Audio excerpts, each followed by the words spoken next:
My testing 1, 2, 3. 1, 2, 3.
Test 1, 2, 3.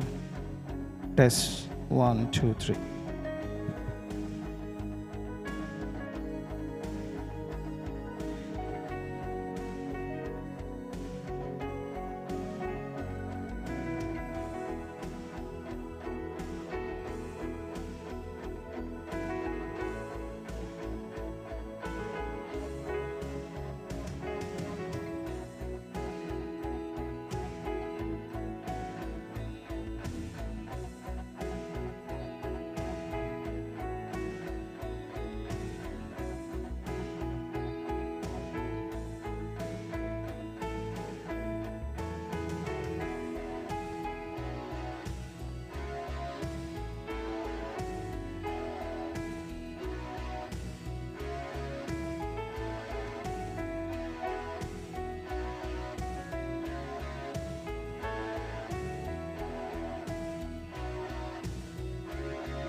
I request all the delegates to kindly be seated.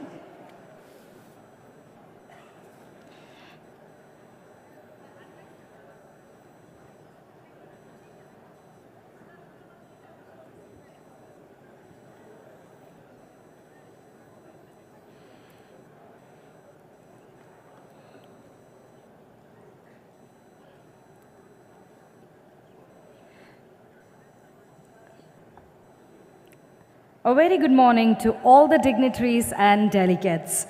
What a start to day one of Umagine Chennai.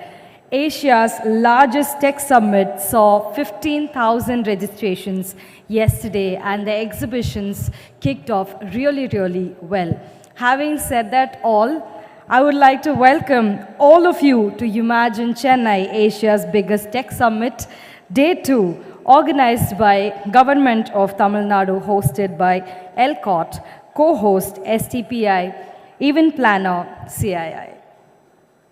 Today's first session is a special address on role of technology in shaping a 1 trillion economy for Tamil Nadu. The role of technology in shaping a 1 trillion economy for Tamil Nadu is an insightful session that explores the transformative power of technology in driving economic growth and development in the state of Tamil Nadu. Now, we would like to welcome telemedicine TANFIT. Now, we would like to welcome Thiru Kamal Kishore, IAS, Managing Director, TANFINET. We would also like to welcome Thiru Murugavel Janakiraman, founder and CEO of matrimony.com. We would also like to welcome Dr. Parinivel Tyagarajan, Minister for Finance and Human Resources Management, Government of Tamil Nadu. We would also like to welcome Thiru T. Mano Thangaraj, Minister for Information Technology and Digital Services, Government of Tamil Nadu. We would also like to welcome Thiru J. Kumaraguruban, IAS, Secretary, Department of Information Technology and Digital Services, Government of Tamil Nadu. Now, we would request Thiru Kamal Kishore, IAS, Managing Director, TANFINET, to continue the telemedicine demonstration. So, the stage is all yours. Thank you.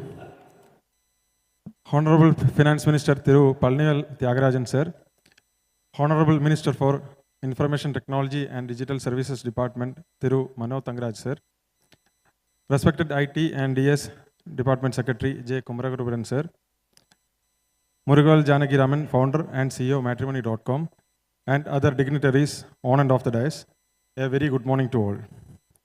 It is indeed a privilege to be part of the exciting session on the role of technology in shaping a $1 trillion economy for Tamil Nadu. The government of Tamil Nadu have taken an important step towards this direction by implementing BharatNet project. The project aims to provide high-speed connectivity to all 12,525 Gram Panchayats of the state through optical fiber. So far, around 2,000 Gram Panchayats have been lit up, and today, the benefit of this network is being demonstrated through the use case telemedicine. Attimugam, a village in Krishnagiri district, is chosen for this demo, sir. It will showcase how a patient in Attimugam is able to receive treatment from an expert doctor sitting at the government hospital, Shoolagiri. On behalf of the IT department, I thank Honorable Finance Minister for announcing the unified digital infrastructure that will create high-speed optical fiber network from state headquarters to all the districts. Thank you, sir. Now, with your kind permission, we'll start the live demo, sir. Thank you.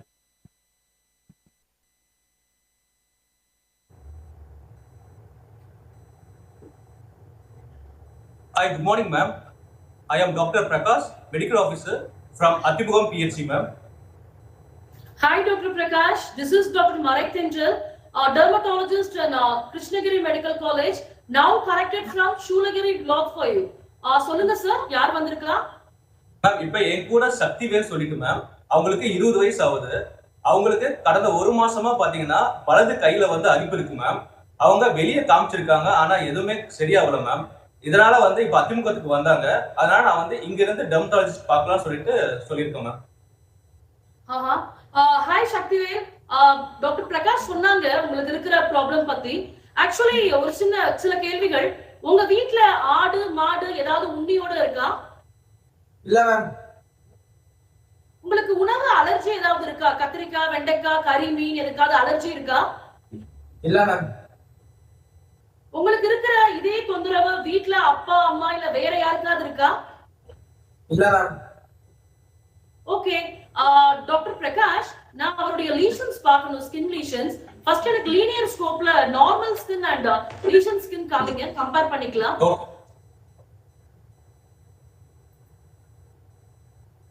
Ma'am இது வந்து normal skin ma'am.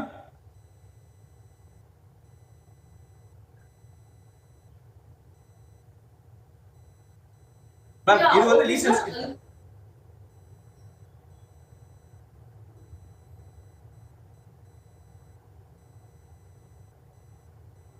Okay sir. இப்போ டெர்மாஸ்கோப் பார்க்கலாம்.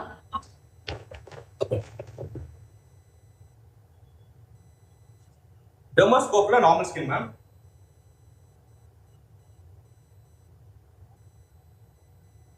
கொஞ்சம் தூரம். டெர்மாஸ்கோப்ல normal skin ma'am.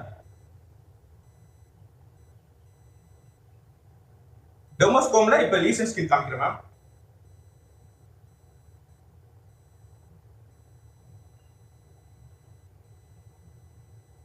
டெர்மாஸ்கோப்ல இது lesion skin ma'am. Okay சரியா, thank you.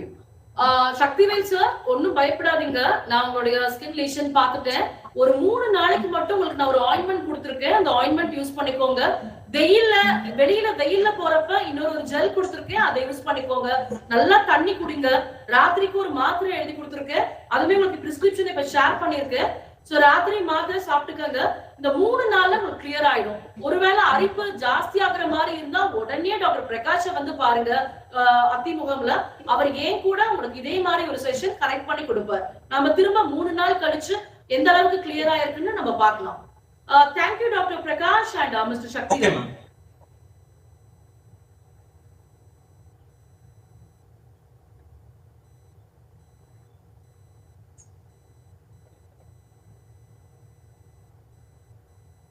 Okay, doctor, how was it?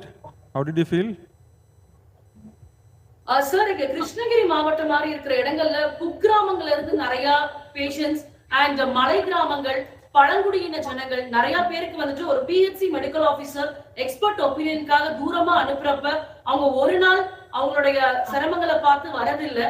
இந்த மாதிரி டெலிகன்சல்டேஷன் மூலமா எங்களால பெட்டராவே சர்வீஸ் பண்ண முடியும் sir.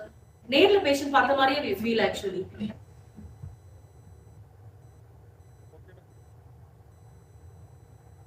Thank you.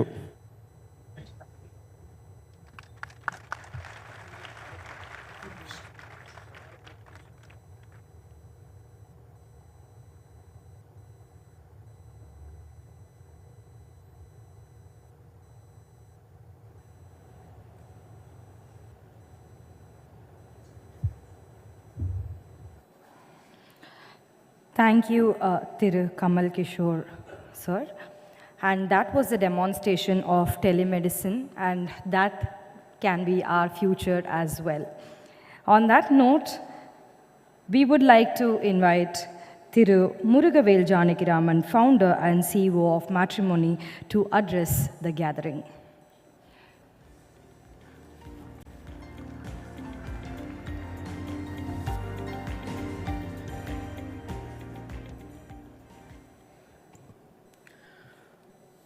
Honorable Finance Minister Thiru Palanivel Tyagarajan sir, Honorable IT Minister Mano Tyagarajan sir, and IT Secretary Kumaragurban sir, and Mr. Kamal, and dignitaries and participants from across the globe. It's a great privilege and honor to be here.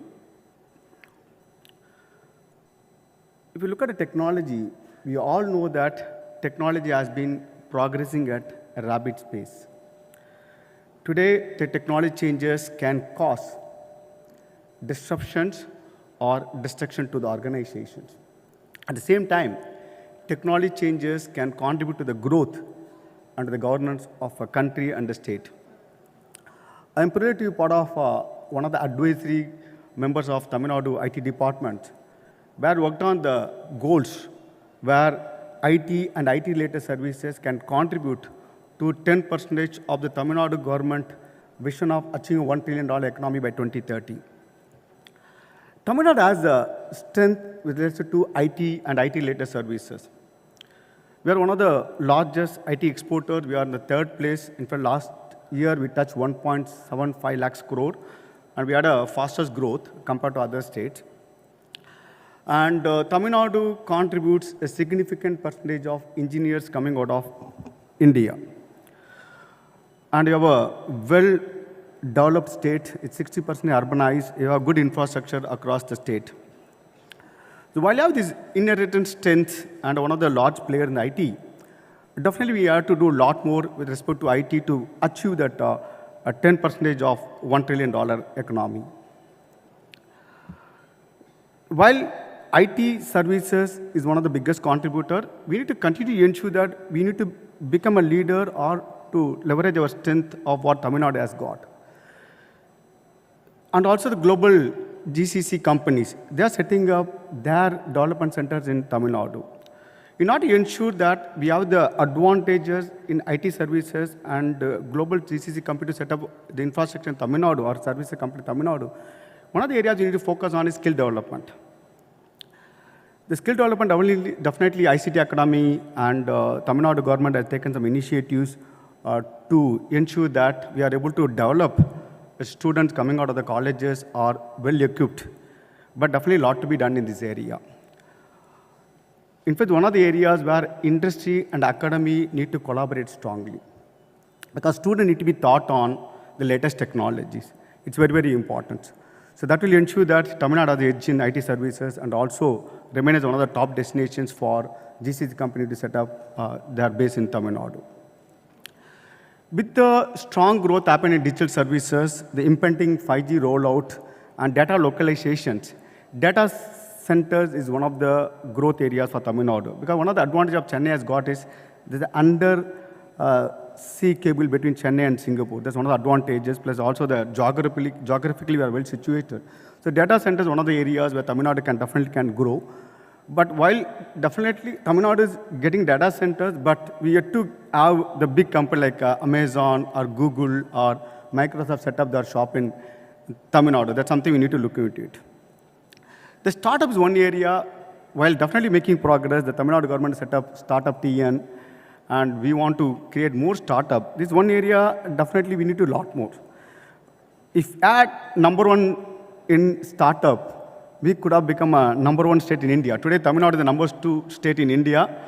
If you're able to achieve the number one position in startup, we can become number one state in India as well. Because startups are not only employment creator, they're wealth creator. We look at a couple of years before, a lot of FDI came into the startup area. The digital companies' advantage is that they don't look at only particular state or country as a base. The digital companies, entire world can be the market opportunities. If you look at the US, the top 3 companies in market cap are digital companies, and their market cap is in trillions of dollars. In fact, we have to create a culture of startup in Tamil Nadu. One of my suggestions is that, can you have a course on entrepreneurship? People need to be taught on the basics of entrepreneurship. What is the 4 P's of marketing? What is entrepreneurship? What is the go-to-market strategy? What is the minimum viable product? What are the fundamentals of business? The business is the fundamental, the strategy, people, structure, execution, process. So people need to be taught on these fundamentals, because today sometimes when you talk to college students, they say, I have the idea. Idea is only 1% or maybe 10%. The balance execution. People need to be taught on those things. In fact, having a course on entrepreneurship would definitely help Tamil Nadu, because we have to create a culture of entrepreneurship. In fact, some of the books should be part of curriculum or should be part of every library in colleges. The book like 0 to 1, or whether talking Think and Grow Rich, or Blue Ocean Strategy. People need to come up with a differentiated business model. So as a state, we work on the strategies of creating the culture of entrepreneurship. Probably 10 years down the line, we can be a number 1 startup state in India. So that will definitely attract a lot of FDI, create a lot of employment. So startup one area as a state we need to focus on definitely with the startup TN, a lot of initiatives are taking place. But one thing we collectively as industry also step in and contribute to the creation of the culture of startup, that will definitely do a lot of good for our state. So coming to the governance, while IT can definitely contribute to the growth of the state or country, IT can definitely contribute in the governance. I definitely want to thank and appreciate our Honorable Finance Minister, because when he took over as the Finance Minister, the revenue deficit was 60,000 plus crore. Within 2 years, we were able to bring down the revenue deficit by almost 50%. The revenue deficit is only 30,000 rupees. We can leverage a lot on technology, deep tech, and the data analytics, big data, to ensure that welfare reaching the right segment of the population. It is important that the state progresses. We need to be inclusive. We need a welfare state. We should not have that the divide between the rich and the poor. We need to be inclusive. We need to take the marginal segment of the population also along with our growth. While we are a welfare state, it's important that it is reaching the right segment of the population. So we can leverage data analytics or precision technology to ensure that we could able to identify trends and patterns to work towards only the right segment of the population getting the benefits. Also, you can look at where the investment has to go. So definitely the big data analytics and AI can contribute in the governance area. Digital governance is one area where they can enter the services of the citizens can be made available through app. So definitely a lot of these areas, technology can play a significant role. So while technology is changing rapidly, and who would have thought the way the things are happening in the world, suddenly there are no ChatGPT, large language models disrupting even the existing well-established player like Google. So AI is something very, very inevitable. So we look at leveraging AI in many areas. But Chennai has got some advantage in terms of IT services.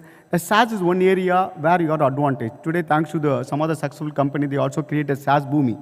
While miss some other areas in startup, can take leapfrog into newer areas like AI or maybe deep tech, whether these areas can be a leader in the future.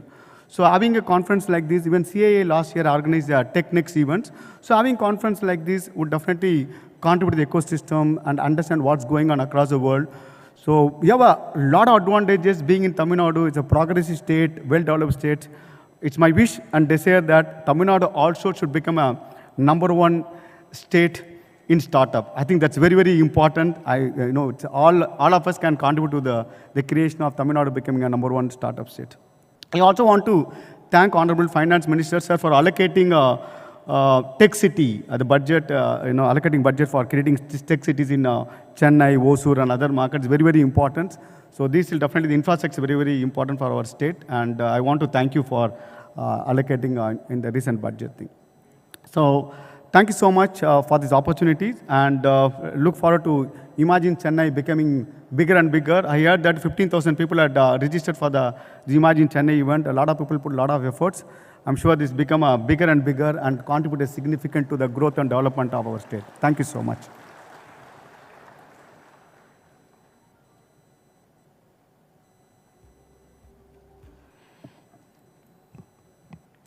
And that is Thiru Murugavel Janakiraman, founder and CEO of Matrimony.com, immediate past chairman, CII Chennai Zone.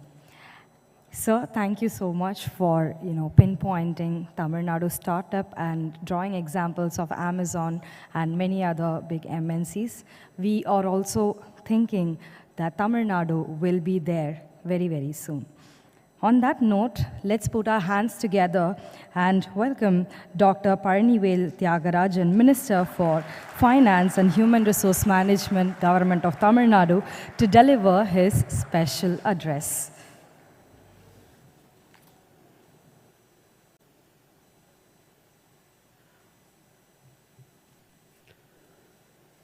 My colleague, the Honorable Minister for Information Technology, the respected Secretary of the Department, Thiru Kumaragurbaran, the CEO of Tanfinet, Kamal Kishore, one of our leading tech entrepreneurs, Mr. Murugavel Janagiraman, the many distinguished guests from India, from overseas who are here today, ladies and gentlemen. First, thank you very much for your interest and for being partners with us in this major event that we hope is the beginning of a new era of IT innovation and rapid expansion of new companies and new technologies in Tamil Nadu. I want to put things in a historic perspective because I believe we're at a very historic moment. If you look at the transformation of economies, of societies, from the age of animal power through steam power, through the second wave of industrialization with the advent of electricity, and then of computing, all of those accelerated growth at a particular rate, each one probably faster than the last. If you look at the last 20 years or 30 years, at least in my adult lifetime, I remember when the first personal computer came out, made by IBM in the 1980s, I think, early 80s, when the first Windows machine came out in the early 90s. There was a period when the S-curve of computing had reached its maturity phase, and probably around the late 90s to the early 2000s, with the exception of the big dot-com boom and bust that happened, at the late 90s, the early 2000s. The real impact came from access to capital. Large mounds of capital were built up in the Western economies, in the United States, in Europe, and those were the drivers of growth. Those who had access to capital could scale. That has been profoundly changed ever since the universalization of internet access, and that's the key. It's not just the internet, but the universalization of access. Now, the greatest growth, the greatest economic activity, the greatest profit margins, the greatest wealth creation comes out of technology. Technology, at least for the foreseeable future, is going to be one of the key drivers of growth. We recognize very well that the Chief Minister, the Cabinet, all of us are vested in providing the right platform. But again, if I look at technology itself, there are different components that go into it. Like any other industry, human capital matters a lot. But there are large areas, countries, sometimes federations like the European Union, where labor is fungible. So even if you create great talent, you may find that it goes to some other place if you don't have the other variables right. For example, during the COVID lockdown, we discovered that Bangalore was much more staffed by Tamil specialists in IT than we expected, because people had to apply for passes to cross state borders. And only then we realized the extent of our Tamil youngsters, specialists, because we have the largest gross enrollment ratio, highest gross enrollment ratio, largest number of college seats. We were creating all this talent, and it was going to different places. Again, I look at the arc of history, and you take the United States, where most of us think, the Silicon Valley is the kind of mecca of innovation. It must be remembered that Silicon Valley was, sleepy farmland till the 60s, till the semiconductor revolution. And even then, it was only a hardware giant. So around the time I went to the United States as a graduate student, it was not clear that Silicon Valley would be the software giant, because companies like Microsoft that dominated the operating system and software industry were based out of places like Seattle. So there are some ecosystems that seem to sustain across many S-curves of many transitions. Silicon Valley eventually proved resilient enough and because, even today, though it's starting to lose some of its sheen, and there's migration out to other parts of the United States, particularly to Texas, to Oregon, to Washington, it still is the center of gravity of innovation. Why I talk about that is, you take Tamil Nadu. We have the talent.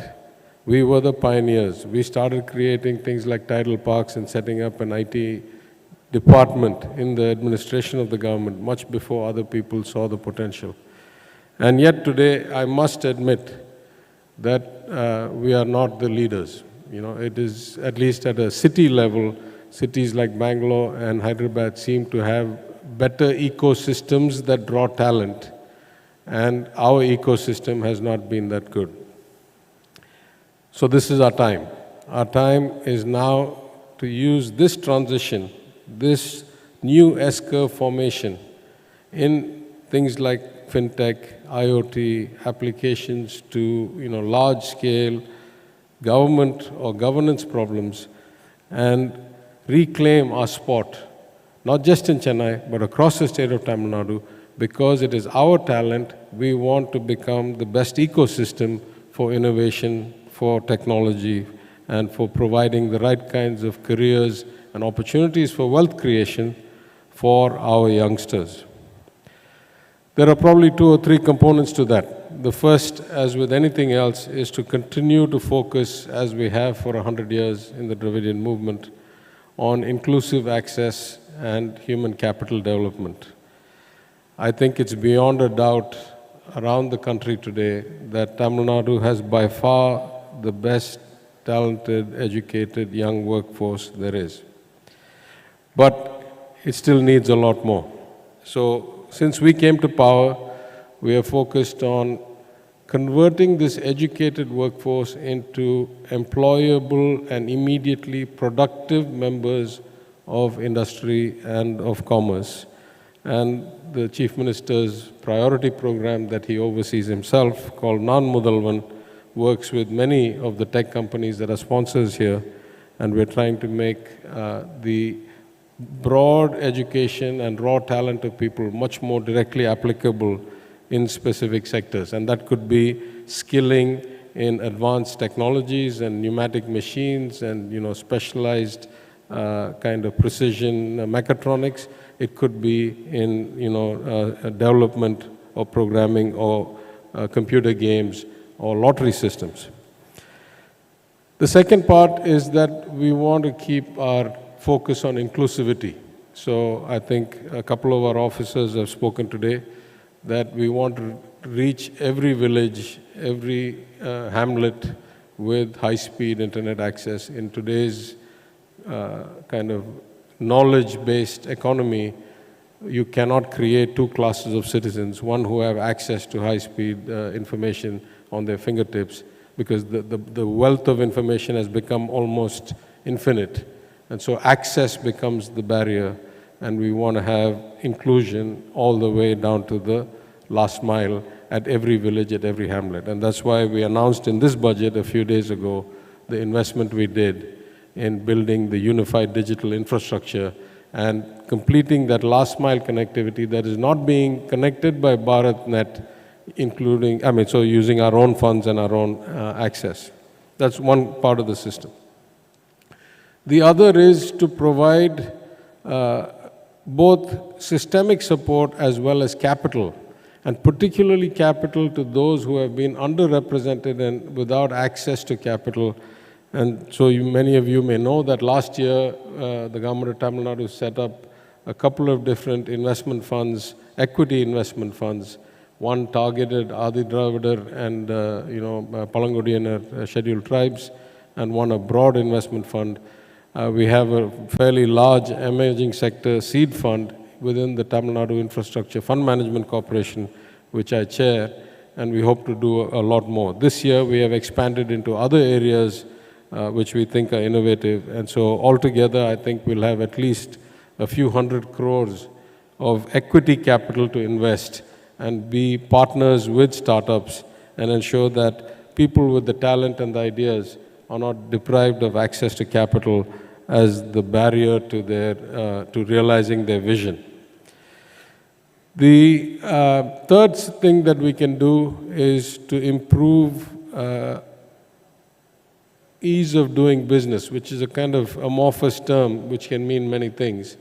But our global advisors have been very strongly recommending to us that we need to find a way to close the gap between intent and outcome in whatever approval process, in whatever systematic way that encourages investors, entrepreneurs, whether they're large corporates or small startups, to think of Tamil Nadu as their first destination, as their obvious choice. There are a lot of steps underway. I don't want to get ahead of myself, but as soon as the budget and demands session is over, we will probably shift.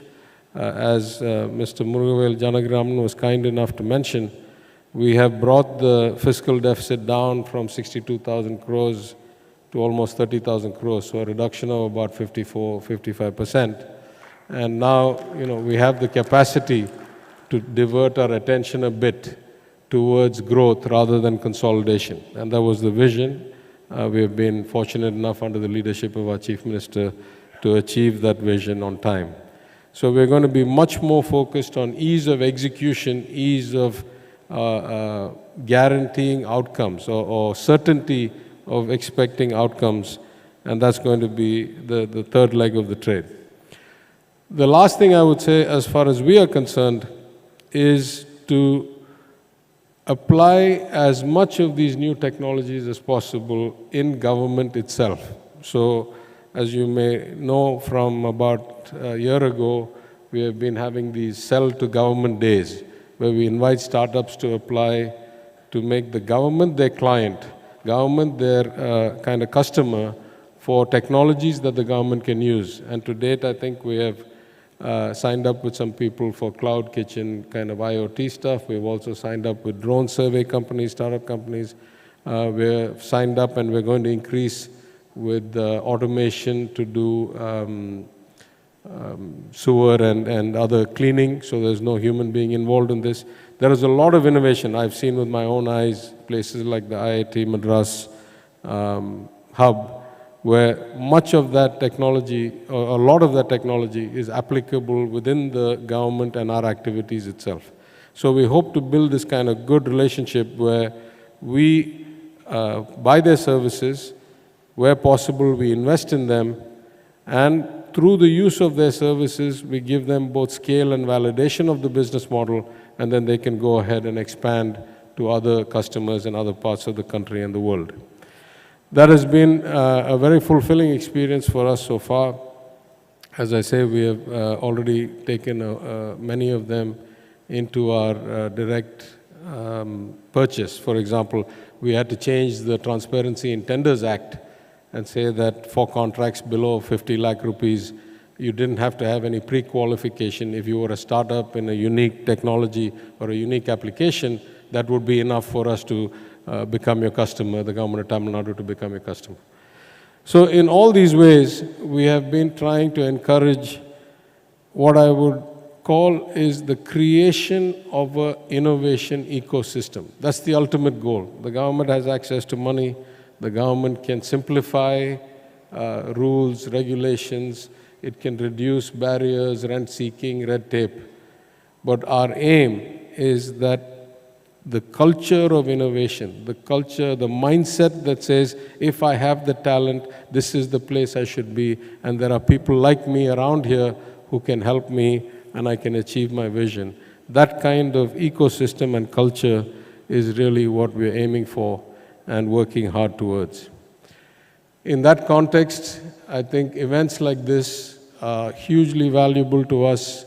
It gives us encouragement that there is an equal eagerness on the part of our partners, of the many sponsors, of the wonderful consulates that have worked here with us yesterday, of the many young people, the entrepreneurs. And so I'm very happy that this initiative has been undertaken with several months of effort. I thank the many people who worked on this effort in the department, in ELCOT, in other parts of the government, but mostly the people who have come as voluntary participants to this initiative. And even as we strive to keep inclusive growth as the basis, and inclusion in all ways, as the Dravidian model has suggested, women, people with disabilities, independent of your philosophy, we want inclusion. We also realize that innovation is the transformative variable that can help us scale our rate of growth and achieve the Chief Minister's dream of a 1 trillion economy in a relatively short time. So thank you again very much for your interest, for your participation, for your engagement, and for inviting me. Thank you.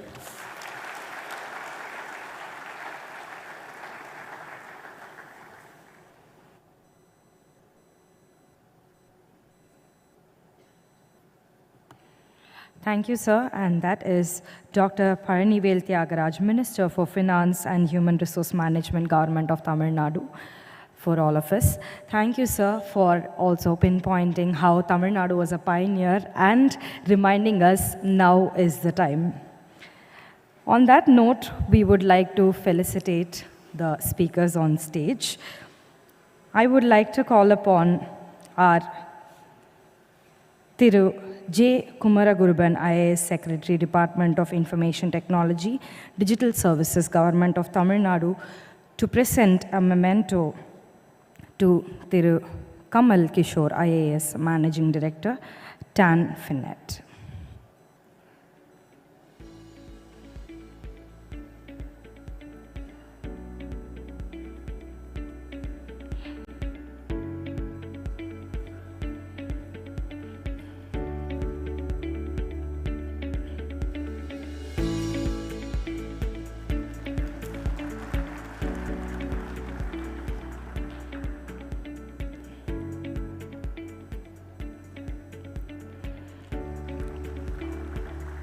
Now I request Thiruti Mano Thangaraj, Minister for Information and Technology and Digital Services, Government of Tamil Nadu, to present a memento to Dr. Paranivel Thiagarajan, Minister for Finance and Human Resources Management, Government of Tamil Nadu.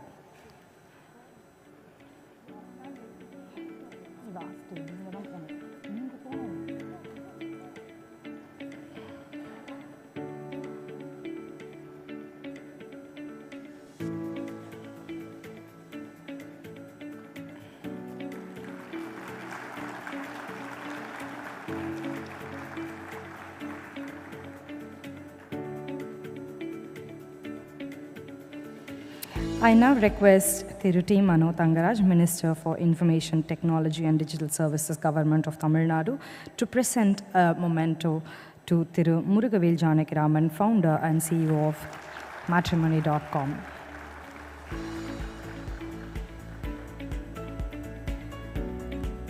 Thank you, dignitaries on the dais.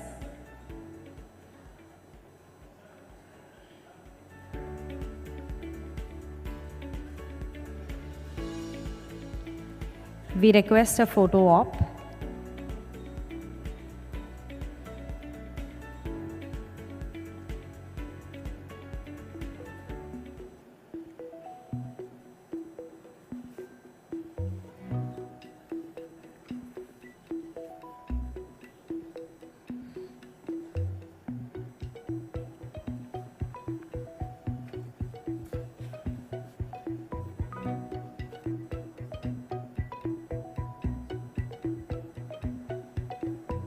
Let's kindly give a round of applause for the dignitaries on dais.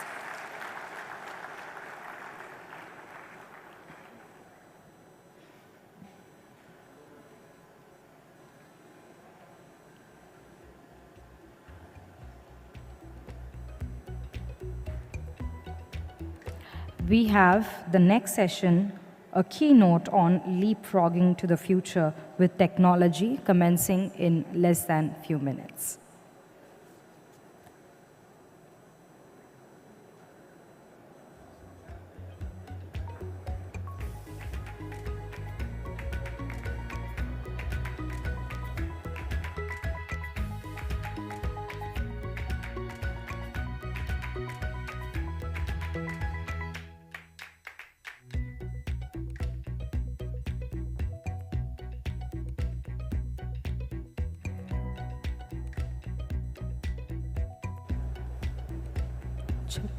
We kindly request all the delegates to be seated.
We request all the delegates to kindly take their seats.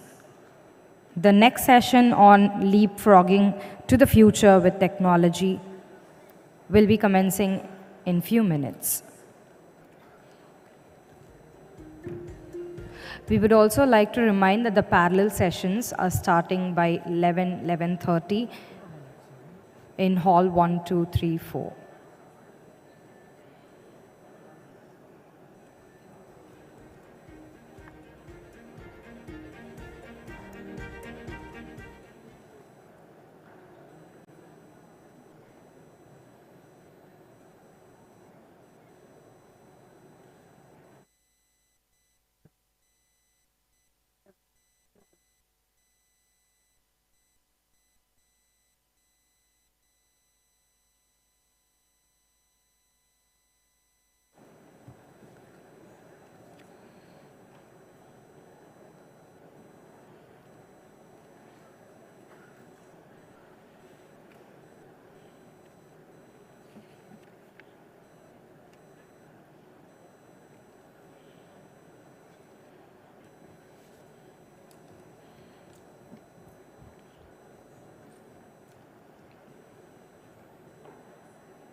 We request all the delegates to kindly take your seat.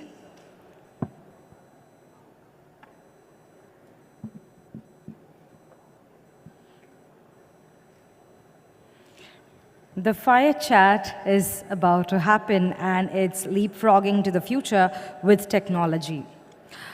Over the next decade, India's share of global ICT spending is expected to double over 10%. This will have far-reaching impact across themes, be it in government, industry, climate change, or creating new employment opportunities for the people. Let's put our hands together for our moderator, Joseph Abraham, founder and CEO of Startup Atom, and Thiruti Mano Thangaraj, Minister for Information Technology and Digital Services, Government of Tamil Nadu. Sir, the dais is all yours. Thank you so much, and good morning, everyone. I trust you had a good morning and inaugural session. So now we're going to talk about how Tamil Nadu is leapfrogging to the future. And this chat is with the Honorable IT Minister. We will also look forward to having this continued conversations beyond this fires chat as well. And so very quickly, sir, the first question that I have for you is that you've been to a lot of different places like Jitex and Slush, and then you envisioned this whole summit, right? And how do you really feel about this summit, and how was day one? Good morning. A nice question. Actually, when I became the IT minister, I traveled to a few countries to know how the trend is. And really it gave a very good insight, especially GITEX slash the Mobile Congress and those kind of things. But at the same time, I was thinking, whenever we look at a country, developed country, seeing the automations that has happened and seeing the digitalization that has happened, and how the common man has access to technology in those countries, when I will be able to bring these to my own people? So that's a question before me. And really, we need to do something for our country. Wherever we go, we were able to see people from Tamilnadu sitting in high posts as service providers in many countries, and they do well. But what about our state? How we have provided those kind of things to our people? That is a big question. So keeping that in mind, we thought of conducting a program like this. And really, it's a very great thing that we have done with the cooperation of all the people. And now, Tamil Nadu has got a good attraction because we have the potentials and everything we were able to showcase through this tech conference. Right, sir. And this vision of the Honorable Chief Minister, the 1 trillion vision, is an amazing grand vision. And IT department is contributing about 10%, to this vision. How are you going to make this possible? What are the strategies that you have to make this possible? Yes. Our Honorable Chief Minister, of course, a visionary leader, he has targeted $1 trillion economy by 2030. Of course, it is a very challenging thing. There is no doubt in that. And we are well aware of it. The IT department, we have come up with a commitment that we will contribute at least 10% of the thing, that is $100 billion. So that it will be a good thing for the CM's commitment. So how to achieve it? Again, it's a question. And we have identified 6 growth areas like GCC, data centers, SaaS, ITES, creative services, and tech startups. And already Tamil Nadu is known to be the capital for SaaS. And we have very huge potential in creative services. That is also emerging. And when we think of tech startups, really, I'm so happy when I meet the students, I could see the innovative mindset, the creativity within themselves. So that can be explored properly. So entrepreneurship is also in our blood. So there is huge potential with the tech startups also. So keeping all these things in mind, we identify these growth areas, and in the coming days, we are going to focus on these things and how the government will be able to provide things to them. So we are discussing all these things. Great, sir. So yesterday, it was an amazing day. We had close to about 15,000 registrations and over 44 sessions with 160 speakers, with 6,000 people joining us for the first day. It was a great day. And what is your personal perspective on all of this? Now you know the challenges. Now we were little what we say, scared how this is going to happen. Because whenever I go and attend some international conferences, I could see the crowd moving and all, but nobody sits in the conference hall to listen to the speakers. But when a speaker comes to the stage, the punishment that somebody can give him is not listening. Any speaker will get embarrassed. So really, really telling, and I must thank all the delegates and participants who are here.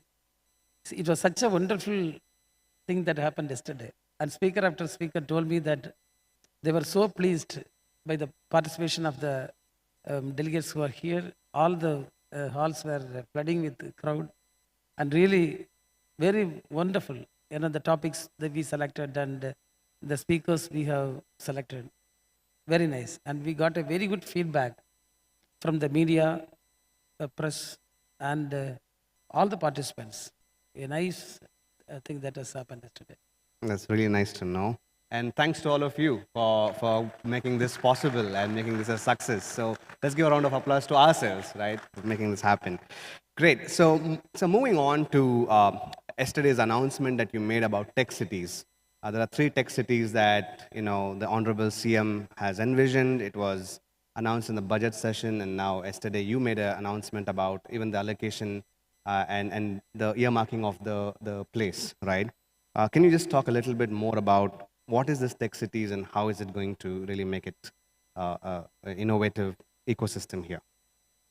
Yes, any government, if you want to do something or we want to achieve something, we should have proper vision. That's the first thing, a vision with a goal that this government and especially the IT department is having. The first thing. The second thing is about the strategy. How we are going to strategize to achieve the vision. That you may be knowing, right from appointing a proper advisory council for IT department to announcing programs. We are very successful in the last 2 years. Especially when I say that the government should come up with the policies that should be friendly to the industry, and the policies should not compromise with the interest of the people. So we should have a balance, and we have done it. So the policy level, we have taken initiative. Then providing basic infrastructures and a move towards good governance. That is also happening with this government. And when we think of other things like the government's initiative to support the ecosystem by means of R&D, that's what I feel. So we have initiated the IT&D hub kind of thing. That's a great thing we can see.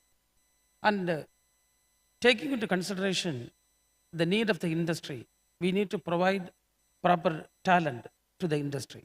So we need to create industry-ready talent, and that part is well taken care of by the government of Tamilnadu. So these things, this will actually add on to what we say. As far as infrastructure is concerned, you may be knowing that we have very good infrastructures already in place. And with regard to connectivity, we are already implementing the 1,800 crore project of connecting 12,525 village panchayats through TANFINET. And adding to that, now we have got a proposal with us for 190 crore to give last mile connectivity, as well as now the government has given 400 crore for connecting it to the state and the district level. So once these programs are done, we will have a very strong infrastructure with regard to connectivity. And apart from that, we have all the things like road, rail, airport, these kind of things, and water facility, energy, these kind of things we are really addressing. So these are all going to contribute in a best way, and I hope the government will take care of the requirements. And the second thing is about the ease of doing business. Of course, we have done a lot of things in that, and in the ease of doing business, we have come up at the national level to the, I think, the 3rd or 4th position, I think. So that part also we are working down, but still the industry had a lot of certain concerns that we are assuring that we will sort out all those things to the maximum possible extent. All right, and can you also little bit stress on the IT Nanban portal, which helps people to do business with ease, setting up things with ease, and all of those aspects as well, and how IT Nanban is helping to foray into this whole space. Actually, the IT Nanban initiative is to make a proper link with all the IT people who are stakeholders of IT sector. And previously, what I saw, when we took charge as minister, there is no proper dialogue or discussions happening between the academia, industry, as well as the government.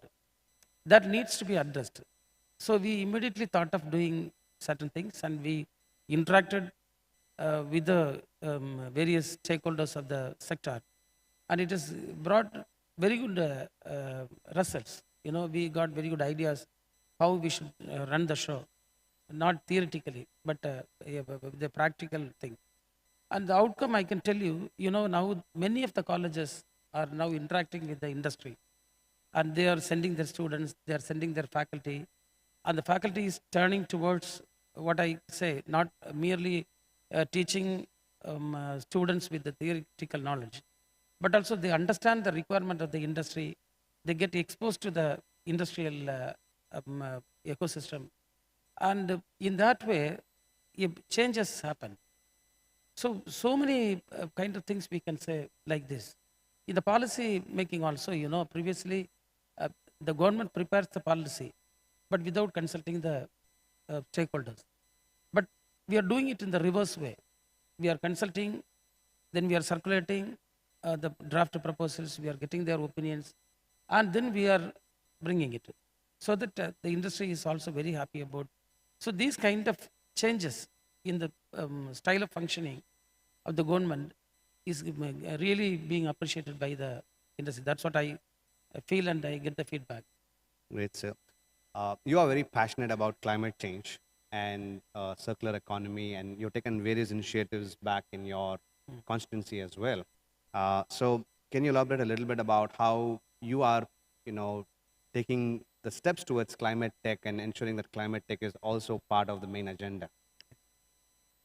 Yeah, really, I'm very much into it because my life is my experience. Whatever I speak, it is out of my experience, not out of theory. And I don't have so much of theoretical knowledge also. Now, I can tell you two things. It will be beneficial for all those people who are sitting here. Say, for example, my district. Kanyakumari district is a district blessed by God, I will say. Because in Tamil we say there is 5 kinds of land. Kurunji, Mullai, Marudam, Neidal, Palai. And the Palai is a difficult one, and we don't have it. All the 4 kinds of land we have. You see, we had a treasure of 4,500 ponds created by forefathers. Just imagine, by the time I don't think there were JCB or Bookline or tipper or something like that. But just imagine how they might have done it. Each pond is being connected with a proper irrigation system with inlets, outlets, channels, and so many kind of things, It was done wonderfully, and we had 3 dams and 3 rivers and 2 streams. All these things, just imagine how they might have created. Now it has come down to 2,000 something, and that too very poorly maintained. It is only because of human interaction. I can tell you. We simply send the wastewater into the stormwater drain, and that is taken to the low-lying areas, polluting everything and damaging the entire ecosystem. Now such a district having the potential and having water availability to cultivate 105,000 acres of land is come down with just 3,000 acres of cultivation this year. You just imagine, the capacity is 105,000 and we have water. But now it has come down to 3,000. What we are going to do with this? So the agrarian crisis is going to increase like anything. You just take a village or a municipality or a corporation, whatever it is, and study the volume of waste that is being generated. And is there any mechanism to dispose it? You take, for example, the Department of Water Supply. Ask them how much water you are supplying to a household. And then ask them whether there is a mechanism to manage the wastewater. So no, we supply water, but there is nothing we think about managing the wastewater. So solid waste management, liquid waste management, water resource management, all these things have become a very big challenge. The cutting down of trees, the social forestry coming down. And say, for example, you just say, I used to think of this thing. You take a computer in the 80s or 90s and compare it with the computer of this age. Within 20, 30 years, you see the growth, it is tremendous. It is 1,000 times better than one that was in those days. In 20 years, it has happened. But you see a motorbike or you see a car, the amount of emissions or the capacity of the engine for using less fuel, there is no much difference. So lot of innovations we need to do. We talk of solar and kind of things. And I have very bad experiences putting solar panels on the battery that we use. Lot of innovations has to be done in this area. So when we talk about renewable energy, or when we talk about those kind of things, there is lot of scope and there is lot of need for innovations to happen. So we need to focus more on innovation, research and development. Those kind of things has to happen. Got it, sir. And in line with the same, there's emerging tech, there's deep tech, and you have taken steps in that direction with establishing IT&T hub. What's the quick vision for that? So we need to cope up with the thing, If I say, for example, people thought that technology, say for example, will bring down the employment opportunities. So a lot of employment crisis will come once technology is in place. Certain times, predictions go wrong. But to tell an example, when I was in college, I still remember when I went to Bangalore for a tour, I bought a book in the roadside, and it was written by Huxley, a famous writer. In those days, in the 18th century, he has predicted that when the technology is coming to the hands of the people, people will be so leisurely, they will get a lot of time to spend with this nature, and they will enjoy life like anything. But now technology has put us in a lot of trouble. Everyone is busy with things, not even able to listen to anything for a few minutes because the cell phone will be disturbing. Everyone talks busy, busy, busy. When I go to my friends' houses and all, the young kids, they say, Uncle, I am very busy. For what she is busy? I don't know. So these kind of things have happened. The prediction has totally gone wrong. We are enjoying so much of things. Life has become easy in certain ways. But at the same time, the prediction that he has given has totally in the other side. So like, people thought that technology will do away the jobs. Right. But it is giving clear opportunity for more and more jobs. So I had the similar thought that before becoming minister. So when technology comes, people will be stranded. They will not get opportunities. But you see, there is very good scope. Why we have identified these 6 growth areas? The growth areas in the sense, these 6 areas have the potential to bring in investments and also have large potential to accommodate our students, young stage, for jobs. They have very good potential for job opportunities. So considering the emerging technology that is coming up like AR, VR, or whatever, IoT, things like that. And I have the strong hope that robotics is going to play a vital role. We saw the experiment that happened with the Meditech, those kind of things, and drones. And there is a necessity for these kind of things, When the robots perform the operations kind of thing, it is so accurate that then we cannot even imagine whether one will be able to. Telemedicine also, you see, when we use AI kind of thing, the doctor will be able to get the thing done with the crores of patients properly diagnosed through data analytics and the kind of thing. So these are all going to add value to the particular department. So by the time, the people should be trained in such a way to handle those kind of things. So for these kind of things, our younger generation people should be given proper training in those kind of emerging technologies. That's why we have to create such systems like Center of Excellences, and IT&D is one of the thing. Otherwise, we will be down the ladder. Somebody who will be concentrating on this will automatically go up, and we will not be able to find where we are.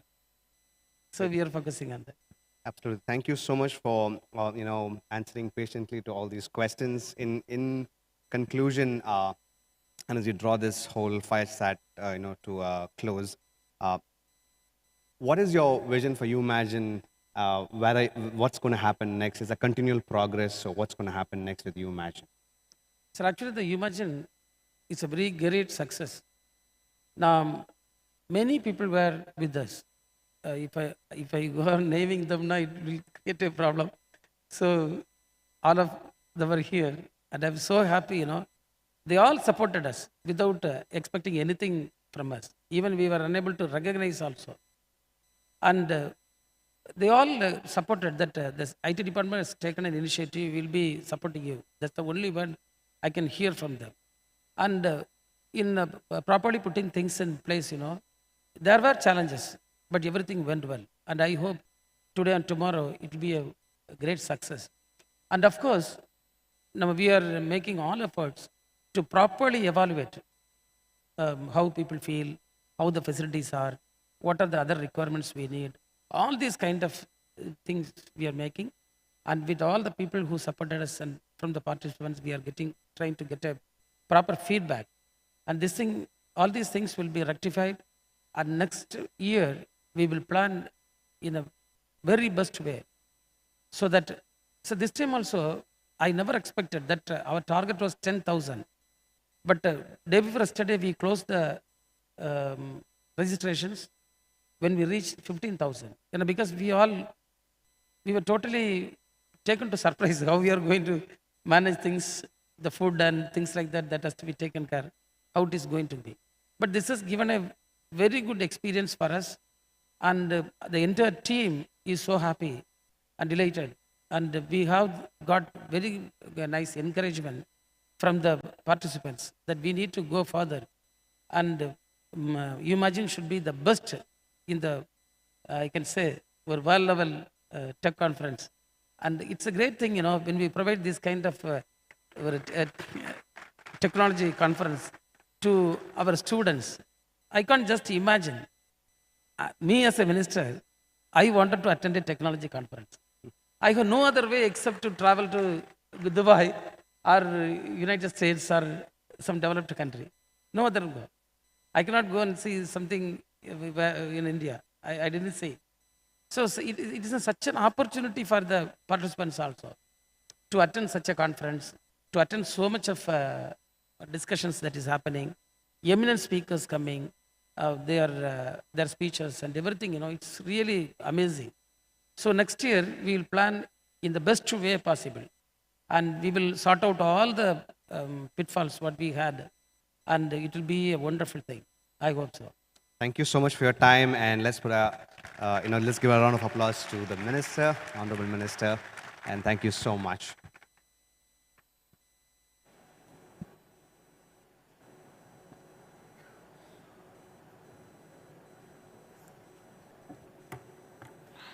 Thank you, dignitaries on the dais. Once again, let's put our hands together for Mr. Joseph Abraham, founder, CEO of Startup Atom, and our very own Tiruti Mano Thangaraj, Minister for Information Technology, Digital Services, Government of Tamil Nadu.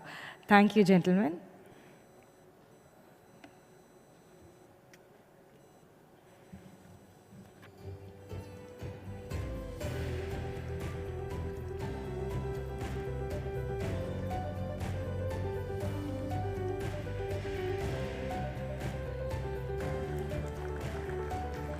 We request all the delegates to kindly be seated.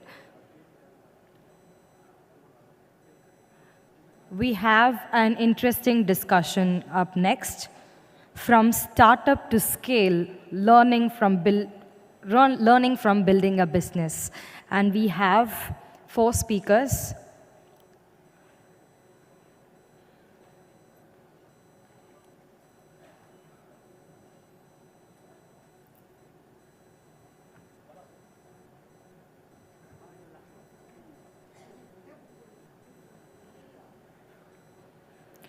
The discussion on from startup to scale, learning from building a business, will commence in 2 minutes.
We request all the delegates to kindly be seated.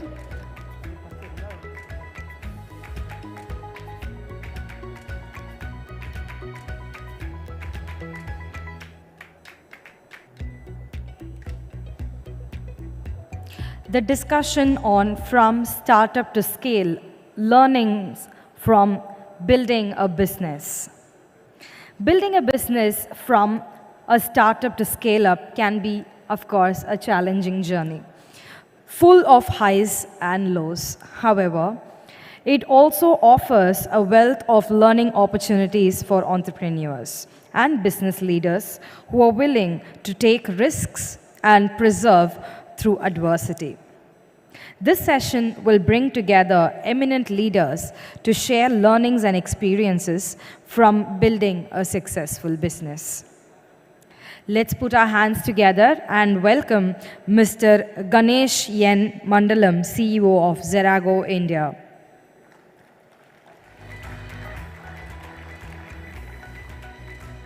Mr. Murugavel Janakiraman, immediate past chairman, CII, Chennai Zone, founder and CEO of matrimony.com.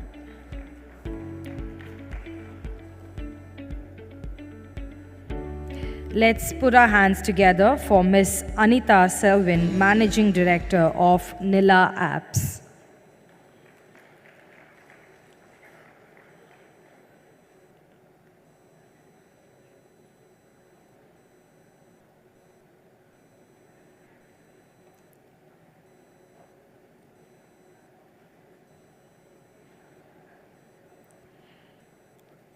We would now request Mr. Ganesh N. Mandalam, CEO Zerago, to take over.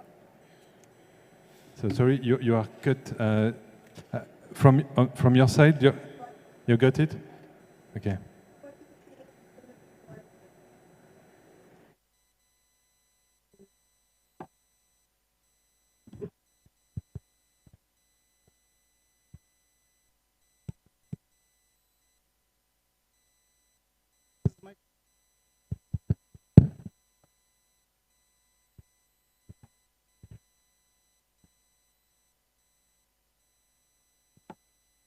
Good morning, everybody. Okay, so another question. Thank you, Neha. Am I audible? Yeah. I'm getting noise in between, so. Am I audible, guys? Yeah, now it's okay. Good.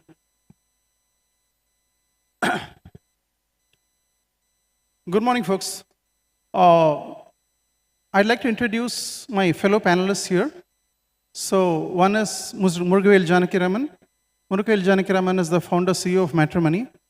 How many of you guys have got married through Matrimony? Okay, I don't see enough hands up. Okay, so along with me is also Anita. Anita is the founder CEO of Nila Apps, and she runs a mobile development company. Okay, so Nila. Okay, I'd like to start off. I'd like to start off today's discussion. So today's topic is about from startup to scale. So we're going to be discussing what it takes to create an organization and how to scale it up. Okay. So if you're entrepreneurs, if you're business people having a responsibility to scale your respective organization, if you are a small startup, if you are already a successful business, I think this session is going to be very, very illuminating for all of you. So I have spoken to the panelists, and today's conversation is going to be based on their own life stories. So in my own case, I'm an entrepreneur. I've been an entrepreneur for 25 years. And for me, the superheroes are not Spider-Man and Iron Man and people like that. They're fictional heroes. My real-life heroes are entrepreneurs, because I know how hard it is to be an entrepreneur and how difficult it is to be successful at being an entrepreneur and the challenges that are involved in that. So for me, people like Muruga and people like Anita are all amazing people who are conquering the odds to become successful in life and in terms of building their respective organizations and their brands. So they are my superheroes. So today's conversations is going to be around how they have found their journeys in life, how they've created their startups, and how they have scaled from there. So mostly the core conversation is going to be around that. So I'd like to start with you, Muruga. Okay.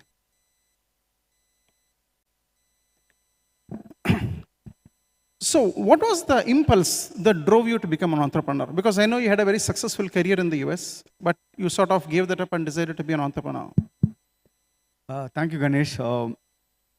See, if someone had asked when I was in +2, I did not even know what is entrepreneurship. In fact, that point of time, my aspiration or ambition would say that I wanted to get into a job and have a basic living. In fact, we are struggling for even basic living. And that was the aspiration that point of time. So nothing, very, very basic expectation. So it's a very, very lower middle class expectation. That's the kind of expectation I had.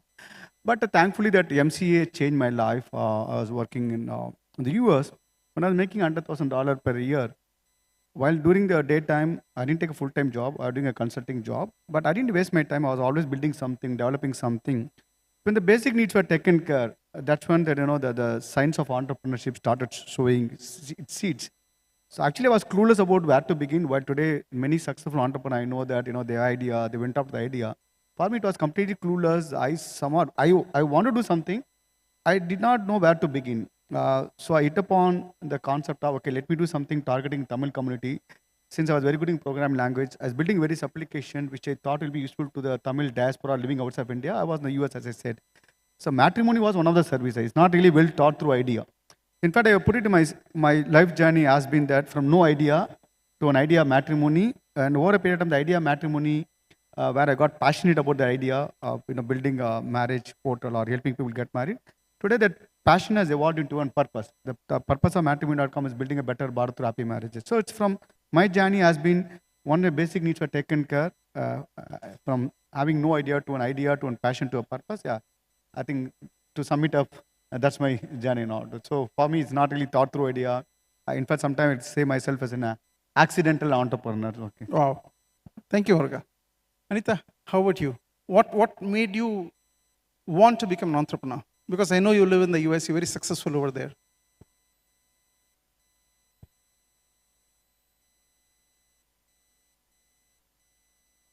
Can you switch the mic? Hello. Thank you so much. Good morning, everybody. To answer your question, so right from my childhood, I used to ask the question why a lot. So when something happens, when you see something's happening, I used to question about that incident.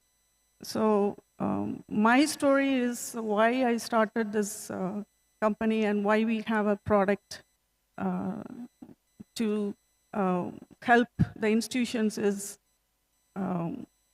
so like it happened about 30 years back when I was in college.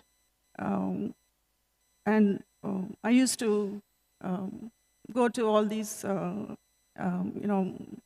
villages and schools from our church, talking to all the students there.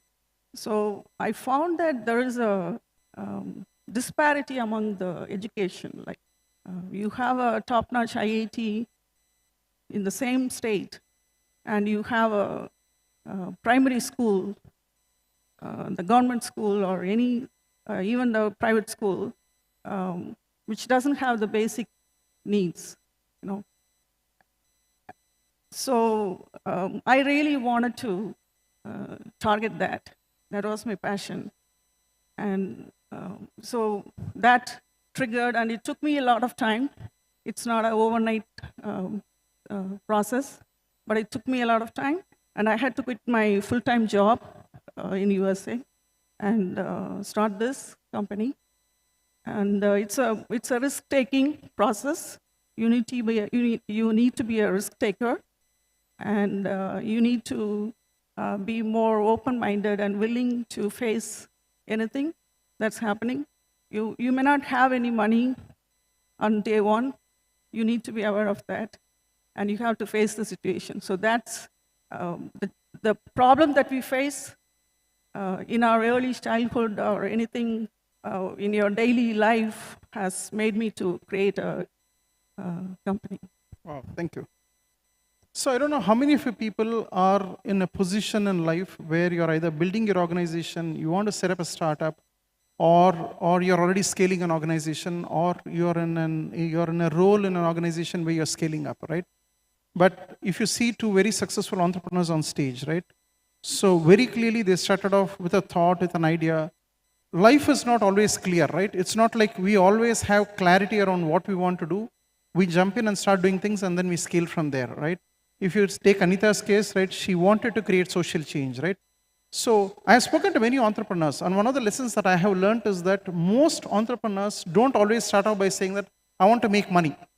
Most entrepreneurs start out by saying that I want to create change, right? And I think these are two very successful examples of people who do that. So I'd like to again go back to the next question.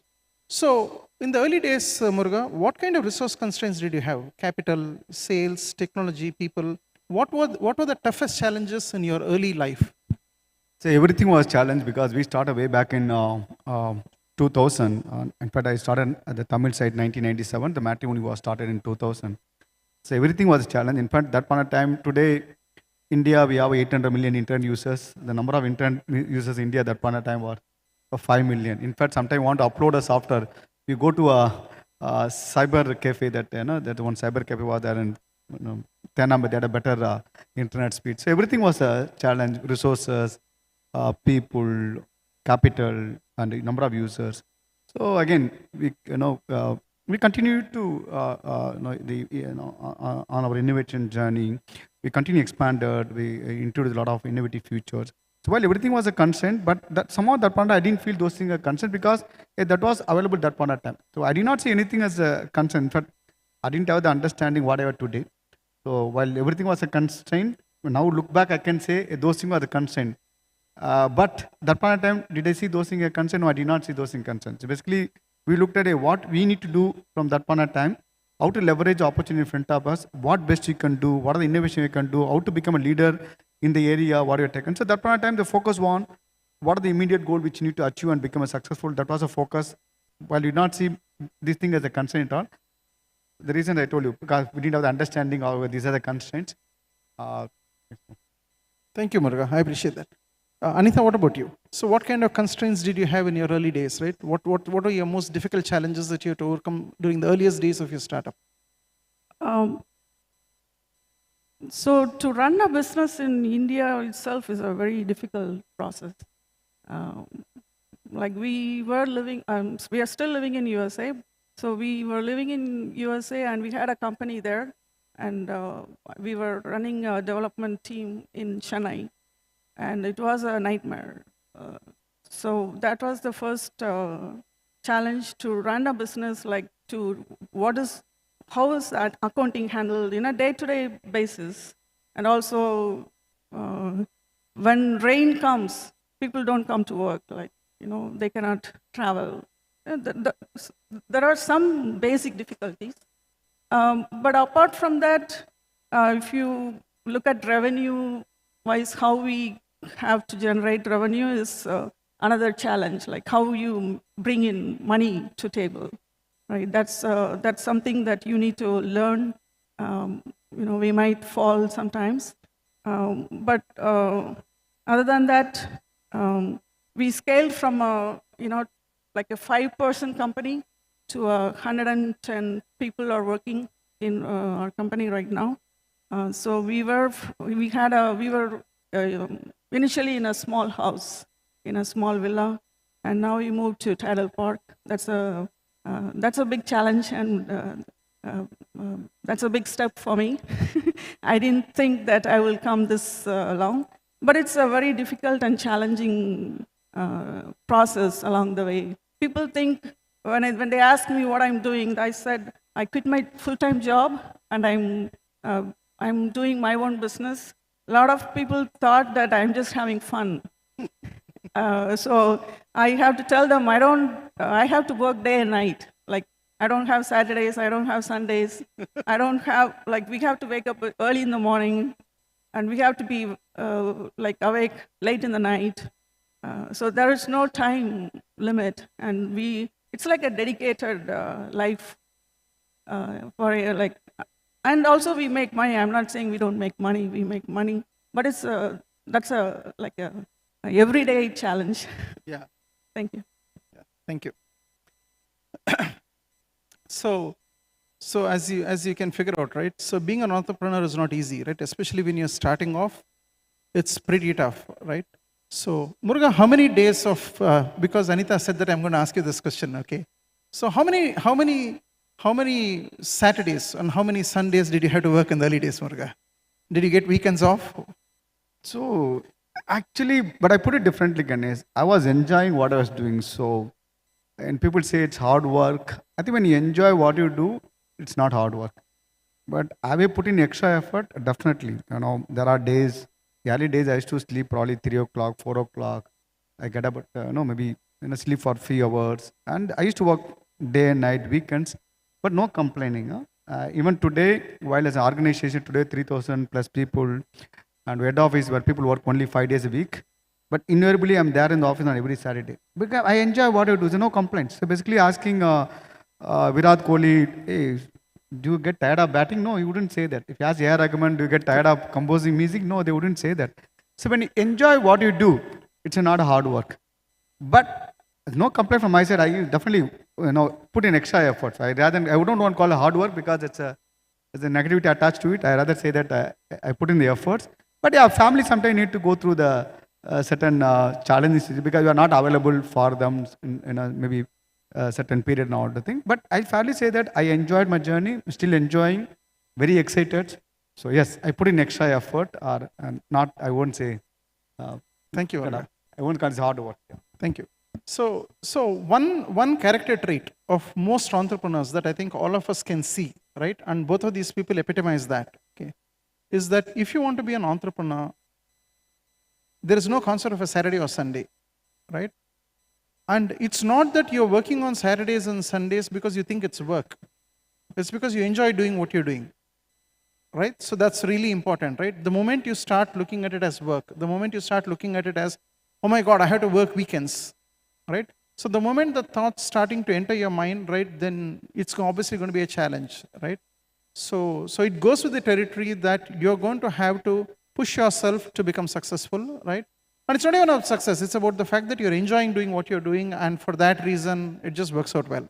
But Ganesh, just to add, it's initial days definitely, when you get the business model successful, we want to get the traction. Obviously, you have to put in that extra effort. But again, as you progress, it depends on individual thing. I know today there are entrepreneurs who work 5 days a week. So it's individual choice. But from my side, while working for 23 years, while I don't any complaint, because I continue to enjoy what I do now. But it's not necessary that, some people looking at entrepreneurs, they should not have the mind, entrepreneurship means you have to work day and night and all. Nothing like that. Individual choice, how you want to balance it out. But initial days, till you get the traction, yes, obviously you have to demonstrate with your the effort and all. I just want to add that point. Absolutely. So again, going to the next question, okay. When did you feel your business was hitting stability? Was it when you hit a revenue goal? Was it a funding event? What was it when you got listed, right? So what was it that when you said, okay, I am no longer a startup now, right? I have now crossed that barrier of being a startup. So I am assured of longevity in my organization, and I'm now stable. right? When did you feel that for the first time? I yet to have that feeling, Ganesh. Yes, we are we make a 50 crore profit, which is a 400 plus crore company, 450 crore company, listed company. But having said that, when I started the journey 1997, that point I want to make the Tamil side successful, then Tamil matrimony successful, Bharat matrimony successful, community matrimony successful, assisted service successful, elite matrimony successful, now wedding service is successful. Like that, if you have I'll put it this way, while you have the summit, okay, you want to achieve certain summit, okay, a purpose, but you are working on the next goals. So all the time you are reaching the goals, then you have the next set of goals. So all the next set of goals. But with the organization, I would say that whether reach a perpetuity stage, In fact, one of my aspirations is how to create a perpetual organization where the organization can live beyond my lifetime and continue to serve the millions of people looking at getting married. For that, I need the organization need to have a certain culture. When I talk about 7 cultures in the organization, the culture of execution, culture of growth, culture of innovation, culture of performance, culture of startup, and culture of learning. In fact, you are looking at all these areas, whether the organization reach a level of, it's become a culture.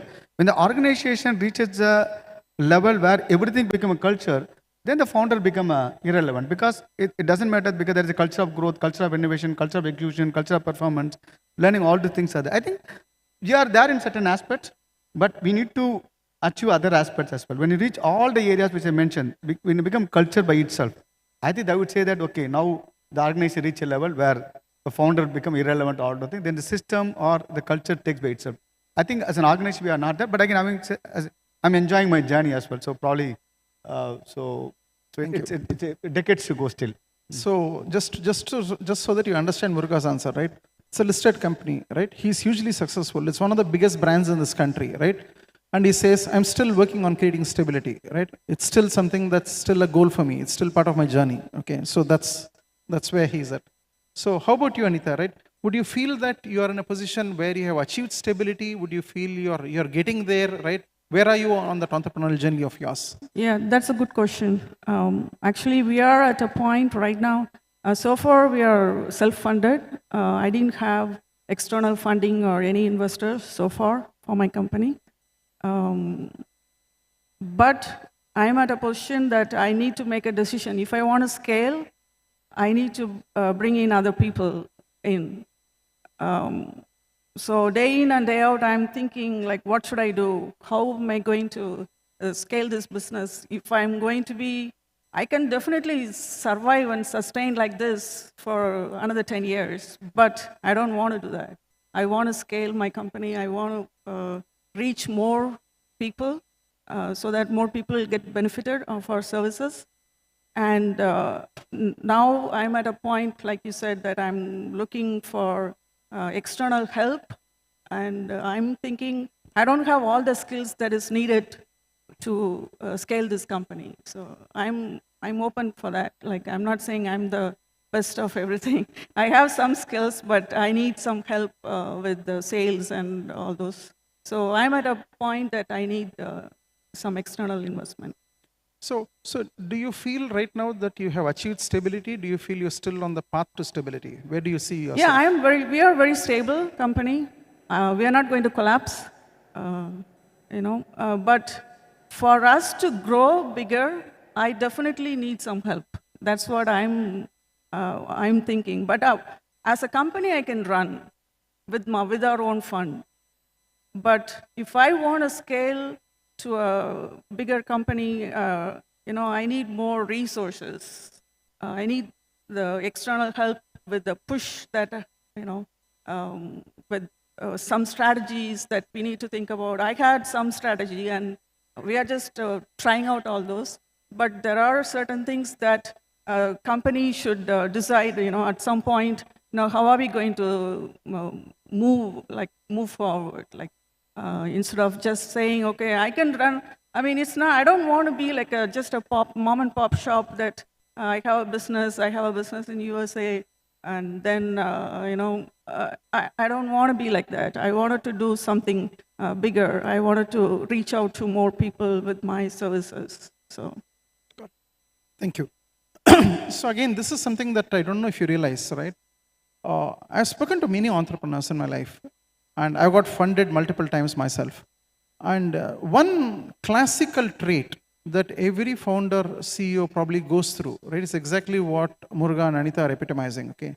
Which is that they always feel that they have to scale more. They always feel that they have to get to the next level of their organization's growth, okay? And most successful entrepreneurs I find are humble, they're straight, right? They tell it like it is, right? They tell you what the gaps are, right? They are very self-aware, okay? They constantly focused on what next to build my organization. So it's almost never about me, but it's about what am I doing to build my brand, right? So that really is a character trait, I think, that epitomizes successful entrepreneurs, right? I will do whatever it takes, but my organization has to scale, right? And that goal is, I think, very deeply embedded in entrepreneurial success.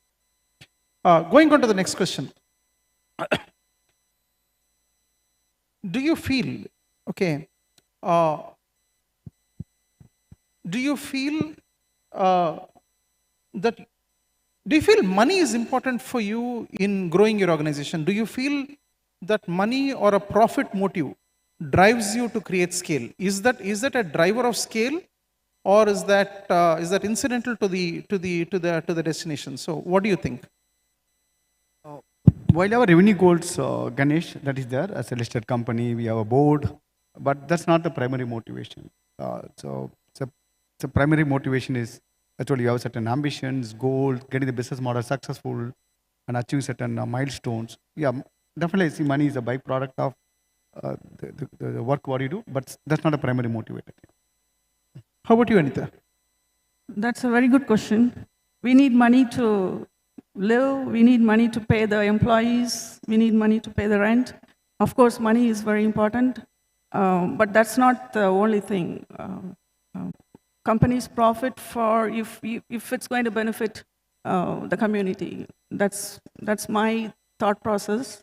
Of course, we will make money, and without us making money, we cannot survive. So when you talk about the revenue growth, so my idea of growing is, I don't want to say like, I don't want to, I'm not going to say that my goal is to have a private jet. That's not my way of making money. I want to make money. Of course, I have a good life so far. But if something is going to benefit the community and the people, then I'm willing to take out something from me. Just add a few points here. Guys, profit is very important. So just because I said, money is not the primary motive, don't get rid of. Profit is very, very important. Organization need to make profit. The health of the organization is directly proportionate to the profit you make. Very, very important. In the absence of any other motivation, money can be a strong motivation. But today we are at a certain stage. Yes, we definitely, as I told you, we have a profit goals in order, but it's not the primary motivation personally for me, because you want to get the business model. I just want to get that point right. Absolutely. So I don't know if that point was very apparent, right?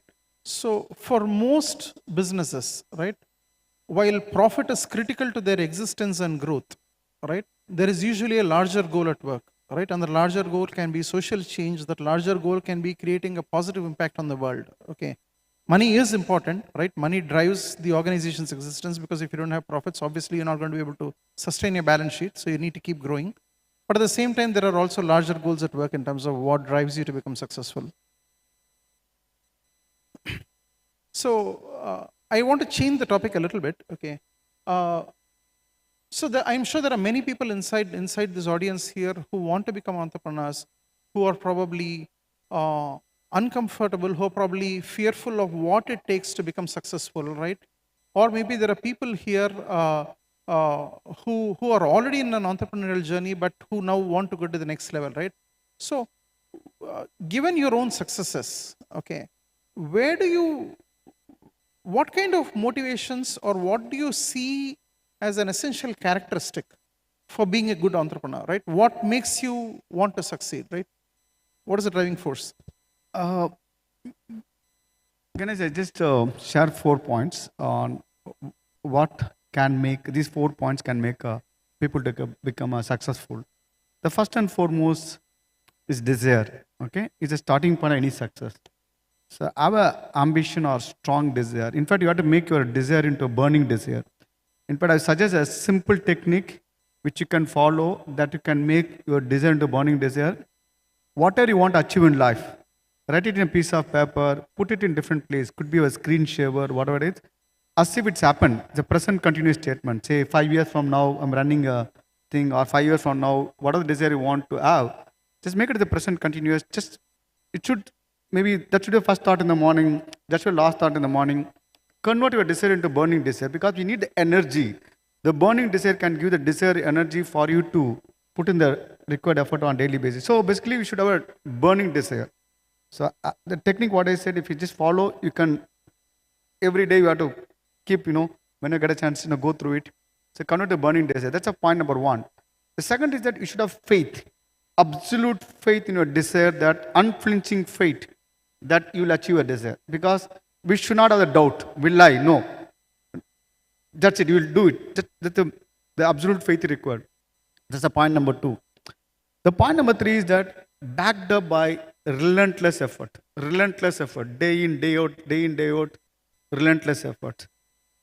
So, Sir Isaac Newton says the compound effect is the eighth wonder of the world.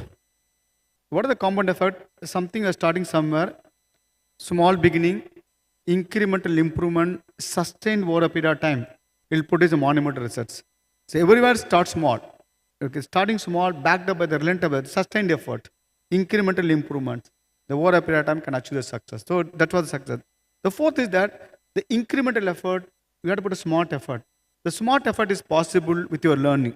So keep learning as part of your life.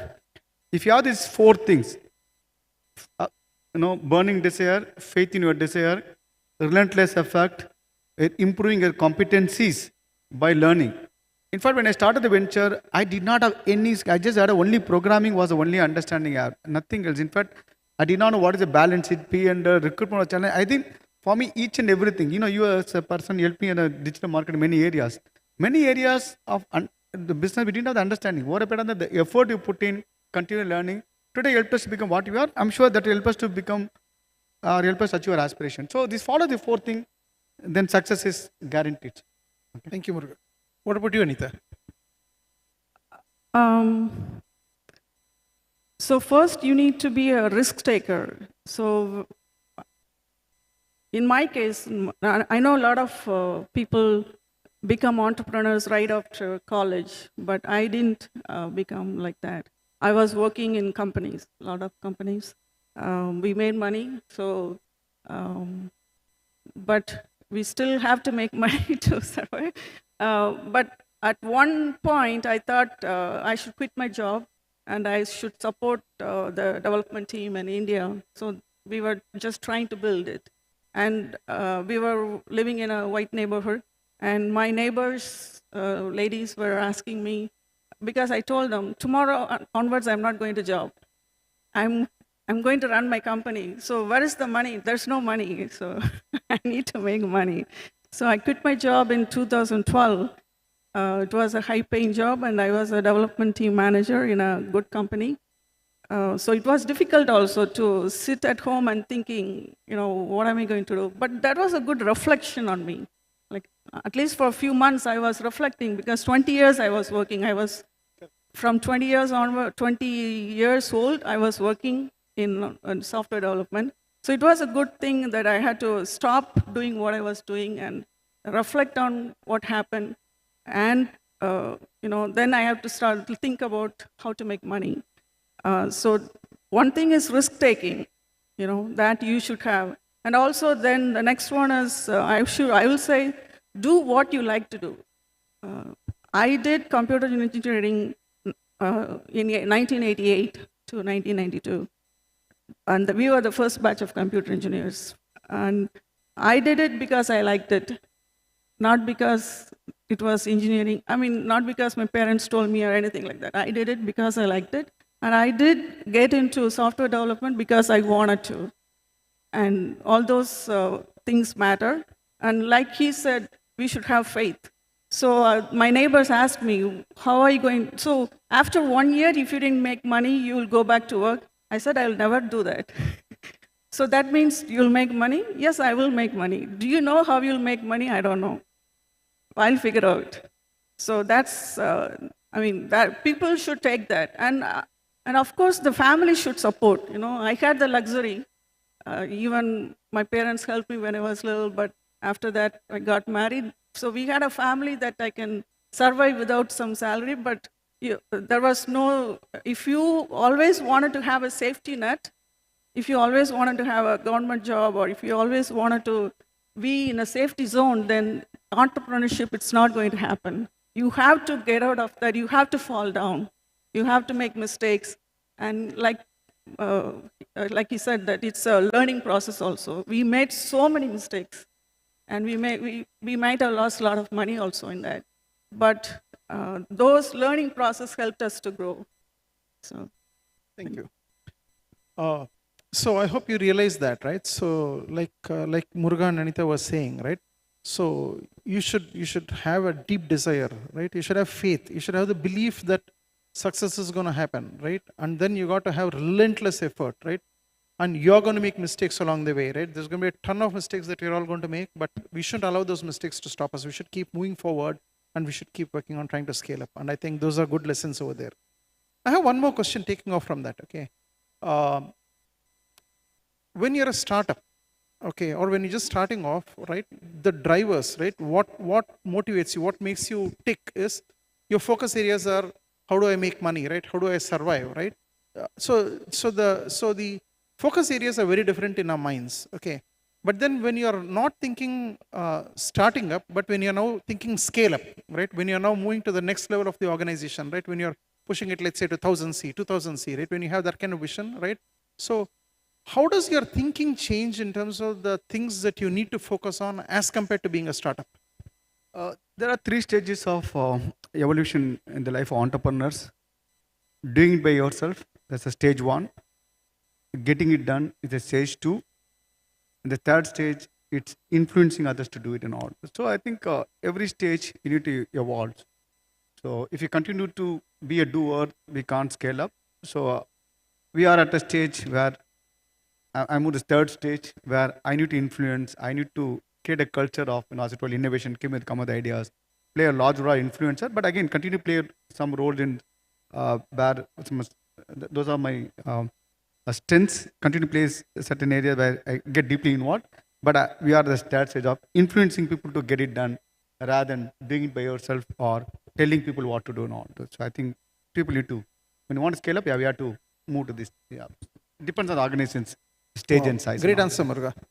What about you, Anita? So what were you asking? Did you ask about what we focus on the money part, or no? Just... So when you're a startup, right, and when you're really creating something out of nothing, right, your focus tends to be on mortality, on survival, right? You're creating cash flows, right? You're focusing on your balance sheet, right? You're getting your initial sustainable systems going, right?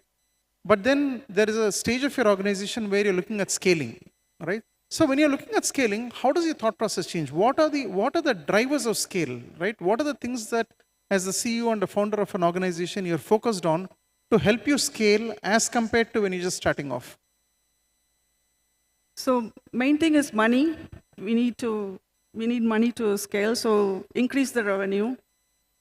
And so more time needs to be, we have to streamline our thought process and time that we spend on what is more important. So we have to prioritize what is more important on a daily basis also. So I would say money is the way to scale. Got it.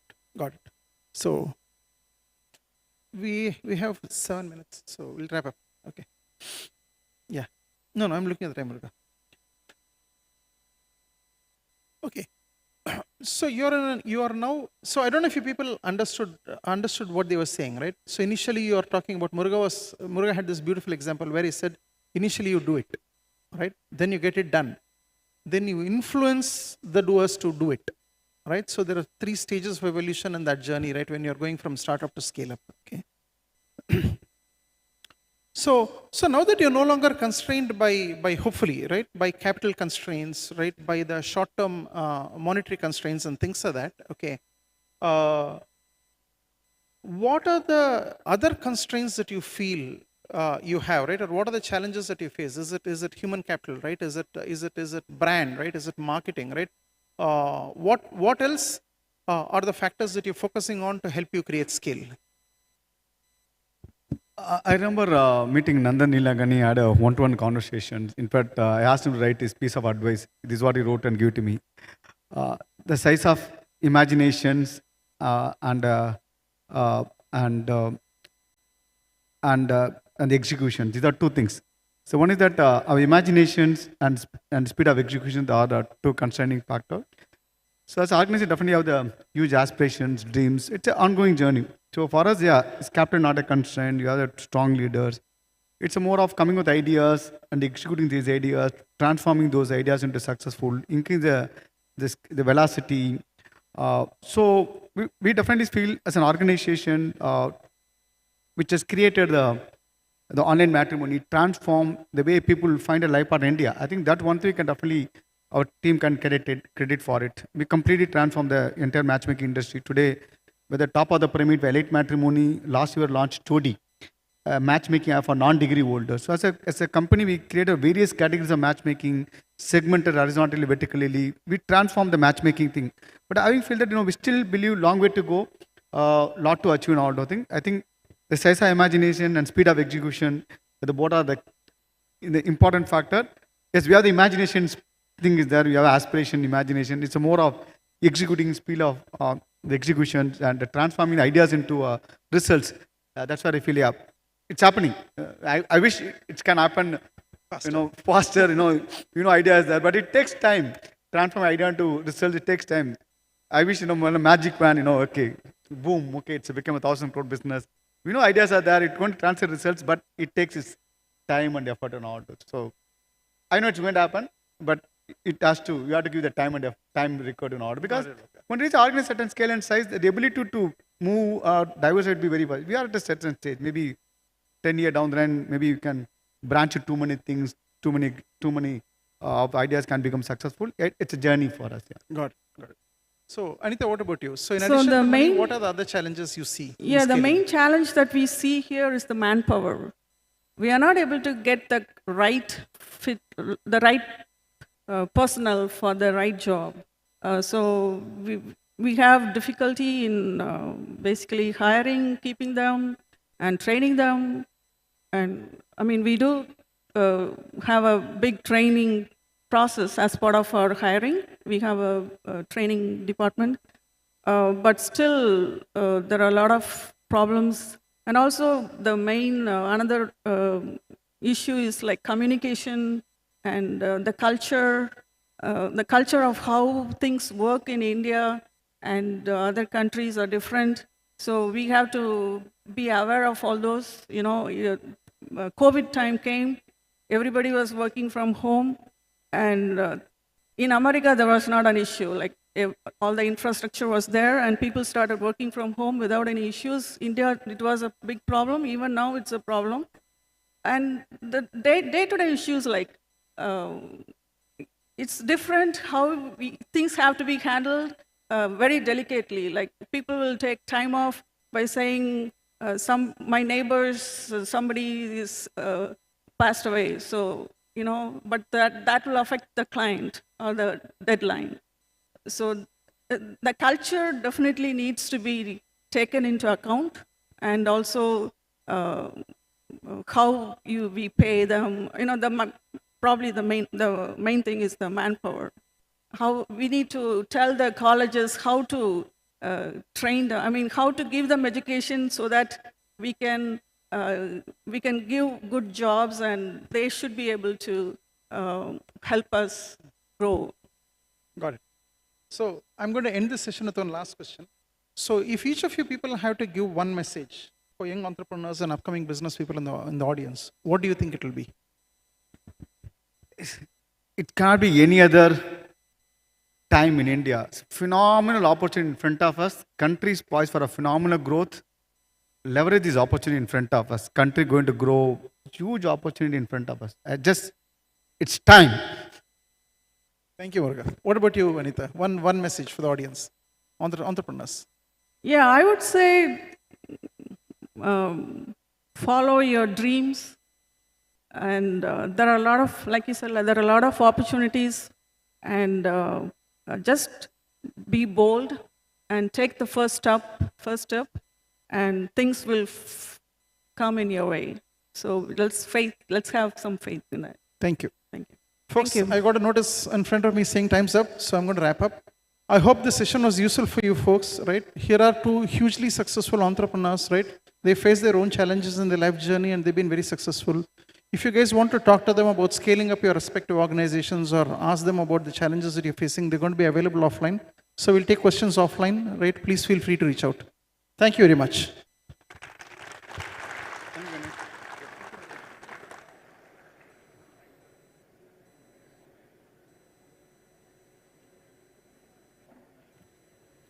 Thank you. We request the dignitaries to stay on the dais, please. Let's give a round of applause, and the takeaways would definitely be very, very useful. We saw about the different working styles that individuals have, faith and whatnot. Now we would request Thiru S. Kribanandam, General Manager. We request the dignitaries to stay on the dais, please.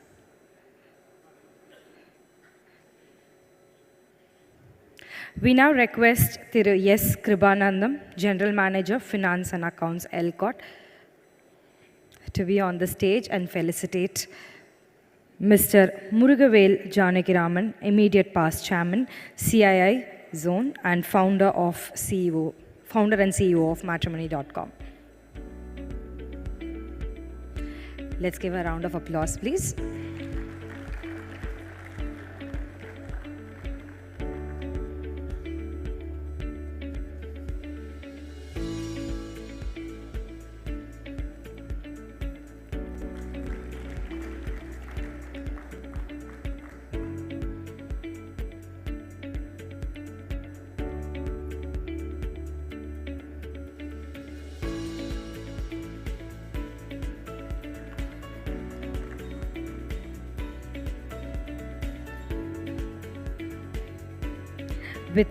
Now let's welcome Mr. Ganesh N. Mandalam, CEO, Zerago, India.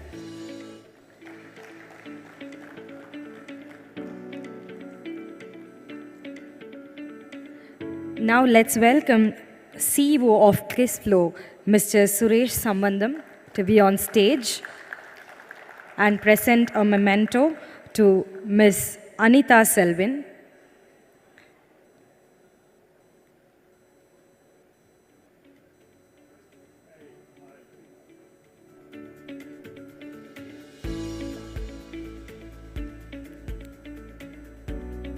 Let's give a round of applause, please.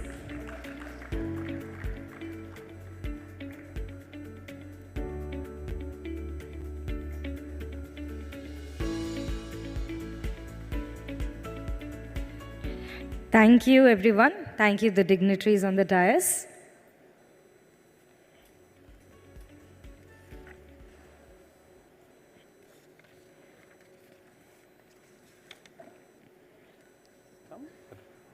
Mine is next session, right? Now we will have 2 minutes of time to start the next session. It's keynote on building global champions.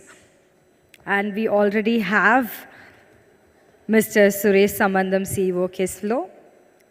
Let's give it a minute to start the session.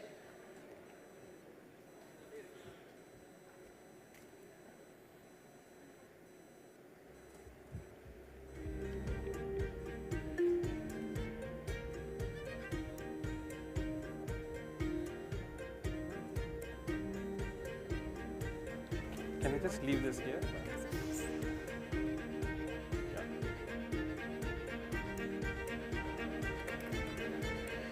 Mr. Suresh Sambandam, CEO of Kislo, as everybody knows, is going to give a keynote on building global champions. Indian companies in many sectors, such as IT services, have shown the ability to create global champions.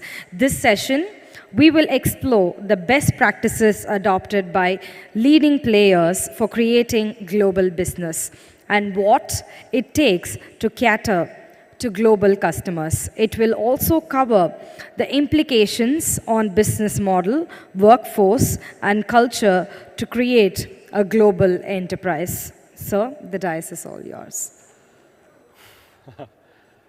Good morning, everyone. Okay. Although the topic says something and the description, I'm going to sort of talk about what we can do to build global brands in Tamilnadu. It's a little bit tweak on what has been put out there in the agenda, so kindly bear with me on that.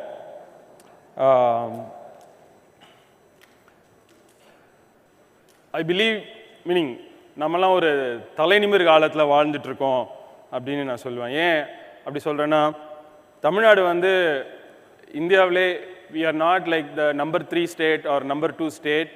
We are actually the number 1 state in the country. And we all should be super proud about that because we contribute 11%. We have 30 states in the country and we contribute 11% to the overall GDP of the country.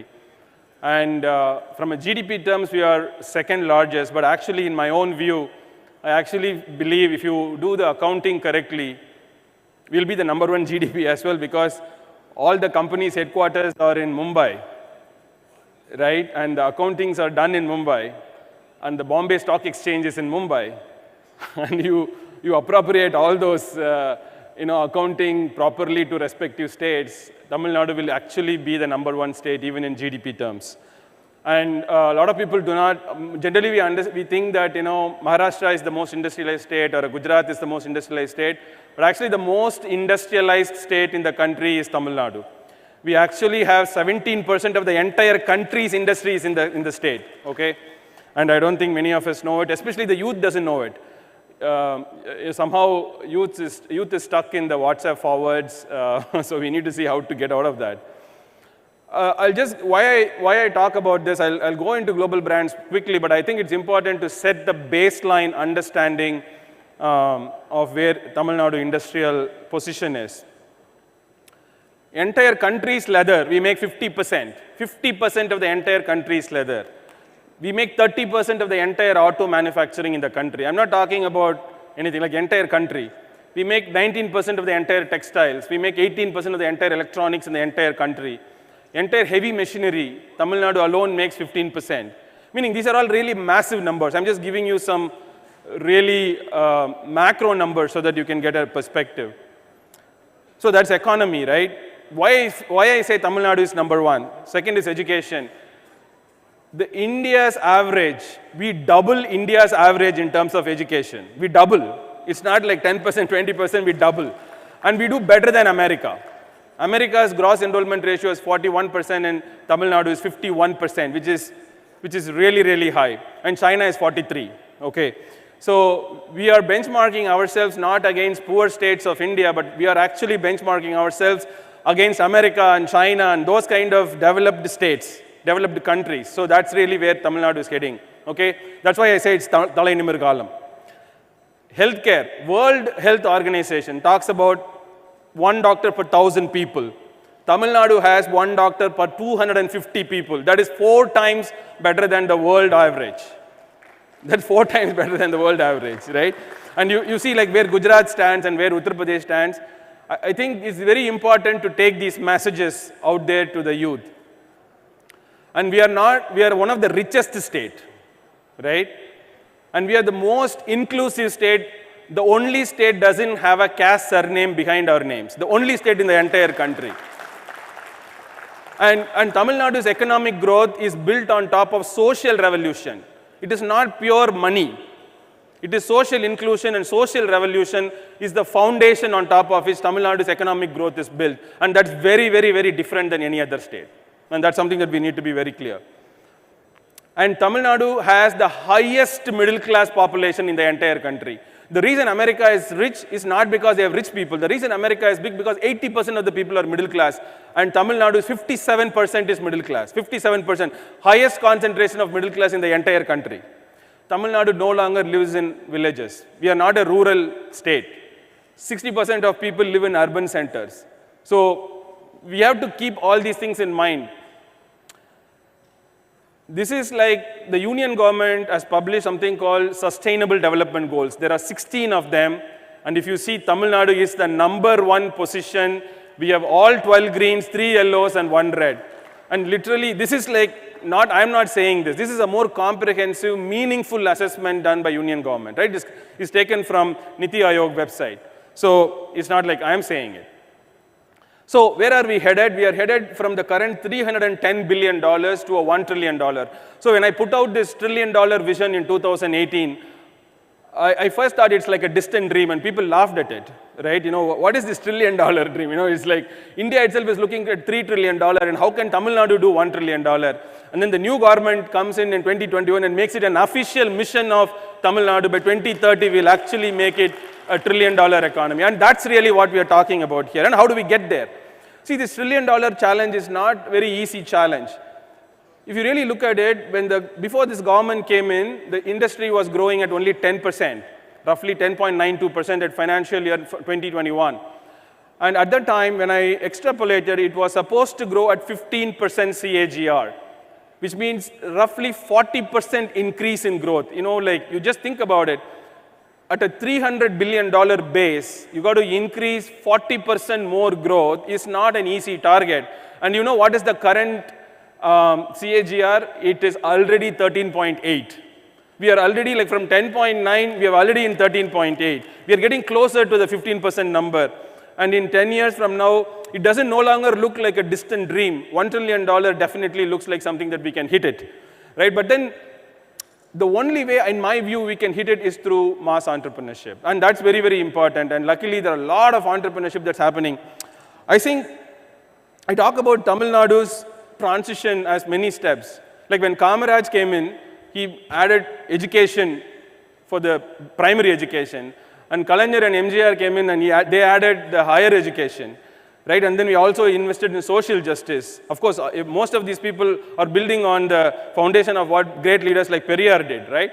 And if you fast forward that, we created a lot of IT jobs, technology jobs, because in 2000, we were the first state to form an IT policy when the government of India did not even have a policy. Tamil Nadu had an IT policy. And that is why all the Tamil youth are getting IT jobs, right? And we have the highest gross enrollment ratio, which means we graduate 1.5 lakh engineers every year. And we need to find jobs to them. So the next logical masterstroke for us is to see how to get entrepreneurship into the main stage. And that's a big paradigm shift that we need to invest on. And that is what I think Tamil Nadu is heading towards. I want to quote 2 examples. It's not like we are not doing good business here. We're doing good business, but we are not building brands. I wanted to give you these examples here. Like if you take Jockey and Haynes, these are 2 big brands in America. Together, they make $7 billion in revenue, which is 50,000 crores. Just 2 companies which makes jetty, okay? Seriously. And 50,000 crores. And you know what? The sad point is, இது எல்லாமே கோயம்புத்தூர்லயும் திருப்பூர்லயும் ஹொசூர்லயும் நாம தான் தயாரிக்கிறோம். ஆனா பேர் மாத்திரம் சட்டை நம்ம தயாரிக்கிறது பேரு அவனுக்கு. அந்த மாதிரி, like we make all these products, but the brand value is attributed towards the brands which own that. So we need to transition from a service provider mindset to a product owner or a brand owner, because the brand is the one that captures the value. If you're a service provider, you just get the money, right? A classic example is you can see in the IT industry. See, you have TCS, Cognizant, Wipro, and all these services companies, right? So what is the difference between services and product? Is, for example, if you earn 1 rupee in a services company, the value of that is 2 or 3 rupees. In a services company, if you earn 1 rupee, the value of that is 2 to 3. It's like 2 to 3x multiple, they call it. But if you earn 1 rupee in a product company, the value of that is 10 to 15 times. So the reason why we need to build product or brands is because the value created by product companies are easily 10 times higher than the services companies. And until like 5 years ago, 6 years ago, we only had IT companies which are service providing companies in India. And it's the first time in the last 5 years, global brands have emerged. Like if you take Zoho, Freshworks, ChargeBee, and luckily all these IT brands are in Chennai. That's why we call Chennai as the SaaS capital of India. For the first time, we moved away from Bangalore, and then we have something positioned in Chennai to be proud of, right? And that is happening right here under our nose. And this kind of product story is super possible. And I'll tell you Kissflow as one of the stories, right? We built a global brand for software in Chennai. We have a customer in 160 countries sitting in Chennai. If it is possible for me, it is possible for every single one of you, right? And we did it through digital. And we got really big brands who are using our product, like Philips, like Flipkart, like Airbus, like, you know, name it. Like some of these brands you may not know, some of the other brands you would know. So this is possible. Now, how do we do this to Tamil Nadu as a whole? I've been writing about this consistently to building an inclusive Tamil Nadu by including all the districts in the Tamil Nadu into this growth story. It is not sufficient that we build it only in Chennai, only in Coimbatore, only in Madurai. That would be an injustice to the rest of the people living in the state. So every district has to have a fair share in the Tamil Nadu's $1 trillion growth story.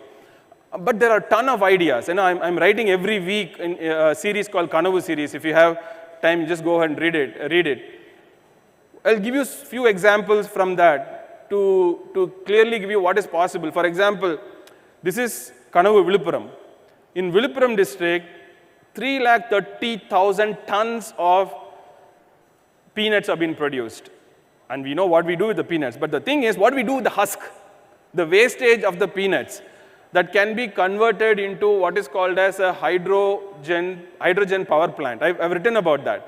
It may not be a huge, multi-ton, multi-megawatt project, but it is possible to produce electricity right out of the husk of the peanuts that we produce just in the Viluppuram district. We talked about how Hosur can become a model city like Sejong in South Korea, right? This was the city that was before it was become a special city status. We talked about how Hosur can become a special city status with autonomous power, so that because it is situated right next to Bangalore, which means it can take away a lot of that, because 30% of IT talent working in Bangalore is basically Tamils, right? And we are really not leveraging that. Those revenues are not getting even accounted in the Tamil economy. It's getting accounted in some other economy, right? We need to take advantage of that.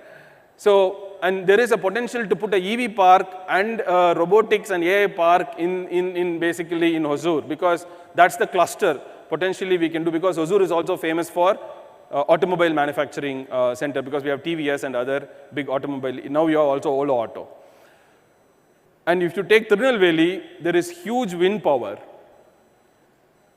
But we have to put a green data center, and like cloud computing is the #1 thing. There is an opportunity to put a massive green data center, because we have both atomic power, which is near Kudangulam, and we also have the wind power in Tirunelveli. And there is also, since there are so many windmills in Tirunelveli, we can also invest in a windmill component manufacturing facility. Just like how the motor industry exists in Coimbatore, we can actually make a windmill industry, or component industry in Tirunelveli, which is deep south, right? And Tirunelveli and those southern states are one of the neglected states in the state, right? So we need to really invest in all of those stuff. And they also have a very, very interesting cookware industry. We are making this kind of cookware today, which is very classical. But what we need to do is, we need to do designer, but not just designer, we need to do smart cookware.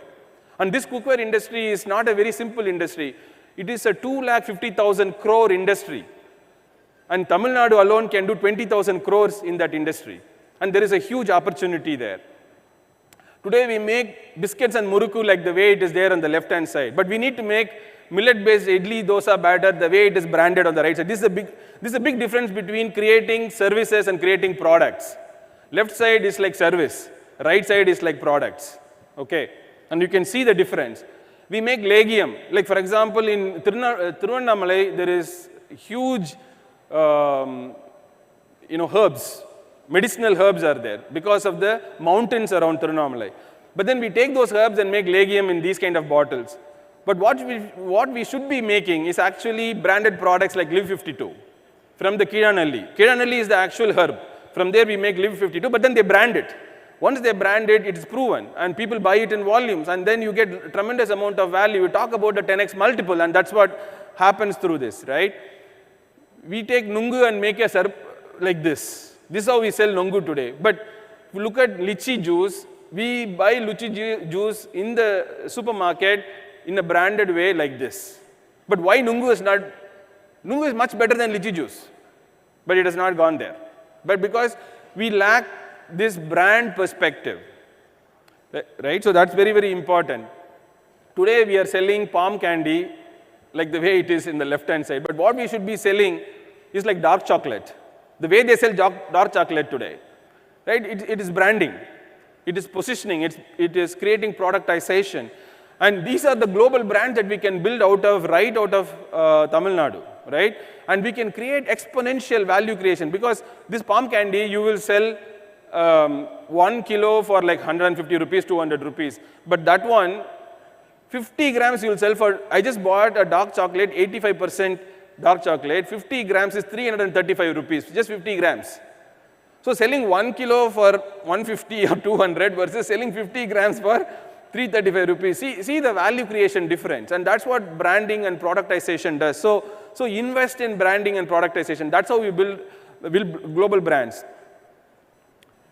When I was writing, the first district I took was Ramanathapuram. Because Ramanathapuram தண்டனைனா தண்ணி இல்லா காடுன்னு நினச்சி first தூக்கி அடிப்பாங்க அப்படின்னு சொல்லுவாங்க. So அதனால் let's talk about Ramanathapuram. But to my surprise, Ramanathapuram is not a desert, okay? It is actually a well developed state. It's just that in our perception we believe like, Ramanathapuram is underdeveloped. It's like always thinking Tamilnadu ஒரு குடிகார state, தமிழ்நாட்டில் வந்து ரொம்ப corruption அதிகம் அப்படின்லாம் நம்ம மைண்டில் இருக்குது. But it is not true. Tamil Nadu is not the most drunkard state. It is below number 10. If you take all the states in Tamil Nadu and then rank it, we are not the most drunkard state. We are actually somewhere in the 10th position. And if you take the most corrupt state, again we are in the 10th position. We are not like number 1. But somehow the narrative has been put in our mind that we are like bad in all these things. But of course, even in 10th position is not good. We need to go to probably the last position or even 0. But the point is, Ramanathapuram is not a bad district. There are a lot of resources in Ramanathapuram, right? There is a special kind of chili in Ramanathapuram. It's, I don't know the name, but I forgot. 12,000 tons, huh? And the chili, it's a special chili. They grow 12,000 tons in a year.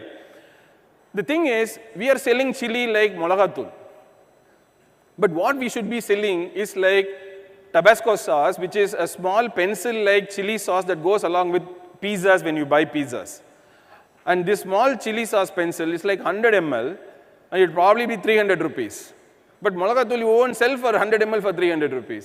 But you know how much money this company, this single company makes? 12,000 crores. And the idea was to see how we can build a Tabasco sauce kind of a brand and a product right there in Ramanathapuram, and give jobs and industrial growth, as well as give more value to the farmers who are producing those chili. And these opportunities are right there under our nose, and we are not being able to take advantage of these opportunities. And this is where the youth should be investing their time. Of course, finally I want to go to my home district, which is Kadalur. We sell palappalam like this, but what we should be selling is a Tropicana juice in palappalam. That's what we should be doing, right? And we make in Kadalur district, we make 4 lakh tons of mundri palam, and all the fruit gets wasted. Only the nut is saved. Fruit, if you go to Kadalur, you can see on the streets, it will be on the left-hand side of the road and the right-hand side of the road, mundri palam chumma potu vechirupanga. But what we can do, of course, is make a feni, right?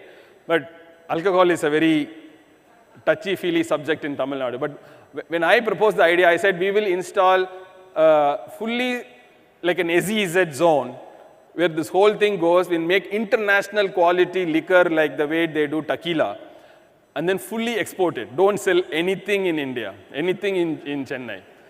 Because if you sell something in Chennai, people will simply criticize it, right? Don't sell anything in Chennai. Even if you have to drink, let us go buy an imported version of the same product and use it here. So that's really what I propose there, because I don't want to get into the political issues here, but the farmers are losing the value from this. That's a lot of money. Actually, it's more money than the nuts. That's the crazy part. You can make more money from the fruit than the nuts if you can allow this, right? So, and then NLC la enna aichina, they have 10,000 acres of land after taking the lignite, and it's a waste. It's like this. They don't know what to do with this. So what I was saying is, why don't we put vetiver? You just put vetiver on this, and vetiver oil is the base oil for every single perfume that you use today. If you're buying any perfume, the base oil, if you buy a rose perfume, the base oil is 90% vetiver oil and 5% is the rose essence or whatever it is. So, and 1 liter of vetiver oil goes into thousands of rupees. It's not a cheap product, it's the most expensive product. And we can make it, right? So basically, if you have to make Tamil Nadu proud, we need to build brands. And this is the brand that we have. We have like brands like Avin, Arun Ice Cream, Kissflow, Naturals, Kevin Care, Bharat Matrimony. These are the brands that we have. Ramaraj Cotton, Achi Masala, Sakshi Masala. Some are regional brands, which is mostly Tamil Nadu or South India. Some are national brands, like TVS is a national brand. But there are only a few brands which are global. And most of these brands which are global are really software companies like Zoho or Kissflow or Freshworks. And consumers don't know it. Kissflow, our customers know it because we are in the B2B space. But if you go walk across the street and ask anybody out there, they won't know Kissflow because an ordinary person doesn't know Kissflow, right? But we need to build those consumer brands from Tamil Nadu. And today we have only 150 brands in Tamil Nadu. And the beauty is these 150 brands already create roughly 10 lakh direct jobs and 50 lakh indirect jobs. This is, on the left-hand side is the current situation. These 150 brands create 10 lakh direct jobs and roughly 50 lakh indirect jobs. And somehow we can roughly map 25% of this $300 billion GDP comes from these brands. The only way for us to fast track and get to the $1 trillion GDP is to go from this 150 brands that we have today to a 500 brand, which will essentially create 50 lakh jobs, which is, you can correlate this to the GR number I talked about. The GR number, which is basically at 51%, which means there are so many people need jobs. We need to create this. If you don't create this, those people will get really pissed off, right? Because we educated them. They are all engineers. They are all studying something amazing stuff, right? And this is our fast track way to get into the $1 trillion vision and making Tamil Nadu proud. Thank you very much, guys. I hope you guys enjoyed it.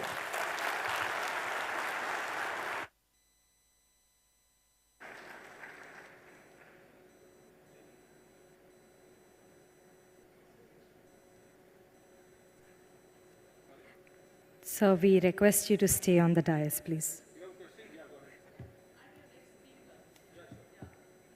So how did you come with this Kissflow name? It's very unique, right? You never asked. Actually, used to wonder. KISS stands for Keep It Simple Stupid. So the idea was, so we were creating a product which is a workflow product. So we codenamed it Flow. But then Flow is so small, you can't get a domain name, you can't get a brand name, you can't get a trademark. So you need to attach something to it to make it unique. So we were always thinking about what do we attach. And then someone in my company came up with this idea called KISS principle, Keep It Simple Stupid. You can Google for it, it's in Wikipedia. So the KISS principle's origin traces back to World War II. So they were shipping ammunitions to soldiers who were fighting the war, and they will just drop it from the aeroplane.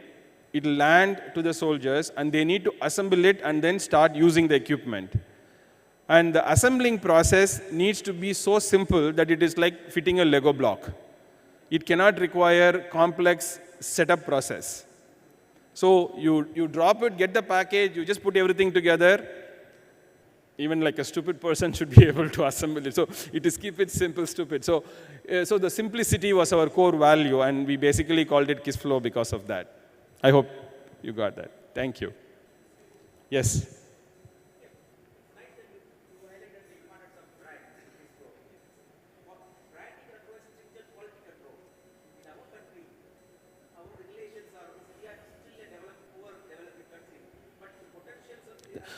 No, I'm only talking about Tamil Nadu. Tamil Nadu is not a poor developing country. Tamil Nadu is actually a developed state. Okay. You get your data correct, sir. Let us be honest. Okay, can we go to the next question, please? We need to implement stringent control. Then only then we'll really a developed country. No, sir. Actually, I want to start with a positive mindset. I'm not. Okay, it's very important for growth. You need to shun down the negativity. You can build a lot more. Reality. No, it's no. No. I beg Let to us go forward, I beg but to we disagree. need to be very. We can talk offline. No. Okay. Let us be honest. Sure. Okay, guys. Anything? Thank you, sir, for enthusiastically taking questions. Somebody wants a question there. Yep. Hello. Good morning. A quick question. You've been talking to a lot of events like this. Hello. Excuse me, sir. Hello. Yeah, it's please, working. please. It's working. So, yeah. You go to these kind of events a lot across the globe, US, anywhere. So what kind of impact these kind of events will make? See, actually, when I was part of the minister is not there here, I think so. So we were part of imagining this Umagine project. The idea, one of the things that we put out is if Tamil Nadu has to get to the $1 trillion vision, multiple things needs to happen. One is the startups, another one is inclusive growth at the district level. All these things needs to happen. In addition to that, a brand image of Tamil Nadu has to be uplifted. So we need to make Tamil Nadu as like a dream Tamil Nadu, right? Like a dream destination. Right? So that dream destination is really what we are trying to do. And Umagine project is essentially to showcase not just to ourselves. I think the first thing is, like the gentleman other time talked about, we need to course correct our own mindsets, our own negativity. We need to start out with a positive foundation. I have a lot more belief in our youth than the older generation has belief in the youth. And they basically think the youth are all drunkards and they are all drinking and wasting time. 5% of the people are doing it. Remaining 95%, why are you just killing the motivation for the remaining 95% for the 5% of the people who are doing that? People are starting with this whole negative mindset. So this Umagine product first establishes the positivity for ourselves, then for the rest of the states within India, and then for the global world. I think we have achieved that to some extent in this session, but I think the next year it needs to go to a much bigger global scale. That's really what I believe. Thank you, sir, for enthusiastically taking questions. And we would like you to stay back as we want to felicitate you. I would like to welcome Thiru Shantakumar, DRO, TNEGA, to present a memento to Mr. Suresh Samandam, CEO, Kislo. Let's give a round of applause, please.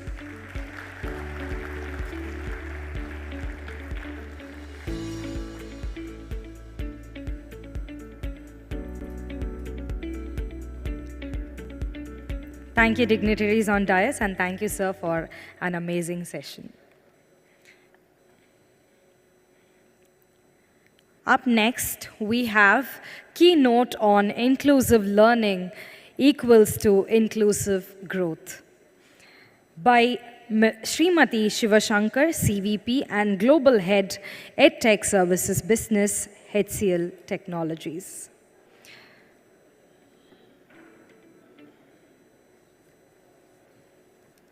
Let's put our hands together and welcome our speaker.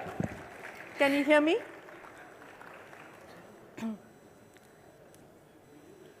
Am I audible enough?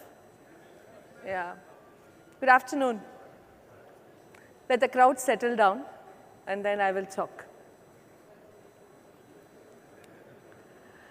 Suresh, thank you so much for that invigorating speech. I think he spoke about what it needs to get branding done. So the next few minutes, I'm actually going to tell all of us, if you have to brand yourself, you need to be competent. Without competence, there's nothing like branding, right? So I'm going to spend a little more time on how you can focus on competency. What should enterprises educational institutions and individuals in this room actually need to focus on in the coming years. I'm given 30 minutes, but I'll speak only for 15 minutes. In the next 15 minutes, I actually want to leave the floor for a lot of questions. The more you ask, it's better for me, because I know I get intelligent and I get to be a better person when I start answering questions with a lot of clarity. So I welcome a lot of questions after my first 15 minutes of speech.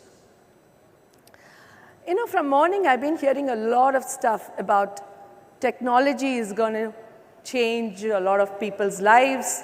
I heard a lot of people talk about inclusive growth, whether it be our finance minister, our IT minister, and all the keynote speakers, including the gentleman who spoke just before me saying that why it's important to get out and discover ourselves. But at the same time, we just forget, if you have to do all this, there's something called the human capital development. It is very important. Everyone says 51% of Tamilnadu is going towards higher education, but somewhere yesterday in the meeting, Mr. Lakshmi Narayan also mentioned only 46% of our youth at any point in time are also employable. So there is a big gap, especially when you look at numbers, there is a big gap in terms of making people employable and sustainable in the coming years. So recently in the World Economic Forum, there was this alarming statistics. I just want you to be aware and be aware. It's very important. About 1 billion jobs worldwide is going to be impacted by technology. In fact, I always make fun at home. I have a maid and she has 3 phones. And I'm a CVP and I have only 1 mobile phone. She has 3 phones, 2 phones gifted free of cost, 1 phone because she needs to have it for her ration card. The other 2 phones, I ask her, what do you do? And she says, Madam, I watch a lot of TikTok videos. So technology adoption comes in many ways. So the adoption is going to change, and how you really need to enable the adoption of technology to the last mile is going to be very, very interesting.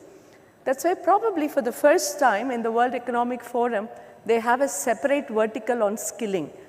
And most of the companies worldwide have decided to actually put in money.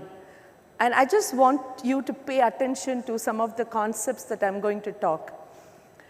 For some of you, what I say today will be like, I've heard this before. For some of you in this room, it would be more like, hey, what do I do with it? For some of you, it might be like, this is very complex. It has to be complex. I am going to leave a lot of complex concepts with you today. It's up to you to actually take a little bit of this complexity and trying to unwind when you leave the room. A lot about inclusion, intuition, and integrity. I want to talk about these 3 I's, especially for people who are looking for jobs, the corporates, and the various other educational institutions you see here. There's going to be a huge shift from education to competency. So if you want diverse people in this room to adopt technology, adopt IT, right? See, I'm in edutech business. I build platforms. I build products. When I say I need to actually look at an inclusive platform for education, I don't really, or employment, I don't look at the background education of people. I need to actually focus on how I can build job competencies. So if any of you are startups in this room and you're focusing on building platforms for training and skilling, keep in mind, you need to focus on competencies, not focus on skilling. If you focus on skilling, your platforms will die. That's why you find that even this morning I got up and one of the largest and the oldest skilling organization is now being bought by Byju's, right? So there are a lot of changes that happen. You cannot sustain if you're really looking at your skilling platform to focus on pure education. At the same time, to all the educational institutions in this room, do not focus on degrees. Focus on competencies of individuals that you're really going to invest on. To all the students in the room, don't look only at degrees. You need to look at what is that I have actually taken with me as competencies to build my own brand, to build my own individual brand when I leave the college. So that's important. The second is intuition. I'm saying this in this forum with a very specific reasons. Everyone seems to be worried about ChatGPT. Everyone is talking about AI, ML, asking what is that's going to happen to the human capital. Please understand the human capital development will never get disrupted by artificial intelligence. The artificial intelligent machines actually make you think more like a human. And it's important that without human, these AI are not going to exist. You coexist, that's important. And therefore, when you build platforms for skilling, platforms for education, even if education companies now want to look at what is that I have to do beyond preparing students for degree, don't be dependent on AI much. Don't be dependent on ML much. AI and ML can never replace teachers. Please remember that. AI and ML should never replace teachers. So if corporates decide to bring automation and have an automated ChatGPT to start teaching students, it's stupid. So please do not get into that rhythm at all, and we don't need to ape the West. India is a place which is known for gurukulams. Stick to that, and we will all function better, and we will sustain for lifelong. The third part is very, very important. When we talk about a lot of women in technology, people with disabilities need to be absorbed. Oh, Tamil-speaking kids from the rural area need to get into jobs. And if companies start looking at all of this as a CSR program, we will never sustain. So any learning which is oriented towards CSR, please don't sign up, because it's a waste of time. Somebody is spending money on philanthropy and somebody is not actually taking it to the closure. So any of this inclusion program, if it is part of business, and the business is driving education, business is driving skilling, then please enroll and please adopt, because the company is serious about spending a bit of every money. It is also tracking the returns on investment, and therefore it is a very, very serious business. So when I say inclusive growth equals inclusive development, only if the development is going to be measured as a return on investment, then it makes sense for any of us to get enrolled into anything called skilling. Do not go into much of free skilling, because it is not going to be determined by the last mile job readiness or you actually getting employed with any organization. There is a very interesting concept that we have bought in HCL. And all of you must be wondering what is there on the right-hand side of the top. It's the Career Shaper. The platform, the education platform, I would call it as the skilling and the assessment platform, the learning and assessment platforms that we are running as a business is called Career Shaper. Well, the name says it all. The gentleman before me actually spoke to you about branding and what the brand stands for. So I don't really need to explain to you what Career Shaper means. But I want you to talk a little bit about the skill mesh. This morning, actually, Dr. PTR sir talked about fungibility. I don't know whether you really took that minute to understand, and also said that when the West did not survive pandemic, we did. That's because we were a lot more fungible. We all need to start focusing on skills which are fungible. Our skilling must be fungible. The jobs are changing every day. You get up in the morning, the technology is changing. You come and sit in front of your machine, there is a new Java version coming. Whether you're a product enhancement or you're a product programmer or you're actually a product developer or you're a cloud engineer, there seems to be a new cloud version coming in every day, right? So you need to be fungible. Your competencies must be fungible. One of the reasons why I have put this skill mesh is, if you see in the center, the black stuff that you see there is a job description of a developer. In any organizations worldwide, you have a choice of going vertically up or horizontally down. So if you do not have a competency baseline in your company, or if any of you in your education institutions do not understand how these competency baseline need to happen as part of the skill mesh, you will still continue to have the industry academia gaps. the students will still have a problem of getting into the companies and again sitting another 90 to 120 days on bench and trying to say what is that we need to do next. Anyone who is with 2 to 5 years of experience in the industry want to do what is next, cross-selling, upskilling with vertical domains, you need to understand what it takes to be part of the skill mesh journey. So when we started the Career Shaper platform, the first thing we did was to get into the skill mesh for over 120 jobs across 5 different tech verticals. When I talk about technology today, all of you in the room should remember something. We are becoming more and more interdisciplinary in technology. For example, let us take an example of IoT. And IoT is a great combination of telecom engineering and IT skills. You need all three to become an IoT product expert. There's a lot of interdisciplinary, interfunctionality, interdomain that is coming into technology today. So when the government says we are going to take the network to the last mile and even have the young people in the last mile in these rural villages to adopt technology, it is again interdisciplinary. So most of the jobs today are becoming very interdisciplinary, right? So we have skill mesh for over about 150 jobs today, whether it is digital, cybersecurity, cloud, engineering, and others. I think it's important that you understand vertical. Jobs are also becoming, all the verticals are also becoming what I call as mutually exclusive and collectively exhaustive. Skills are getting to be collectively exhaustive, right? So when we talk about immersive learning, how do we actually have people to get hands-on training? It is getting exhaustive. That's why I encourage all of you in this room to think of the Apprenticeship Act, the apprentice policy that the government has brought in, seriously. I think that will help a lot of youngsters in this room to get an early on attention into the companies with the right skills.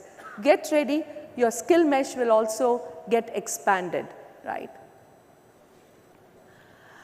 So when we look at the Future Work program, I think one of the things that we have done in HCL Tech as part of the EduTech platform is that we do have Futurum, which is part of the First Careers program. We have something called Switch. I'll tell you what the Switch is. We just forget that there are a whole lot of students from commerce, accounting, and humanities background who would also want to switch. A lot of BPO people today, after 4 or 5 years of experience, want to move to technology. It is easy. We do have those career tracks because we understand skill mesh very well. Most importantly, many women also want to restart their careers. This is the right time. I did talk about it yesterday with Shireen Bantu, and she and I said, this is time for India to wake up and bring women, lots of women who have retreated over the period of time on how we can get them restarted.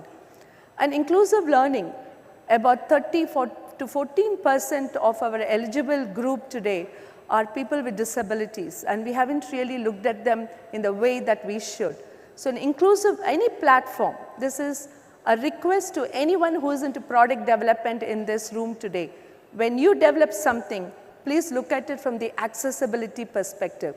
I was evaluating a company last week because they wanted some investments. So when I looked at the entire platform, the platform had everything, but I just asked, is your platform accessible? The guy was shocked. He said, no ma'am, it's not. Then I said, you have actually taken away 50% of my customers by not making my platform inclusive. As part of ESG, every organization in the world is getting committed to such inclusive development. So you want to sell, you want to grow, you want to really get investment, become much, much more ESG compliant. So as part of this, many of these have been taught to you in many of your forums, but it's very important for you to know that unless otherwise you do your competency baseline and getting your concepts right and having an immersive learning. When I say immersive learning, it must be tech domain learning. If you do not do your projects which are closer to retail, healthcare, or you're looking at manufacturing to get ready for an industry 4.0, it is going to be a problem. So much of the platforms today please, I want you to focus on this particular one-liner I say. Much of the learning platforms you see in the market disseminates learning. It's like a voice box sending you, micro learning. That's why 8% of you actually complete such e-learning and you get a certificate and you're not job ready. You need to look for platforms that will help a learner to assimilate competencies to become job ready. So there's going to be a shift from just learning through micro learning to acquiring competencies through learning. So that must be the focus in the coming years. And one of the things that we have done from the Career Shaper platform is to get more and more into this. So I'm just going to stop here. I'm just going to leave the room with any questions that you may have, and I will take on, because I did say 15 minutes, and that's exactly. Yes, sir. A mic here, please. I see a lot of questions. Looks like everyone has gone for a coffee break. Yes, sir, you can ask. And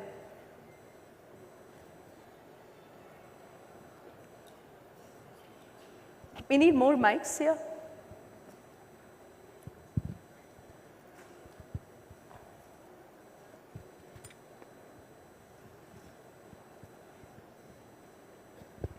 Good afternoon, ma'am. My name is Santosh. It's really nice, your presentation. We really enjoyed.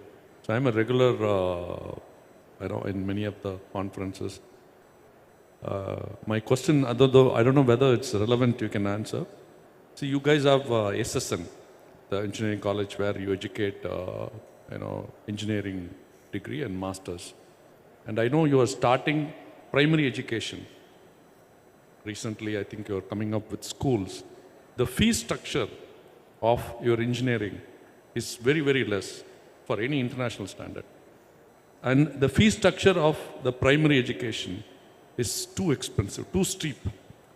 So what is that, I don't know if you can answer that. I have passed through that as a mother, and I have educated my children also in the same way. Sir, that question should have been for the policy maker. No, right? no, your HCL. We don't run any primary schools, sir. They're just starting SSN. I think you are. Sir, I will not be able to answer that. Okay. I don't run SSN. Okay, thank you. This is on the platform. I'm here, it's your right. Yes, please. We have multiple platforms. Yours, one you cited in NASCOM Future Skills. Future Skills, yeah. And yesterday there was Non-Mudalvan coming up with a platform.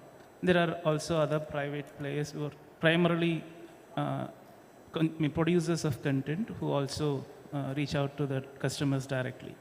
But I'm an academician. I know the demand, and there is supply available in plenty. If I subscribe to one platform, I don't get all the required competencies that you're citing. So how do we put them together?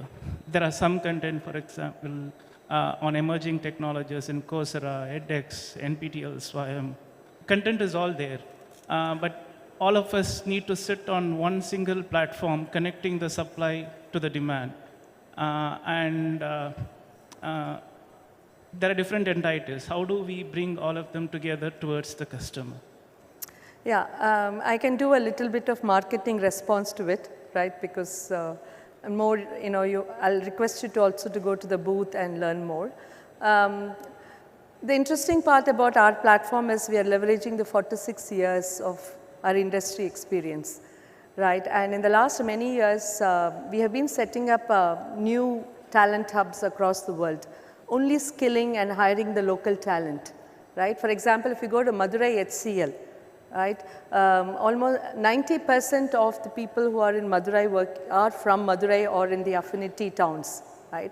The focus is largely to get them job skilled, and we don't run a BPO there, by the way. We have the Fortune 500 customers who are getting serviced out of Madurai. I'm just giving you an example. So I think you need to choose a platform based on what will work for you. And I think it's also to do with how you would find that the students there will see the ROI. That's very important. And number two is that, everywhere you need to start with a POC, right? If you want to just choose between 5 platforms, I would suggest that you just pick up all the 5 platforms and ensure that you take a small POC done from each platform and see where your ROI is and then go with it, right? It's exactly like how you go to the shop to pick up 5 different brands before you actually stick to one brand later. Yeah. Thank you. It's a service industry after all, so. Yes. My name is Rajesh, and the topic that you brought in is very close to my heart. So I come from a manufacturing background. The question is that, we talked about the skills and you mentioned Java and all.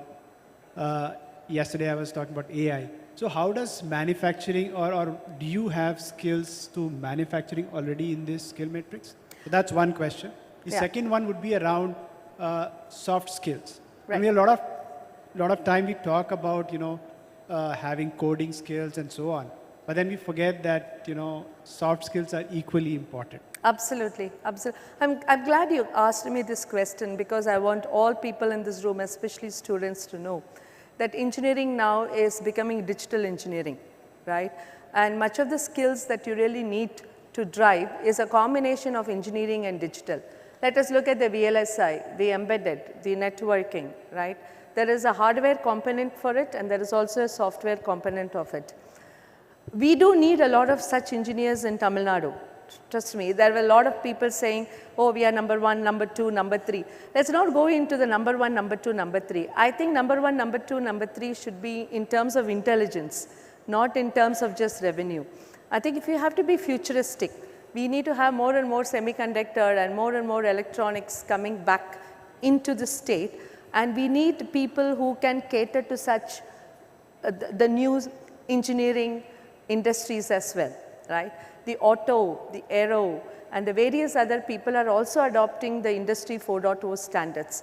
So interdisciplinary, when I actually go and look at embedded, I need to see whether I can also get auto ready. What kind of PCBs am I getting trained for? Someone was asking, colleges, which college, they said which platform to use, right? Most of the platforms don't teach this digital engineering. Of course, we do, but most of them don't. But what even board to choose and get ready for an auto kind of an industry is where an experienced people from the industry can talk to the colleges and support them. So engineering and digital has become like a digital twin now. They're going hand in hand. When I said 1 billion jobs, a lot of people in engineering need to be repurposed with digital learning. That is a huge market by itself, right? Starting from the compliances and standards. Look at the auto industry today. There are so many changes coming with the security, safety, and compliances.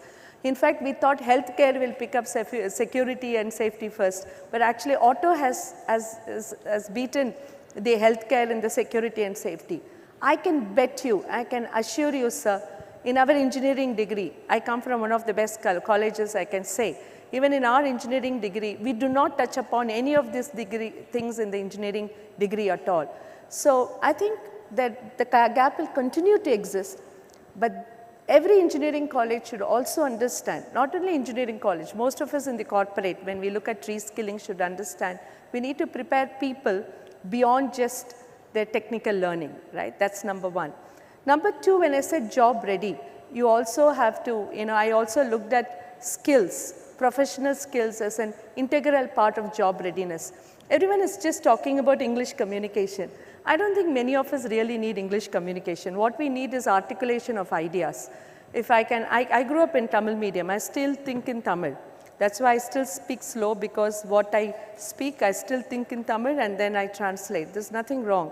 As long as you teach students, you teach all individuals, including the corporate people, on how you can deliver the concepts that you are thinking of. I think delivering and articulating the concepts and ideas is more important than English, whether you're in English level A, B, or C. But unfortunately, we are teaching them English. We are not teaching them articulation, right? So that's exactly my point as to why you need to switch to the job-ready competencies and not into the typical English certification competencies at this point in time, right? Thank you, ma'am. Hello. Yes, sir. Thank you. I am Lakshman from Tech Lead, working as Tech Lead. I'm here. Okay. Yes. So, my question is actually inclusive of learning as further, how to profiling themselves is the most important thing to get into the jobs. Yeah. What's your perspective on it? That's my question. Absolutely. I think I will suggest all of us, including me, we shouldn't just sit for appraisals every year. We should actually do our competency baseline, right? We need to know how good we are for the current job and for the next job, because the jobs are evolving much faster than technology today. Every time I open my job catalog, I see there are new names to it. There are new versions to this. But what is important for your branding. For example, in some company, you may be like a back office assistant, but suddenly the same assistant is called as an analyst in a multinational company, right? With an extra skills, with an adjacent skill. It's called core and adjacent skill. You can't change much of your core skill much because you're already trained for a core skill. But the adjacent skill is what you can pick up very quickly so that you also move with the career paths that are available and so on. Guys, I just want to also tell you, all this 30% compensations changing when you jump from job to job will come to a standstill in a few years, okay? But what would mean to you is how much people are ready to pay for you or pay you when you switch into adjacent skill. So look at some of the platforms that will help you to do your competency baseline, very important. That's why LinkedIn also is coming with one or two of such things. Hi, ma'am. Hello, ma'am. Yeah. Here, if Sorry. I can take one. A very quick one. I'm Jeevan from Malaysia. Yes, Jeevan. Yeah, we run a global business. So over the 10 years being involved in India and other countries, I realized that we have great competency skills, especially in technology skills, product development, programming, and so forth. Like the gentleman says, we are lack of the soft skills. Right. But I also believe that we need to build a lot of competency on industry domain, yes. Process. Yes. That will bring our people to more global rather than just focus in technology space. So Yeah. what is your view on that? What you just said are called functional skills, right? So when you actually make somebody job ready, that's exactly what we say. We make them ready through functional skills. That's something which is you don't go and teach a farmer how to farm. He picks it up. One is through intuition, second is on the job, right? And it's called immersive. Do you think you can just learn farming sitting in front of the computer? You can't. I think, unfortunately, we do believe that IT and ICT skills can be brought like that. That's not, and that's exactly where we have the functional skills. Thank you, ma'am. Yes. One question here, if This you is have the time. last question because On it's a your lady, left. and I haven't heard a lady voice since morning. On your left side, if you Oh, can there see you are, me. yeah. Thank you so much for the inspiring, most authentic session I have heard in the conference for the last 2 days. And my question is, it's very inspiring you to see bringing up new career-seeking program and insisting more on skills, not more on skills or degrees, but on hands-on learning and building a brand for yourself, which is actually important in these times.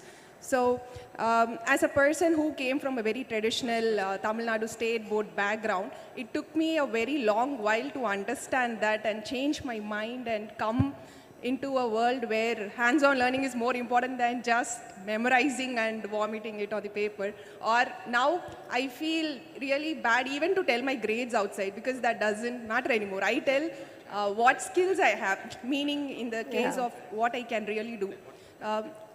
I feel in this generation it's more important that being a mom, I want your perspective on bringing up children who would be creative and authentic and understand that it's not the degrees or it's not the marks, it's not the competition, it's being yourself. So from your perspective, now that you talk and lead programs like this, what do you think? What should be done on the basic level on education at the schools for children and for parents? Oh my God, I'm now forced to, this is last question, but it's like catch 22. I'm forced to introduce my daughter. She's actually in the room. Can I, sorry, but she is an artist. It's nothing, she is not into math science. She doesn't believe in formal degrees. Times are changing. Just let go and decide what the generation has to do. That's what my parents did to me. I do it to the kids. So don't push them into that regular degree, say you have to be, and your role model is your grandfather or the next door uncle, because they're all like gone, right? The future is different. And future should be more hands-on. They should just navigate. You should fall down, pick up yourself and start running on your own. We have enough room for that because the world is flat. So, and the technology has made it even more flatter. So just don't go into formal, that I keep saying, don't go into formative, you need formative education, but you don't need to formalize it all your life. Yeah, thank you. Thank you, ma'am, for enthusiastically and very kindly taking questions. We would like to kindly stay on stage so that we have a small memento for you. I would like to invite Mr. G. Ramesh, Manager, IT Infra, ELCOT, to hand over the memento to Srimati Shivashankar, CVP and Global Head, EdTech Services Business, HCL Technologies. A big round of applause, please.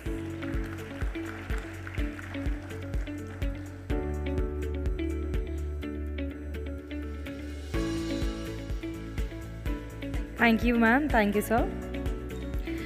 Up next, we have a keynote on role of digital in transforming healthcare outcomes. And we have our speaker, Mr. Gopi Kotishwaran, co-founder, Cardiac Wellness Institute. Let's put our hands together and welcome him on stage. The role of digital in transforming healthcare outcomes will explore how technology is revolutionizing the healthcare industry and improving patient outcomes. With the rapid advancement of digital technologies such as artificial intelligence, telemedicine, and wearables, healthcare providers and patients are benefiting from new opportunities for diagnosis, treatment, and preventive care. This session will cover an overview of the digital health ecosystem, high potential use cases, and imperatives needed to drive adoption. Once again, let's put our hands together and welcome our speaker, Gopi Kotishwaran, co-founder, Cardiac Wellness Institute. Is there a clicker that I have?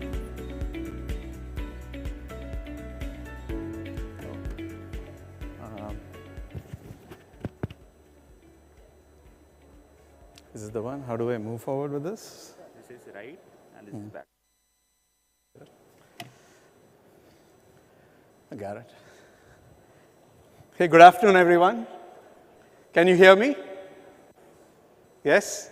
Okay, so thank you for this session. We will have some technologies that we discussed today to make sure that, but I'll make sure that it's not too heavy, and we cover a lot of important aspects of how digital is playing a big role in transforming healthcare outcomes. Right? The first question usually I get on this kind of a thing is, will AI replace doctors? Usual question. My answer to that is very short, simple. AI will not replace doctors. Doctors using AI will replace doctors not using AI, right? So that's where we are. And in full disclosure, to start with, I am not a medical doctor. Right? I'm an alumnus of IIT Madras, IIM Calcutta, and Harvard Business School. So I I am not a trained doctor. However, my partner, co-founder, Dr. Priya Chokalingam, is a medical doctor, and she has a PhD in cardiology from the University of Amsterdam. And I'm also so happy that her professor in Amsterdam, Professor Arthur Wild, he has also joined us here today. The reason for that is tomorrow they're organizing a cardiogenetic event, and it's an international symposium that they're organizing. They're here. If you could just stand up for a second so that people know the brains behind Cardiac Wellness Institute. So that, thank you, thanks. I want to hear a couple of, before I go into healthcare outcomes, I want to hear from you people on, if you think, I'm going to ask a question, and if you believe it is true, then I want to see a show of hands, some clapping on this. Do we have some of the best doctors in the country?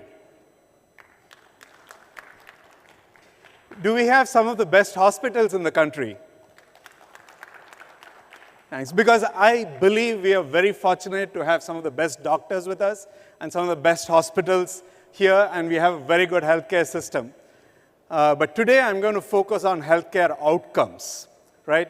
And I'm going to challenge some of the things that what we talk about healthcare and what it covers. And before I go there, I just want my last question. Have any of you heard of latent view analytics by any chance? You guys have got it. Okay, so thank you for that. I really love that when audience likes that. I was the CEO. Prior to this, I was the CEO of Latent View Analytics. The company went public in 2021, and probably one of the most successful IPOs in the country. So it is a homegrown, picking up on what Suresh was talking about, a global brand built, homegrown from Chennai over the past 15, 20 years. So, you know, and when I moved back to India from Amsterdam, I was the CEO for the first wearables of Philips. When I moved back to India, not many people had heard of the company, but I'm fairly pleased now many people have heard of the company. So with this, I'm going to jump into, I want you to look at the 3 blue lines on the top. Those are the visible and episodic in clinical setting data points that you get to see. The reality of the matter is our entire health, the entire healthcare system revolves around those 3 points of data. There is so much data below, invisible and continuous in real life, which is not looked at when you are provided healthcare advice or when you are provided treatment. And we focus only on the top ones. And if I were to look at it as, now we are seeing exponential growth in new forms of data, right? And all this will play a better role in enabling better health outcomes. But we focus only on the 10% determinants of health, the clinical data that we look at. So there is 30% determinants of health from the genomics data, which you still don't look at. And hopefully in 5 or 10 years' time, along with your blood test, you will go with your next generation sequencing when you go for your doctor visits. But more importantly, the exogenous data, the behavior, socioeconomic, environmental data, which is about 1,100 terabytes generated per lifetime, is not being looked at while your health is being taken care of. What does that mean? We are extremely effective for interventions. And the system can be improved significantly otherwise. So let me place one example in front of you. A 30-year-old man gets a myocardial infarction, has a heart attack, right? Like we started off saying, we have some of the best doctors in the country, and we have some of the best hospitals in the world. The person's picked up, taken to the hospital fairly quickly, a stent is put in, the problem is fixed. Now, my question is this a great health outcome? Right? Will this person enjoy the same quality of life post this incident like they had before? Will this person live to be 100 years old? Now, these are very, very important questions because when we look at health outcomes, it's not about fixing a problem. It's about, can we push this incidence? The heart is made for 100 years, and this person's done something to it. to reduce its lifetime. The blockages have come because of the stress in my job, the eating habits, multiple things that we've done that has caused this problem. Are we fundamentally fixing it? And what we expect to do moving forward is a comprehensive healthcare system where the patient, the people are in the center of it, and we address these ones. Before we go there, I'm going to spend some time on the rest of the data, but I want to dive into some of the most exciting things I see in the healthcare system where AI is making an impact, which is my interest area, and overall digital is making an impact. The first thing that I see is AI has made a lot of impact on early diagnosis. A little bit less on better decision making, and in therapeutics and better access, the other digital elements are doing a great job, but not so much AI. Let me dig a bit deeper. I'm going to give you examples, only those either I've directly worked with or I know them really well, right? So the first example that I want to give is an Indian company called Niramai. Breast cancer, early detection of breast cancer is a very important thing, and there are many behavioral, socioeconomic reasons why people still delay it for a long period of time because of the process used. Niramai came up with a thermal scan to capture this using AI. And this is breakthrough because you're using some other method of measuring it. And the US FDA clearance was achieved in March 2022, right? So I think it's a big achievement for an Indian company. The other example that I would give is it is now possible to a great level of accuracy to identify COVID using chest x-rays, right? So because when the systems were pressed for RT-PCR tests, there were alternatives that were created. We don't use it anymore because COVID's no longer such a big deal, but it's possible. This is a company from Israel, Zebra Medical. They developed computer vision tools, and they used it for just analyzing CT scans, MRIs, X-rays to identify disease-type conditions very early. They did a fabulous job of identifying disease conditions early. And my thing here is this can be done from India. And I don't see too many companies working on this. I see a lot of startups in other areas. I would urge you to start focusing on things like this. Parkinson's is a big problem in India. Can I have an Indian company detect Parkinson's early looking at multiple data sources, like including MRI and other things? So here are areas where this will be a multi-billion-dollar opportunity. This not only is a new company, new idea, but this will be path-breaking. People would stand up and look up to these kind of companies if we can develop them from this place. Since we started out by saying we have the best doctors in the country, probably in the world, some of the best hospitals, we generate so much data with all our patients. Why can't we have the best companies come out of Tamilnadu? Why can't we focus on these very difficult problems and solve these problems? I'm fairly confident in the next 3 to 5 years, there will be companies emerging from our ecosystem that are solving problems of this nature and that people look up to. But I just want to make sure for the entrepreneurs here that go after the big problems and just don't solve the small ones. Histopathology detection, again, the slide smears. If you look at smears, for you to catch enough information using AI and machine learning is difficult, but this problem has been solved by an Indian company, and with very, very high levels of accuracy. So these are some of the early diagnosis ones where I see tremendous progress made by AI. I also want to touch upon better decision making, where AI is used to guide robotic surgeons when they're doing surgery, right? This is still in an investigative phase. We've not reached a point where we can confidently state that we've not got any approvals on this, but if you're doing a robotic surgery and you're at a point where you're not too sure what the next step is, the AI will automatically come in and say, 85% chances are you should be doing this. And that automatically guides it in the right direction. And that is not yet approved, but I would expect it to come forward or become the next big technology for us as we move ahead. The next area, this is the place where we've seen a lot of traction in the Indian market, right? Therapeutics, where digital and in-person modalities are mixing beautifully. So you have sensors everywhere. You're capturing sensors. Then you're also having virtual meetings. So you have companies that are setting up appointments, virtual appointments, appointments with doctors. You're making sure that medicines reach home on time, the treatment is done perfectly well. And then there is also chronic management, which happens in a beautiful way. Here, what we see is a lot of companies have come into existence, and they are making a big difference here. And this is an area where if you have a healthcare startup in this place, you have a very good sound way of plugging into the ecosystem and making a big difference here. So that's something that I would, this is clean wins, easy wins.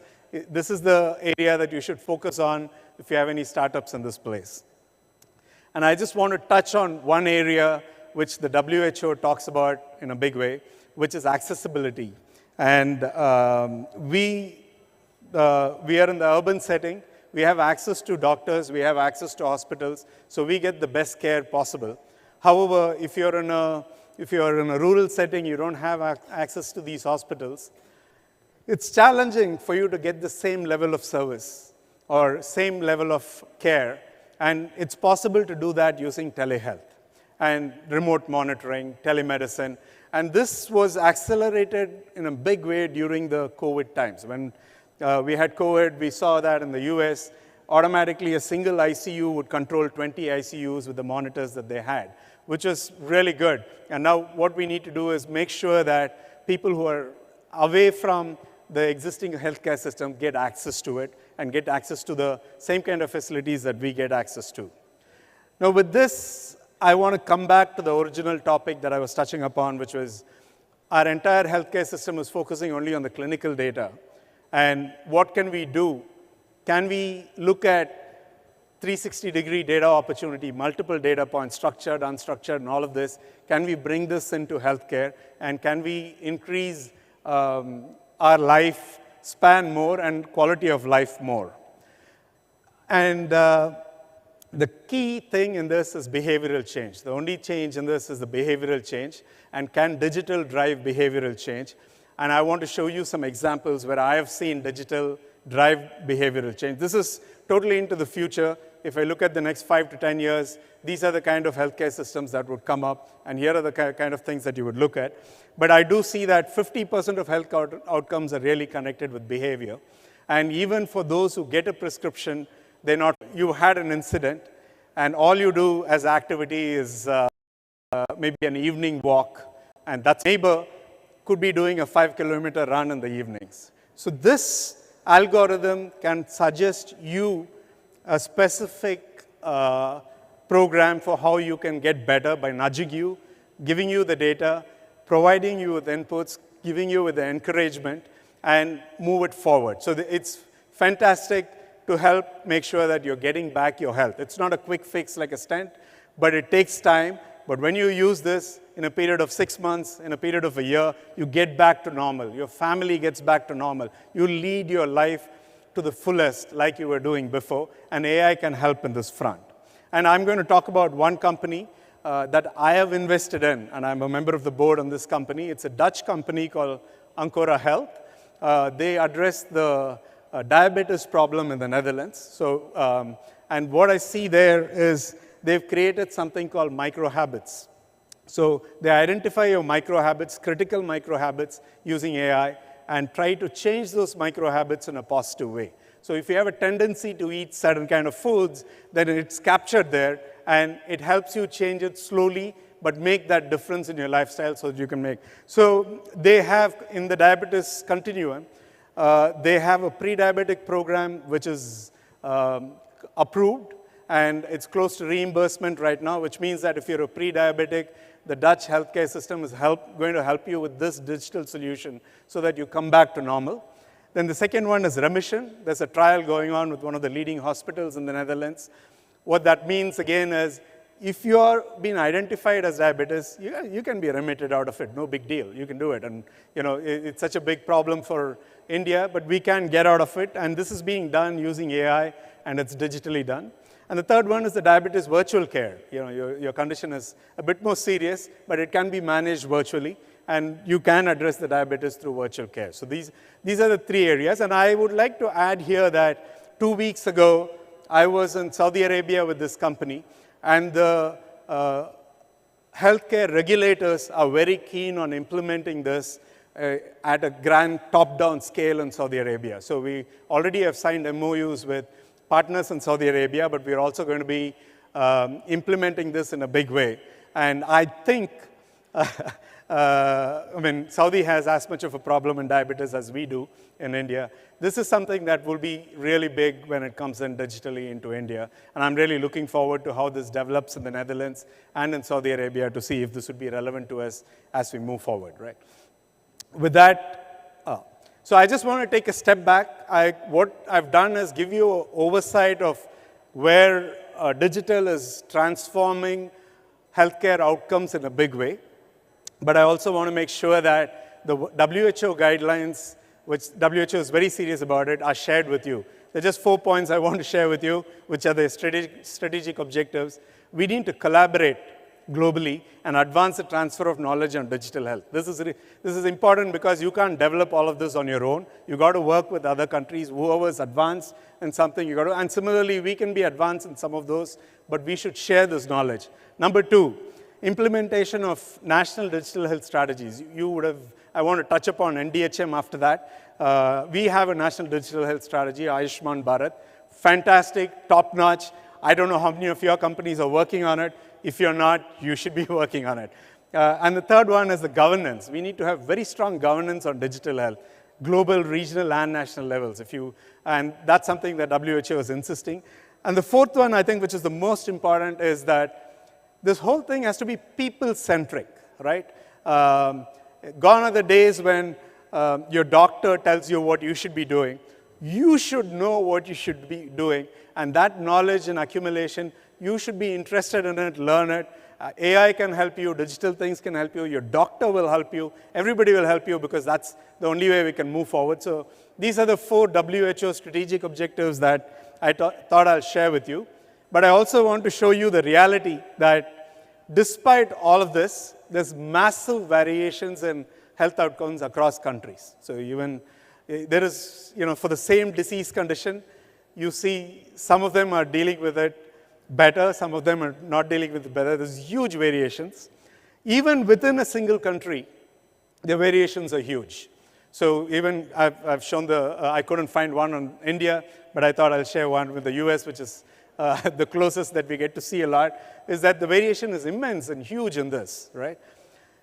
But I want to close this with talk about what we are doing, how we can actually leapfrog this whole thing and get into better health outcomes through our Ayushman Bharat program, right? And what UPI did to the fintech industry, the UPI has put together, and automatically fintech has moved in rapid ways. I expect that the NDHM or Ayushman Bharat, as it gets implemented, will move our delivery of health outcomes to an order of magnitude better. And we would see this in the next 5 to 10 years. It's not going to happen in the next 12 to 18 months time frame because it's a challenging, fintech was much easier to implement, but this is a lot more challenging to implement. But I would see this coming in. And my only question to all of you in this room is, are you ready for this opportunity? Are you even aware of it? Have you gone into the depths of it? Are your startups looking at this? This is going to generate more companies, more innovations, more excitement, better health outcomes than what fintech has done. But this is a lot more challenging to implement. It's not easy. Fintech was easy, fully regulated. All the data was available. The banks were giving the data. Each hospital data is different now.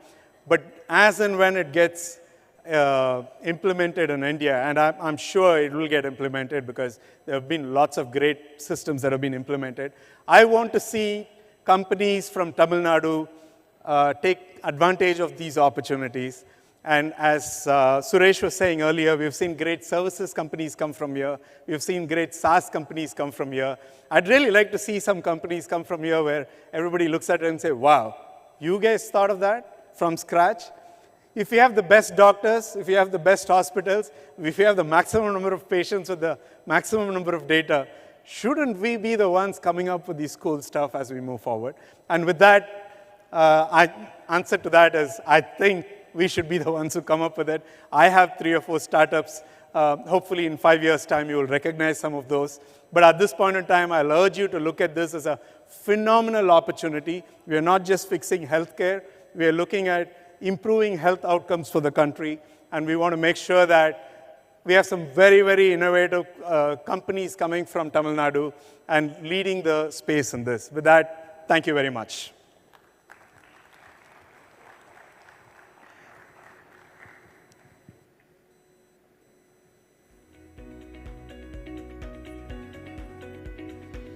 Yeah, I think there are some questions. If people want to ask questions, yes. Yeah. Okay.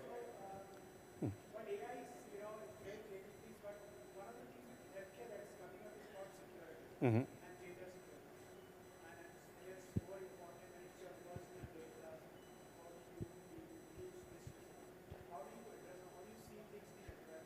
On the security front.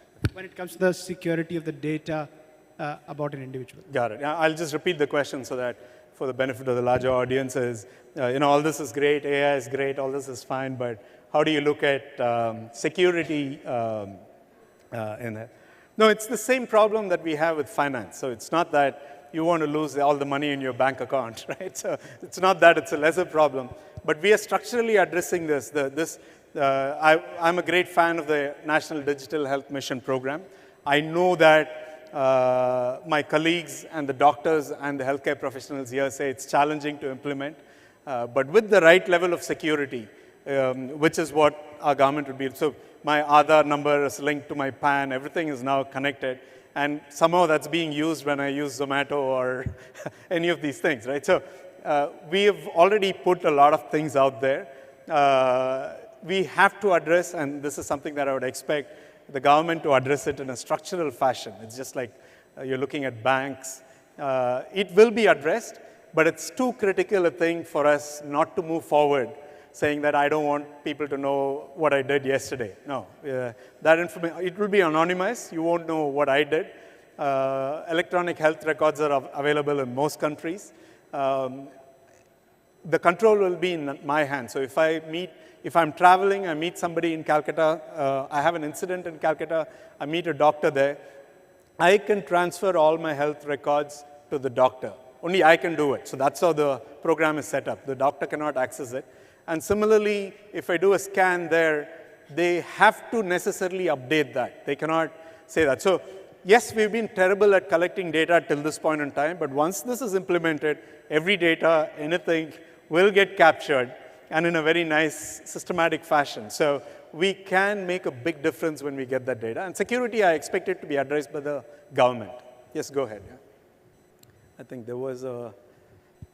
Sir, I have a question. Let me take a question and come back to you. Yeah. I have 2 questions to you, sir. So I'm Dr. Mahalakshmi, Director, Center for Entrepreneurship Development, Anna University. Excellent. So we have, post-COVID, we have many of our students coming with startup ideas with respect to the same thing which you were mentioning. So in that note, I would like to know how cardiac health is supporting student startups or supporting organization institutes where students have their startup ideas. How do you support them? By what means? Do you have ideas to collaborate, or have you been doing the collaboration with the faculty? And the major issue which our students find in proposing their ideas in their startups is about the data availability. Yeah. Would you be interested to support our students in that? And the next question is, would you be partnering with us as an investor if a student comes up with a potential startup idea? Got it. So I have 4 questions to you. I got it. Yeah. No, my answers will be fairly short. As an investor, I don't invest unless I know someone for 2 full years, right? So if you work with me for 2 full years, tolerate all our idiosyncrasies, and you're aiming to become a world-class company, then I'm an investor, but I don't invest otherwise, right? So every investment I've made, I worked with the companies before going in there. That's one. Cardiac Wellness Institute would be more than happy to partner with students and work with the students. What we have achieved till now is in the past 9 years, We have brought about world-class cardiac rehabilitation programs to India, and we've made it work. But it's face-to-face, right? So we don't propose salads to our patients because next time, yarume varamatanga, ellam poiduvanga, right? So painstakingly, we have modified the program. We have 7 publications with exceptional, in peer-reviewed scientific journals with exceptional results from Cardiac Wellness Institute. So what we have succeeded is we have done a great job in doing it face-to-face. Now, I'd like to take it digital, which is why I'm scanning the globe to see what are the best companies in the world. How can I partner? We are more than happy to partner with you. Data availability is a problem globally. So nobody's willing to share data. With the valuations going so high, people who have data are asking for lots of money to share the data. I mean, data without intelligence is useless. Intelligence without data is totally useless. But somehow we have to let go of the money and focus on the problem to solve to move forward. I think most of your questions are answered. Thank you. There was a question here. Yeah. Mm-hmm. Mm. Yeah. Mm-hmm.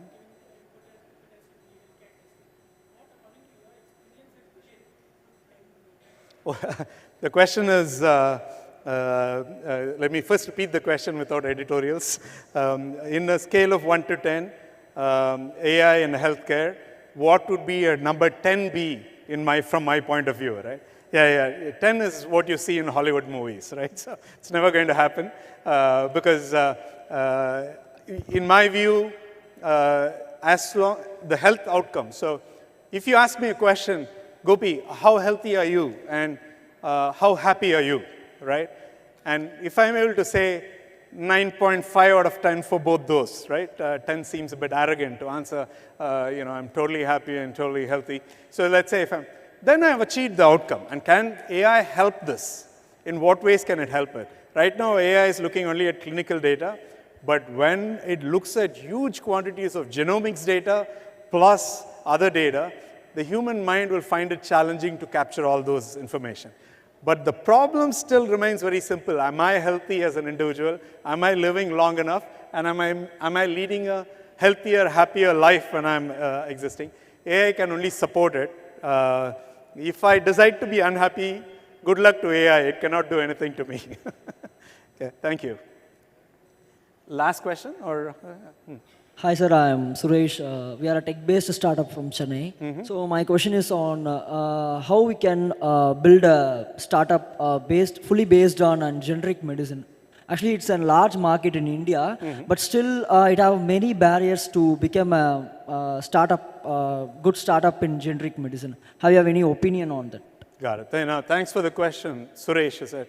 Yeah, sorry, but my expertise is not in that area, so I will back off that because my focus is typically both with Johnson & Johnson and Philips and then with Latent View has really been on cutting-edge technology and how can you build world-class businesses using breakthrough technology. So that my mind focuses on that. I'm not the right person to answer that question. There'll be some more qualified, better people on that. Yeah.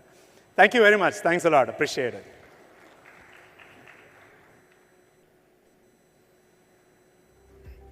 Thank you, sir.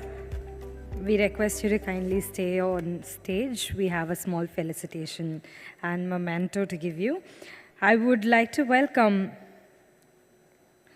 Thiru R. Ravichandran, Elcott, to present the memento to Mr. Gopi Kotishwaran, co-founder, Cardiac Wellness Institute. A grand round of applause, please.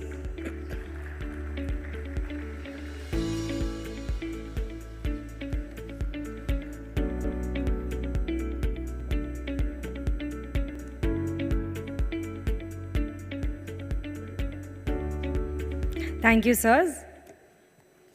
Excuse me, sir. Is this yours? Oh, yeah. Thank you, sir. We request all the delegates to be seated. Up next is a fire chat on path for emerging economies to become innovative. Innovation hubs. Path for emerging economies to become innovation hubs. The world in the next few decades will differ markedly from one of the last 50 years, with emerging economies presenting the largest economic opportunities. This requires innovative products and services suited to these economies. This session will explore the pathways for emerging economies to accelerate their innovation engine. It will also cover some of the investments, capabilities, and practices needed for these economies to become innovation hubs. Having said that, we will have our moderator for the session, Mr. Varun Prakash, partner McKinsey, on the stage, please. With a grand round of applause, please. We have Professor Soumitra Datta, Peter Morris Dean and Professor of Management, Syed Business School, University of Oxford. Ma'am, we request you onto the stage, please. Sir, we request you onto the stage, please.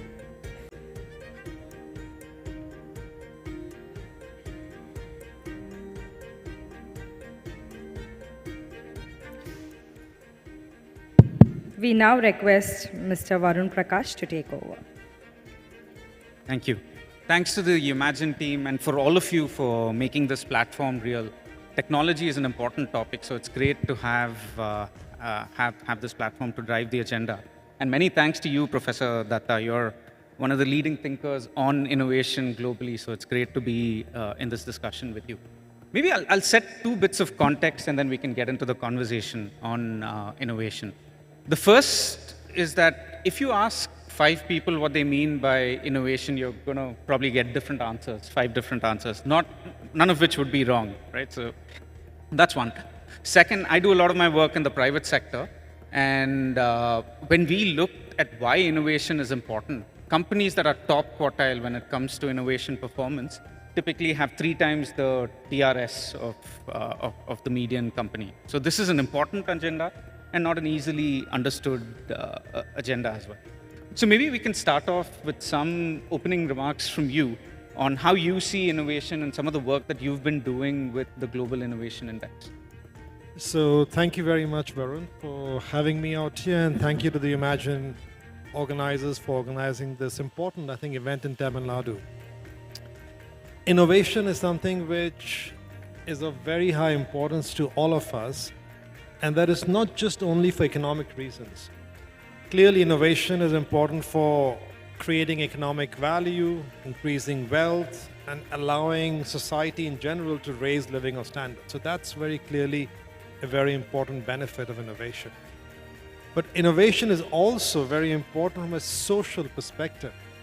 And especially in countries like India, where there's a large number of young people who need to find good aspirational jobs. And you need to be able to give people a pathway to be able to achieve their dreams and to lead meaningful lives.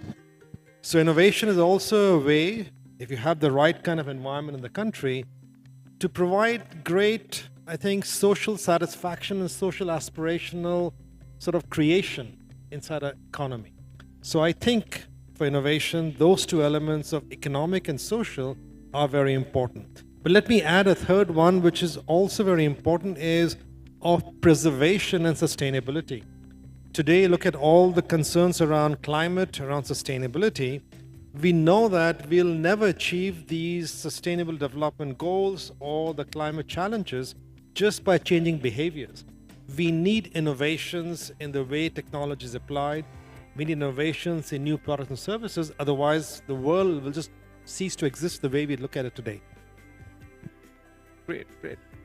And how do you measure innovation performance? I think the economic angle is at least easier than the other 2. But when you think about societal, when you think about preservation, sustainability, how do you know you're doing well when it comes to innovation?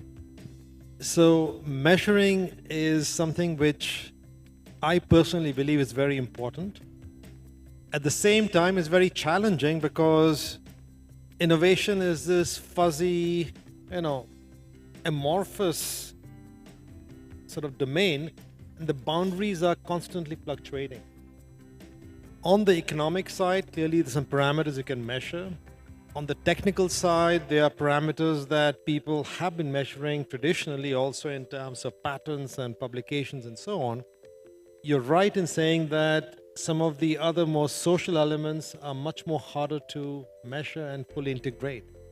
And that was really the driver behind the creation of the Global Innovation Index, is just to accept the fact that everyone has the potential to innovate. And even a farmer without a PhD, without a patent, can actually be innovative in his or her local context. That even a citizen, when the citizen puts up some interesting content online, is actually performing an act of innovation, not directly in perhaps creating a revenue stream associated with that, but perhaps triggering a set of actions which leads to some value creation in the entire system as a whole. So this process of trying to identify measures is an ongoing journey. We started this process in 2007, and I must tell you that every year we go through this process of soul searching, rethinking, adapting to what kind of measures today are actually appropriate. And it's not easy. It's a continuous challenge for us. Great. And what was interesting for me is that you were able to quantify it and then stack rank almost countries on how they're performing with respect to innovation. So maybe just picking on the theme for the discussion, as emerging economies think about becoming innovation hubs, what can they learn from countries that are doing really, really well on this?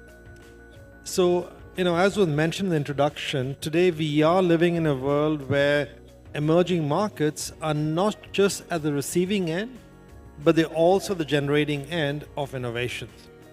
Now, in general, traditionally, you can think of innovations as either being driven by the market need, a market pull, or you can also see innovations as being driven by core fundamental improvements, innovations, and discoveries in technology. What I would term as a technology push. A little bit like you invent some kind of a new technology, let's say fusion, and you have a whole range of new possibilities out there. Invent the laser and creates a whole range of new possibilities. It's a combination of technology push and market pull. Traditionally, emerging markets have always been strong in the market pull.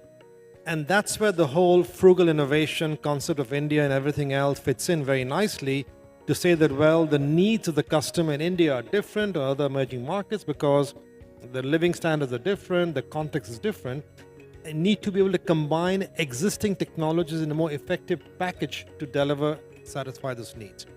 So that's an area where emerging markets have traditionally excelled in. Now, what is new and what is interesting is that emerging markets are now realizing that they have to invest equally in the technology creation, technology push element, which really requires a lot of investment in R&D, in building up the scientific expertise in universities, in companies, and so on, because that is the place where the future value creation will take place. And that is the place where also, I think, to be at the leading edge, you need to be a player in those markets. Otherwise, you'll not be a player in those markets and you lose out on a lot of the value creation. Just picking on that thread of breakthrough innovation, net new R&D, net new innovation, at least when we look at the Indian context, there are 2-3 things that come up, right? One is the level of quote-unquote risk-taking capital is substantially lower than what you would see in the geography that you live in or the US. So that's part one. Part two is IP sharing ecosystems that allow you to build net new ideas, whether it's a quantum computing or Web3. That sort of ecosystem building is relatively lower in some of these regions. So would love to hear your thoughts on what countries can do to develop this. No, this is a very important question, and many countries, as you can see now, are questioning seriously how can they build this competence in this next wave of the digital revolution, in the deep science, deep tech wave that is coming up in front of us in material science and nanotechnology and biotechnology in these areas. It all begins with people. So fundamentally, if you're not able to create the right sort of locus areas of attraction of talent in those areas, you'll never build innovation ecosystem. So fundamentally, today universities by and large still act as those centers that attract talent, be it, professors, be it bright graduate students, be it that kind of research funding.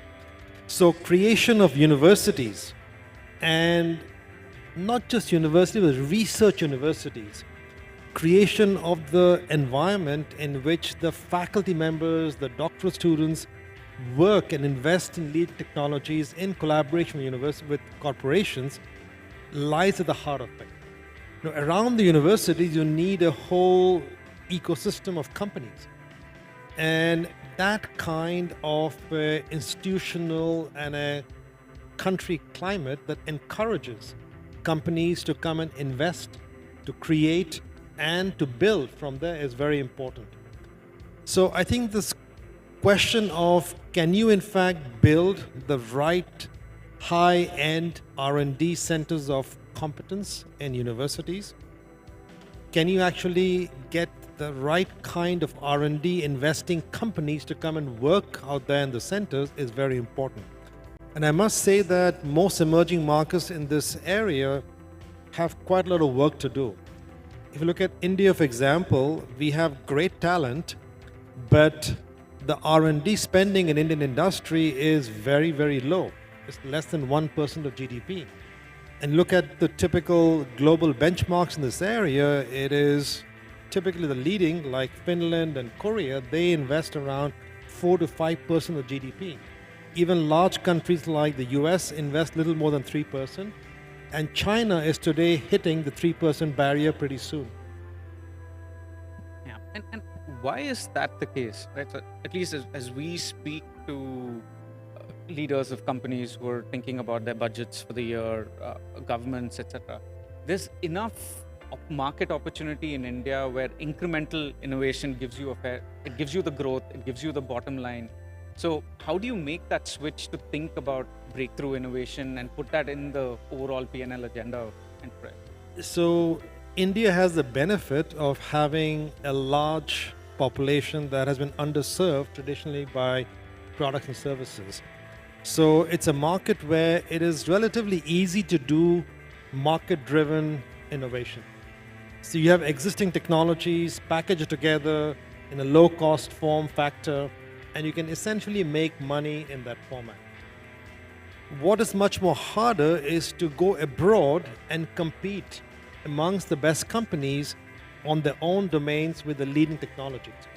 And that is something which is only happening in recent years. Indian companies haven't gone abroad global as perhaps companies from the other emerging market, which is of course the important one, which is China. Chinese companies have gone global much more.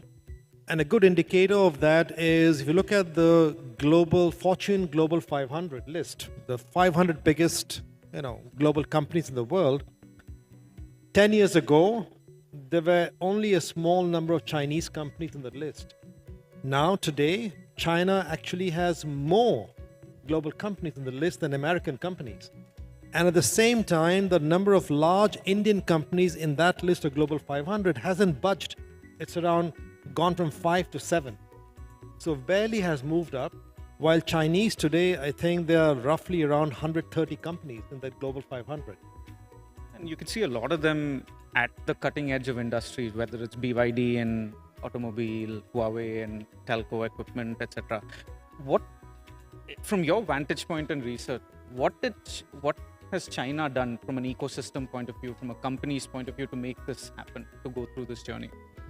It's very tempting to compare China and India at the same time. Is also dangerous because the two are different economies, different political systems, and different contexts.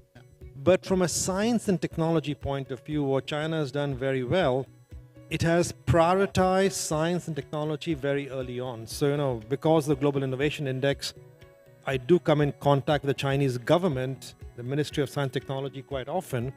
And what they tell me is that in 20 years ago, at the start of this millennium, they had already had a national plan of being in the top 10 internationally in innovation by 2030. And they are very close to having reached it several years in advance. So there was a dedicated strategy which included investing in universities. They did a massive investment in universities. Today, as some of you probably know this, leading Chinese universities like Tsinghua and Peking University, they are at the levels of Stanford, MIT, and Harvard in research productivity. In terms of publications, in terms of faculty productivity, they're at that top level. And I must say that despite the strength of our own universities, we don't have any university in India at that level. So there was a dedicated attempt at attracting talent, investing in science and technology, and also identifying that kind of corporate champions who can build that out in the entire system. Of course, you add to it a number of other things, a better infrastructure and better, some environments of business performance. But I think there was a dedicated strategy, and I think that's the important thing that is very important, and focused on building talent and deploying scale in the entire innovation cycle. Got it. So I want to then shift gears and talk a little bit about India's own GII, India's own innovation index performance, right? And there's a number of strengths that you've already alluded to in the conversation: talent-based, customer focus, etc. But if you can talk a little bit about the foundations that we have that we can build on top of from an innovation point of view. So I think India today is at a very sweet point in its recent history. I think India's broader policy environment is much more stable, much more business friendly, both at the national level and also at different state levels. The fact that we're having this Umagine conference in Tamil Nadu is a good example of that. You have states who are trying to say, we are a preferred investor for innovation, for innovative companies, please come to us. And that is a healthy notion of competition at a federal and a state level, which is very good for a country to have. So innovation has today become a priority for Indian sort of policy making, which is very good. India also has today, I think, a very good environment for digitalization. India, despite being a leader in the whole offshoring software development story, and we have great companies in that sector, India really fell behind on the digital curve when they failed to invest in telecom technology at the right time. So India did not really build out that digital company ecosystem as successfully as China did. But today, with this whole JAM system and the India stack, India has put in place a very good, a very effective bottom-up digitalization platform, which I think will pay big dividends in the coming years. And the most important change I find in India is the change in mindset. When I graduated from IIT Delhi 30 years ago, almost everyone in my class, large numbers, went abroad in the first few years because the number of opportunities out here were much more limited. Today, when I talk to young graduates of IITs, most of them want to stay in the country, which is a great sign. That means they see the potential out here. Second, most of them now today want to be entrepreneurs. Why? Because they see a whole new range of role models who emerged in the last 10, 15 years. So this mindset towards saying that this country is where I see more value, this country is where actually I see that I can create new entrepreneurial opportunities, is a great thing to happen to the economy. So I can talk about other details, but I think that mindset issue is very critical, which was lacking in the country before. So you combine the mindset, combine this bottom-up digitalization, innovation, which will result from that, combined with the good policy environment and innovation being a strategic priority, it's all good signs for India going ahead. And if we then look at some of the things that you'd highlighted in the report in terms of areas that we need to strengthen beyond infrastructure, you're saying there's a lot of work that's happening, but even from a creativity point of view, right? How do we drive creativity within our innovation ecosystem? So I talked about some of the things we have to emphasize more already, but let me just mention them once again. I think if you look, this year's the focus of our report was on trying to say what kind of innovations will drive productivity in the next 10 years and beyond. And we basically came to the conclusion that the two big waves of innovation that are going to happen in the next 10 years and beyond. One is what I would term as the next wave of the digital revolution. We have seen the first wave, the early years of internet, that we have seen e-commerce the last 15 years. But the next wave is going to be an integration of the digital revolution with the physical revolution and the biological revolution, the trifecta, digital, physical, biological coming together and creating this next sort of really rich fundamental digital revolution, second wave. The second big next thing is going to be innovations in deep technology, deep science, material science, biological technologies, nanotechnologies, and so on. I think that's going to be the key drivers. Now, what this means is that the value creation innovation in the future is going to be driven dramatically by the success of being able to invest in these frontiers, whether it's quantum computing, fusion technologies, leading edge semiconductor chip manufacturing, or even leading edge AI technologies. That requires a mindset of investing in R&D. That requires a mindset of taking risks. That requires a mindset of not just going for the quick run, short revenues, and in fact, taking bold steps. That is, I think, what is required today in an industry. Of course, you need to invest in R&D in universities. You need to have more corporate university linkages. You need to do all that. But I really think that what is required is a mind shift change among the largest players. And in terms of where we are in our maturity curve as well, it's very different from 20 years ago. I think the population has the means now to focus a bit more on non-incremental innovation. There's about 5 minutes left, so we'll open it up to see if there are any questions from the audience for the professor.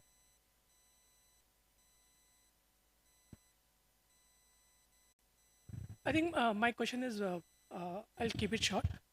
Two ways of innovation that you had mentioned. One is from the market pull of it. One is from the industry academia part of it and investing in the deep tech. I know it's a low-hanging fruit when you look at it from a market pull perspective, even from an economical standpoint. So where do you think an impetus should come from when you are looking at from the other side of it? Not so the market I'm pull. not sure I fully got the sound. The sound was not best, but I got your question more or less. Let me give you a response. I think the future has to be around deep tech, science, next wave digital. That's where the future is. That's what India has to do to compete and on the global stage. Because today it's not just a question of let's provide more cars and fridges to our own population, which we have to do, but we also have to build companies that are successful on the global stage and compete globally. So that's the direction that we have to invest in. It'll require a massive investment of resources, both from the government and the private companies. If you look at, for example, the whole area around fusion, semiconductor chips, these are areas where you need investments for years. It'll not happen just tomorrow, 2 years, a change. And if the government policy does not prioritize it and government doesn't get behind it, it'll not happen. See what's happening in the US right now. The US has lost the edge in semiconductor chip manufacturing, and now the government is getting behind it to say, look, we have to support industry and get in line and get our capabilities up. AI, we talk about Chat GPT and GPT-4. How many companies outside US and China have the capability to build a system like that? It's very good to say, okay, I'll go and use it and I'll do some kind of a, summary of some article or write an essay of that. But to create the technology behind it, to actually deploy it, requires enormous investments. And we should not underestimate these things. I think what is happening today in India, we are not doing enough in the deep science, deep tech end of the equation of innovation. Yeah, hi, Professor. I have two questions. One is probably which searches what? Money searches for innovation investments or innovations run behind money? Because, whatever that I could hear about is that, deep science, semiconductors and all those things, does the market determine where the innovation has to focus? Example, if there is a money here, lots of innovations jump into it. Or will the government go into the phases where, okay, this is where we have to go, so dump the money so that the innovation happens? Which should come first? This is my first question. Second question, we are talking about emerging economies. So at least to my perspective, I may be wrong, I may be right. Does each country have its own sentimental cultural values on how they approach to innovation of the future? You mentioned about Fortune 500 companies, China has 130. Why should India have it? Okay, our vision may be something else. I'm just quoting on a broader picture. Should there be a standardization when we are talking about innovation hubs, saying world should see it in the way that it has to be in the future? Should there be a standardized vision, which is a global way to look at it through the emerging economies? Or should each and every country have their own vision, strategies, and list of points on how 5 years, 10 years, 15 years, 20 years down the line, how we are going? Thank you. The first question really is around market versus technology and other kinds of incentives that drive technology. It is a combination of both, so I would not say it's either or. But if you ask the question, where is directionally the higher impact today? It isn't really coming up with this new technology drives of new solutions, new kinds of outcomes, which ultimately help to achieve outcomes that are important for society, the planet, and the market. The market is not always a complete solution for all innovation, because today people might say, I'm happy with my fossil fuel car, internal combustion engine car. I don't want an electric car, but fossil fuel solutions may not be the right solution to the planet. So you need to have some kind of also policies to support that, just like solar and renewable power was helped by supporting policies. So it's a combination of driving a balance across different elements.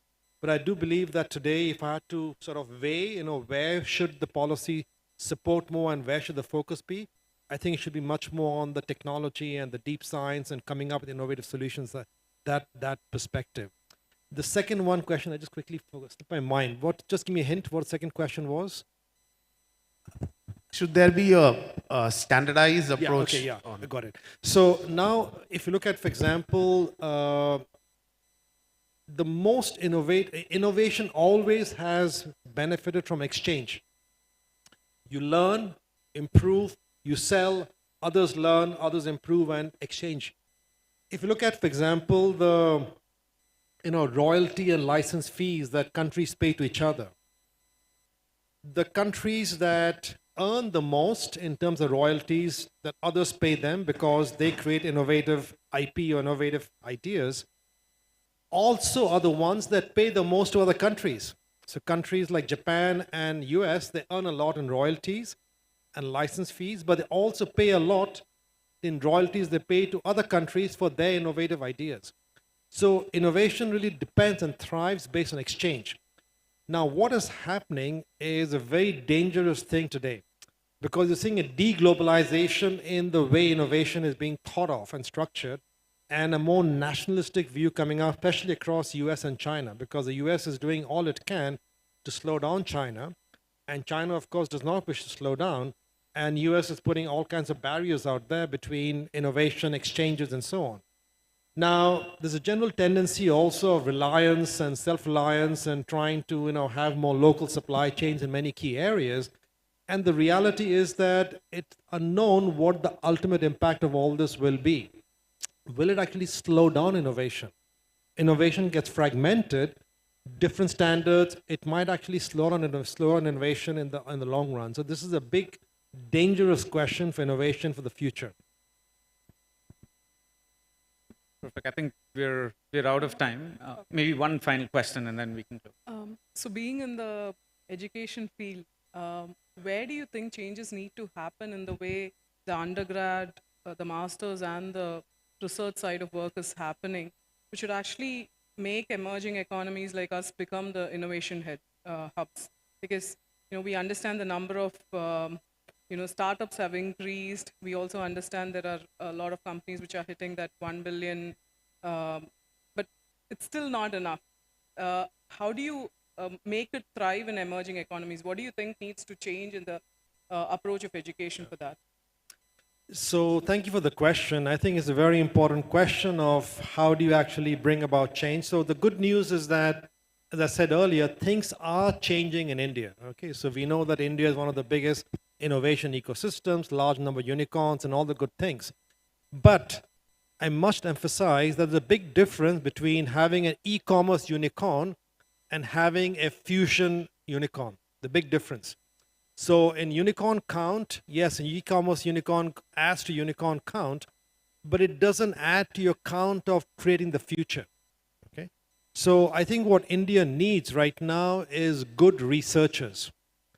India needs a culture in which research is valued and researchers are paid appropriately. Today, if you look at universities, and I don't know you're from university or not, but university researchers are not paid the global wages. And that is a shame. Why can't we pay a consultant in McKinsey a global wage and not a professor in a top school in India? As a result, what is happening is that India has not succeeded, and this is true, not succeeded in attracting the best Indians who are abroad back home, like what China has done. China has succeeded attracting the best Chinese researchers from abroad back home by paying them competitive or sometimes even better rates. So valuing research will change the mindset of young people towards, should I become a researcher or should I become a consultant in McKinsey? And what you really want to do is, of course, do both, but get a large number of young people to also choose to be good researchers. That's the important thing. If you don't have the deep science, deep tech, it will not happen. My one message to everyone in innovation right now is that in the US, what is super sexy right now is being a techie. Techie not in terms of programming a software code for doing a dance class or doing a dog walking app. Techie in terms of doing deep science, deep tech. And the more deep science, more deep tech you can actually create in a university setting, the more value you create in the future. That's where the future is, and that's where we should focus on in India. Okay, I know you told that it's a last question, but I just want one extension of that. I think it helps.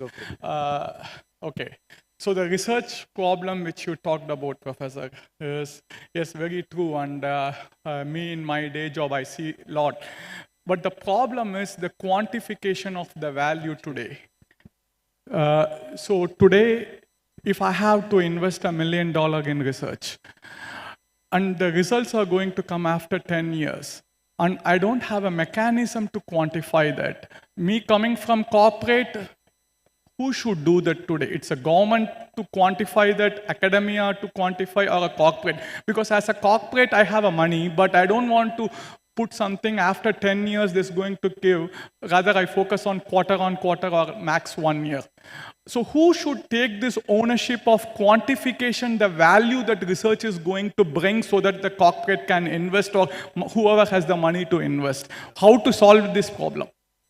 So again, an important question, but in research and R&D, some wastage is part of the process. You cannot quantify benefits in every aspect of what you do. It's just like the classical even VC formula, 8 will fail and 2 will succeed, that kind of a model. So what you need to do, of course, is maximize your chances of success as high as possible. So you need a combination of public-private. There is no other solution. Public-private, because in some cases, the private sector does not have the money or incentive to invest in those kind of leading-edge technologies. Sometimes technology horizons are shorter and nearer, and you can get the private sector to pitch in, like in 5G, for example. All kinds of innovations with 5G might happen in medical sciences or in other kinds of financial areas. So I think it's a combination of public-private, but you need to have that focus and a strategy from both sides. Private sector, there are lots of policies can be put in place to enable that to happen quite easily. But it's a domain that needs more attention, clearly, from the government and the private sector. Thank you, Professor Datta, for what I've found to be a very enlightening discussion. At least for me, I walk away with 3-4 ideas from this. One, innovation is not just economic, it cuts across economic, social, sustainability, preservation outcomes. Second, emerging economies in general, India in particular, are good at market-driven, incremental, frugal innovation, but there's work to be done on net new fundamental research, deep tech, etc. So that's 2. 3, this isn't mutually exclusive. It's not either or. You need to do both, right? And companies, governments, etc. need to do both. And 4, to do that, you need to build the research ecosystem, which requires investments, which requires professors, researchers to be paid effectively, a startup ecosystem around them so you can commercialize research, etc. So thank you for this very, very interesting discussion, and thank you for all the questions. Thank you very much. Thank you, Professor Soumitra Datta and Mr. Varun Prakash. We would like to felicitate with you with a small momentum. I would like to invite Ms. Mary Vinita, Additional Secretary, Information Technology and Digital Services Department, to present a memento to Professor Soumitra Datta, Peter Morris Dean and Professor of Management, Syed Business School, University of Oxford. A round of applause, please.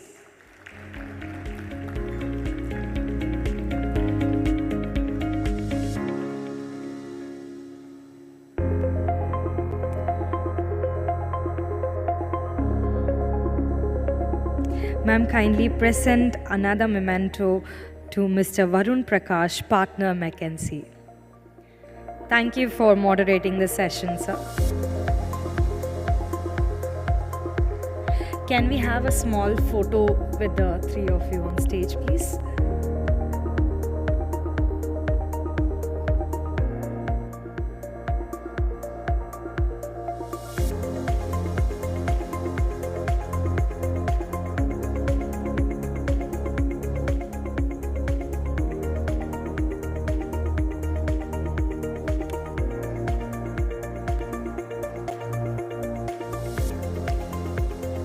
Let's give a round of applause and thank all the dignitaries on the stage.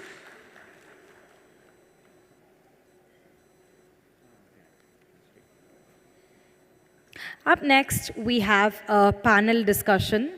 Before that, we request all the delegates who are sitting at the back to please come to the front and occupy the front row seats as well. A panel discussion is on accelerating technology growth through robust cyber resilience. Accelerating technology growth through robust cyber resilience involves the adoption of measures and strategies that protect technology infrastructure and data from cyber threats. With the rapid growth of technology, cyber threats have become increasingly prevalent and sophisticated, posing significant risks to business, organizations, and individuals. This session will cover technology, organization, operating model, and practices needed to strengthen cyber resilience.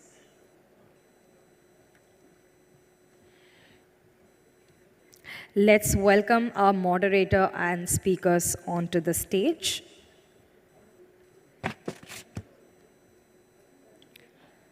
Ms. Sindhu Hariharan, Principal Correspondent, Times of India, will be moderating the session.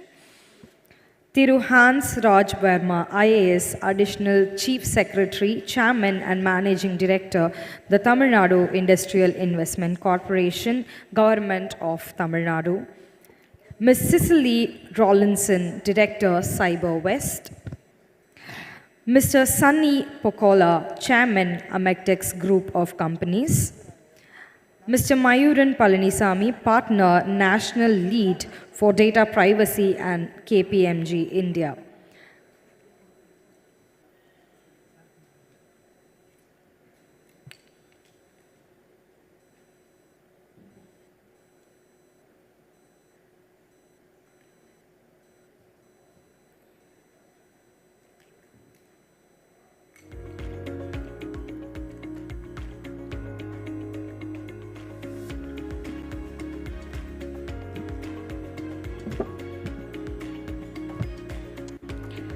We now request Ms. Sindhu Hariharan, Principal Correspondent, Times of India, to take over.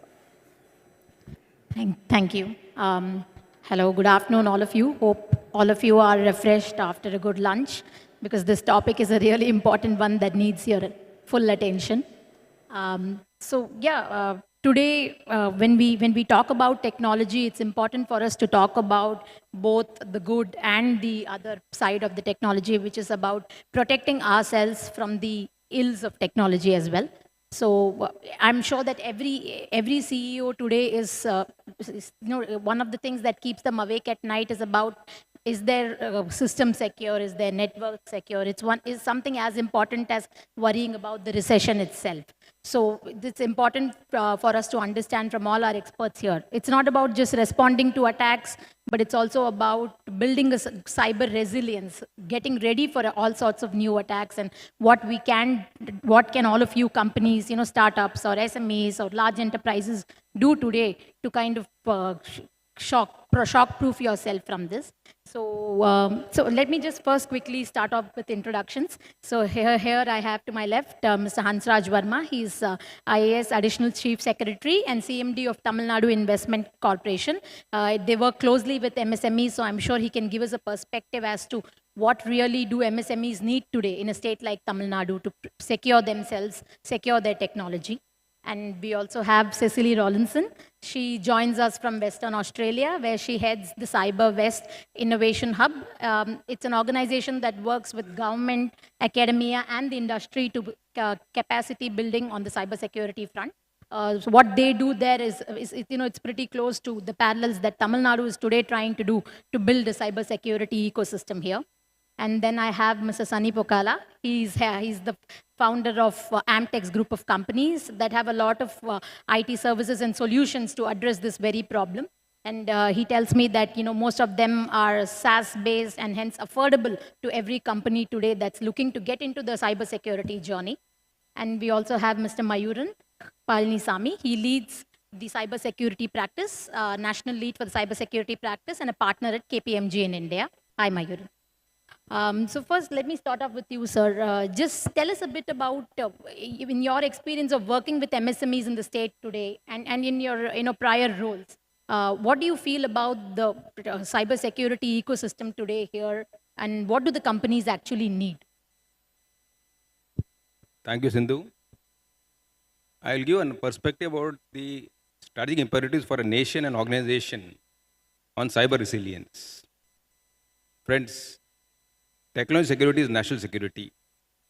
In today's geopolitical context, every individual, organization, society, nation have to be cyber resilient. Cyber resilience is a key competitive advantage for nations, organizations, and individuals. In this context, I have worked as the IT Secretary Government of Tamil Nadu. Currently, I am the CEO of the Tamil Nadu Industrial Investment Corporation, a state finance corporation, government investment bank. We deal very, very closely with the MSMEs. Tamil Nadu is a pioneer state. Tamil Nadu is one of the first states to bring out its cyber security policy, the first state to have its cyber security architecture TN in partnership with CDAC, Center for Development of Advanced Computing. Now the CSA TN has got 4 components: the framework, the incident response systems, the security operations center, and the crisis management team. A lot of departments have onboarded on this, and this process is ongoing. Every department today has a chief information security officer. Now coming to the MSMEs, Tamil Nadu is India's second largest economy, the most industrially developed state. It is India's growth engine. TIC is associating very closely with the MSMEs in onboarding them on Industry 4.0. 4.0 is just a physical cyber interface in which all the MSMEs have to be on board on cyber security and cyber resilience. Our MSMEs, if they have to be relevant and retain their competitive advantage, they have to fully come on board on Industry 4.0, in which organizations like TIC will provide them with low-cost homegrown solutions. That is very, very essential. Our MSMEs don't need expensive solutions. We have the capability, the expertise in Tamil Nadu to provide them those solutions. So for any organization, cyber security, cyber resilience is a key imperative today. As India progresses to be the technological hub, the prowess of the world, the manufacturing hub of the world, we're talking of 6G rollout by 2030. All these factors point to one single thing, that this imperative, the clear and present danger for all of us, we all have to come on board on cyber security, on the cyber resilience platform, and maintain the key competitive advantage as individuals, as an organization, as society, and as a nation. Thank you. Thank you, sir. So Cecily, can you tell us a bit about what work does the Cyber West do in Western Australia, and how are you building capacity with so many stakeholders, working together with so many stakeholders? Thank you so much. Vanakkam, it's wonderful to be here in Tamilnadu. This is my first visit to Chennai. And so for what Cyber West does, we're funded by the state government through the Department of Jobs, Tourism, Science and Innovation, and we're also funded by Edith Cowan University. So this means we have the support of the state government and the leadership of Minister Dawson, but we also have access to students and academics. One of the challenges that we find in Western Australia is that sometimes universities move a little slowly, and sometimes it's hard to really access researchers or the academics that you need. So what we try and do is make that a little bit easier, and also build those bridges between industry, academia and government, because they don't always like talking to each other. They prefer to talk to themselves. So we do a lot of community building, we run some events, we have an upcoming event in May. So if you feel like a trip to Western Australia, we're having a 2-day Cyber West Summit to really connect cyber, business and government. As my esteemed panelist has just mentioned, cyber is a real threat to individual citizens, to small businesses and to large corporations. And so what we really want to do is demonstrate the cyber capability that we have in Western Australia. We're producing about 20% of the national graduates for the whole country of Australia. So we're large physically. We have a small population. We're probably only 10% of the population of Australia, but we're producing 20% of the national graduates in cyber. And so we have lots of great talent. So we want to make sure that this talent is then captured by the local market, and we're learning how to communicate in language that business can understand. Because often, if you're talking to a cybersecurity specialist, you may not understand what they're talking about, and you don't understand what you need to do to change your behavior to become cyber resilient, because they're speaking in a different language. So we really try and bridge those gaps and design programs and services using innovation to try new things. Right. Thanks so much. So, Mr. Sunny, as you know, as someone who deals with these attacks on a daily basis, perhaps as part of your day job, what's your view? I mean, how creative are these cyber attacks getting today, and how can an organization really defend and protect themselves from this? What do the companies need to do? Sure. Well, basically, I'm going to wear two hats here, right? Coincidentally, the company that I run, which is the Amtex Group, also runs the state dial 100 operations, the state police master control room. And we have seen over the last 3 years, and more so in the last year, the percentage of crime in the cyberspace has almost quadrupled, right? So, and the pain so much more is in the MSME sector. You're talking about individuals, small organizations facing the pain of cyber attacks on their organizations, on their individual selves, right? Right. So we have to reconcile to the fact, and let's not make any mistake in understanding that cyber attack has almost become like a natural calamity, right? It's not an accident.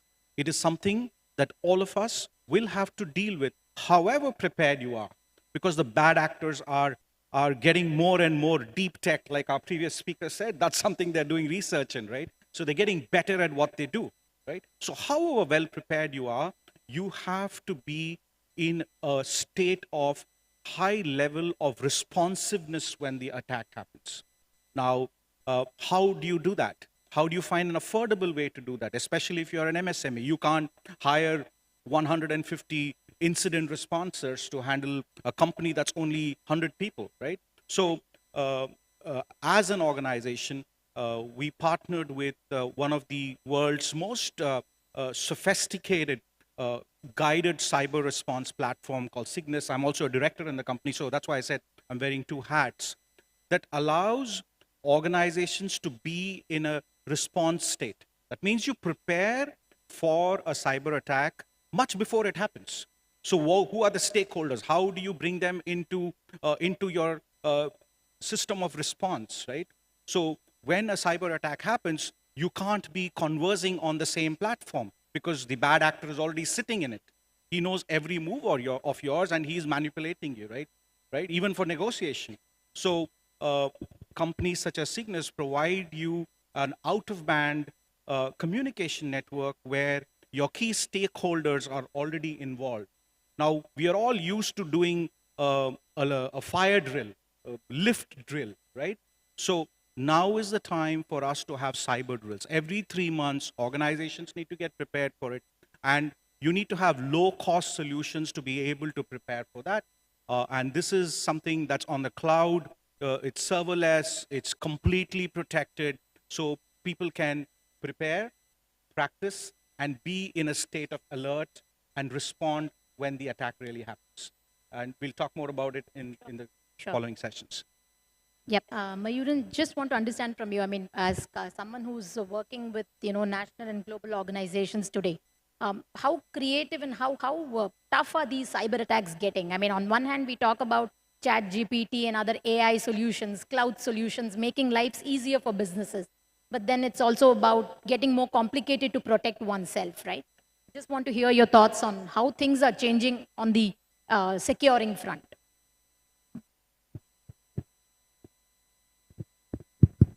Thanks, Sindhu. Good afternoon, all. Yeah, I think if you look at the way cyber has evolved in the last 10 years, right? Initially, if you see, cyber was never a boardroom subject, right? It was more of a CISO's problem, a problem of small set of people who had to kind of manage it day in and day out, right? But if you see in the last few years, especially in the last 5 years, and I would like to draw reference to the well-known World Economic Forum report, I mean, cybersecurity has been one of the top 5 issues for I don't know how many number of years, but in the last 2 years, it has become either one or second, right? First or second issue. And why it is becoming more complex is that I would say because of 3 reasons. One is the geopolitical situations, right? Because cyber warfare is that's how the war is going to take place in future. It's already happening, right? Second is the emerging technologies, like you mentioned about ChatGPT and all sort of new technologies which are opening up for more cyber risk avenues. Third is the biggest challenge which we kind of see in the market is the skill part, right? Cyber skills is a big challenge. There's a shortage, clear shortage across the world, right?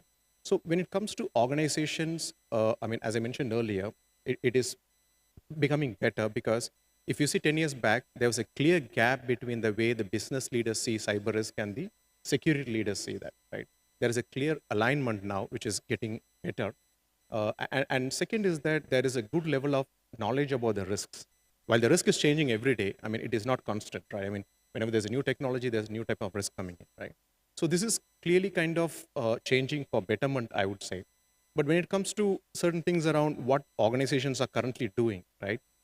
I would say, I mean, the word which we started hearing very often now is digital trust, right? So everybody has understood that you have to build trust with your ecosystem partners. It could be your clients, it could be your employees, third parties, so on and so forth.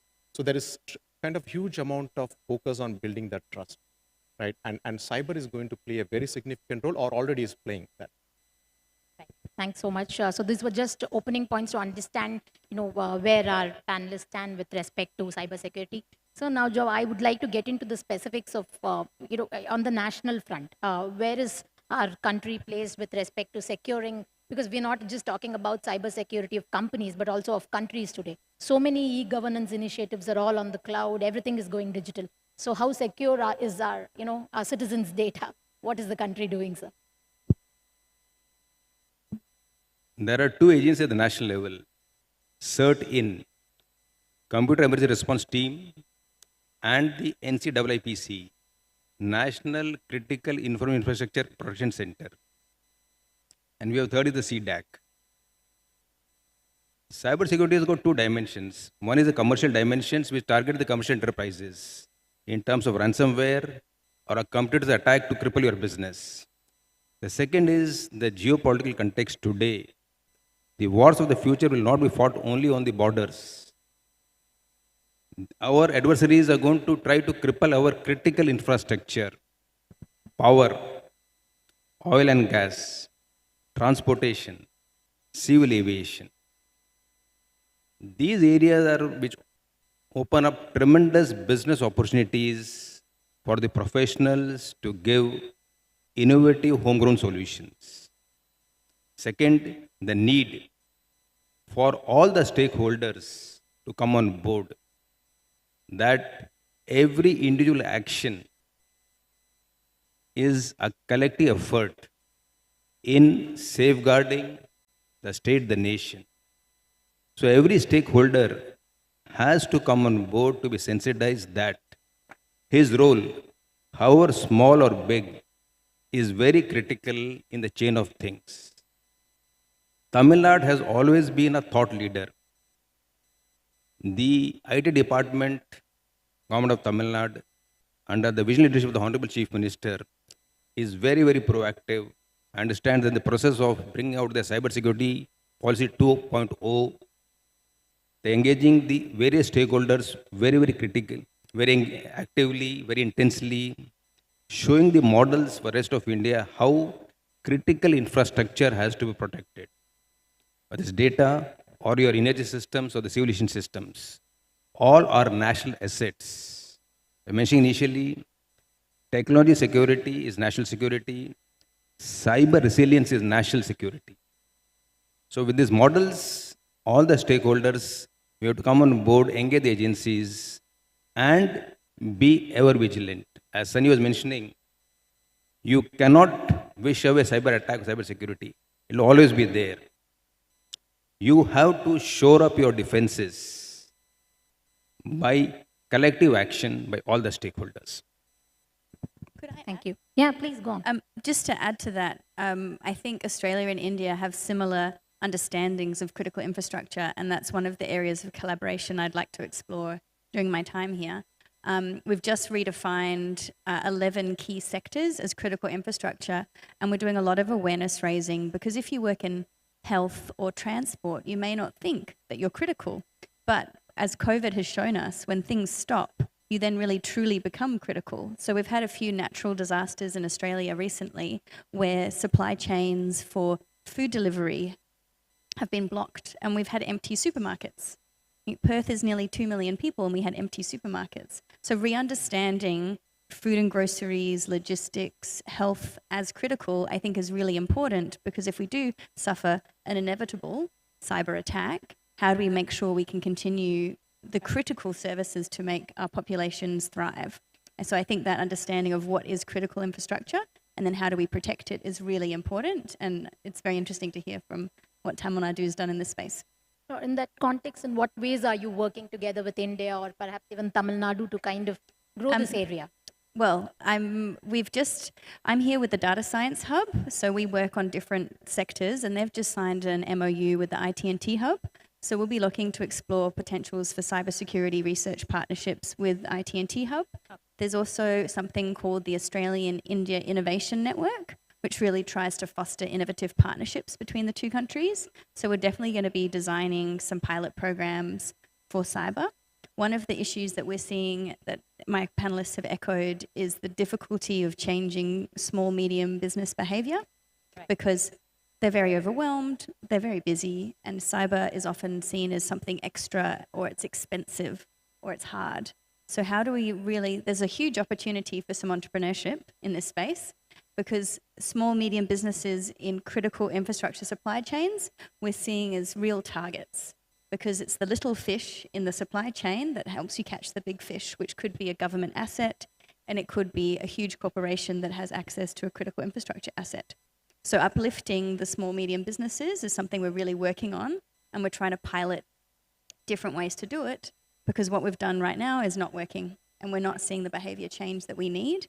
And without the little fish, all of the little fish being cyber safe, we're going to see some really big problems.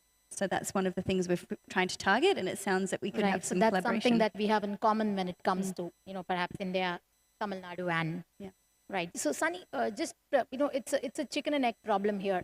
When you go to MSMEs with your solutions, you spoke about how they need to be cost effective. So how do you convince them about the cost of a cyber attack when maybe they haven't really experienced it yet? How do you actually get them to adopt? Well, it's a very good point that you brought up. We must realize that as we are becoming more integrated as a tech ecosystem, your problem in the last mile is not a small problem. A problem in your last mile is an explosive problem for people at the top, right? Let's take, for example, a bank. They work with 30-odd system integrators, software that they use, and each one of them is so closely integrated at the top. If there is a leak at the bottommost level, even if someone is providing you, ID cards to your employees who are traveling in a bus that your employees are using, even a problem in that ecosystem can create an explosive situation for you at the top, right? So that means more and more large organizations, because of automation, where they're dependent on small businesses providing them little services. It could be automobile sector, it could be tech sector, it could be healthcare sector. In all areas, they are now trying to convince their smaller level peoples who are integrated to be cyber aware. And that is why as an organization, as I said, we also run the State Emergency Response Services, NERS. We deal with so many cases on a daily basis. This is a funny anecdote, but I have a healthcare startup, and the CTO of my company called me at 10 p.m. 2 days back, and he said, Sunny, just give me 5 more minutes, and I'm transferring you 10 more funds for you to buy coupons for my employees. And I was like, why are you telling me that? He said, no, you messaged me to buy coupons on Apple Store. I said, really? And he is a tech prodigy, right? But that's the weakness of ourselves as individuals when it comes to a cyber attack, right? So you have large organizations, large insurance companies that are clients of mine, where they were panicking when the bad actor was already in the system, to a CTO, to somebody who has an ID card operating on a bus. So there is no, this is an equalizer, right? The cyber system is an equalizer where everybody has to be equally prepared. And that's why a SaaS platform like Cygnus allows you to pull it off the cloud. So you're only paying for the number of users out there. And there are going to be so many more homebred solutions that are going to come that's going to automate the space. So it's not that we have to create awareness. The ecosystem is necessitating a change that's needed in that space. Right. So taking from what Sunny said, I mean, Mayuran, we've seen a lot of creative cyber attacks happen today, be it companies or be it on individuals. I mean, something as simple as, clicking on a link on your phone, a message pops up, you may end up losing all your money. So what are some of the basic hygienes that I'm sure everyone would like to know as to follow? What do you generally advise clients? What should one do? Sure. I think this is an important question because if you actually see, cyber is not a problem of just organizations, right? It's much beyond. Even if an organization is attacked, end of the day, the element which is going to suffer is the customers or the people who are at the end, right? So we have been seeing a lot of things around banks sending messages saying that your KYC need to be updated. Many times we kind of ignorantly go and click it. And what happens is that you're kind of hacked and your money could have been taken out, right? So I think what is extremely important according to me is the awareness, right? So while I know that the government of Tamil Nadu has a lot of initiatives around educating people on cybersecurity. For example, the Naan Mudalvan initiative has a cybersecurity element, especially targeting the engineering students, right? But my belief is that we have to go one level deeper, right? The awareness has to start at the school, right? So as part of our initiatives, what we do is that every November, month of October, November, we celebrate as Cyber Awareness Month from KPMG point of view. And we go across the world and educate or do a session for the schools, right? So, I mean, rather than what we have imparted, I would say that we have learned a lot from those sessions because the kind of technology adoption at the schools are much higher, much deeper than what we envisage, to be honest, right? I mean, we may be using application for certain purposes, but those kids know much more than us, right? But where the problem is that they don't understand the risk involved, right? They kind of get consumed by these apps or they started kind of getting addicted to it. But I think that is where the awareness has to start, right? So coming to your point specifically, what is extremely important is that at the organization level, there should be a culture built, right? To be vigilant about cybersecurity issues, right? So if you see most of the attacks are around either phishing or ransomware, right? And it is purely, or I would say most of the time, it is because of some careless one step, right? Just clicking a button or sharing your mail ID or whatever it is, right? So the awareness and the culture plays a critical role to kind of solve this problem. And it's not going to be sorted very soon, to be honest, right? It is a process. It is going to take maybe a decade to kind of reach a certain position, but I think it has to start now and it has to start at the school level. Right. So, Mr. Hansraj, sir, what's your view on, what can MSMEs do? I mean, do you have in your engagement with them, do you actually talk to them about how they can build this cyber resilience?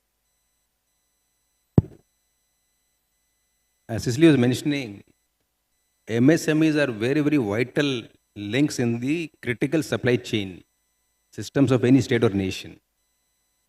Also mentioning about issue of behavioral changes. 80% of the cyber attacks or breakdown of the cyber resilience ring fences shields of a system or organization are attributable to human element. It is here tech comes into play. Just a few words about tech. Tech is India's oldest DFI. We were formed in 1949. We have now morphed into TIC 2.0, where apart from lending the MSMEs and supporting them, we also give them technology guidance to ensure that they sustain and become future-proof. As a part of that, we have a MOU with VIT, the Well Institute of Technology, in which we are going to train champion MSMEs in all aspects of Industry 4.0. Industry 4.0 also encompasses cyber security, cyber resilience, because it's very integral part of that.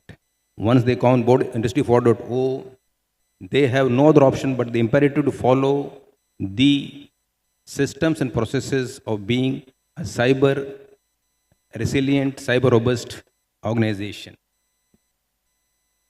Tamil Nadu being a thought leader, Tamil Nadu by ensuring cyber resilience of its MSMEs and industrial base adds to the brand value of brand Tamil Nadu as a destination of choice. And the economy of Tamil Nadu is powered by MSMEs. The maximum MSMEs are in Tamil Nadu. They are the vital cogs, the vital wheels of the industrial base of Tamil Nadu. And take in partnership with all the stakeholders, academy, industry, other partners, will take steps, proactive steps in ensuring that our MSMEs are on the forefront of cyber resilience, which promotes and strengthens brand Tamil Nadu. Right. So we have a large consumer base in terms of MSMEs that need these cybersecurity solutions. But what's your view on, do we also have the talent base to build a cybersecurity hub in the state? I mean, as you know, we are one of the largest engineering graduates pool, but what about cybersecurity? There is no dearth of talent in Tamil Nadu. Tamil Nadu is the logical choice for R&D, and I'm sure with these sessions like this, you imagine all huge business opportunities will be thrown open for the young professionals, young technocrats to give homegrown solutions on cybersecurity. Right. Just to add to what Hansraj sir said, Cygnus is a company in the Silicon Valley with research from Pentagon, research from Stanford. But guess where the engineering team is? It's in Chennai, right? So that stands testimony, right? If we can build the best product out there that the world is using, right? Every insurance company in the world, AIG, Kaiser Permanente, everybody, when a company takes a cyber risk insurance, they use Cygnus as their cyber response tool, right? Now, what I'm saying is that if a company of that caliber has its core engineering in Tamil Nadu, I'm sure there is room for more products to be created towards the MSME segment from people sitting right here in this hall. I hope I'm able to inspire one of y'all to go out and create something catering to the lower end segment. And there is room for that. Yes, and if you'd like to bring your startup to Perth, Western Australia, we have a startup support structure called a landing pad, and we definitely have room in the market for people really trying to connect with these small, medium businesses in critical infrastructure supply chains. I don't know why not anybody's doing it yet. It seems like a really great idea. And the collaboration, I think the best and the brightest of Tamil Nadu and Western Australia together can do some really interesting things, because we do know that diverse teams make the best decisions and the most creative solutions. So I think by collaborating together, we can really design some innovative products. We can make sure that the curriculums that we're using are industry ready, that are world leading. I think, and there's some really interesting things that Western Australia is good at, and there are things that we are not good at. And so if we work together, we can complement each other. One of the things we are good at is remote operations and operational technology, because we have a lot of a mining industry, so that's encouraged a lot of innovation in that space. So when you think about smart cities and sensors and hospitals and all of that operational technology, we have some knowledge in that space. But in terms of engineering capability and the volume of engineers being produced, we don't have them. So I think, you know, if we collaborate together, definitely some interesting solutions are possible. So you touched upon an important point here, diversity. So just to understand, how is it like for you in Australia? I mean, is cybersecurity still as male heavy perhaps as we see here? And I'd also like to get back to you to understand how it is today, the diversity in cybersecurity in India, but maybe we can hear from you first. Well, my joke won't work here, because normally I say, wow, well, tech is very white and male, and cybersecurity is just white male. So it won't work in this audience, but in Australia it's quite controversial, and I normally get some laughs. The workforce, according to the research, which I don't believe, says that there are 22% of women in cybersecurity roles across Australia. That's not what I see reflected, but that's what's reported. So often on panels, I am the 25%, and sometimes on a panel, I'm the 50%. But most of the time, I don't have a technical background. I've come from the innovation space. So it's not an easy journey, but it's very rewarding. If we think about education, Edith Cowan University is producing so many cybersecurity graduates, and it's one of the only 2 institutions that train our Defence Force. So they've really got some amazing capabilities and a huge training security operations center, which we'd love to have you explore. But we're still only seeing about 17% students, female students enroll. So there's definitely something happening in high school where women are choosing not to go into STEM and tech careers. We don't have the volume of female engineers or cybersecurity specialists that Tamilnadu is presenting. Right. So that's one of the challenges that I'm really curious about, because we know that cybersecurity and the criminals, the volume is increasing, the creativity is increasing, and this isn't one kid in a basement playing on a computer. The global crime syndicates who are trying to target the vulnerable. Right. You know, it's a revenue generating model on a global scale. So this is a huge complex problem, so therefore we need to make sure we have people from different backgrounds, people from different disciplines. So nurses, great in terms of cybersecurity incidents response. Nurses know how to do that. How do we get them inspired so they move into cyber? Right. So, Mayuran, as someone, you guys might be hiring specialists, at the graduate level. Can you hear me? Yeah, but Yeah. So, as someone who's hiring graduates for your enterprise, how is the diversity like today in cybersecurity? What's your view? And how is Chennai or Tamil Nadu as a talent pool for this STEM? Yeah. So Sindhu, I think it is getting better. That there is very clear focus and drive towards building a diverse team. Especially what we have done recently is that we have an initiative called Women in Cyber. Right. What we do is that senior colleagues who are doing well in cyber from the opposite gender, what we appreciate them, right? We kind of create an opportunity for others to get inspired, right? Saying that, okay, this is a field we want to focus on. But I think it can get better, right? It's definitely a long way to go. I would say that I think it's going to take some time, right?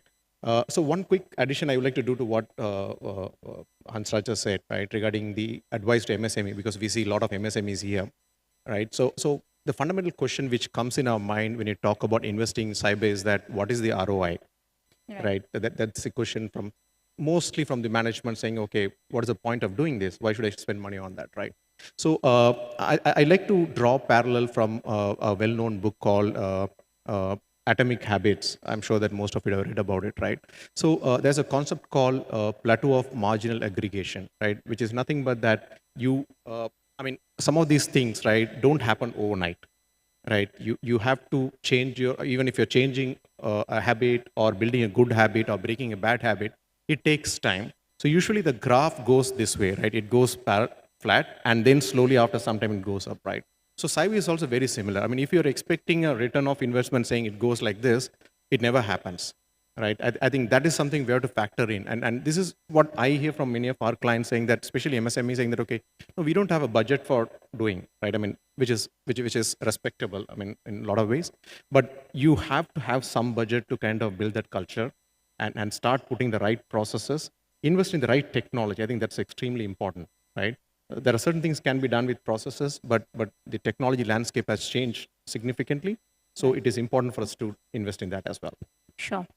So, Sunny, just curious to understand, cybersecurity is not just all about technology, right? You need a combination of technology and manpower here to address some of these attacks. So you have a base here in Chennai. I mean, how has it been building a team here? Are you able to get the talent that you need, the new age talent? Yeah. So I'm glad Mayuran brought about preparedness of our state. I also want to bring to the attention of the audience, for those who don't know, Tamil Nadu is one of the early states which has a helpline number called 1930 for cyber response. For those who don't know it, 1930 is towards all kinds of cyber incidents, right? So please feel free to reach out whenever you, women who have issues of morph pictures, small people being gypped off money from their Paytm accounts, small incidents like that can be handled by 1930. So I encourage you to use that, right? From a preparedness of technology, of course, we have the best engineers, no doubt about it. But yes, there is a lot we need to be doing more in finding the talent to be able to use technology to handle real world cyber issues or cyber attacks that happen. We are still learning. Every time we think we have perfected it, We have these deep tech guys sitting in remote parts of the world coming up with more creative ideas, and we are getting better. So a lot of companies are now using AI to be able to learn in real time and create internal alerts in their own system to trigger what could be our perception of cyber attacks is what we have seen or what we know of what has happened. But there's something happening different every second, right? So you can never be prepared for it. You can only practice, use technology, practice, and then deploy whenever you're necessary, and have this psychological grit. Don't panic, right? That's the most important thing. And that's how preparedness and practice teaches you not to panic. It's the same problem with small MSMEs. They know that they're going to lose business for 45 days. That's their livelihood. Right. To a large company which is listed, losing 500,000 records for Marriott was not a joke. They lost $8 billion in market cap in 3 seconds, right? So I think the cyber attacks is almost an equalizer for everybody to be prepared, and we are finding real creative ways to be ahead of the game. Right. I think we're just almost out of time. So some closing thoughts perhaps from each of you on this. Yeah, so one of the ways that we're trying to close our talent gap is to build relationships with Tamilnadu. And look at how we can make sure that we're creating pathways. One of the things that Edith Cowan University is good at is creating industry-ready talent. So that's what Sunny was talking to, making sure that when you finish university, you understand the concepts, but you can also start work on the tools. You actually understand the tech, and you can start working. So we do a lot of internships, a lot of work integrated learning, and then we also help our cybersecurity graduates with their soft skills. Because sometimes if you're a really great security operations center analyst, you may not be a great communicator, and you may send an offending email your first day on the job. So it's trying to make sure when you come out, when you're 21, when you're 22, you're full of energy, how do we make sure you can actually enter the market at the right level and that your skills are really appreciated by industry? So building those industry and academic connections are essential if we're going to get the tech talent that we need to meet the cybersecurity challenges ahead, and then also to inspire people from other disciplines to think about cyber. You know, one of my favorite stories to tell is a group of ex-nurses. So they've been working in hospitals for 30 years on their feet. They're tired, but they're really good at shift work. They're really good at incident response, and they're really good at prioritization, because triage is prioritization. So our local cybersecurity operator hired only women over the age of 55 who were all ex-nurses to run their incident response center.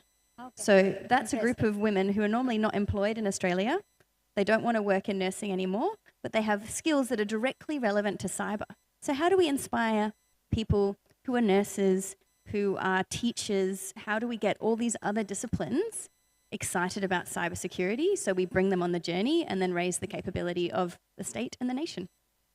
Thanks. That's an interesting point. So what do you think the state can do more? Okay. My last thoughts will be to all the potential investors and the technocrats and the tech companies. The ecosystem Tamilnadu exists. Come partner with us. Set up R&D centers, security operation centers. The per employee throughput is the highest in India. The best returns for investments Tamilnadu will provide for you. So come and partner with us in this space. Thank you, sir. Mayur, anything that you'd like to end with? Any closing thoughts? Yeah. So quickly to summarize my thoughts, I would say that, again, I'd like to go back to a simple people, process, technology topics, right? So I think this could be relevant for most of the companies here. I spoke about culture under the people earlier. And as Cecily mentioned, I think the multidisciplinary team is extremely important, right? I don't think the cyber can be managed only with the security engineers, right? We need data scientists, we need people beyond that who can think differently, bring various aspects to the table, right? And that is number one. Second is that when it comes to process, I think establish cyber process aligned to the business needs, right? So please don't do something because somebody else is doing, right? May not fit to your purpose, right? So understand that. Third is the technology part. Keep data as a centric thing, right? So many times what happens is that we try to protect everything, right? May not be a good strategy, right? Understand the crown jewels, understand what is critical for your business. Start protecting that. I'm not saying that ignore the rest. That's not the whole message, right? The message is that start small, critical one to be kind of protected. And the final pillar is that regulations, right? I think the regulations are evolving super rapidly across the world, right? I mean, as we talk, there could be few regulations out, including regulations for AI ethics, privacy, so on and so forth, right? So have a tab on that, because end of day, I mean, that's what is going to tell you that what you want to be compliant to, right?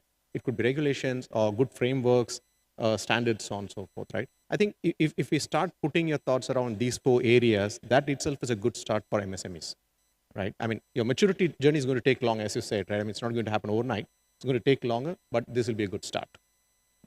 Right. So, Sunny, any closing thoughts, final thoughts about what? So I'll be very brief. To summarize, to build on what Mayuran said, what's the first thing that you will take from your home when there's a flood? It's your wallet, right? That's the first thing that you will take and you'll leave because you need your wallet. Similarly, think of cyber attack as a natural calamity. It is going to happen. So what do you need to do? Prepare, practice, respond. Know where your wallet is, try to protect it, take it with you. That's the first thing that you need to do. If you can do that, you have solved your problem. Right. Well, hope our panelists scared you enough to go, get your cyber hygiene sorted. So I think we do have some time for a couple of questions. Maybe perhaps 2 questions, just 2. Yeah. Any questions for our panelists? Just mention who you would like to address it to. So one person there.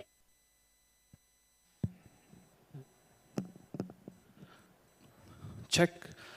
The fundamental of cyber resilience is, apart from people, process, and technology, it's also about governance and cyber laws. The cyber laws in India have 2 kind of imagery. Imagery of one where it is unable to stop the spammers. There are contact center spammers who are based out of India who are spamming US.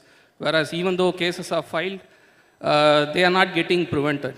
On the other hand, even for, I would say, a simple comment made by a person in Tamilnadu, a case can be filed in Uttar Pradesh, they come all the way and arrested. So the cyber laws, aren't they anti-poor or I would say, discriminatory, but inefficient?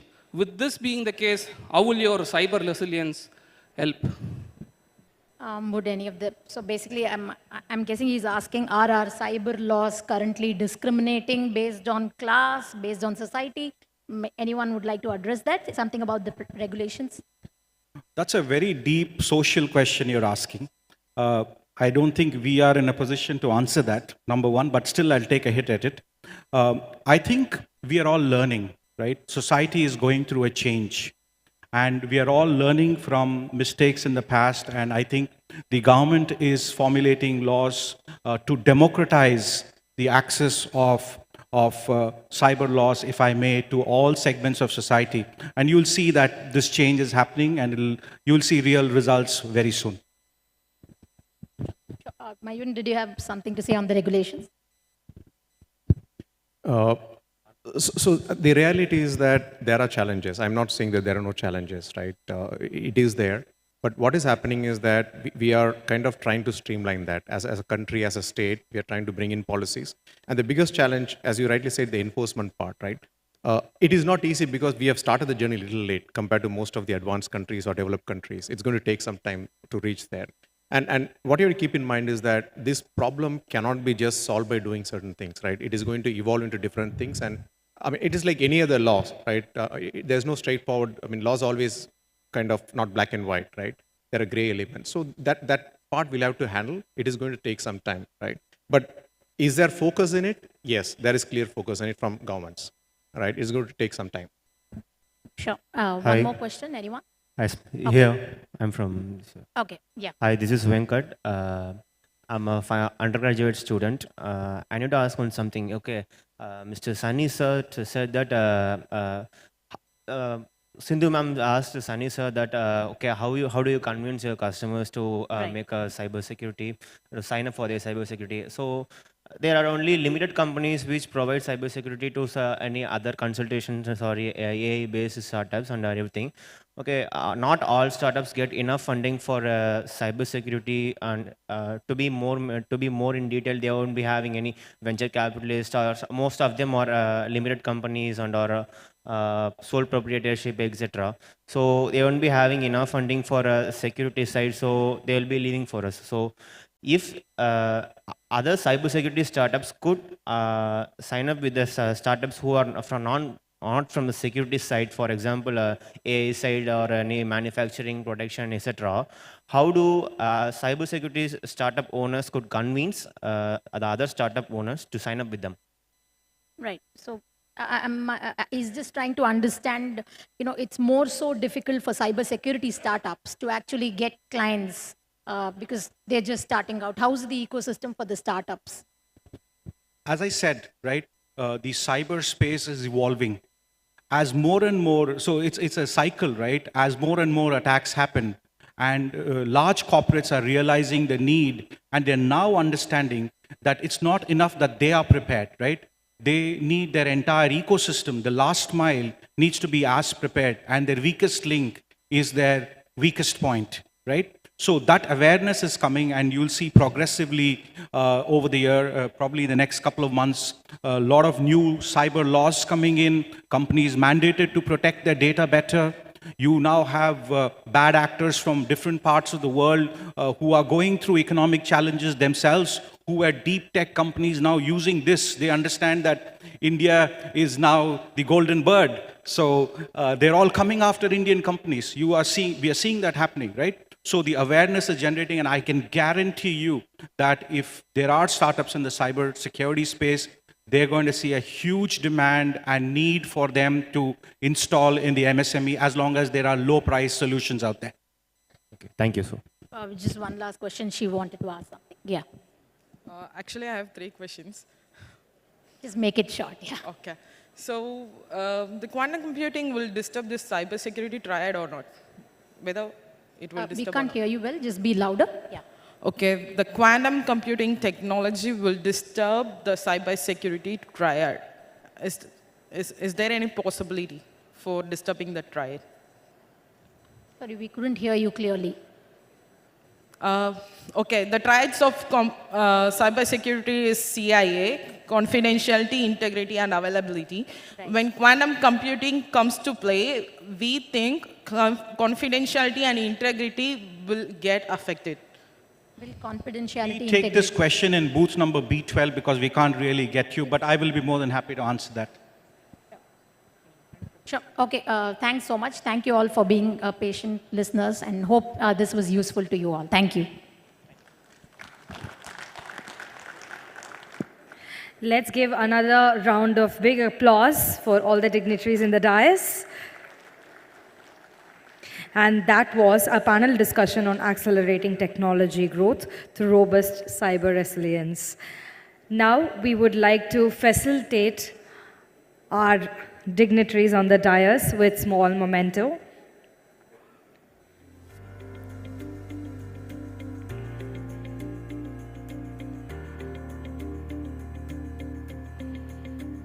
We would request the dignitaries on the dais to please stay.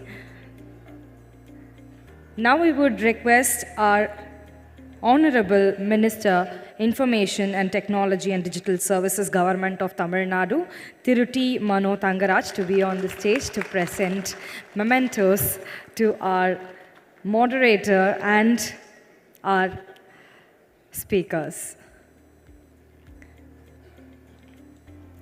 Thiru Hans Raj Verma, IAS Additional Chief Secretary, Chairman and Managing Director, Tamil Nadu Industrial Investment Corporation, Government of Tamil Nadu. Let's give a round of applause, please.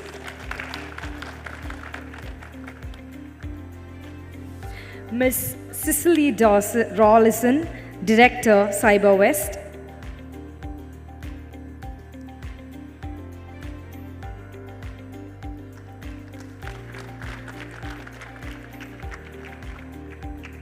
Mr. Sunny Pokola, Chairman, Amatex Group of Companies.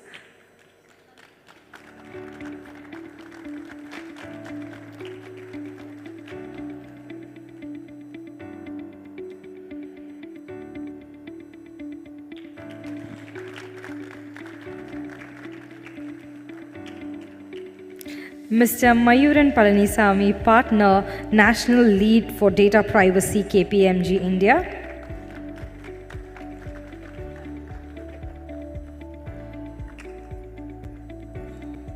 And our moderator for the session, Sindhu Hariharan, Principal Correspondent, Times of India. We request all of you to do a photo op.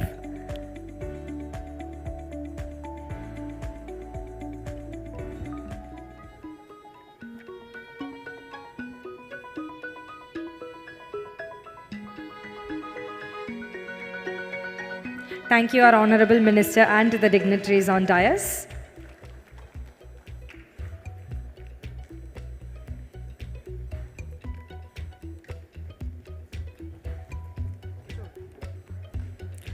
We request all our delegates to kindly move forward from the back. You can occupy the front seats.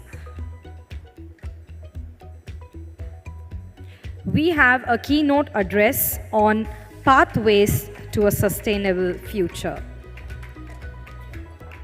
With the growing recognition of environmental, societal, and economic impacts of unsustainable practices, individuals, organizations, and governments are increasingly seeking ways to reduce their ecological footprint and promote sustainable development.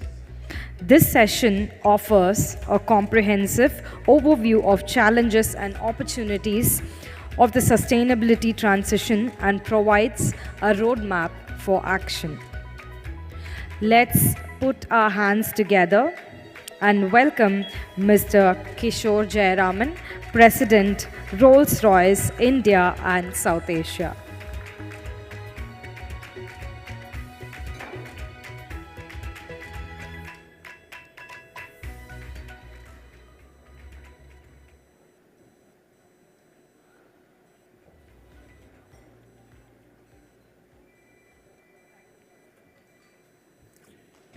Okay. So here I am in Chennai.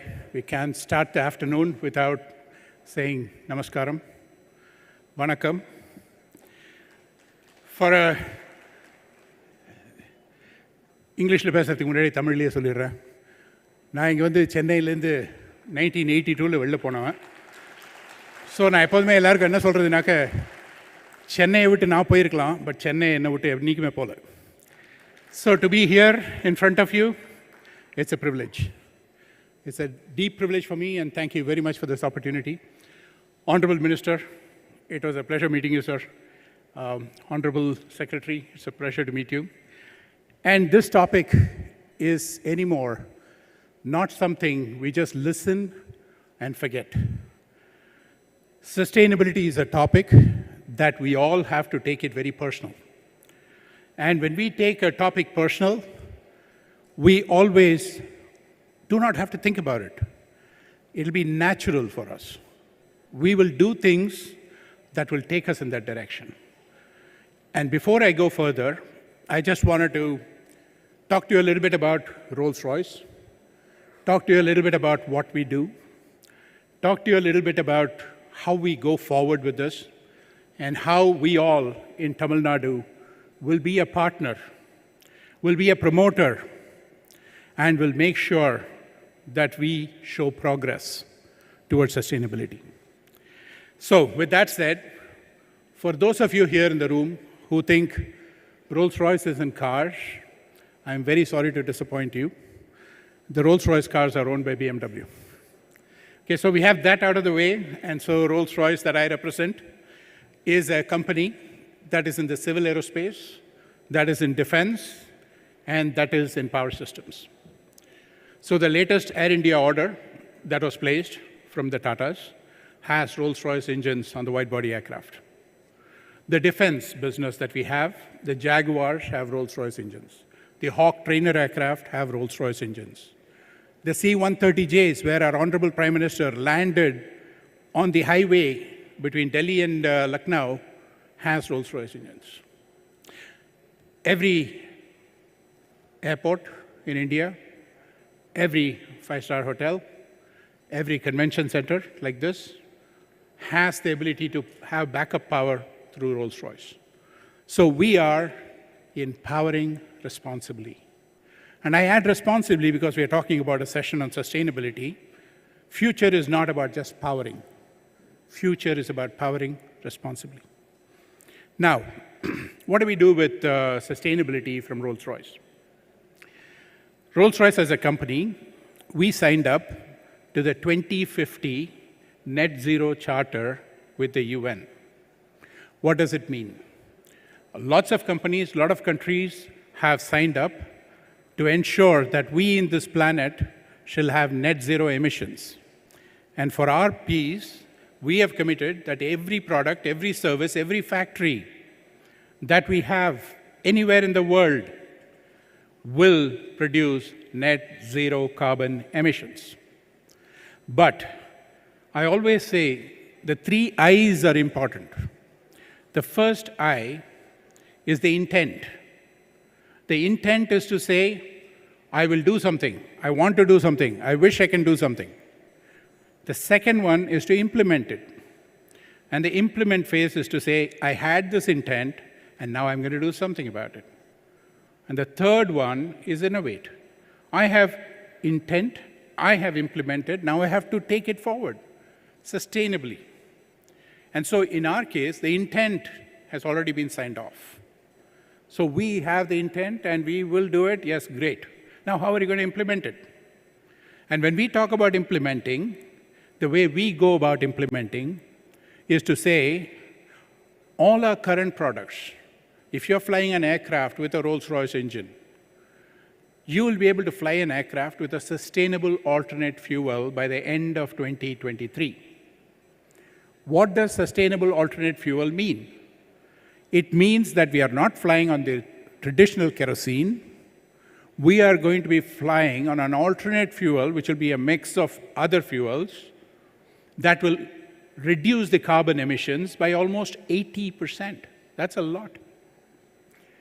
So by 2023 end, if you fly on a Rolls-Royce engine, the engine will have the capability to fly on SAF, Sustainable Alternate Fuel. Then we said, our factories. Every single factory we have in every part of the world, by 2030, will adhere to the net zero charter. We will eliminate discharge. We will eliminate any power consumption from fossil fuels. We will make our plants, our factories green. The third piece of it is to say by the year 2030, any new products that we bring into the market, they will all be sustainable alternate fuels only. Now, the fourth piece is 2050. What do we do between 2030 and 2050? There's a 20-year gap. It is going to be a world where you will not use any of these fuels. You will have a world that will look at electric propulsion. Today, if you want electric automobiles, it's already available. But the beauty of an electrical automobile is that if your car stops on the road because your battery was not charged properly, you can get out of the car and walk home. We do not have that luxury with an aircraft. You know, I would hate to be in an aircraft where the electric batteries run out of power.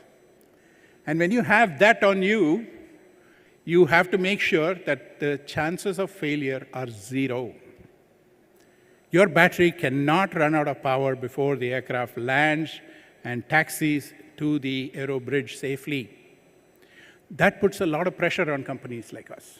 It puts a lot of pressure because we not only have to create the technology, but we have to make sure the technology will work till the very end. It has to be tested. It has to be tested and tested and tested and proven.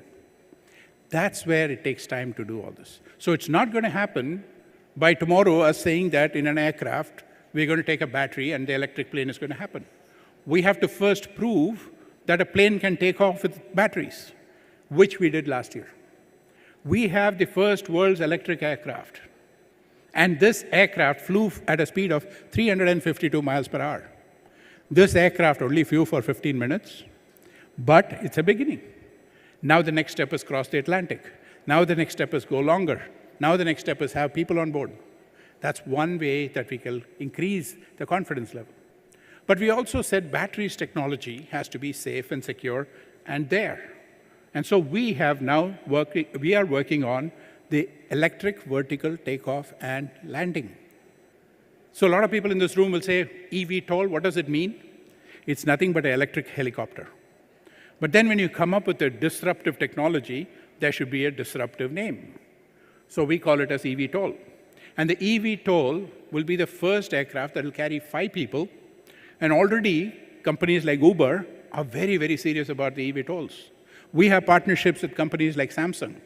We have partnerships with other companies that are manufacturing the shell that want the engines. And we have the ability to produce it. So we will move in a world where we have the fossil fuels, where efficiency, reliability, safety is proven and very good. We will move into a world of full electric by 2050. And that will be a world where it will be absolutely zero carbon emissions. That is what Rolls-Royce commits to as far as sustainability is concerned. But when we look at it, it's not just our civil aerospace business. We have to do it in defense. We have to do it in our power systems business. So power systems, diesel engines, will probably slowly fade off. It'll be replaced by gas engines. Slowly, gas engines will be replaced by hydrogenated vegetable oil, methanol, ethanol. All these are alternate fuels. And then we will be in a world where the gas engine's backup power will completely be with sustainable fuels. We need electricity, so we can't use electricity to run a motor again to generate electricity. It's probably not that efficient, but we will use other fuels. We will use hydrogen. That's where hydrogen as a fuel is very, very, very important. We partnered with EasyJet. We powered one of our engines with hydrogen, and we were able to prove it works. So you have hydrogen engine in the aircraft, and you can use hydrogen engines or hydrogenated vegetable oil engines also in the power systems arena. So overall, our products are going to go from aerospace to defense to power systems in a sustainable mode all the way towards electric. What does it mean? It means we need people. People are going to be the foundation for this to be successful. This is not going to work if we don't have skills, if we don't have talent. The skills and talent today are very good for today's needs. The skills and talent for tomorrow has to be created today. And that is why support from governments are going to be very, very critical to create this talent pool, to create these skills. That's the first thing. The second thing is digital solutions. As you all know, today, the computing power is at the highest possible level in the world. The data storage is at the highest possible level with cloud. So you have the data storage, you have the computing power, digital technologies are evolving, you can go faster, create algorithms, analyze the data, and come up with the products and solutions extremely fast.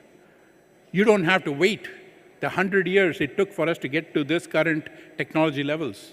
It can be done in the next 5 to 10 years. Digital technologies are going to be the forefront. With people, with the skills, with the talent, with digital, we will be able to analyze things faster, we will be able to create things faster, and we will be able to take it to a really formal, nice conclusion towards sustainability. So to me, it is very close to my heart, and I always say climate change is one way to put it, but I think we all have to look at it as energy transition. This is about transitioning from fossil fuels towards all electric, all green electric combinations. And in that world, it is going to take all of you in this room. If I have to leave you today, the one thing you have to understand is it's never going to work if all of you in this room don't believe in it. And belief in it is very difficult because it is not there today. It is believing in something that you believe is the right thing for your future generations. And if you believe it's the right thing for your future generations, let us make the change together. That's all I had for today. Thank you very much. Once again, எனக்கு இந்த opportunity கொடுத்ததுக்கு ரொம்ப நன்றி. Minister அவர்களே, மிக்க நன்றி. நமஸ்காரம்.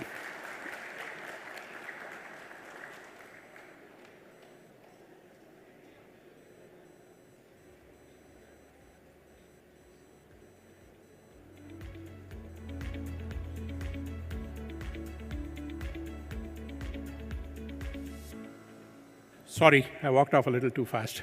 But basically, I didn't realize I had a Q&A session, but I'm open to any questions, any criticisms, any comments. Please bring it out. Thank you.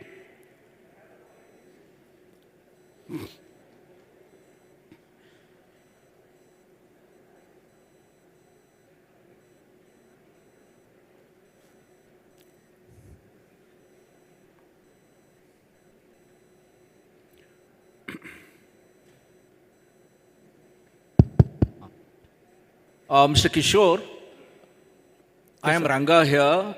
I'll remove my mask. I met you 6 years back in Delhi, you may remember, from Apollo with Prasad. So welcome to Chennai. Thank you very much. Yeah, pleasure to see you after 6 years. Chennai வருது புதுசு கிடையாது. I know But that. இந்த மாதிரி eventக்கு வருது தான் எனக்கு கொஞ்சம் I புதுசா know, இருக்கு. getting hold of you is difficult. So, great to see you. Yeah. The question that we have is, you mentioned about this Tata's order, your airplane's order. When would India be in a position to make some of these parts in India? Okay. So this is what a lot of people are asking. It's not like an automotive, right? The parts have to be at a very different level. So when do you think the vendors and the tier 2, tier 3 type of ancillary sector that have to get into all these things, yes, when would India be ready? Let's say by 2030, how much of that can it be made in India? Thank you. Yes, absolutely. Very good question. Thank you very much. You know, one thing that is very, very important is that we have to start to walk before we run. And I think in that area, we started our joint venture in Bangalore, and we started making engine components in India. So we manufacture these in India. But then we saw that how much Tamilnadu is wanting to grow in the manufacturing sector. And we, thanks to the help of the Tamil Nadu government, we are opening our second facility in Tamil Nadu, which will expand to almost 4 or 5, right? Primarily, the reasons are, like I said before, the people, the skills, the talent, the interest, and the definite, I should say, I have never seen the level of cooperation from the government as I saw in Tamil Nadu anywhere else. And I believe that is the forward step that has been put in to say aerospace technologies in Tamil Nadu. That's the first step. The second step is to make sure in aerospace technologies, like I said, there's no failure option at all for anybody with anything. So the level of quality requirement, the level of skills that need to be there, and the level of, confidence that needs to be there with the aircraft engine manufacturers is just a lot. And we have built that confidence in Bangalore with our teams. We will build that confidence in Tamil Nadu with our teams. And then it'll continue to expand and grow. That's one phase of how things will grow. The second phase is manufacturing. We have talked about it since, as far as I remember, 2014, about make in India, assemble in India. But eventually what happens is it has to go towards a Atmanirbhar Bharat purely in terms of self-reliance.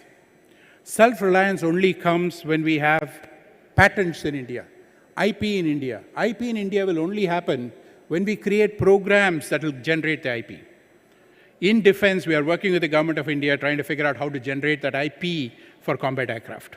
Now, when that comes in, the whole supply chain will open up, because for that IP, the supply chain is in India. For that IP, the technology resides here. We will make the aircraft with that engine and we will export it to the world. India is no longer the beneficiary of a technology that comes here and we manufacture. We create the technology and manufacture here for the world. It is the future for total self-reliance.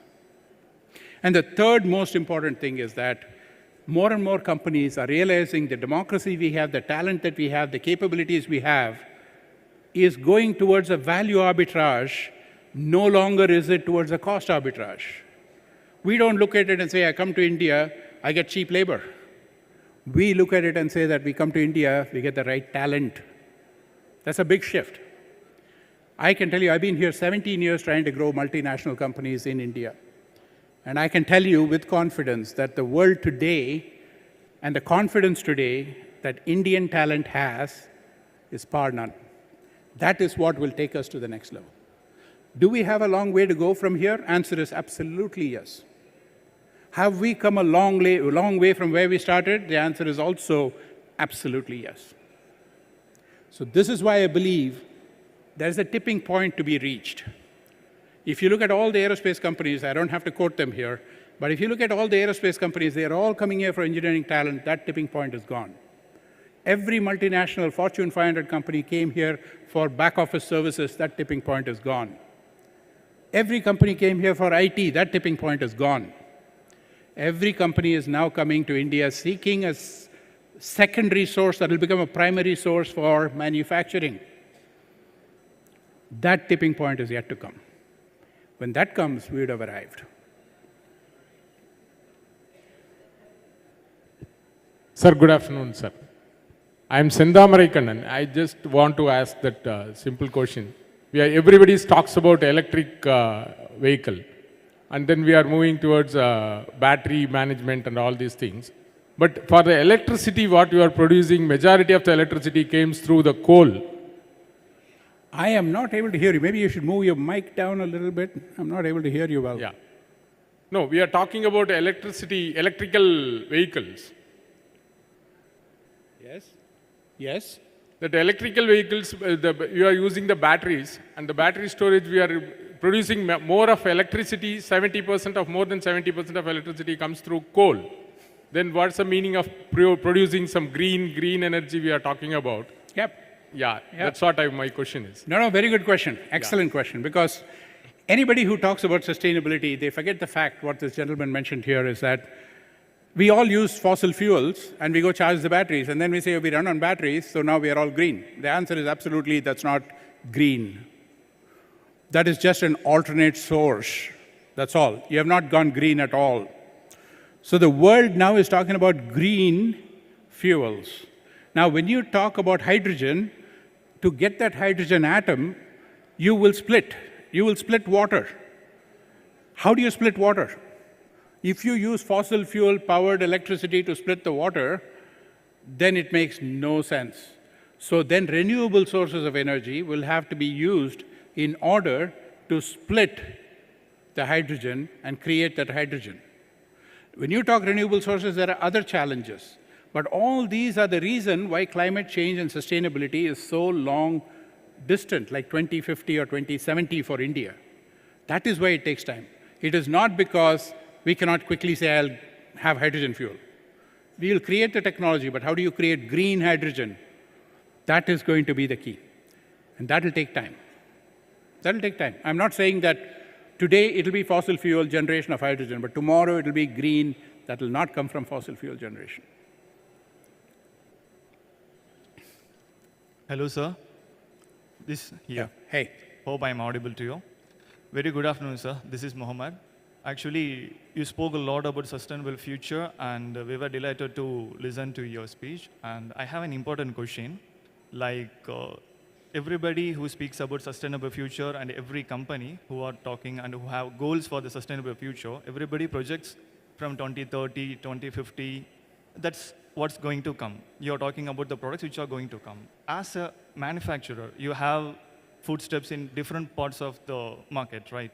You are market leader in different fields, actually. So what are the sustainability procedures and maybe steps you have taken for the products which are already in the market, like the million numbers of cars in the market? What we are going to do with that? Because even if we are handling that properly means we might be able to reach towards the sustainable future very easily. So I'm very concerned about that. Not just what is going to come, but what is right now in the market, what we are going to do with it, and what is the role of every manufacturer, like renowned company like you, has to do. And please enlighten us. We will be delighted to know what about it. Yeah. If I understand the question, the point is, what about the existing products and services? What are you going to do about it? And like I said before, I think we are looking at 2023, our products to be alternate fuels compatible. The alternate fuels reduce about 80% of the carbon emissions, which is a good step forward.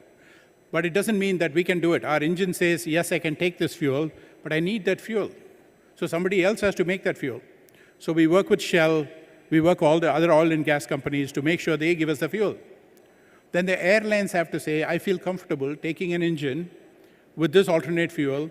I have a free supply or a good supply of this fuel, and the price is optimal so that I'm able to run this as a business operation, then it'll happen.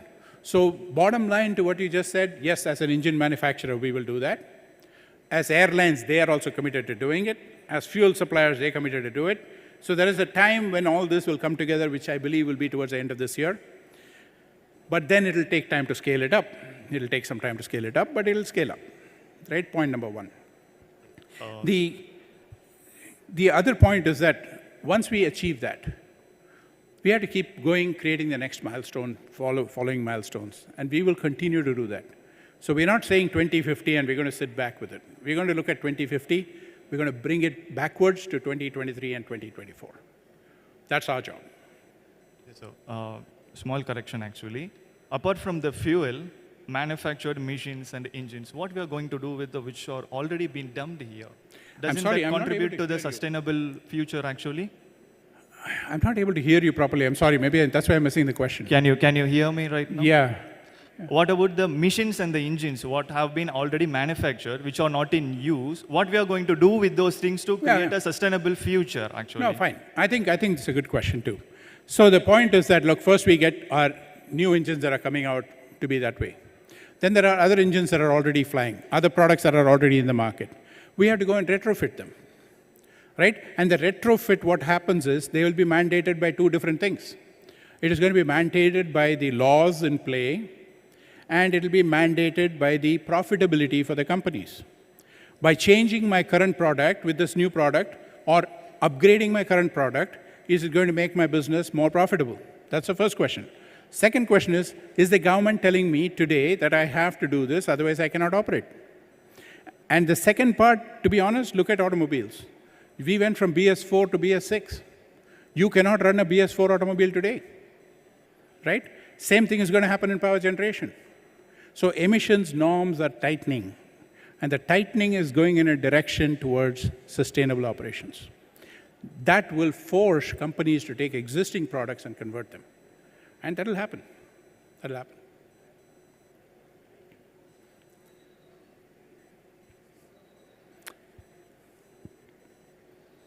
Okay.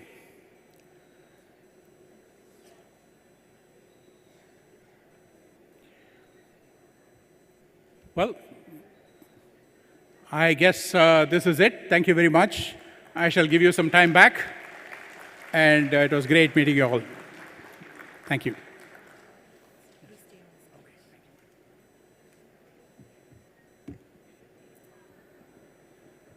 Thank you, sir. And please, again, give a big round of applause for Mr. Kishore Jayaraman, President, Rolls-Royce, India and South Asia. Sir, we have a small token of appreciation for you. We would like to welcome our very own Minister of Information and Technology and Digital Services, Government of Tamil Nadu, Tirati Mano Thangaraj, to present our presenter with a memento.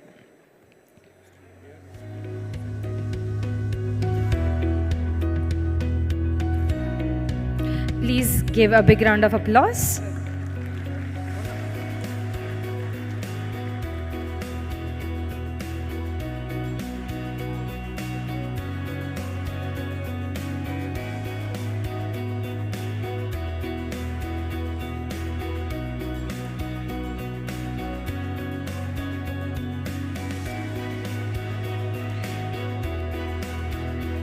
Thank you, Minister, and thank you, Mr. Kishore.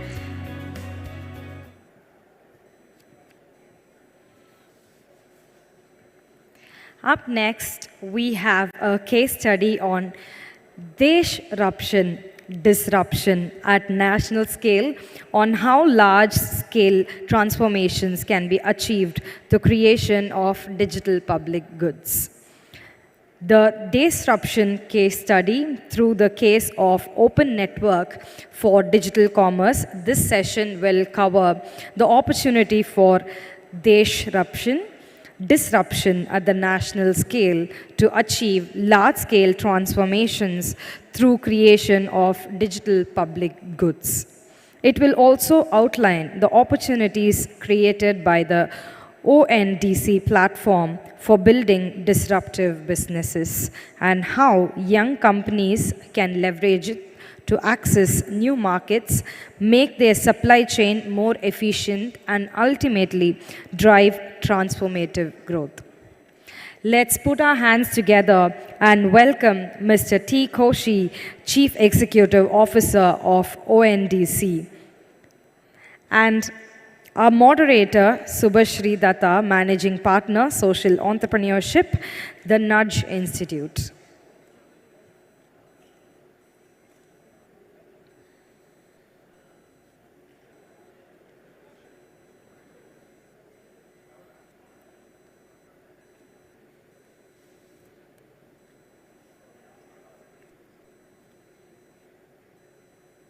The dais is all yours, ma'am.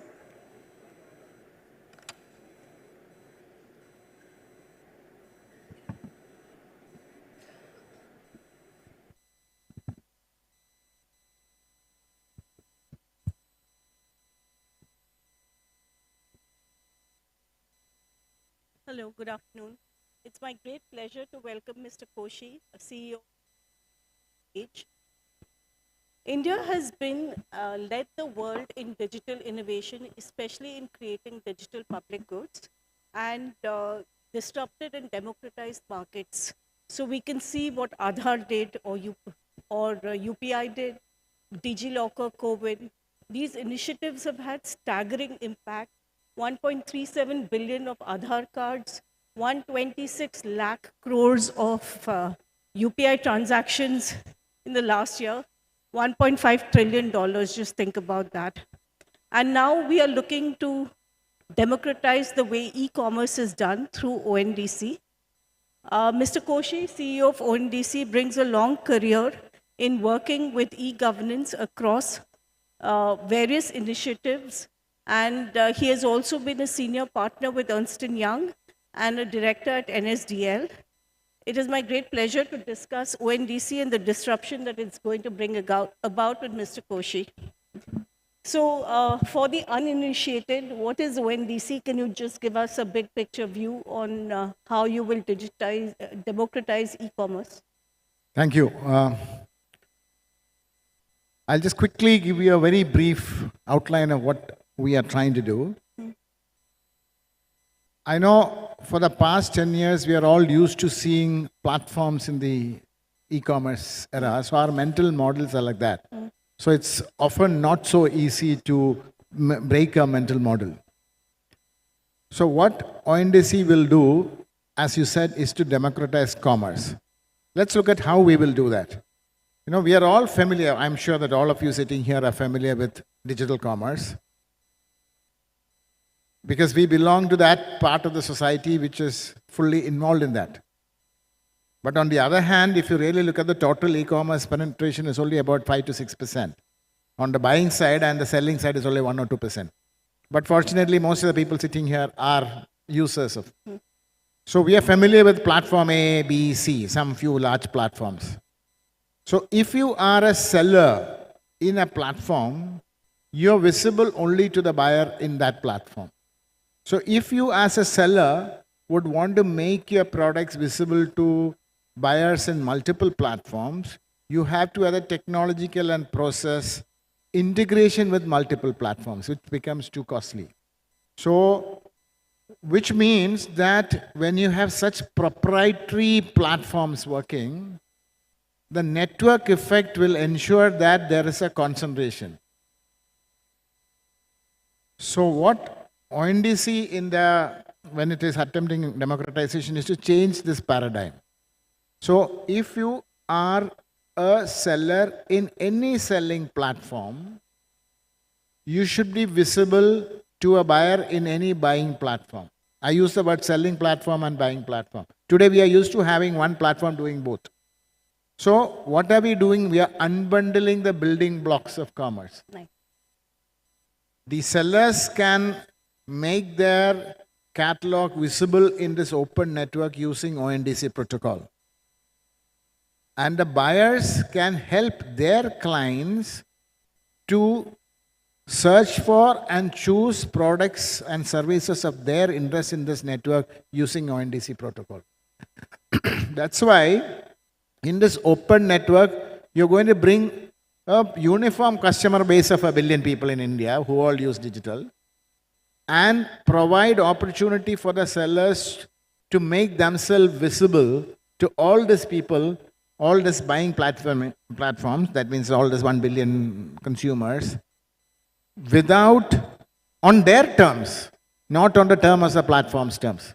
That's why we call it democratization. So, if you are a seller in any platform, you're visible to seller in, and a buyer in any other platform.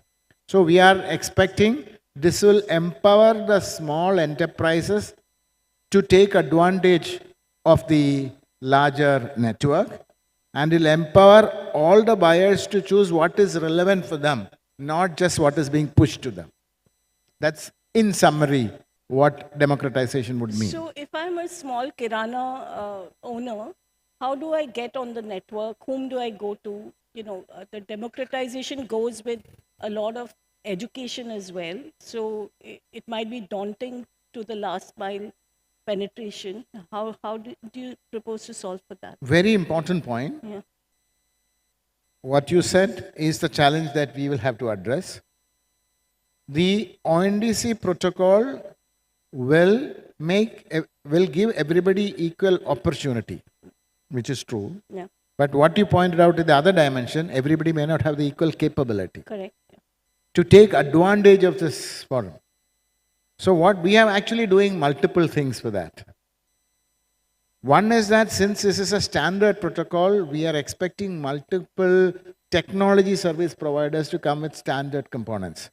No, we are all familiar with how to make a website. No, some people make their own HTML page. Now we have ready-made stuff like WordPress and so on and so forth. That means standardized tool will come. So there again, that could be the next stage. There again, the sellers can come to the networks in two ways. One, they can get an IT system which is ONDC protocol compliant by themselves. So they make their inventory visible. Or they can work with some small aggregators. If I just give you an example, two examples of such startup entrepreneurs or small enterprises who have enabled from Tamilnadu. I'm just giving example of some. For example, there's a company called Go Frugal. They were providing software for grocery stores for their point of sale service. They made that point of service, that's ONDC protocol compliant. Now all those grocers can be now present in the ONDC. Nice. Similarly, another enterprise called Digit. It's a startup coming from Tamil Nadu. They are developing similarly standard solution for small entrepreneurs. We have e-Samuday. I'm talking about the enterprises which are focusing on small businesses. The big guys can get by themselves. For example, HUL can get by itself. They're doing that also. Then one of the very well-established company in Tamil Nadu is Zoho. They are a technology service provider. They say that we have a lot of small enterprises who are using our technology to do their normal business. We are going to make it ONDC compliant. So the point I'm making is there are possibilities of multiple type of organization coming in to help small, medium enterprise be ONDC compliant. That's on the technology side. Then we try to work with the Ministry of Small and Medium Enterprises to develop schemes. We work with SIDBI and NABARD to bring small enterprises and farmer producer organization. Right here again, SIDBI took an initiative again from this region where they have helped Kanchipuram silk weavers to make their Kanchipuram silk sarees directly available in the network without going through multiple intermediaries. They started as a as a POC, so there are only few of them coming. But they said they are going to create an institutional framework to help this whole cluster of weavers to take advantage of that. And it could be philanthropic capital. Correct. It could be people like you who will help in the education. So what we are doing is, now that this gives us opportunity, we are galvanizing the energies of multiple such organizations who believe in empowering small and medium enterprises to play an active role. We acting as the coordinator, knowledge supplier, technology supplier, and so on and so forth. That's what we're planning to do. Yeah, that's really amazing. Just flipping it, I was reading your strategy paper, which talked about portability of trust. That word stuck with me, and how the established platforms are really a store of value. So I cannot, my experience on that platform cannot be ported to another platform, while ONDC is becoming a flow of value. So this is really, anybody can look at my history, whether I'm a buyer or a seller, it's really powerful. But how does this change the equation in the monopolistic market today? Again, let me explain some of very important question that we said. How do we decide to go and shop from a market, from any shop or any brand? Because we have some impression about it, which has been created. Today, again, if you look at the existing platforms, if I am a seller, there's a rating. But that rating is about me as a seller, but that information is not my own. It is of the platform. So if I move from that platform to another platform, my complete history is lost. I have to build up my credibility all over again. So we have looking at multiple interventions, which has been made possible by the idea of an open network. First and foremost is that we will be providing a network level score for every enterprises who will come, every seller, which would mean that that score is belong to that seller, not of the platform. So let's say I am platform X today. I don't need to be in multiple platforms. For whatever reason I decide to move somewhere else, that score will still remain the same because it's my own. It's against my identity as a seller. Yeah. That is level one. That itself is a very powerful idea. Right. And that also forces a lot of good discipline from the sellers to the buyers. They know that how they establish themselves is going to be very critical.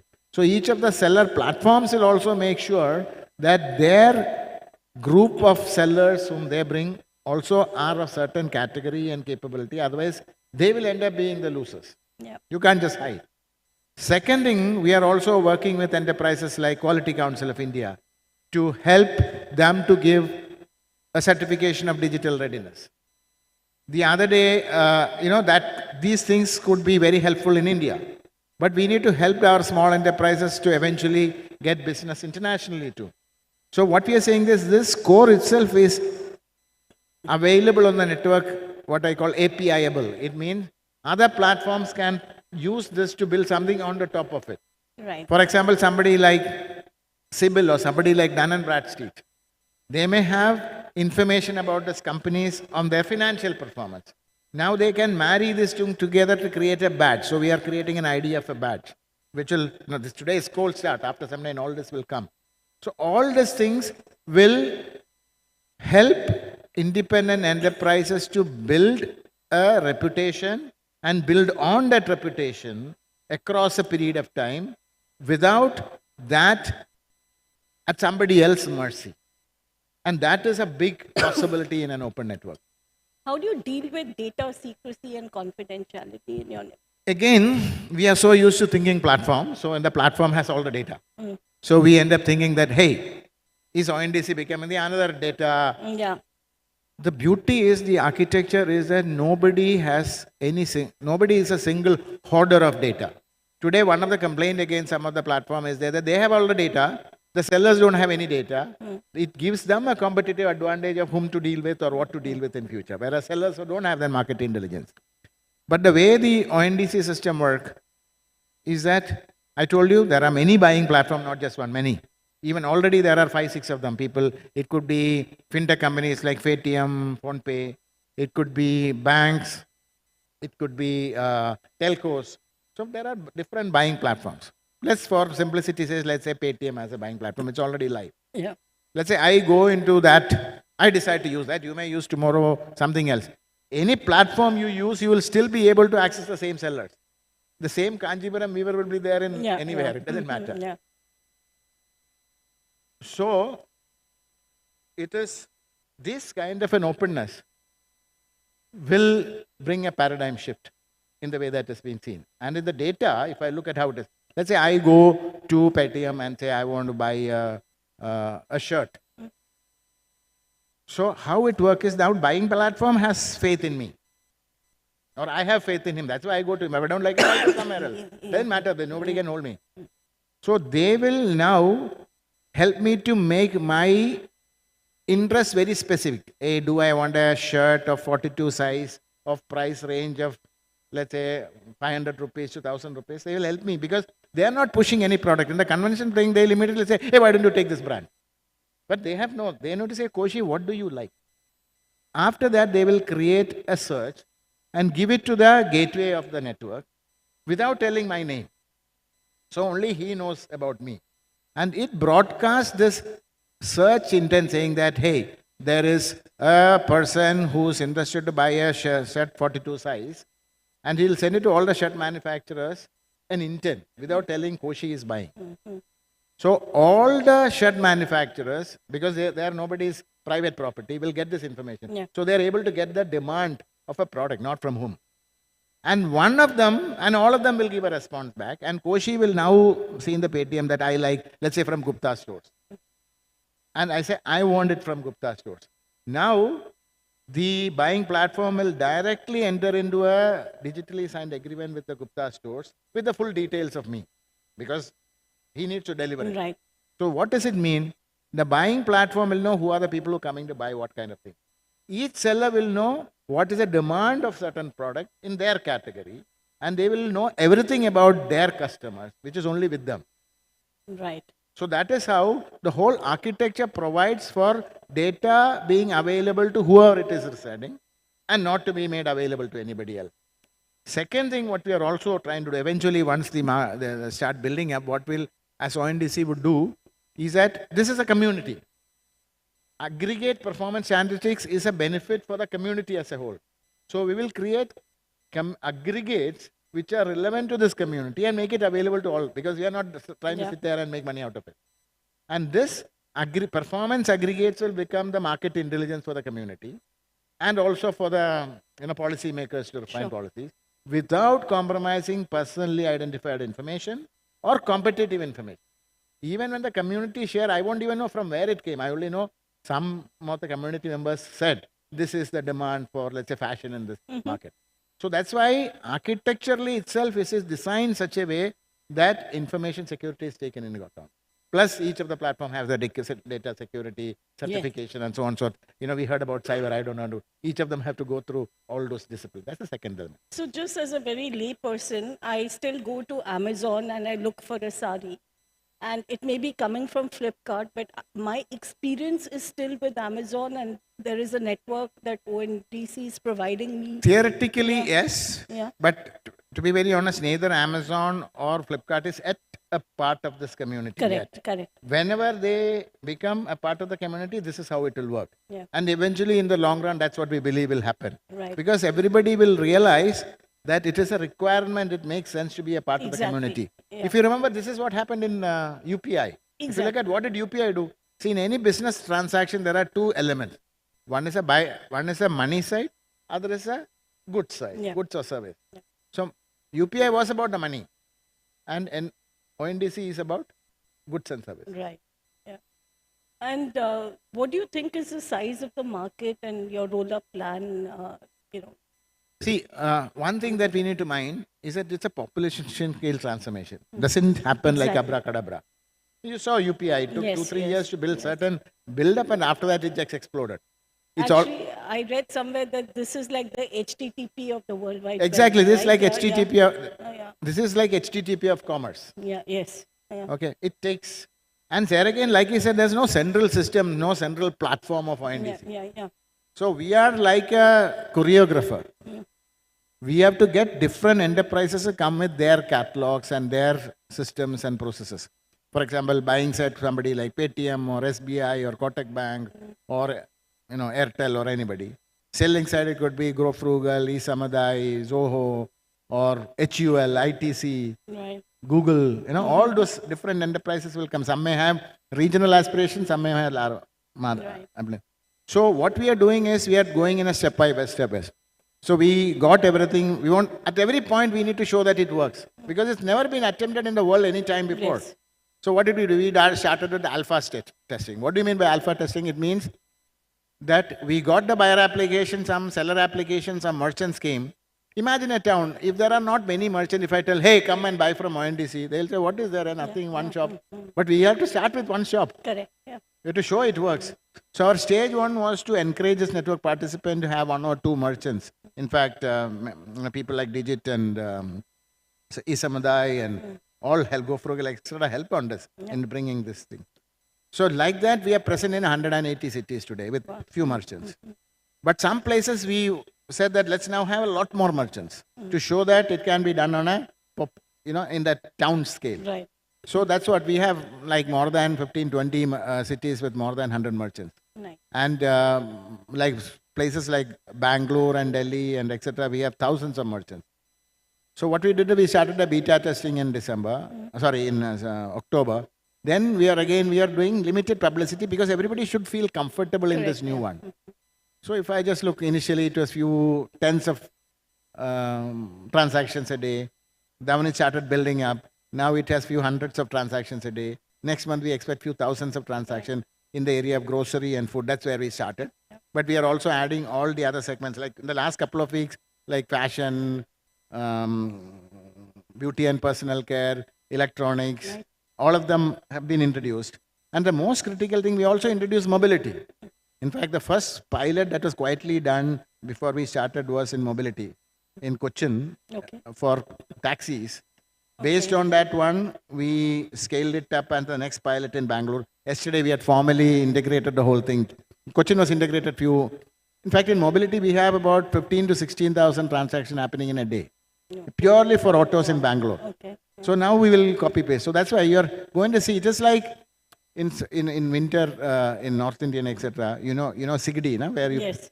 So it's like, put a little coal, put a little thing, and start blowing. Put a little fire and blowing. And at certain stage, it reach a critical mass and it will explode. That's what we saw in Aadhaar, we saw in UPI. You will say the same thing in ONDC too. No, the potential is incredible, and what really resonates with me is it gives agency to the poorest of the poor to compete on an even platform where bigger corporations are not, taking the bulk of the proceeds. But what challenges do you perceive in this rollout? See, as an idea and as an architecture, we are very confident. But if you really look at, there are multiple things on which we need to work. One is that now the whole protocol is well under. Yeah. Second thing is, like I said, protocol. So if I say ONDC has 3 roles. Role 1 is the developmental role. Yeah. Developmental role has 2 components. Component 1 is to get the protocol, which is like the digital rail. It's there. But it needs to be continuously fine-tuned. As new domains start coming in, we need to fine-tune for that domain, the domain-specific areas. We started with B2C, and the next month we are going to B2B. So there is a continuous, in the next 1 year, you will see continuous evolvement of sector-wise. Second thing, there is a question that you asked earlier, is to enable the network to take advantage of network expansion, the small merchants and so on and so forth. And that is going to be a big challenge because it's not just about a technology solution. It's about them digital literacy and digital etiquette to deal in a digital community. Imagine a small kirana stores today. Okay, today everybody comes and buys from him, or some people call up and they'll get it delivered by him. It will continue. Now they're getting it a digital order. Somebody has to develop a habit of looking at their mobile phone to see, hey, is there an order? Initially, there are only 1 or 2 orders. If you don't look at it every 5 minutes, and his delivery will get delayed. Good practices won't happen. Second thing is, now that he has expanded this product, probably somebody is wanting to have in 5-6 kilos, and it needs to be packed properly. Earlier, when it has to give it to the confidence to the buyer that it has been packed properly. All those good practices. Teaching this larger community of merchants is going to be a long-term. Some of them will adopt faster, some of them will take time. So that is, if you really ask me, the biggest challenges in this transformation of their habits and practices is going to be where we'll have to put a lot of effort. And that's where we will need enormous support from In addition to we and our network participants, we need help from ministries, philanthropic capital, developmental institutions, and so on and so forth. I do think that non-profits can play a big role in Oh, digital yes. adoption over Oh, here, yes. and excited to think how we can help. See, if you look at, there are many.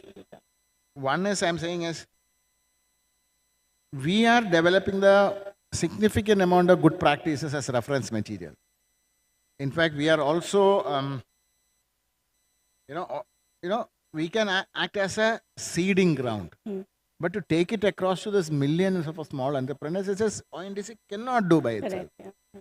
So each of the enterprises, based on philanthropic capital or NGOs or government entities, say that what can we do? Correct. What are we expected to do?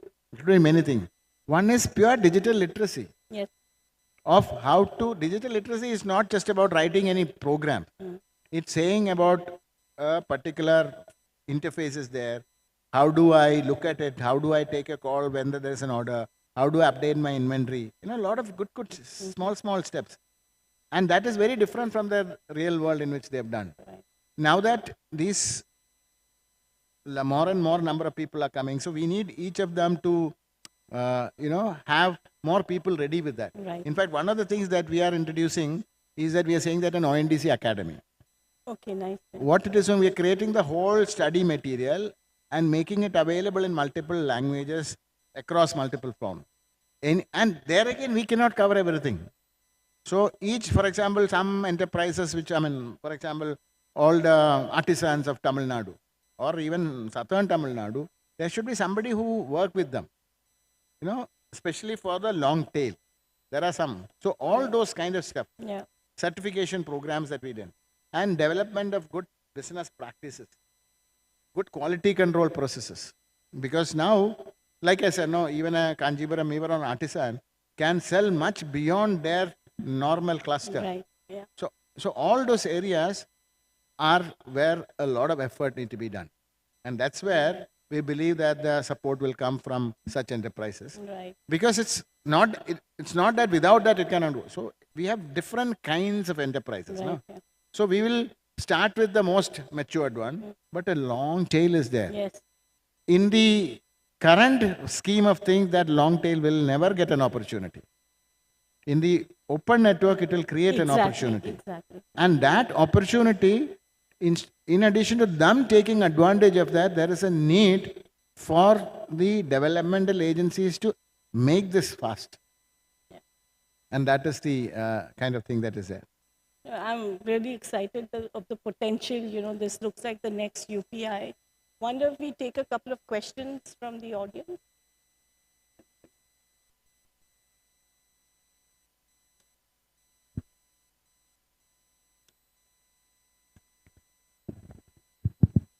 Good afternoon, sir.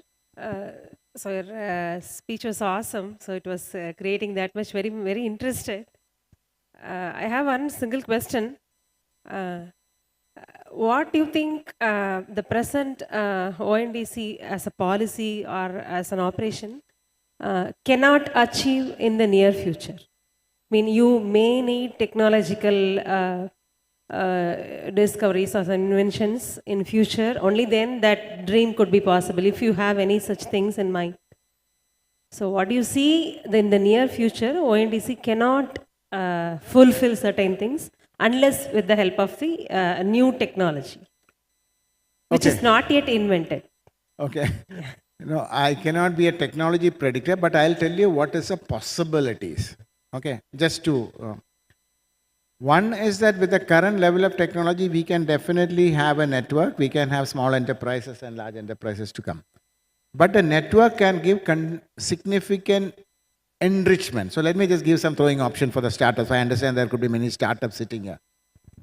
As I told you, the open network unbundles the buyer and the seller applications. Let's think about it throws open enormous possibilities for innovation and specialization, because these unbundled components can be neatly stitched together using this protocol to give a seamless experience to the seller and the buyer. Think about some smart young IIT Madras graduate or Gandhi College graduate coming and saying that I am going to develop a voice-based solution for help the Tamilians to speak in Tamil and search for goods in this network. Today, if they make such an interesting innovation, adaptation from many open source studio, whatever it is, nobody will, there is no market for that in itself. Whereas now when there are multiple platforms like e-Samadhyas of the world, Go Frugal of the world, they are developing platforms, say, hey, I can plug it in. Or let's say somebody else come and say, I'm creating a much more image processing software, with which I can help the small merchant, the Kirana store, or the fruit producer, to scan each of the item, get a nice picture, get its name in Tamil, maybe Tamil and English. These are all programmable. And this became a very interesting solution that he can sell. It will make the whole onboarding of these merchants much faster. Or they would say that I am now going to, since let's say buying platform, saying that I am going to create a specialized buying platform for Tamil-speaking people living outside Tamil Nadu. Because they don't have any interest to push the product. He'll say that, hey, by the way, when normally you may be wearing, Lacoste t-shirt, but this is special Pongal season, this is a time, because they know about me, I can help you to find out whatever puja goods that is needed for Pongal for the Thambi who is sitting there in Delhi, from Delhi itself. Or I can suggest a very special cultural outfit. So that's why innovation possibilities are whole, and the buyer side. Let me give you one more seller side innovation possible. Same set of guys, today you have the Tirupur garment factory. Today they can help them to digitize. We'll say, okay, I can improve your efficiency, good. But can you help me to sell it? No, because you have to go to the existing platform. Tomorrow he can say that I'm going to create, I understand Tamil, I understand the culture, I understand the garment business because I had been here for a long time. I'm creating a software, a solution, which will help the garment manufacturers to make their catalog visible in the ONDC network. That means they are coming from the sales side. Oh, in addition, now I can do a lot of AI to pick up data from wide variety of sources available in the net to give a lot of market intelligence to these manufacturers to expand their market from Tamil Nadu to South India to globally. All these things possible and still sustainable financially. So all these are possible. So essentially, if I answer the question, is there anything that is not there, which I want now, I can't tell you that. But an open network brings enormous possibilities for building blocks. So if I give you an example, this is like Lego. We have created a specification of the Lego block. Some of you may decide to create in the same specification a new block. Somebody may decide that I will take these blocks and stitch together in a spacecraft or a bullock cart. Some will succeed, some will fail. But the beauty is there is an opportunity for building many of these components seamlessly. So like I said, we have provided a vocabulary and grammar of a language that everybody will talk. And that is a power of an open network. Otherwise, it's like a code language, only a few people will use a part of the community. Any more questions? I think I gave a too long-winded answer, but I like that question because it throws up, I could highlight to the startup and many of the students here, the possibilities open for them. Good afternoon, sir. I would just like to know what measures the ONDC has in place to protect the interest of the buyers in terms of quality of the product or services or after-sales support? Okay. Very, very valid question. See, there is a detailed consultation paper that we have built, which is available in our site. So for much more detail, go and take a look at it. But I'll tell you simple things. One is that a buyer will always go into the buyer side. The protocols will ensure that the buyer can ask for what he wants when he's buying, And if he has a complaint, he can go and put it there. Just like the buyer's search intent to buy went to the seller, now the buyer's complaint will go to the seller and it will be digitally tracked. Okay. So the buyer application, and this is exactly what happens even today in existing platforms too. But some of the interesting that will be very, like to know is that we said about a network-wide score. And that score is public. Supposing any of the buyers or the buyer aggregate find that their performance is poor, then the buyer application will say that I will not take from the seller because everything is public. So this because of the network-wide information availability, the probability of such misbehavior will come down and it become a self-correcting model. Third, like I said, one is the system protocol provides for raising issues, raising grievances, tracking grievances. If the grievance get failed, to be escalated to an online dispute resolution mechanism, and make all this information publicly available so that there is a compulsion. And if there is somebody becoming a regular miscreant in this community, finally it's a community. If there is a miscreant, the community together has put in a rule which says that they can be action taken, suspended, or dismissed. So when any enterprise become a part of the ONDC community, as a network participant, they have to sign a network participant agreement, which is a public document. And this is not something that we negotiate with you differently and HUL differently. If you are Google or HUL, a big organization, or you are a startup, we all agree for the same thing. And there's a set of network policies which are inherent part of this agreement. And these policies are coded, so it becomes digitally trackable. So when you have such strong mechanism of saying what I asked for, what was offered, what was the price, what was the condition, what was delivered, when was it delivered, what was the grievance raised, what was the response scheme, the probability of avoidance comes down. It becomes a self-correcting model.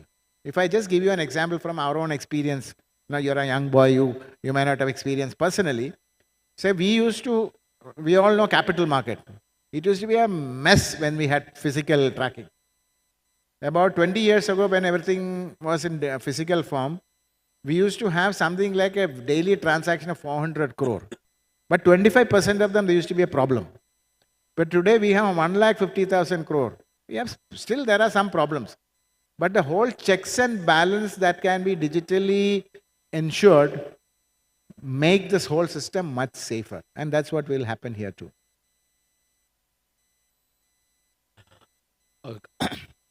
Ma'am, my name is Ranga. I'm a global talent consultant. I have been evangelizing ONDC.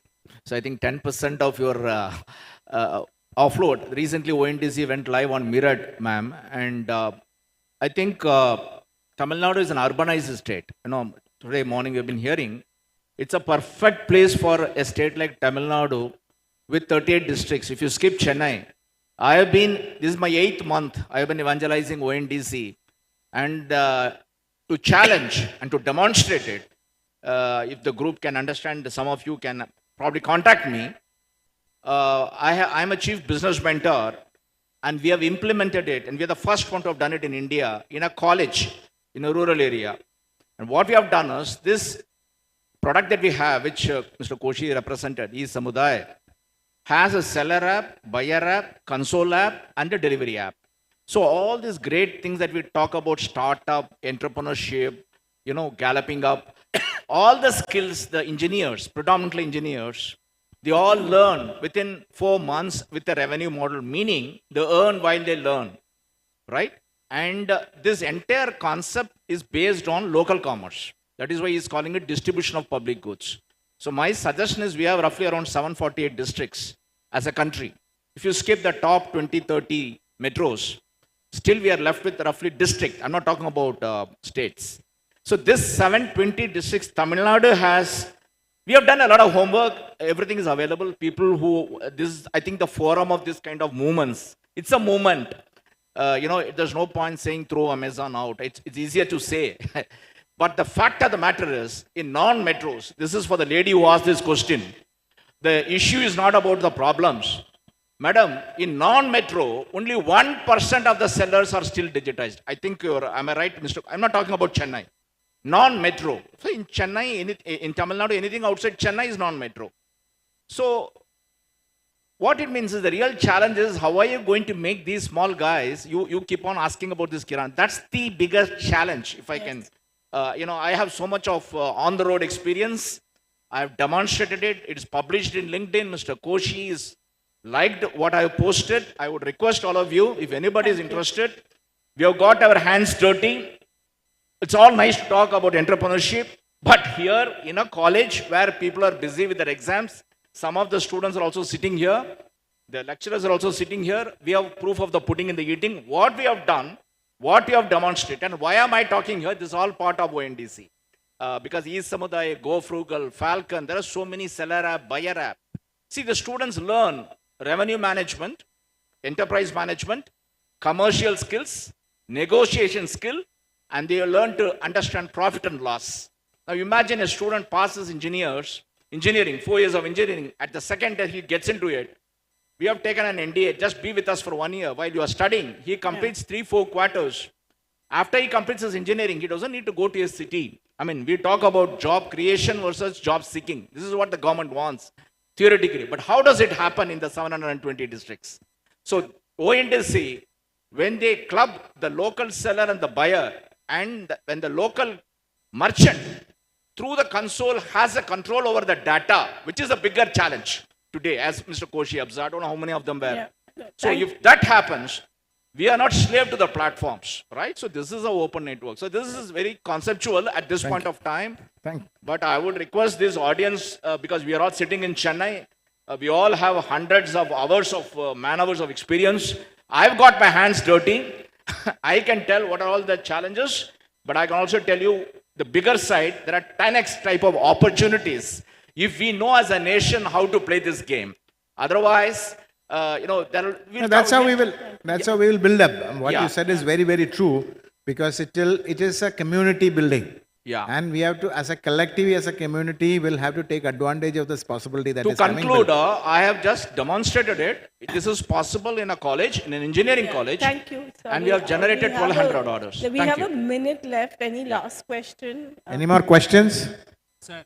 Okay. Sir, I am Ramakrishnan. I am Ramakrishnan Raman.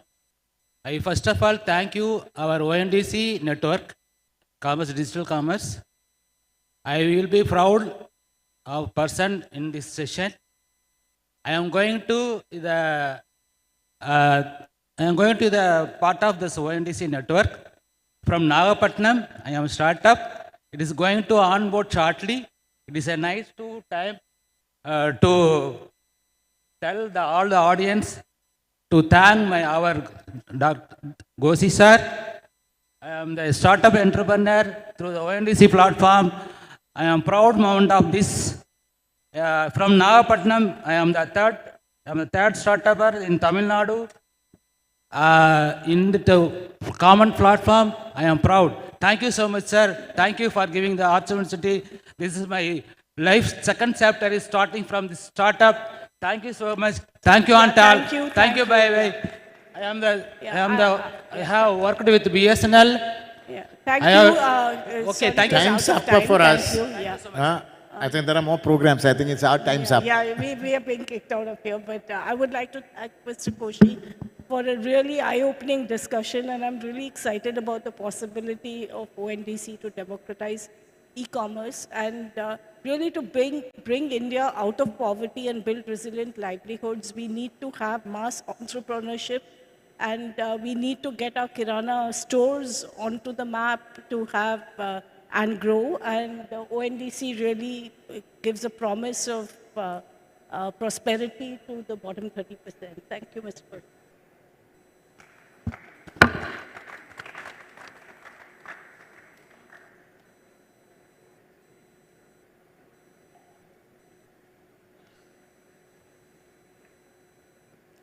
Thank you, sir. Thank you, ma'am. Please stay on the dais while we want to felicitate you with a small token of appreciation. And we would like to call Thirupi R. Nityanandam, Manager, ELCOT, to facilitate T. Koshi, Mr. T. Koshi, Chief Executive Officer, ONDC.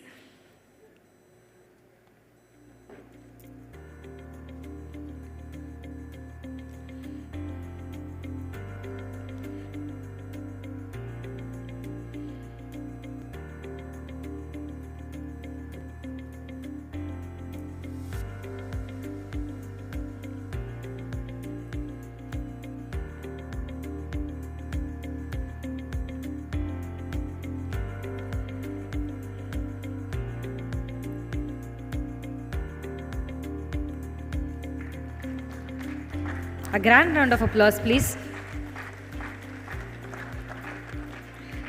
To Ms. Subhashri Datta, Managing Partner, Social Entrepreneurship, the Nudge Institute.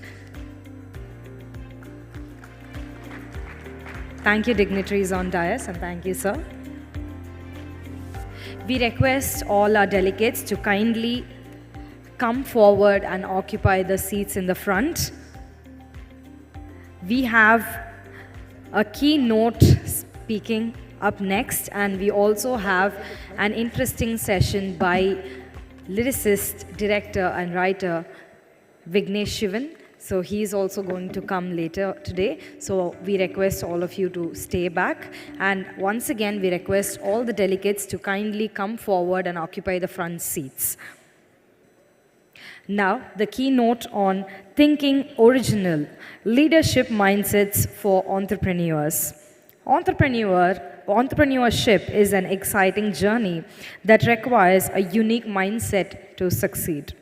In Thinking Original, Leadership Mindsets of Entrepreneurs, we explore the traits and behaviors that distinguish successful entrepreneurs from others. This session will delve into the minds of some of the most innovative and successful entrepreneurs of our time, revealing the leadership strategies and mental framework they've used to overcome obstacles and achieve their goals. Let's put our hands together and welcome Mr. Anand Pillai, Chief Transformation Officer, Sunera Technologies.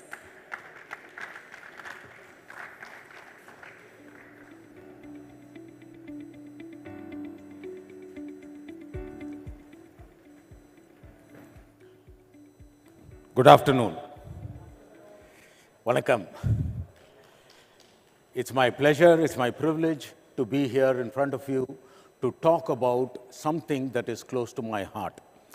Tamilnadu has put itself an ambitious target of achieving $1 trillion.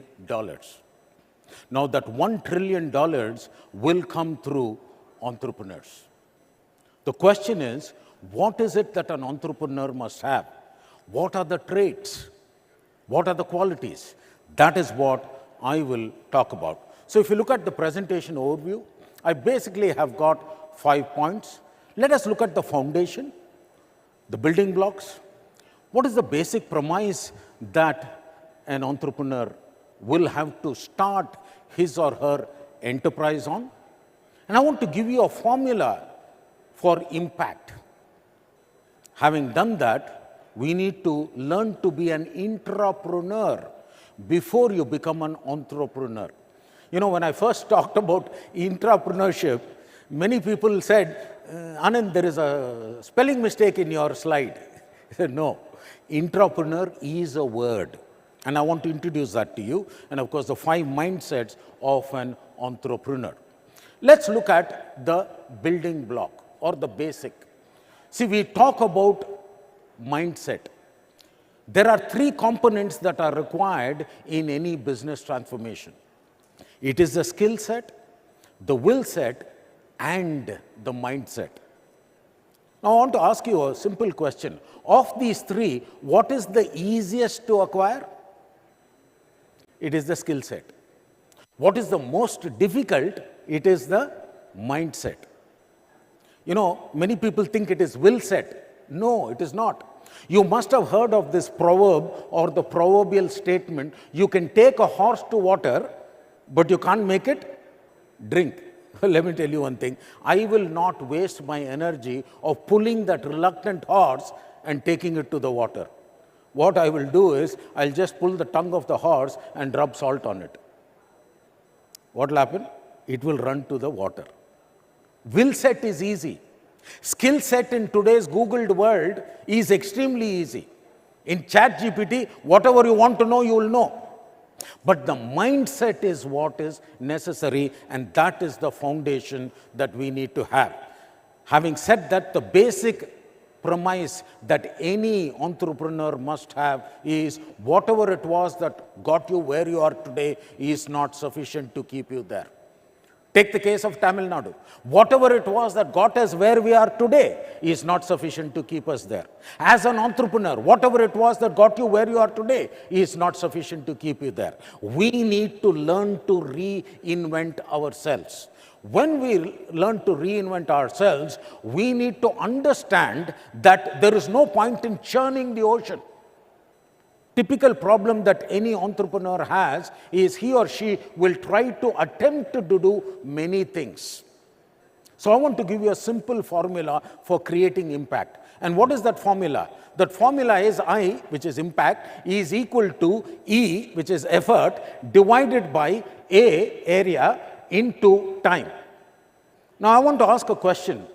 Anybody can answer this. If I were to increase the impact and if I have to work on only one parameter, there are three parameters here: effort, area, and time. What is the only one parameter that an entrepreneur will have to work on if he or she has to increase impact? Effort, area. Effort is the wrong answer. Okay, if you understand mathematics, there is no point in you working on the numerator.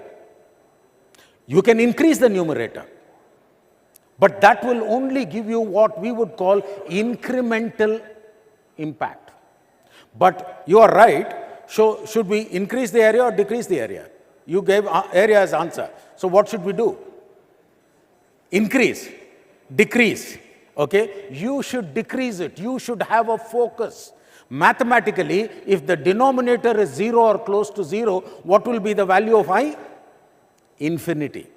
So our focus as an entrepreneur is choose a narrow area which you want to work on.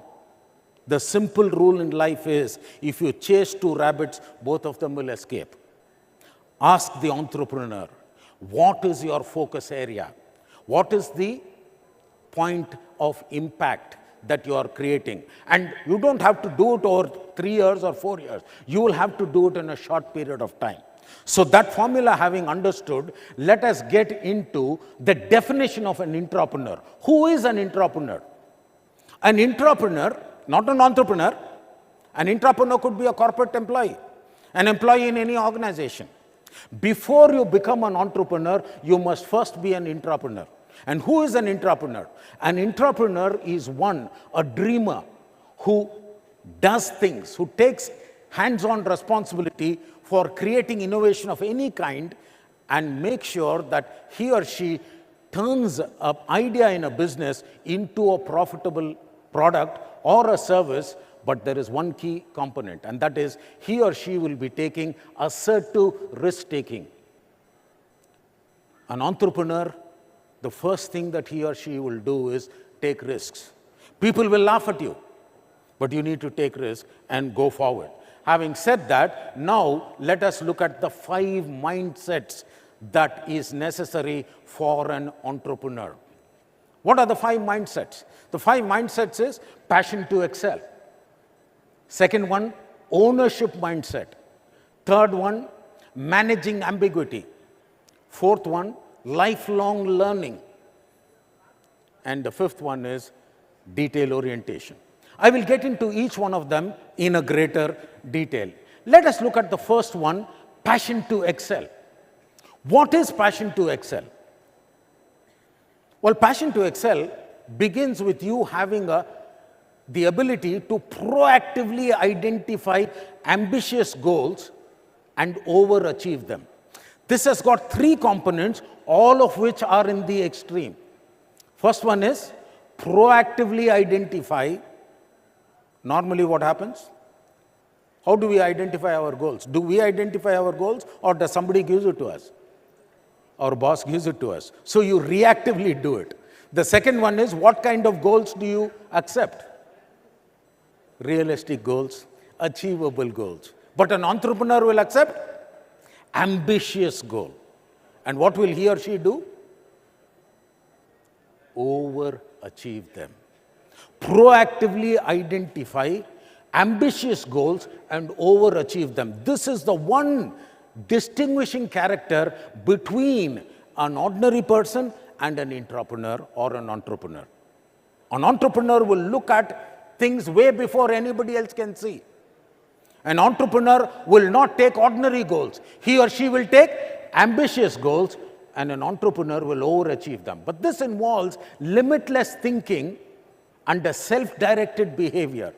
Limitless thinking, no limits, and a self-directed behavior which challenges the status quo. I'll give you two examples about challenging the status quo. All of us know about the Wright brothers, right? Who are the Wright brothers? The ones who invented the aeroplane. I'll give you a situation where they challenged the status quo, and this is a statement that is made by the Wright brothers, but I'll paraphrase it for you. And this is the simple statement. The statement is, if everything that is believed to be true is accepted as the truth, there will be little scope for innovation. Now let me ask the question. What was believed to be true during the time of the Wright brothers? Man cannot fly or anybody cannot fly. Was this believed to be true only in their home? Or only in their city? Only in their country? It was true, believed to be true all over the world. But did they accept it as the truth? No. They challenged the status quo. An entrepreneur will challenge the status quo. If somebody says it cannot be done, an entrepreneur will say, watch me, I will do it. People will laugh at you. And just for the record's purposes, does anybody know what the profession of the Wright brothers was before they filed their patent for the aircraft? Anybody? Farmers, no? Anybody else? What was the profession of the Wright brothers before they filed the patent for the aircraft? Okay, you can Google and find out. They were bicycle manufacturers. Are you able to understand the power of an entrepreneurship? An entrepreneur is somebody who does not accept status quo, challenge the status quo. The next example that I want to give about challenging the status quo is that about the bumblebee. You know the bumblebee, round shaped? Now on that note, let me tell you one thing, looking at all of you are in good shape. You know why? Because the round is also a shape.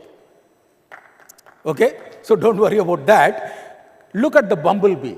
The bumblebee has got a round shape, small wings. So the scientists, they said, listen, an insect of this body shape and this small wing cannot fly. Why? Because the wind drag will be so much. The energy will not be sufficient for it to lift its own body weight. All this they did, they concluded that a bee like this cannot fly. And suddenly they found the bumblebee flying. Well, they found the bumblebee flying. They, hey, wait a minute, come back to the wind tunnel. Let us study it further. And they found that they had ignored two parameters. One parameter was they calculated a particular duration for the bumblebee to be flapping its wings, but the bumblebee was flapping for a longer duration.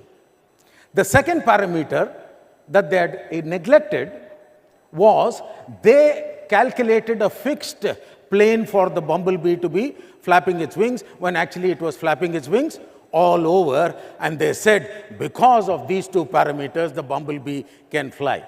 Let me tell you one thing, the real reason why the bumblebee can fly is because of a third reason. Can anybody guess what the real reason why the bumblebee can fly? It did not know magnetic levitation. All the scientific theories, I'll tell you the real reason why the bumblebee can fly. The real reason why the bumblebee can fly is because it did not do aeronautical engineering in IIT Chennai. That is the real reason. An entrepreneur will challenge the status quo. You don't need all this. My boss, he used to constantly tell me, I work for 2 companies and both these bosses have told me, I work for HCL Technologies for 14 years, for Reliance Industries for 4 years. You know what my boss used to say? Whenever I want a difficult thing to be done, I will not hire a genius. Because he or she will tell me a scientific reason how it cannot be done. There are enough people who will come and give you a scientific reason. An entrepreneur will defy science. An entrepreneur will defy logic. There are 5 big impacts of having passion. What are the 5 big impacts? First one is, a passionate person will have long life. They will live long. The second one is, a passionate person will be very healthy. Have you come across people who are having terminal illness and you go and talk to the doctor and ask the doctor, how long will this patient live? The one common answer that the doctor will give is, as long as this person has got the fighting ability. Now, personally, I've never fallen ill for a long period of time. I think about 50 years, I don't think I've fallen ill at all. Because of a conviction that I have.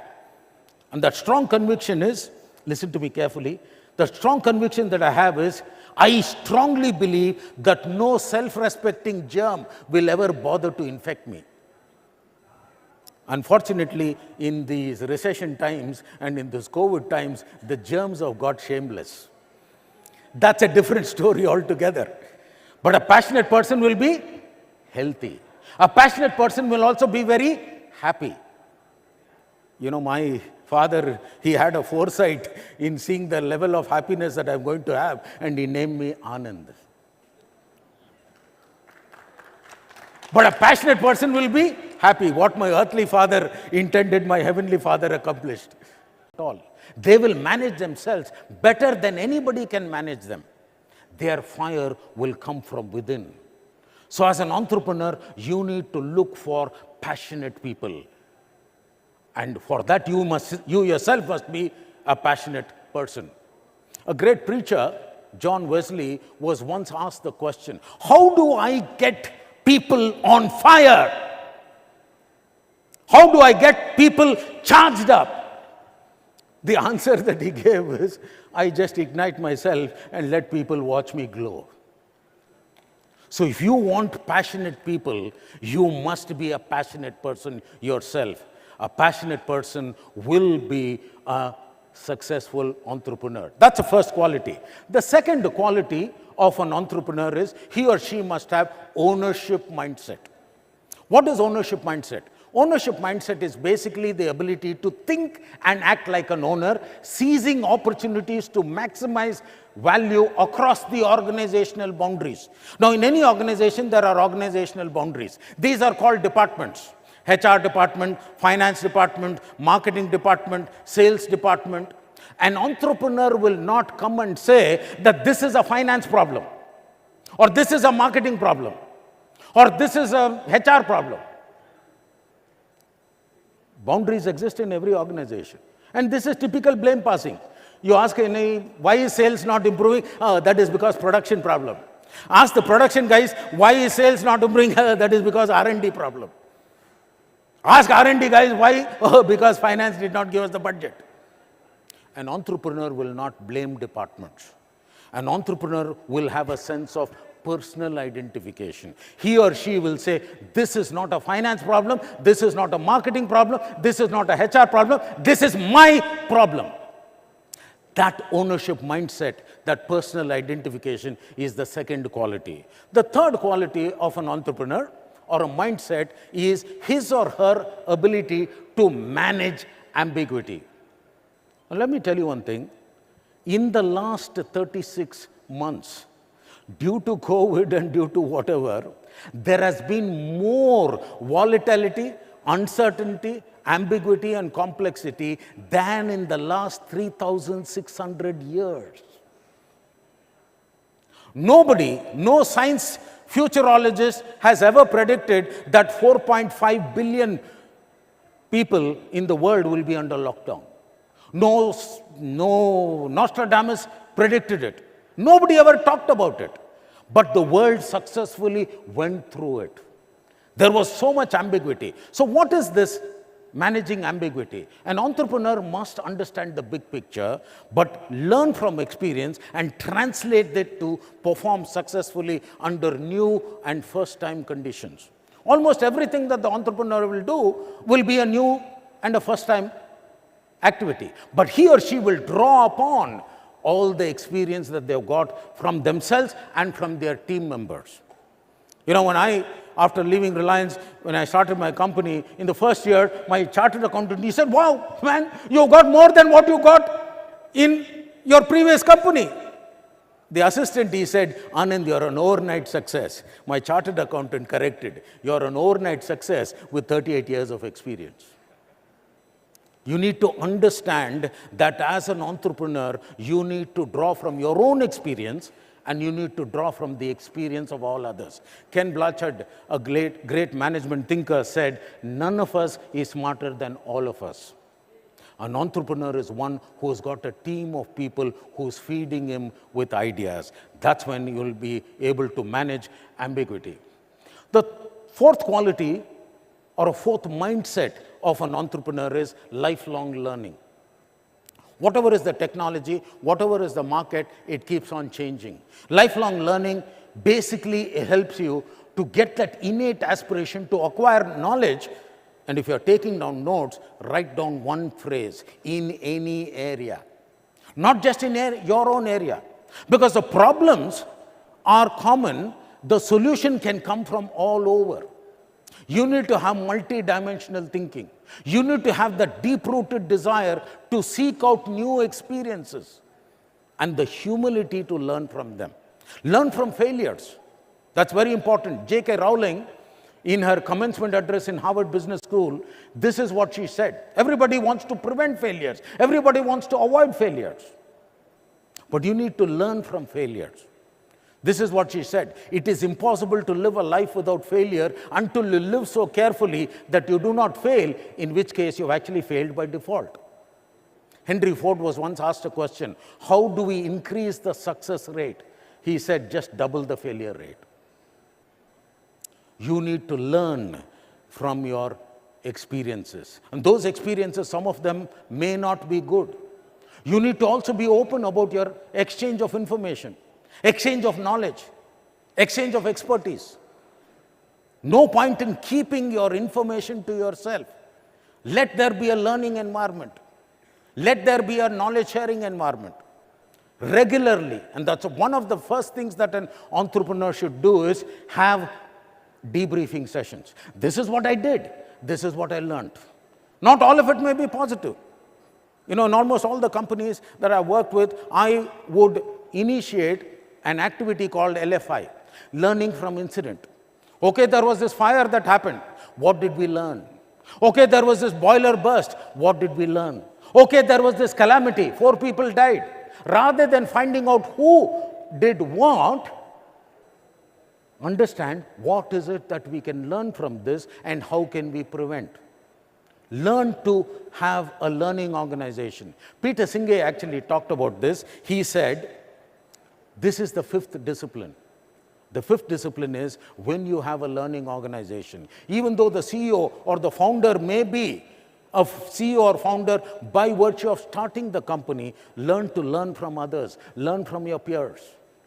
That's the 4th quality.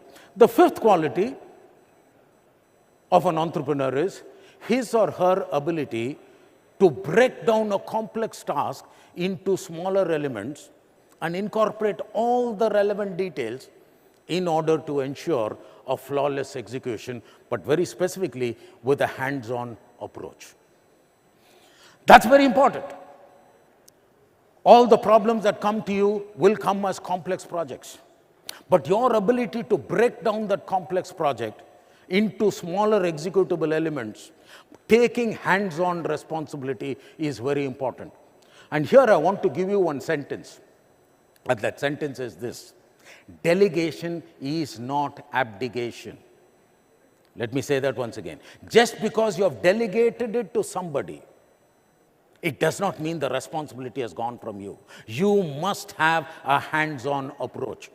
And here, I will give you a favorite story of mine to illustrate this point of how you need to have hands-on approach. Okay, there is the story of a person who had 6 dogs. One of the dogs was a showcase dog. It knew every trick in the book, every activity that any showcase dog would know, this dog knew, and the dog's name was Bruno. Bruno fetch, Bruno attack. Bruno did, Bruno knew every trick in the book. So anytime any guest came home, the owner would showcase Bruno. Have you seen Bruno? Bruno fetch, Bruno attack, Bruno dead, Bruno beg. So much so that this became a routine. The wife said, any guest comes, 15 minutes Bruno time. One day, of the various guests, a management consultant came. So what will the owner do? Showcase Bruno. Bruno fetch, Bruno attack. And the management consultant was impressed with the skills of Bruno. The next question the management consultant asked is, how big is your organization? The owner said, listen, this is an organization, this is a home. Please keep your management jargon outside. This is a home. Please talk English. So he said, okay, how many dogs do you have? That's good. I've got 5 other dogs. The next question he asked, what is the competency level of all these 5 dogs? I told you to speak English, you know. I mean, oh, can all these dogs do what Bruno can? No. Why? Because they are just dogs. The next question he said is, who do these dogs report to? Please, this is a home. I've got some dogs. I know that you're used to all your jargon. Can you speak plain English? Okay, who do these dogs listen? They listen to me. That's good. There is a problem in the reporting structure. Man, please, come on, what is happening? What should I do? See, there's a problem in a reporting structure and you are wasting a highly talented resource. Highly talented resource, what should I do? You need to reorganize. You need to bring about an organization transformation. By this time, the owner is fed up. Tell me what I should do. You need to promote Bruno and make him the manager of all other dogs. How do I do that? Simple. Send an email, put it on the notice board. This is a home. Man, give me practical solutions. What must I do? Okay, you do one thing. Call all the dogs for a meeting and announce the new organization structure.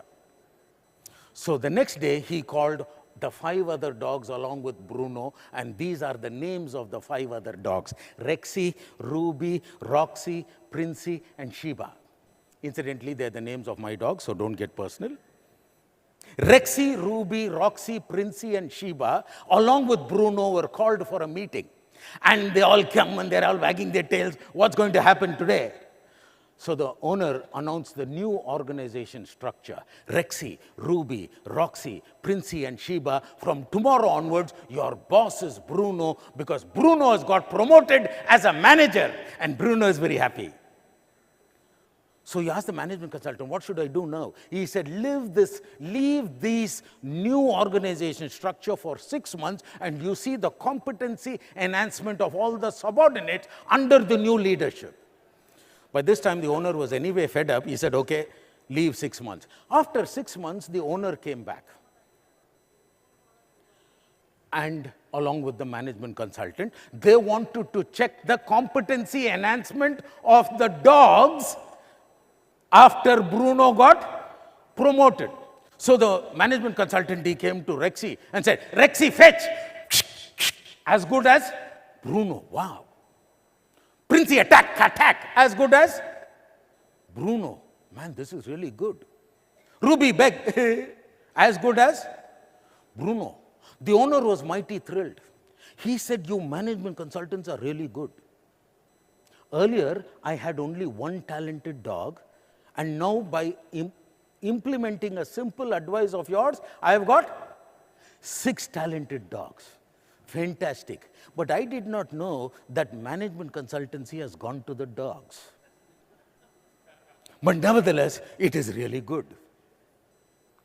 As they were patting themselves on the back and they were going, suddenly the management consultant had a doubt. Let us check the improvement of Bruno after promotion. So they went to Bruno and they told Bruno, Bruno, fetch. Bruno looked at Shiba, Shiba, fetch. At which time, this happened in Delhi, so I'll tell exactly what was told. Pardon me for the language. This is what the management consultant said. Sala ye kutta manager ban gaya. Let it not be said of you. Just because you have become the CEO, just because you become the manager, it does not mean that you leave your hands-on responsibility. An entrepreneur is somebody who says, the buck stops at me. Now that is what takes me to the final 5 qualities. Let us remember, what are the 5 qualities? You need to have passion, passion to excel. You need to have that ownership mindset. You need to have the ability to manage ambiguity, and I will guarantee there will be a lot of ambiguity in your entrepreneurship journey. But as you are going, learn along. Let there be a lifelong learning spirit, and definitely get into the details. While you get into that, let me give you my final statement. And my final statement is, if knowledge or information was power, librarians will rule the world. Knowledge is not power. Shared knowledge, or more specifically, implementation. Knowledge by itself is at the bottom of the food chain, the business food chain. Implementation is power. With that, I want to thank you for your patience.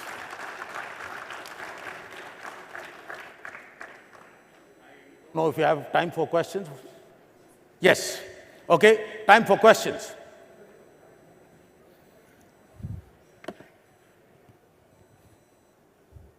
Yes, any question? Sir, good evening. Okay, yeah, go ahead. Sir, good evening. My name is Lakshman. Yeah. Being an entrepreneur, I have a simple question. Which I should have a first priority?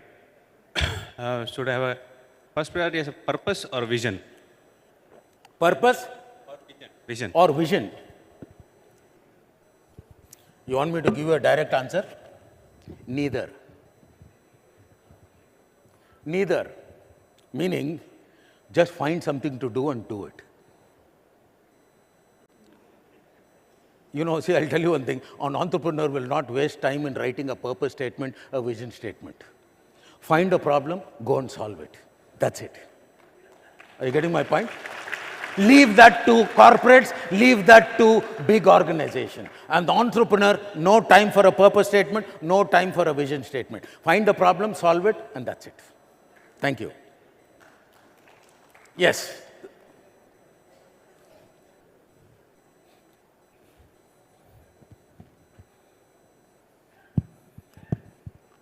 Sir, thank you so much. My name is Fahim.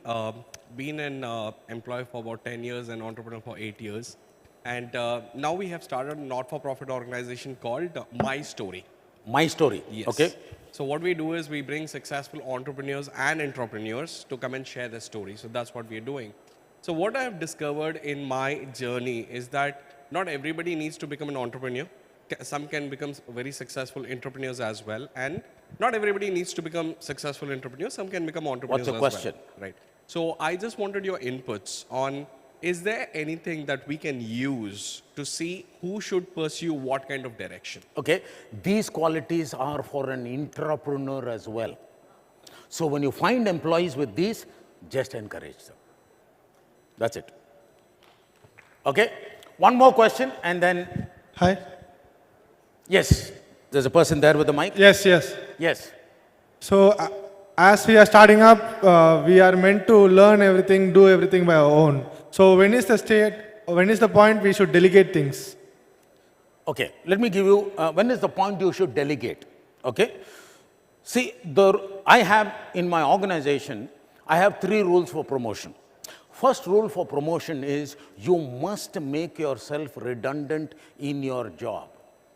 That means if somebody else can do your job as good as you are, it's a time to delegate. There is somebody else who's doing it. But before that somebody else, you need to empower him or her to do the job. Don't just delegate. And the third one is you must find something else to do.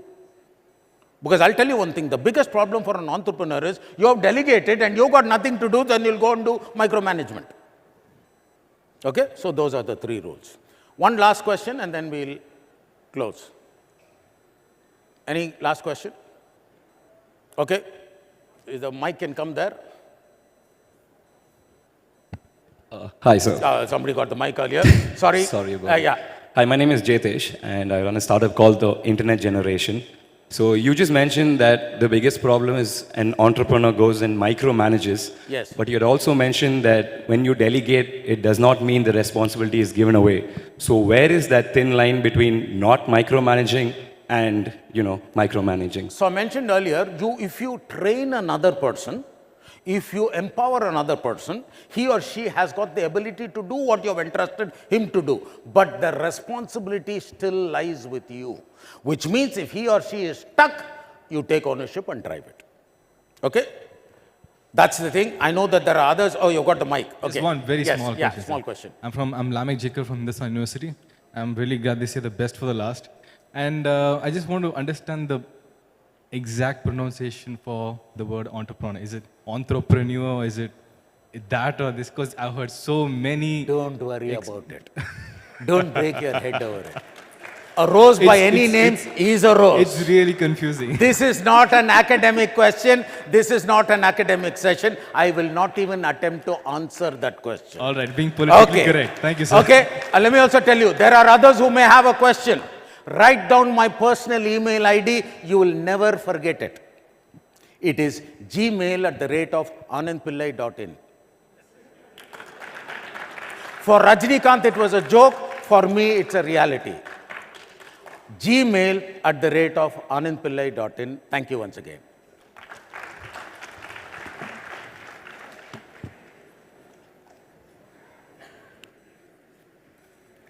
Thank you so much, sir. Did everyone enjoy the session? Yes. All right, let's show that via a grand round of applause, please.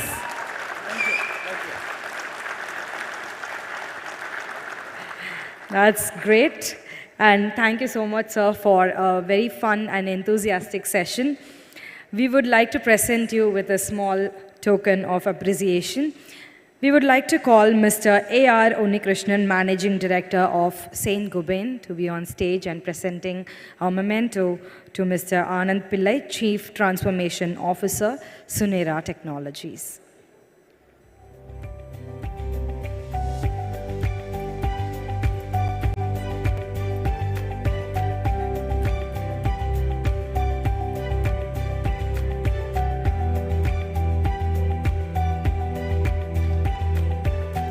Grand round of applause, please.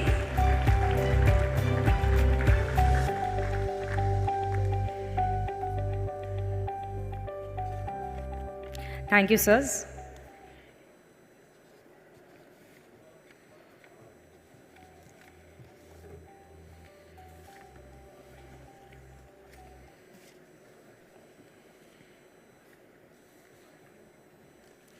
All right, so we have the upcoming session, and it is a very interesting session, Metaverse in Entertainment Industry, the Metainment Outlook, and it is going to be presented by none other than the film director, producer, actor, singer, and lyricist, Mr. Vignesh Shivan. Let's give a big round of applause, and we would also like our delegates to take the front seats, please. Right? The media industry is rapidly leapfrogging beyond 3D to creating impressive virtual worlds enabled by cutting edge technologies. Its impact is seen across the media space, be it films or gaming or social media. In this special address, we will hear from a leader from our film industry on the outlook and opportunities from the metaverse in the entertainment industry and the enablers needed to support its growth.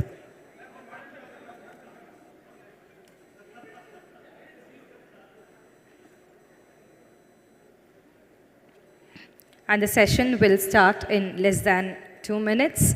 I would meanwhile ask the delegates to kindly occupy the front seats.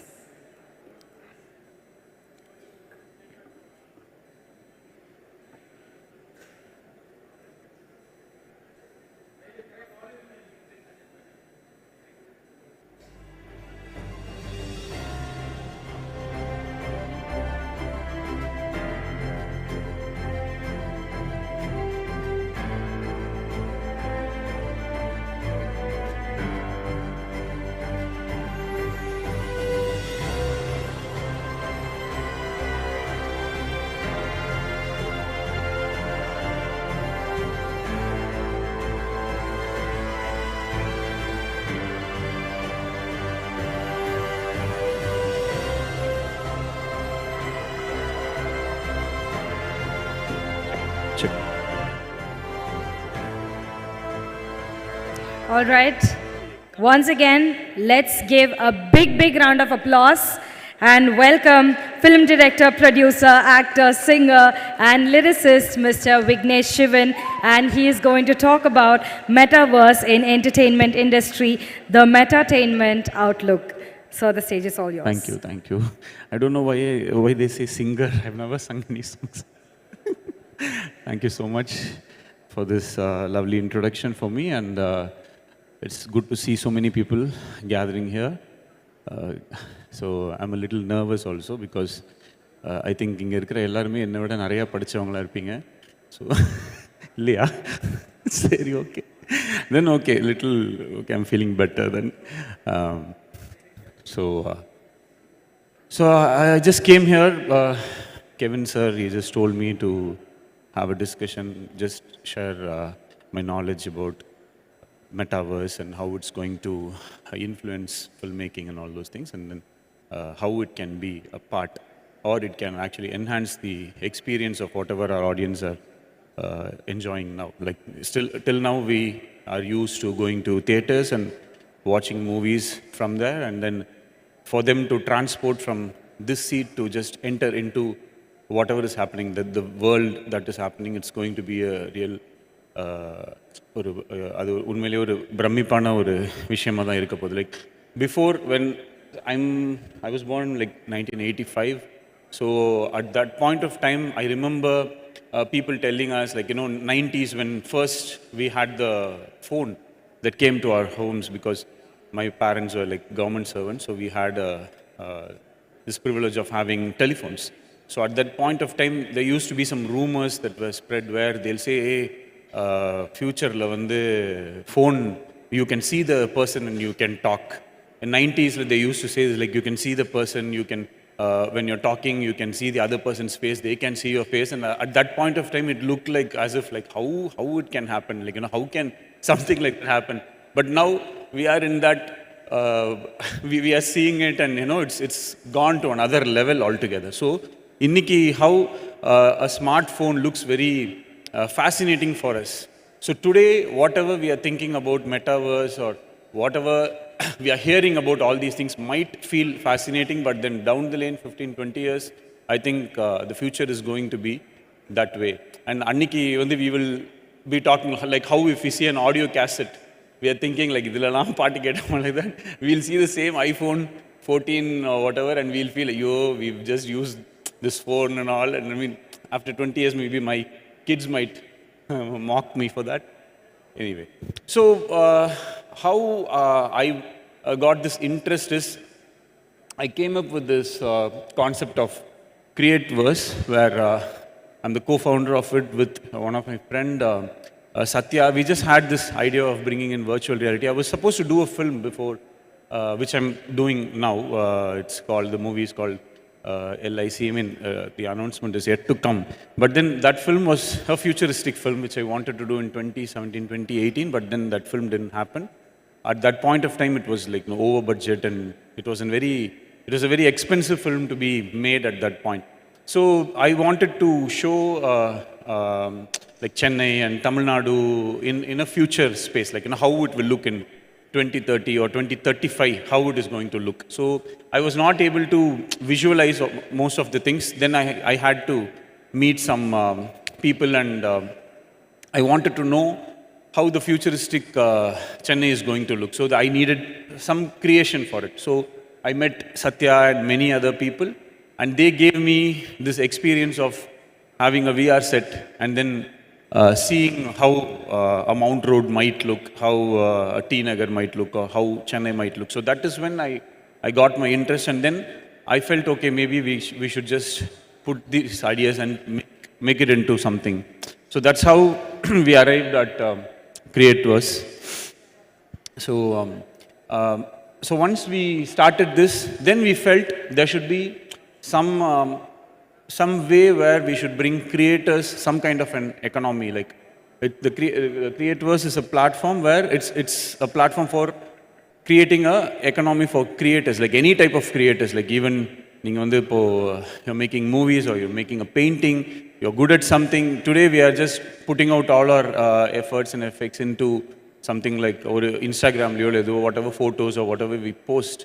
It all converts into likes and shares and things like that. But then we wanted a platform that could give us something extra, something more than that, where we completely decentralize it, and then every creator has his own power. Like, future is going to be like this. Like Web3 talks about that, where everyone can own it, and that gives us the privilege of all these things, like metaverse, and everything is based on Web3. And so,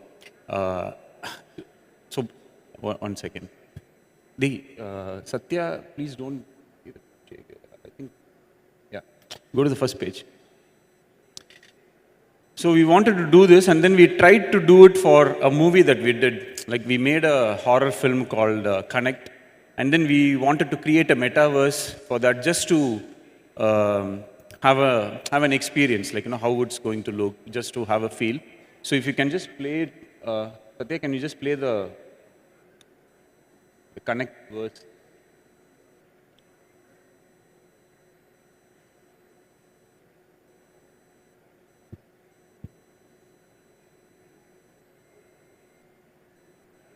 I don't think it's coming. You don't come in this way. Yeah.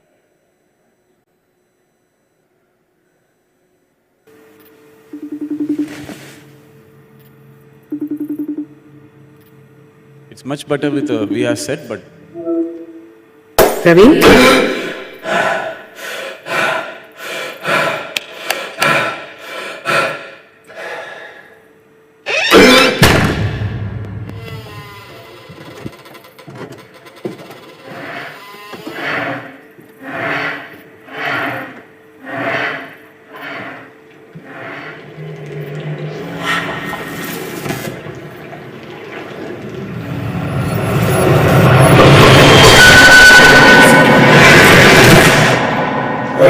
Hey, once again, எங்கேருந்து வருதுன்னு தெரியல, but எனக்கு மட்டும் ஒரு disturbance கேட்டுட்டே இருக்கு.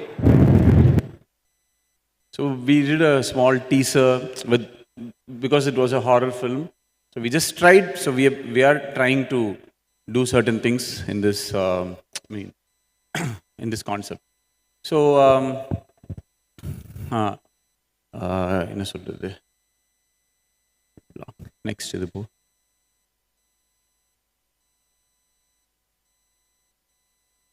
Go to the next one. Yeah. So one of the possibilities which we were thinking and which we were also working is the digital avatar that might give immortality for most of our heroes and whatever characters we are creating. Like this could be a major, like a complete changeover, and and நம்ம வந்து இன்னும் எத்தனை வருஷம் ஆனாலுமே இப்போ ஒரு Rajini sir மாதிரி ஒருத்தர் வந்து எத்தனை காலங்கள் ஆனாலுமே நம்ம வந்து we can just see him and we can keep working with himன்ற மாதிரி ஒரு ஃப்ளேவரில் we just wanted to this was also done with our team. We just created this. And next, go to the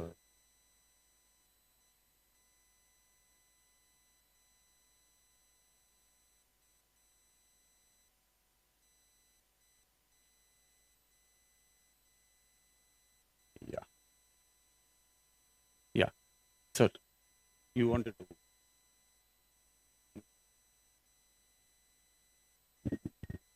Yeah.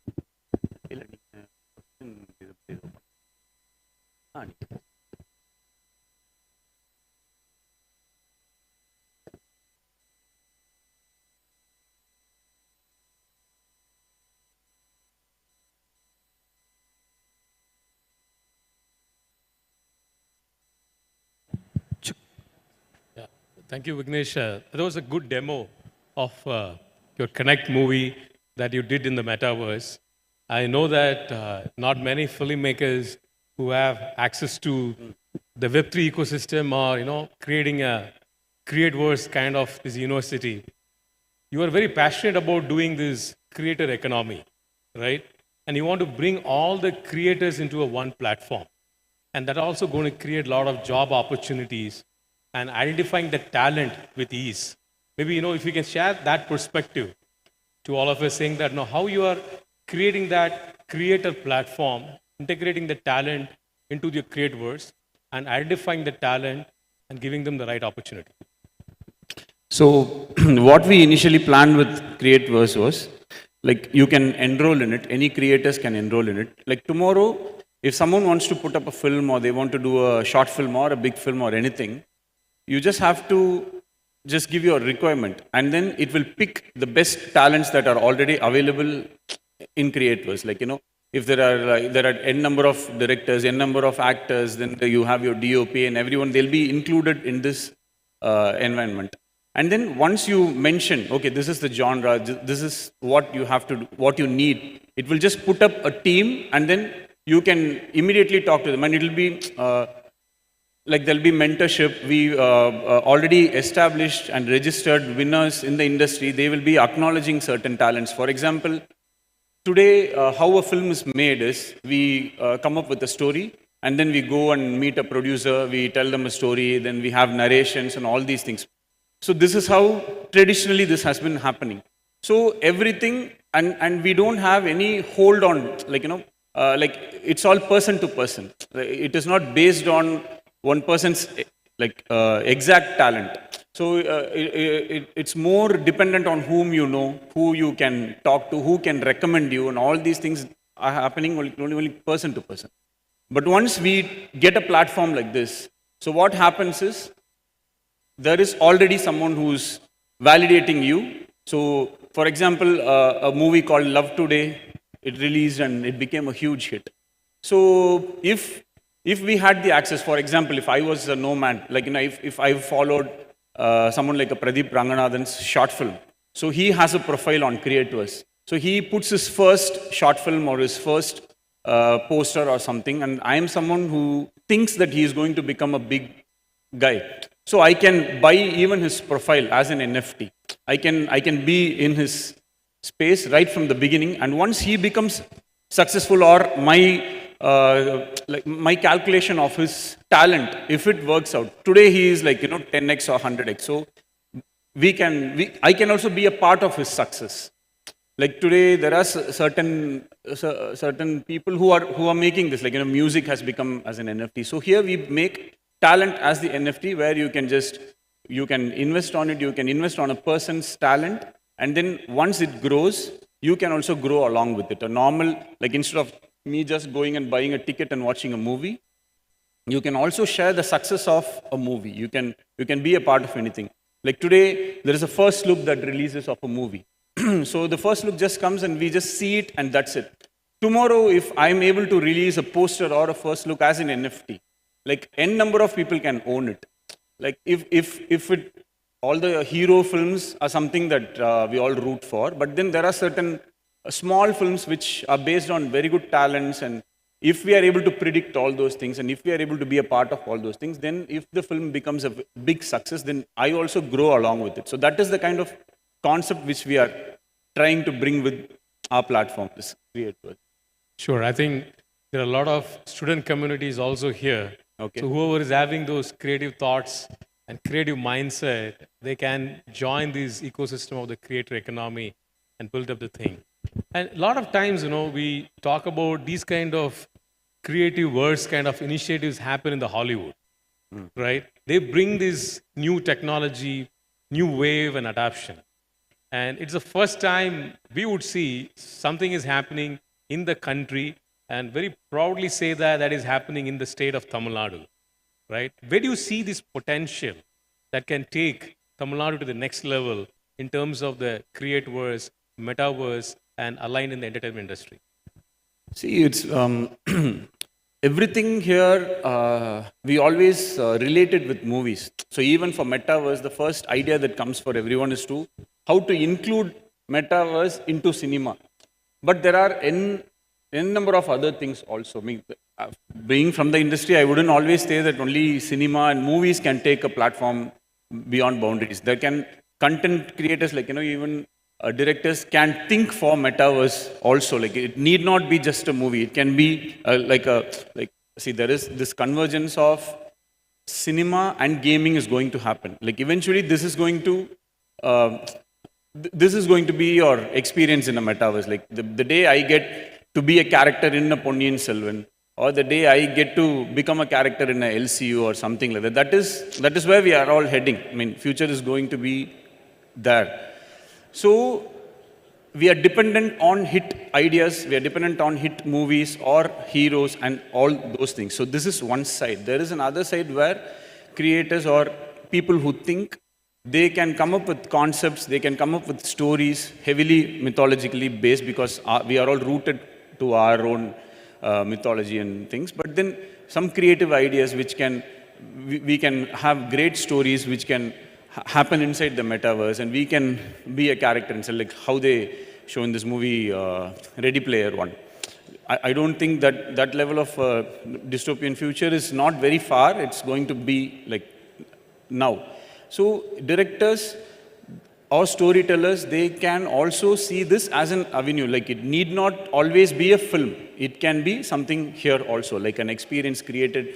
There is I've been to a place called Dreamscape in LA once, where they had created a immersive experience where we get to experience how it will be inside a Jurassic Park. Like, you can go and you can actually touch the dinosaur. So that was very fascinating for me. So when I was there, so the first time when I was having that experience, suddenly it showed like I can touch. Then I was imagining, okay, I'm in a virtual reality setting, but then how can I touch? Like, how is it possible? So, but when I just put my hand out, or when it asked me to take a torch, I bent down and there was a torch and I was taking it, and then I showed the torch and there was light. And I was so fascinated by how physically also I'm able to feel something.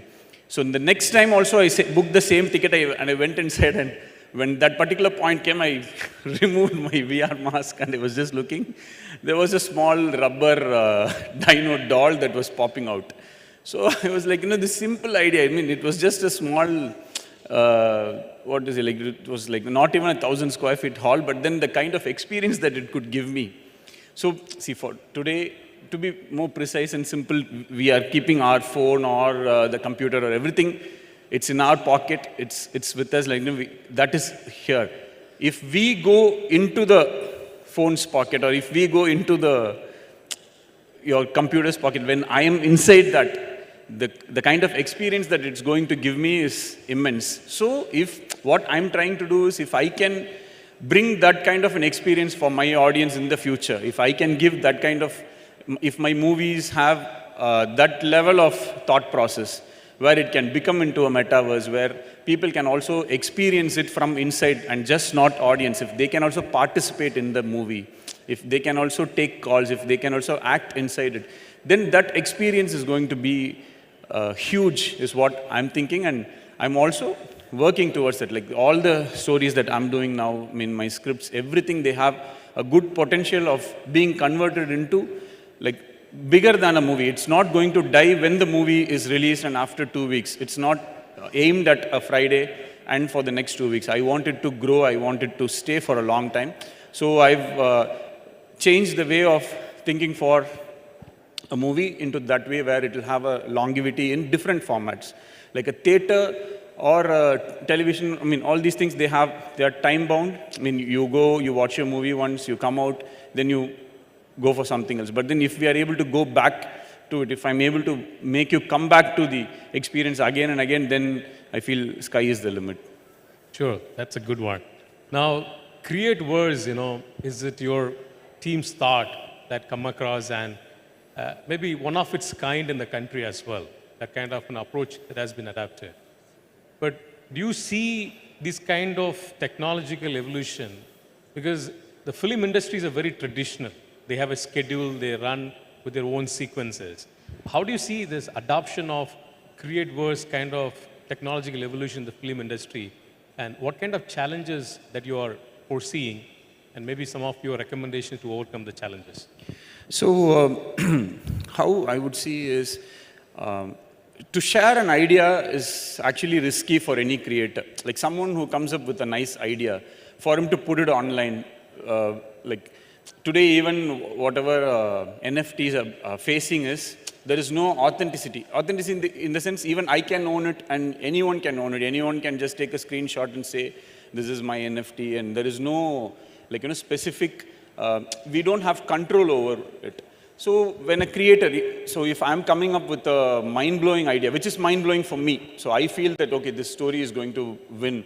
And for me to put about that story or tell about that story on a platform, I'm going to feel risky about it. So that is one area, that is a very big challenge which we have to make them trust and come in. Sure. So, but what we are trying to do is, once an idea is out or once we are able to mentor it, like if someone is going to say, okay, this particular story or this particular talent is going to be good. For example, like I meet a director of photography, like a cameraman who is very good. He shoots something very nice for a marriage video or something, but then I find him as a very good talent. The day he puts out something about his work, and I just tell people that, okay, this guy is good, he is going to become big. Like already someone who is established in the industry is going to vouch for him.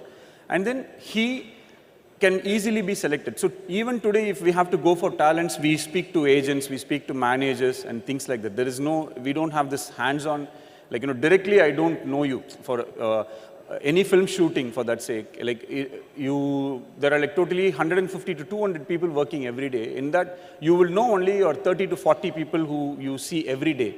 But there are new people, like for your junior artists, the new talents that come every day. They're like different people whom you don't even know who they are. But then, when a platform like this comes, you have control over everything. You will know who is going to come. You can select, because all these people would have already been known to you. Like how you are having a casting agent separately. So that comes into this. How, suddenly if someone is not available, suddenly one of your technician is ill or something like that, you immediately, 2 seconds, you can just come up with another person. So someone else can come in and do the job for you. So it becomes more technical than emotional, just like that, you the friend, you go to the work. Instead of that, you know about who is going to come and work for you, what is going to come. And then once a project that is set up inside the Createverse itself is happening, people are also they also have the facility to root for the film. So they will also come on board. So they can also buy it as an NFT, like buy the idea of that film as an NFT, and they will also be a part of it. And once that gets made... A line about that film that is very striking, that it has a huge success as a concept, but a huge failure as a film. Correct. The reasoning behind that, of what I have observed at least, is people as audiences don't want to make choices. They're like, you make the choice for me, I just want to watch and enjoy. So when most audiences are like that, why go into this entire realm of metaverse and tell them that you can choose what you want? Because audiences don't want to do that at the end of the day. They just want to sit back and get entertained. So how do we battle this ideology in something like a metaverse? See, it all depends on the number of target audience for any kind of an experience. See, imagine Everyone here might like to go on a roller coaster, but I don't like to go on a roller coaster. It's my personal choice because I don't like the feel of it. So likewise, Bandersnatch, there are so many people who got attracted to that concept. I was sitting and I was just putting all the permutations and combinations and I was just trying to see. But then what didn't actually work with that was the story that was said inside, that wasn't as exciting as what we actually thought. So if it was going to be a mind-blowing thing, so that's what that's where I'm getting. If you're able to give an extraordinary story, if you're able to give that then it is going to work. So what happens is most of the times when we get into like a technical side of something, we get carried over by the technique, then we forget about the basics. But the basics is always going to be a story for whatever we do. Like tomorrow I'm going to give you a VR experience. If the story is going to be good, like the basic story that is going to be happening inside whatever the 20 minutes is going to be, if the story is going to be amazing, then you're going to come back to it again and again. So it has to be like an amalgamation of both. Like this also has to be good and that with the technology is going to be good. See, I'm watching a movie on IMAX. So if I'm going to give you like a regular Milu kind of a movie, like a normal movie on IMAX, how will you experience it? But watching a movie like Avengers on IMAX makes sense. If I give you like a family drama on IMAX, it doesn't make sense. So that's what I'm saying. So if your story or the content that you're going to do, if we are going to concentrate on it more, and if you're giving 5 options, and if Bandersnatch had different endings, see, it always had a different route, but it didn't have a different story. So that is where it failed. So if I had a different story, if I selected A, no. If I said no, if the story was going into something else, if they had put in more effort and given 10 different combinations, then it would have been a huge success. Then they weren't able to take it further. So I would say they were there, but not there. You have to put in little bit more to make it as interesting as what it actually can be. Hi sir, how are you? Good. Tell me. Yes sir. Actually, I'm Suresh, co-founder Software Technologies. I asked a question. Actually, we are all here to accelerate entrepreneurs. So in our state, I think cinema has a most responsibility to create more awareness about the entrepreneurship, and I think cinema is the only thing which will make an impact on the people mindset, and it will make an impact on the mindset of a generation. So what you're planning, or Tamil cinema's planning of entrepreneurship, so and making people aware of entrepreneurship, is there any plan or is there any idea to how are you thinking of this responsibility? See, ella padamume entrepreneurship. Annamalai is also about entrepreneurship. Yeah. So, yeah. So all the films, every film that motivates you speaks about entrepreneurship. So adu therinju pandroma theriyama, maybe this term is not used. இந்த நாள் உன் கேலண்டரில் கண்டிச்சு வச்சுக்கோ, நான் உன்னோட ஒரு பெரிய ஆண்டர்ப்ரனர் ஆயிருந்தேனா அப்படின்னு சொல்லியிருந்தா அன்றைக்கே ஆண்டர்ப்ரனர்ன்ற டேர்ம் ஃபேமஸ் ஆகிருக்கலாம். So all the movies speak about it, but then இதுக்கு இப்படி ஒரு டேர்ம் இருக்குன்றதே நிறைய பேருக்கு தெரியாது. Like it has become a very niche term. Okay, அது என்னடா அது ENTRA இது எப்படி சொல்லணும்னு கூட நிறைய பேருக்கு தெரியாது. ஆண்டர்ப்ரனியர் அப்படின்னு கன்ஃபியூஸ் ஆகிடும்.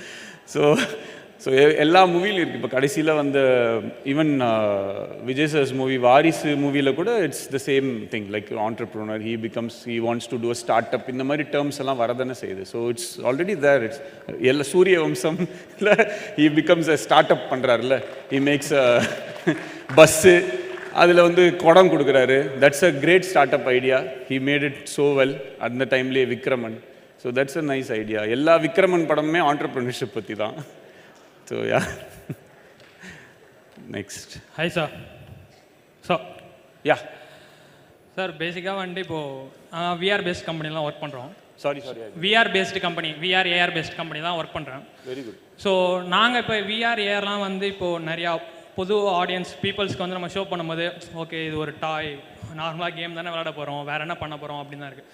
ஸோ உங்களை மாதிரி பீப்புள்ஸ் எல்லாருக்குமே காமனாக தெரிகிற பீப்புள்ஸ் இதை பற்றி எக்ஸிபிட் பண்ணி இது மாதிரி ஒரு டெக் ஸ்டேஜஸ் யூஸ் பண்ணி பேசும்போது, இங்கே இருக்க டெக் கைஸ்க்கு மட்டும்தான் அது திரும்பவுமே ஒரு நாலேஜபிளாக இருக்குது. வெளியில் இருக்க காமனான ஆடியன்ஸ் இல்லை அதர் டொமைன்ஸில் இருக்க செக்டார்ஸில் ஒர்க் பண்ணுற எந்த பீப்புள்ஸ்க்குமே அது ஒரு அவேர்னஸாக கிரியேட் ஆகலை. இப்போ பேசிக்காக விஆர்ஏஆரில் ஒர்க் பண்ணுற எங்களுக்கே இப்போ விக்ரம் படத்துக்கு அப்புறம் தான் வந்து அந்த என்எஃப்டிஸ் வந்து தமிழ்நாட்டிலுமே இன்னும் ரூல்ட் அவுட்டாக நிறைய சோல்ட் ஆகுது. நிறையா அதர் கண்ட்ரீஸில் வந்துட்டு சம்மந்தமே இருக்காது, அது என்ன ஐக்கானுன்னு கூட தெரியாது, அது என்ன சிம்பிள்னு கூட தெரியாது. ஆனால் அது ஒரு 3 crores 4 crores அந்த ஒரு பிட்காயின் ரேஞ்சில் வந்து சேல்ஸ் ஆகும். ஆனால் தமிழ்நாட்டில் வந்துட்டு ஒரு ஆக்டர்ஸோடது, அதில் யூஸ் பண்ணுற ஒரு கன்னோடது, அந்த ஒரு டெக்லாம் கொண்டு வரும்போது தான் பெட்டராக ஓகே இன்னும் என்எஃப்டிஸ் நல்லா ஒரு க்ரோத் இருக்குது அப்படின்னு ஒரு பிலீவ் வருது.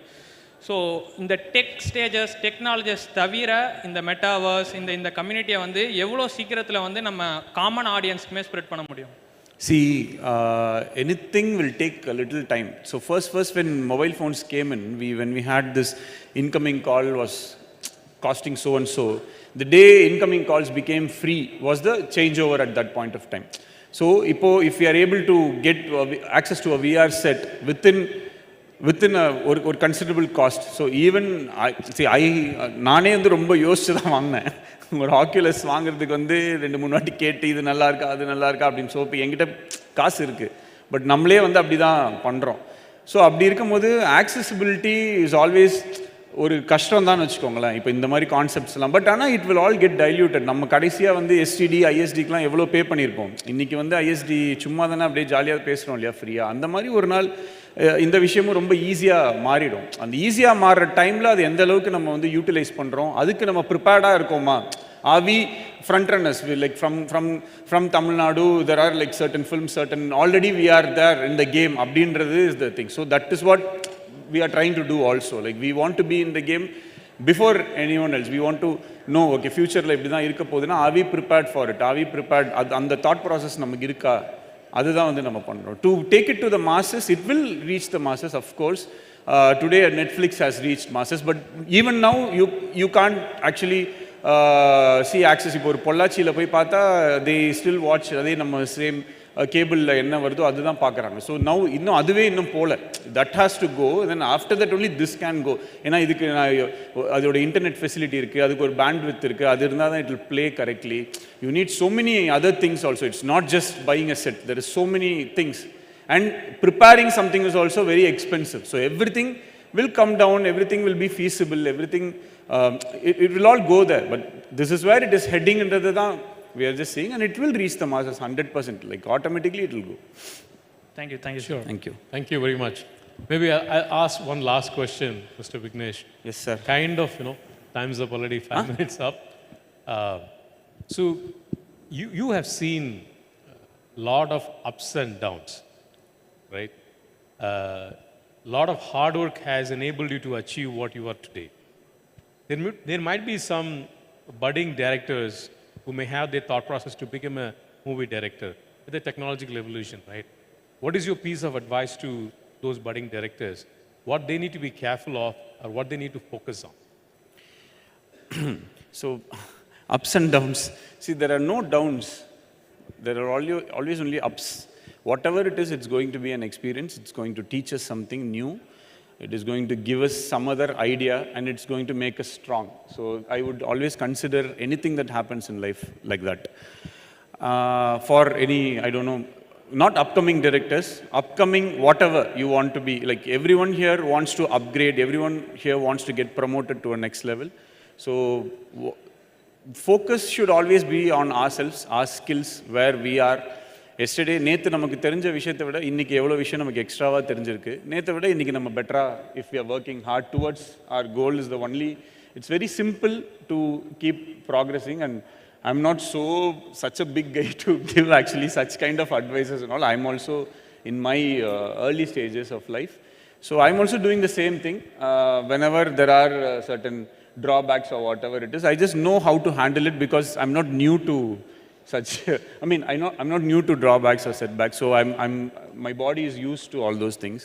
So I know how to handle it or make my mind calm or keep myself focused on what needs to be done next. So that's how I approach life. Perfect.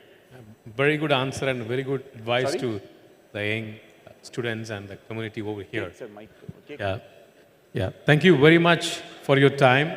I know you have to go for some very different one, but taking the time And I still remember, he was actually going for another area.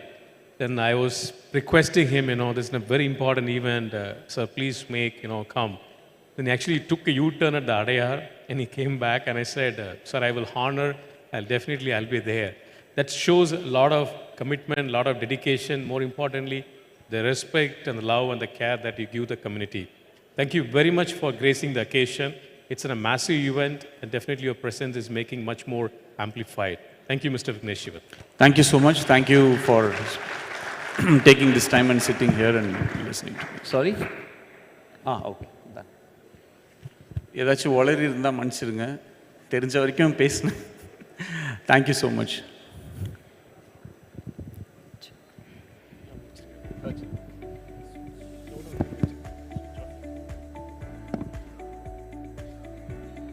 Thank you, Mr. Vignesh Shivan, for being here and sharing all your stories and also answering all the questions very enthusiastically. We would like to present you with a small token of appreciation. We would like to call upon our Honorable Minister for Information and Technology and Digital Services, Government of Tamil Nadu, Tirti Mano Tangaraj, onto the stage to present a memento to Mr. Vignesh Shivan. A big round of applause, please.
Thank you all delegates on stage and thank you, Honorable Minister.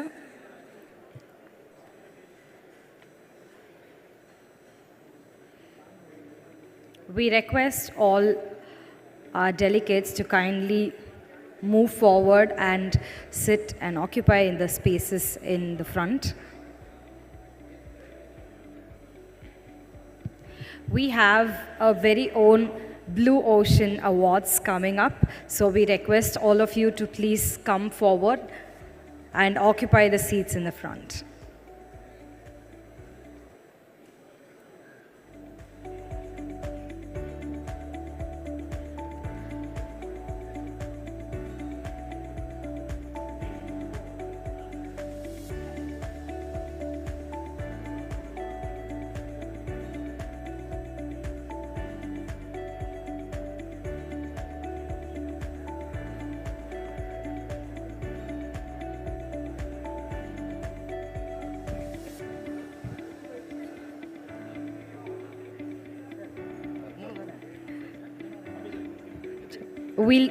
We would request all the delegates to please be seated.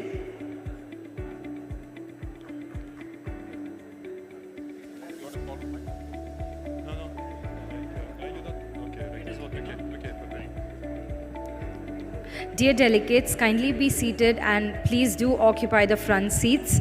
Blue Ocean Awards will be commencing in 5 minutes.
Yeah.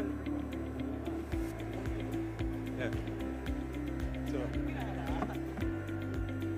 yeah, just to breathe them and to tell them where they have to stay. So it's Saint-Gobain, Saint-Gobain.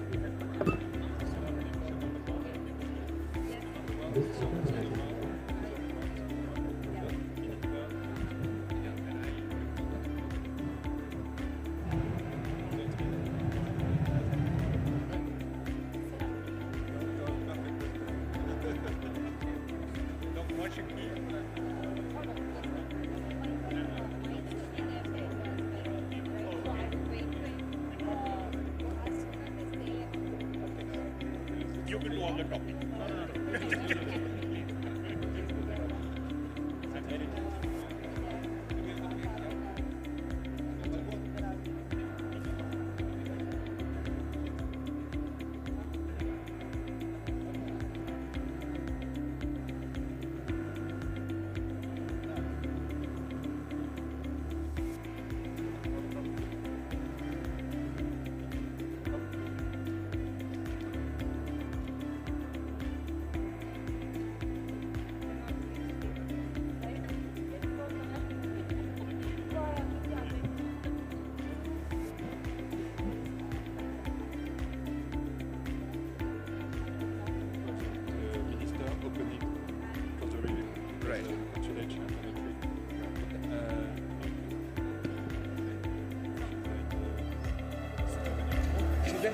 Is it?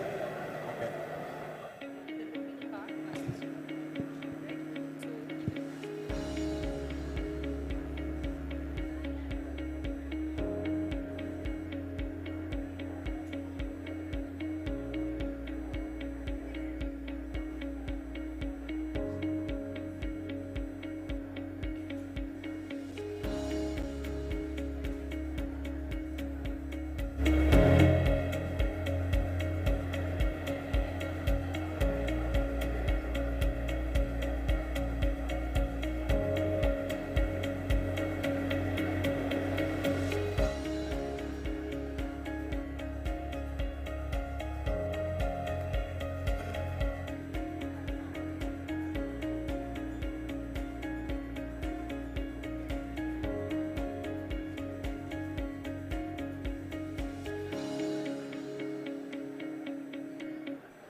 Check. Check. Check. Test. Test.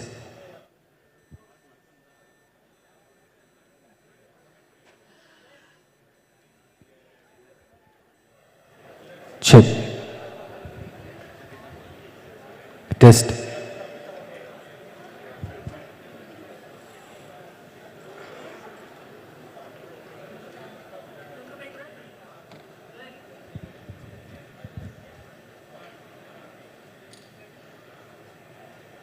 Mic number?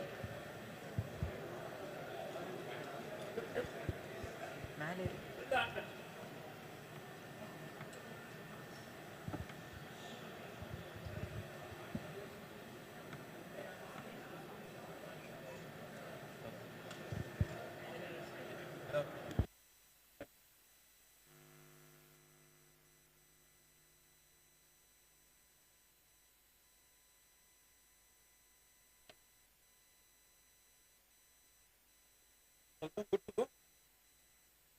Right. Consolidate is around. Consolidate is around. Yeah.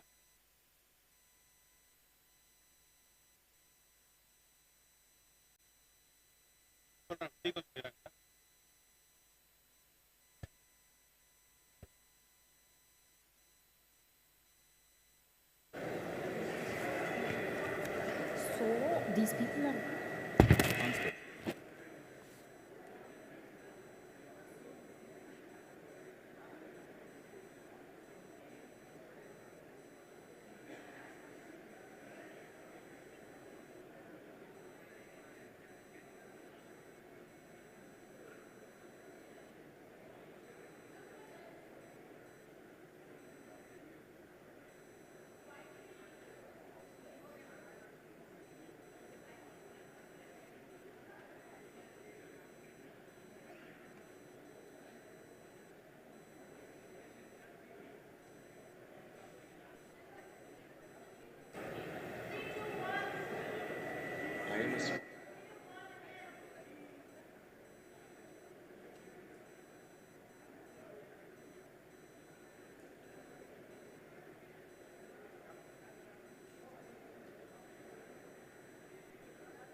Now avail working capital loans.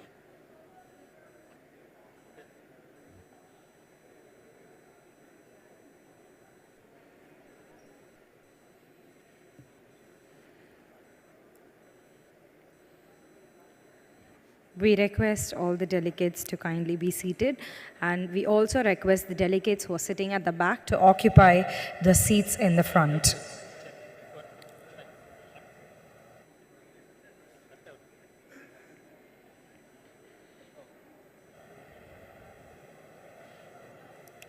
Check, check.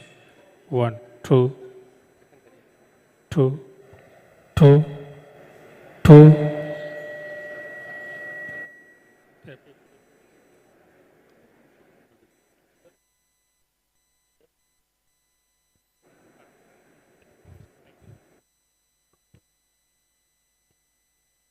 Un, deux, test.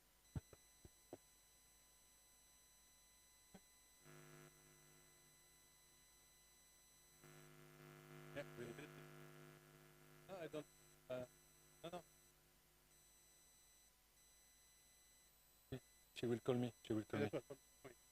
Okay. She will call me.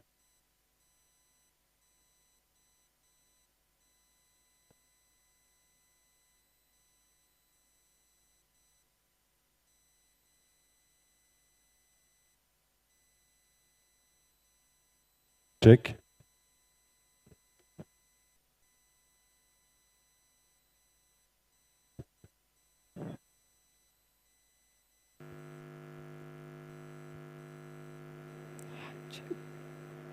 We request all the delegates to kindly take their seats.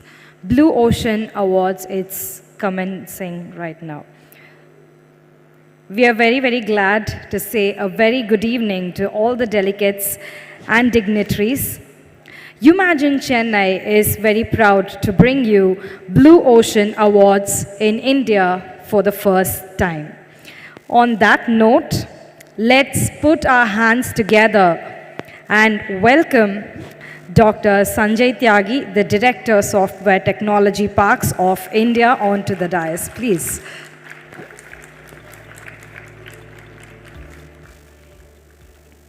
Mr. Alban Eral, founder of the Blue Ocean Awards. Sir, please come on to the stage.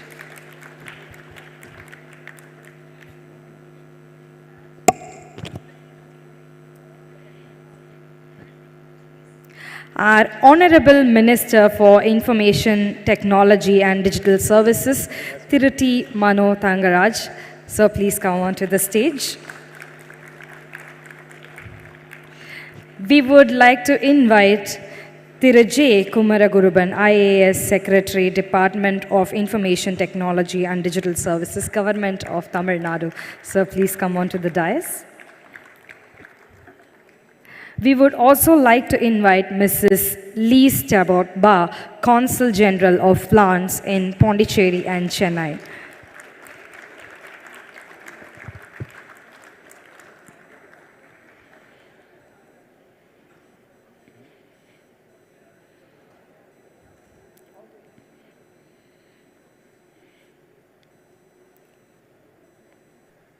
Thank you, all the dignitaries on dais.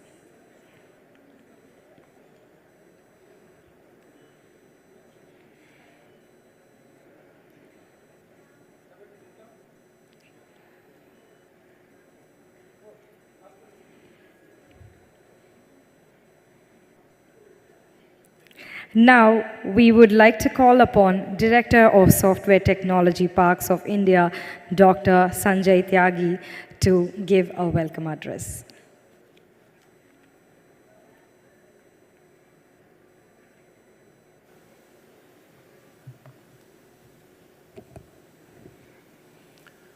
Good evening, ladies and gentlemen.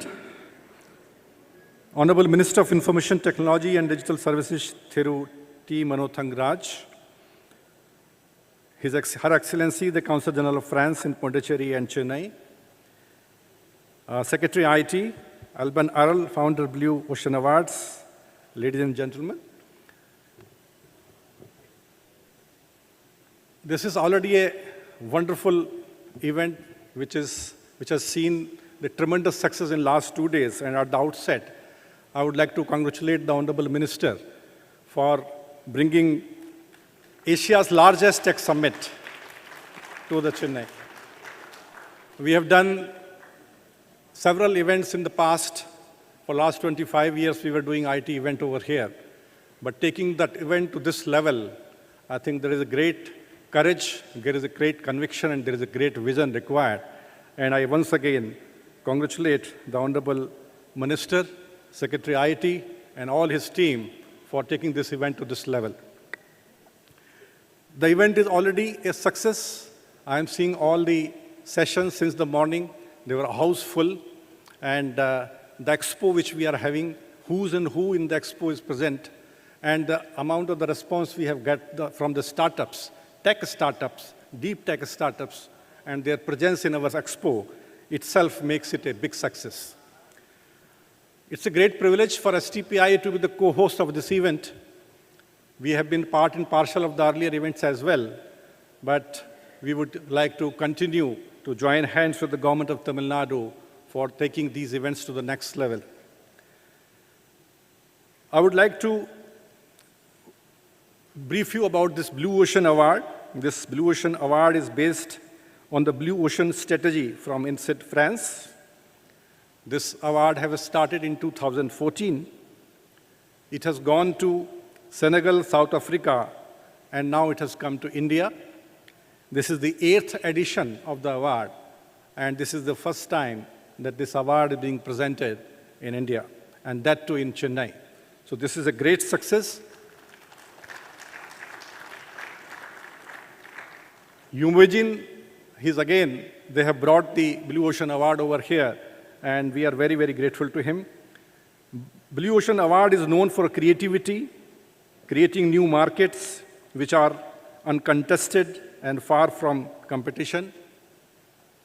The blue color, you all know, represents the unrestricted and unabated growth. And probably by recognizing the efforts of the startup and awarding them, we would like to give them that unabated, unrestricted growth. And probably that is the theme of the Blue Ocean Award. I once again I welcome you all and wait for the awardees. And in advance, I give my congratulations to them. Thank you very much.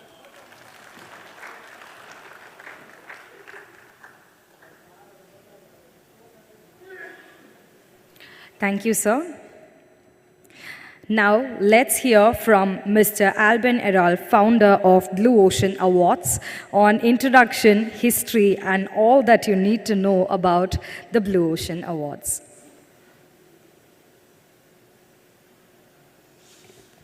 Hello, everyone. Thanks a lot for Tamilnadu to organize such a great event and to be to be a guest here. It's a very big honor. Thank you, Mr. Honorable Minister. Thank you, Mr. the Director. And thank you, Consulate General of France. We are very proud to be here in Chennai for this first edition in India of the Blue Ocean Awards. I hope it will be not the last. We'll see. But I think we had very nice, very challenging, very potential, high potential project this morning for the jury. The jury members are investors, big corporates. They are very in this blue ocean strategy for a long time, and they were very impressed. So congratulations to all the Indian companies who have been applicated to this Blue Ocean Awards in India for the first time. They were all very, very good and very good potential of Blue Ocean. So congrats for that. So what is growth? It's all about Blue Ocean strategy. It's all about which kind of growth you want to choose.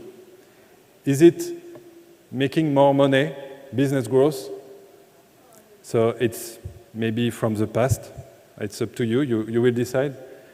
Is it to grow internally, spiritually? Is it to have new ideas? Is it to grow a team, a family, a country? Is it to grow, to make your Earth, your planet, a better place to live and to respect the nature? You need to choose your growth. And Blue Ocean strategy is not about really the ocean, not the sea, but it's inspired by this growth you want to find, you want to choose. It is called value innovation because this kind of growth you will choose, it's value. Do you want to get value for your customers, for your users, for your clients? Or do you want just to make money? That's all the choice you have to do. So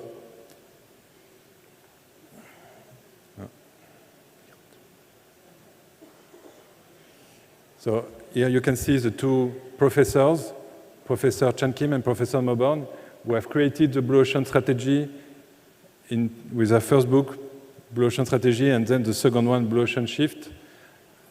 It was released, the first one, in 2002, and they already started in 1997 to study these value innovation principles. And so for 20 years, it was deployed in different companies, and also for cities, countries, to bring this new value. So here, just to give you an idea, here you can see what the jury were using this morning to analyze all these Blue Ocean strategies proposed by the finalists. We have decided from 100 more, we get more than 100 applications, and we get only 10 finalists from that. It was very difficult to choose. And from 10, it will be just 3 winners. They are very, you will see, they will pitch for you. They will show you why and how they get this blue ocean, how they get this uncontested market space created. You will see, you will understand how they conduct this blue ocean strategy. And we are very, very happy to hear them today. So it was a long process for this Blue Ocean Awards India. It started with applications call, with announcement, with boot camps, with press release, and so on. It will continue. Today, it's the reward for India, but we'll have a closing ceremony, April the 13th, at the INSEAD Blue Ocean Strategy, hosted by the 2 professors, Chan Kim and Moborn, and all the winners, and also all the finalists are invited there. And this is our 10 finalists, created this Blue Ocean uncontested market space. So yeah, we can applaud, we can congratulate them. They could be all winners. They have all created a Blue Ocean, it's very clear. And all the jury members were totally clear about that. You can see here from the past, because Blue Ocean Strategy has been created, Blue Ocean Awards, we have created Blue Ocean Awards in 2014, and since 2014 we have, as an average, 91% of funded company in just 6 months. So I'm totally sure that even all the 10 finalists, they will be funded in 6 months, maybe maximum 1 year, because they have this potential, they have created this new value, and they have found a new market without competition. it's also an ecosystem built since 2014 with countries, cities, public sector, education, local authorities, corporates, big corporates, and we are very proud to be sponsored by Saint-Gobain for this first edition in India, and also to be supported by the French consulate in India for Pondicherry and Chennai, and also by the government of Tamil Nadu. That's why I'm very proud to leave the floor to the Honorable Minister for Information, Technology and Digital Services as one of the key sponsors who made this possible.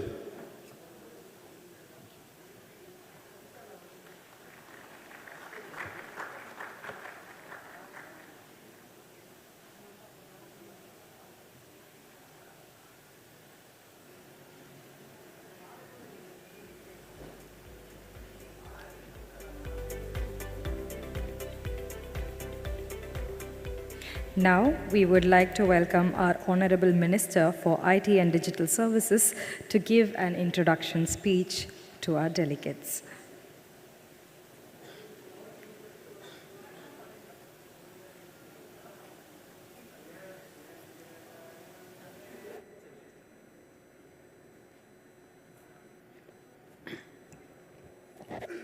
Good evening. After a long day, you are all waiting to leave, but I'm not going to take much of your time. Anyway, Her Excellency, the Consul General of France, my dear Secretary of IT and DS Department, Mr. Kumara Gurubaran, IAS, and the founder of Blue Ocean Awards, my dear Director, STPI Tamilnadu, and dignitaries of the dais, and the persons who are going to get the awards. I'm very happy to be here, and really it's a pleasure for us. When we thought of bringing out this Umagine, we tried our level best to make it a great success. And when we got a green signal from France that the Blue Ocean Awards will be given to winners, and really it was a very happy moment that is really our addition further to the cap of Umagine. That's what I feel. And it's a great moment, and they have conducted certain programs. They found out the real winners through a proper jury and all. And I hope it will motivate the people who are into innovation. That's a great thing. And motivation is something that people need.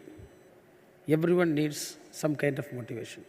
When we motivate somebody, that's a great thing that we are doing, helping them to succeed in their career or profession. So in that way, it is helping a lot. And as Minister, I am very much thankful to Blue Ocean Foundation for giving these awards to the winners. Thank you, Honorable. Thank you.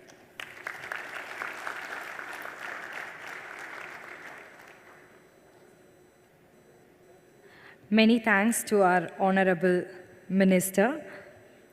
Up next, we would like to hear an introductory speech from Mrs. Lee Staberg.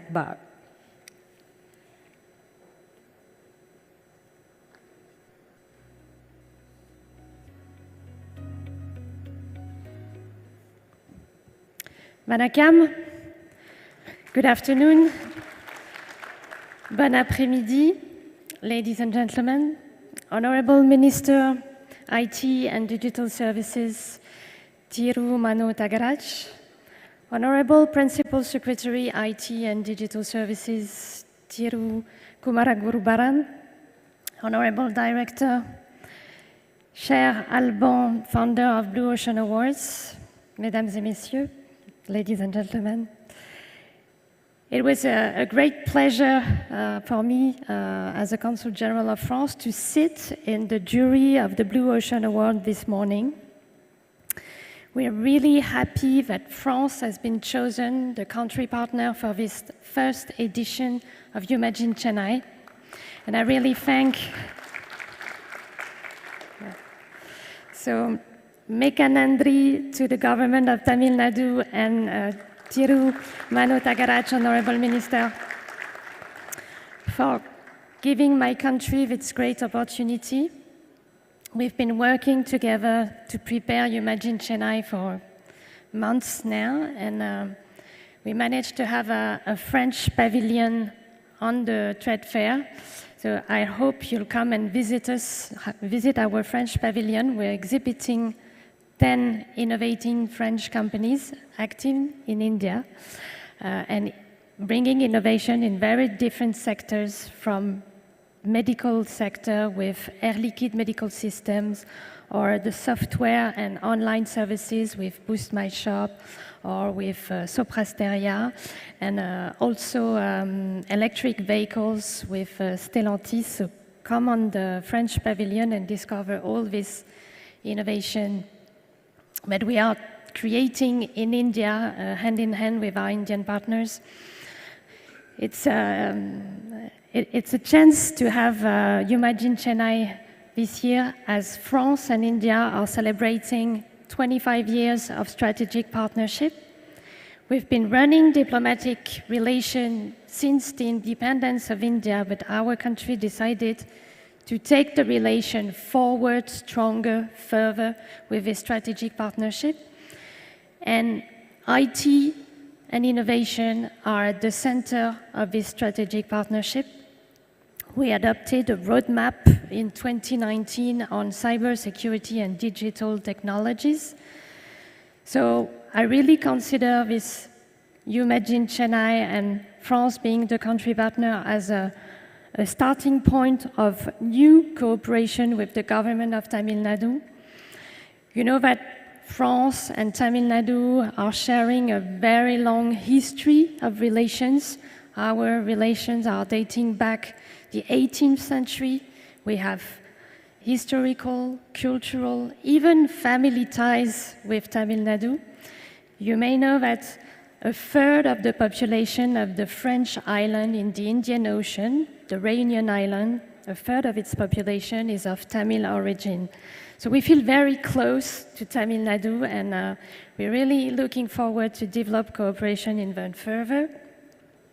As we celebrate this year 25 years of strategic partnership, France is willing to make of India its first political partner in Asia, and we're doing it. We're doing it at the state level between our two countries, and we're doing it at the local level with Tamil Nadu and my team within the Consulate General of France in Chennai, working together with the Team France in India, uniting the French Indo-French Chamber of Commerce, our trade agency called Business France, and the economic department of the embassy. We're working together to make Umagine Chennai a great success, and together with the government of Tamil Nadu, I'm sure we'll work and make the future behind.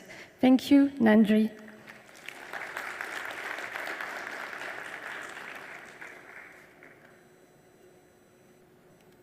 Thank you very much, ma'am. And now, all of your hard work and creativity has come to fruition, because we are jumping into Blue Ocean Awards. Let's give a big round of applause and know the 3 categories of Blue Ocean Awards. The first one would be societal, and the second one would be baby awards, and the third one would be mentor rewards. Yes. Shall we go into the first category, everybody? Yes? Can I hear a huge yes? Okay, great. Now, let's see the first category of award, that is Societal Award. And for this award, the company is having a clear positive impact on humanity. Can we see which company has won that prestigious Societal Award? Are you guys ready? Yes? I would like to invite Dr. Sanjay Tyagi, Director of Software Technology Parks, to reveal the winner of Societal Blue Ocean Award.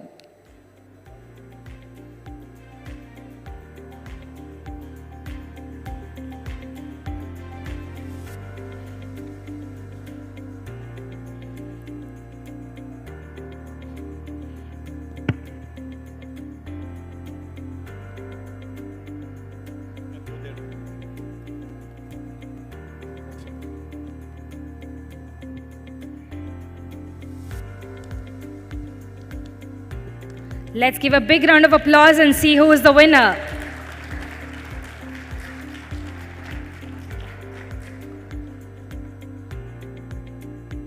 The award goes to A Hope. All right, let's call the founder of A Hope onto the stage to receive the award, please. Mr. Ajit Mathai.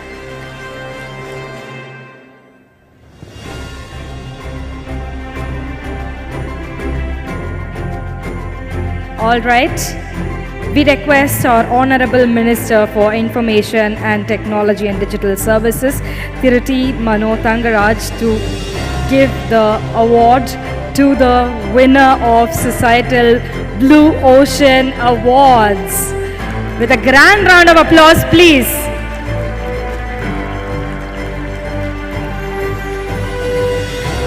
I know you've been waiting, your award is on the way.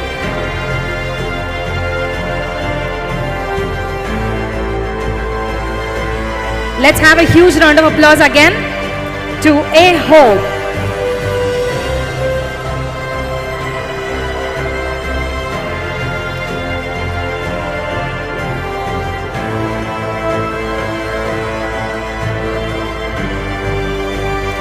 We now request Thiruji Kumaraguruban, IAS Secretary, Development of Information Technology and Digital Services, Government of Tamilnadu, to present a book to the winners.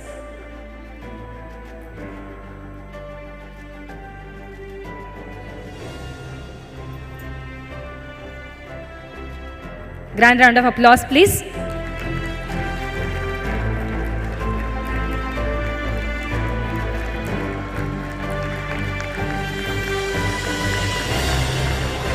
And there is one more certificate for you, and that will be given by none other than Mrs. Lise Tabot, Bar Consul General of France in Puducherry and Chennai.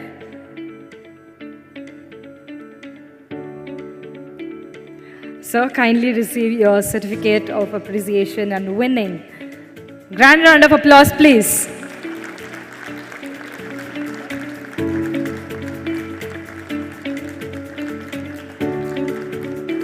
I request dignitaries on stage and the winner to take a picture.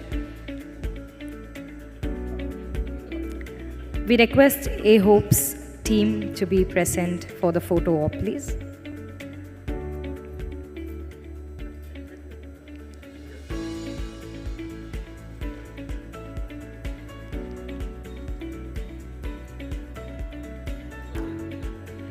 Grand round of applause.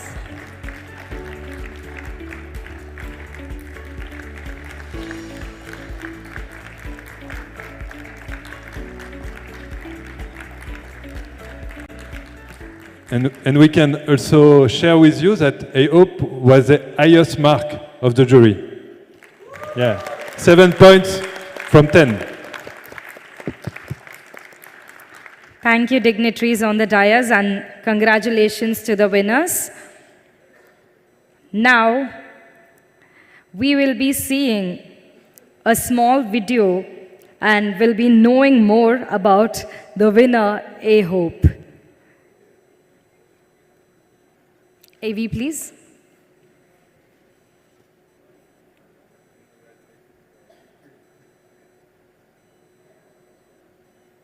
Children left to work in the city.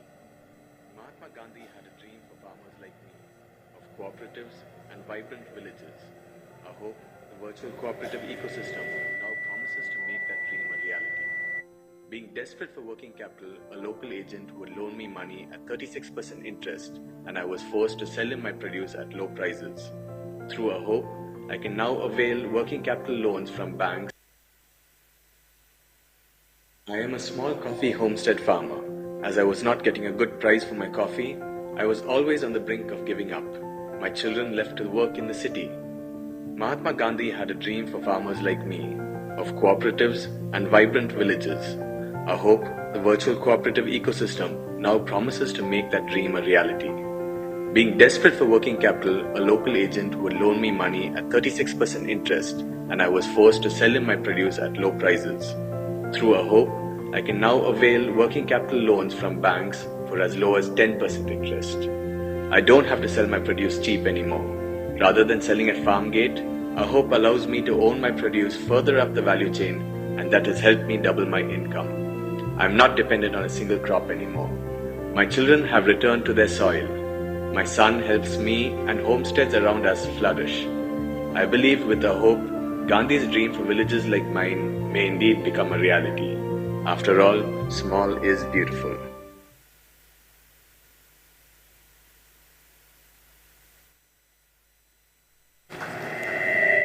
And let's now hear a pitch note from the founder of A Hope, Mr. Ajit Mitai. Sir, welcome.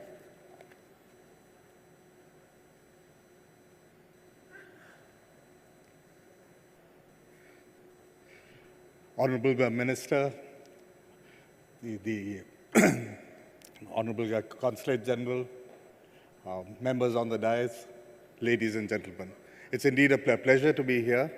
Let me just very quickly take you through the pitch of what we are talking about. On the eve of the 2014 general elections in India, a survey report indicated that 76% of farmers wanted to quit. Born was a slogan, doubling farmer income.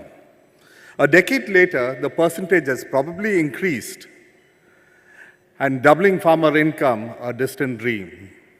Of that 76%, every day, 15 to 30 indebted farmers take their lives. Each such indebted farmer has made a lot of people, procurement agents and traders, very, very rich. The economics of procurement, business procuring from small farms, has historically caused indebtedness and deprivation. OPM laid waste India's fertile Gangetic plains 200 years ago. Coffee procurement today reduces our Western Ghats into ecological hotspots. Quite simply,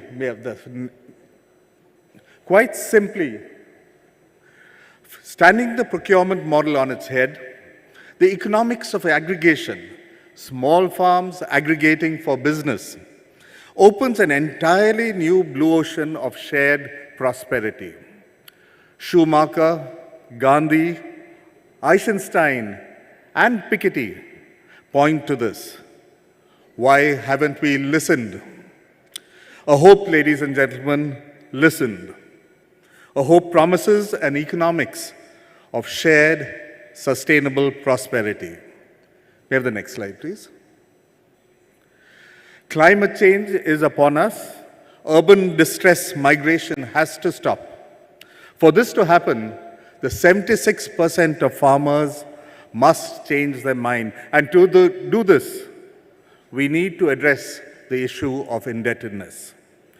The red ocean, therefore, for hope is the informal lending sector, providing loans at high rates of interest.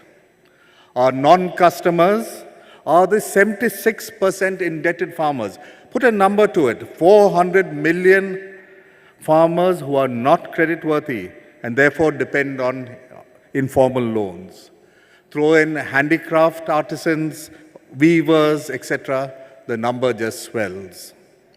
What has A Hope eliminated? A Hope has eliminated unfair reward for capital. Piketty again would applaud this. To eliminate unfair reward for capital, A Hope created the L2B. We've heard of B2B, we've heard of B2C. We've created something called L2B, livelihoods to business model, in which 3 new elements have been introduced. First, a cooperative with a difference. It is virtual, it outsources, it creates an ecosystem. Second, a redefinition of creditworthiness, which is based only on the farmer's reliability to supply the cooperative. Nothing to do with the farmer's personal wealth or lack of it. Third is value chain financing, which allows the farmer to profit by participating further up the value chain. No procurement agents, no money lenders. We've based this data in terms of what can be the market size, and it's really large and it's conservative. On RBI data and our banking partner, Federal Bank, the guesstimated market size of the informal lending sector is 360 million euro. And the created market is 40 million, translating into a market size of 400 million in 5 years. A conservative market share of 4% creates a revenue of 16 million euro. A HOPE's value proposition is the confidence of shared sustainable prosperity that small farmers will generously share with the environment. We've talked a lot about the environment in this conference. The trees, the birds, and the bees.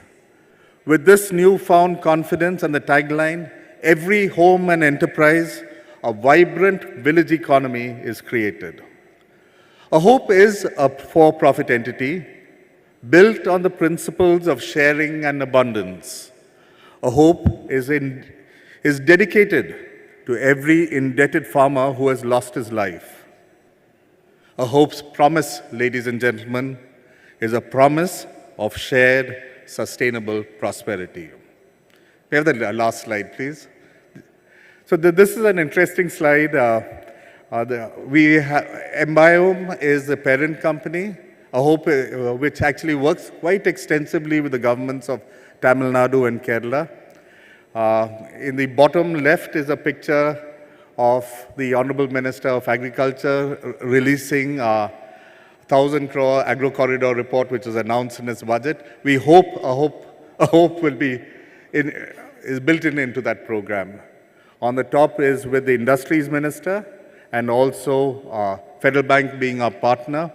With Thomas Isaac, Dr. Thomas Isaac, the former Finance Minister, who 5 years ago really got the idea, together with another gentleman, an IAS officer, Mr. Vijay Anand, who has really been the father of local self-government. Thank you. Thank you very much.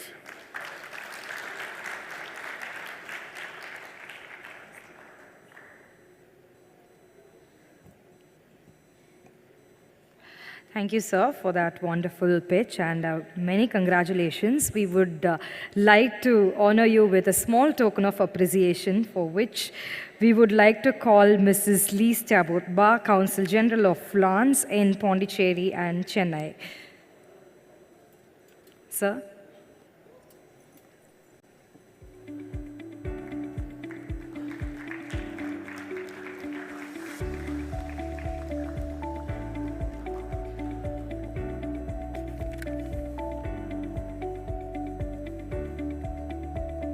Once again, let's congratulate our Blue Ocean Awards winner, societal award winner. Yes, and thank you very much for all the dignitaries on the dais. We are jumping on to the next award, and the next set of dignitaries will be there. Thank you, sirs and ma'am. Thank you, our Honorable Minister, and thank you, our IT Secretary.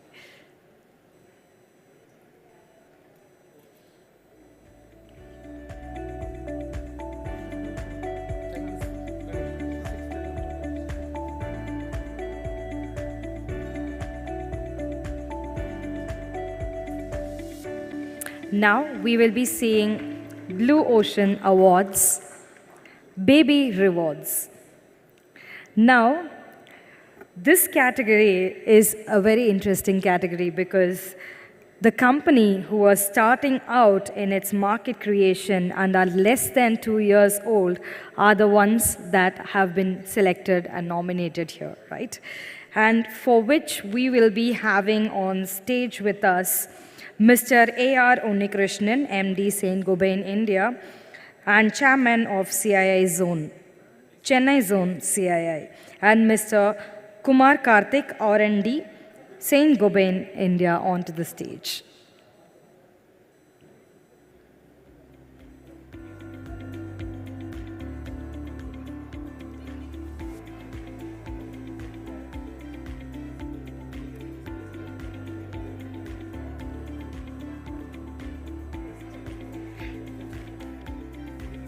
Let's once again put our hands together and welcome our Honorable Minister for Information and Technology and Digital Services, Tirti Mano Thangaraj avargal, and Mrs. Lee Stavot Ba, Consul General of France in Puducherry and Chennai, onto the stage.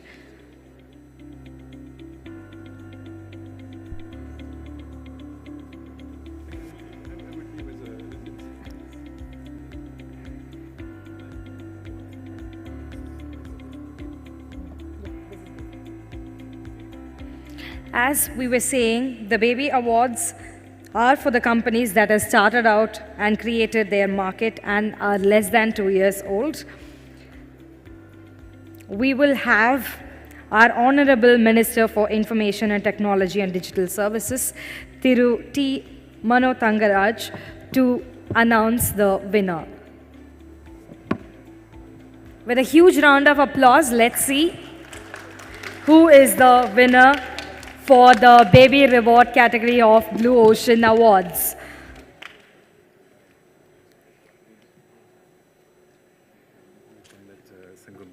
Introducing themselves. They should introduce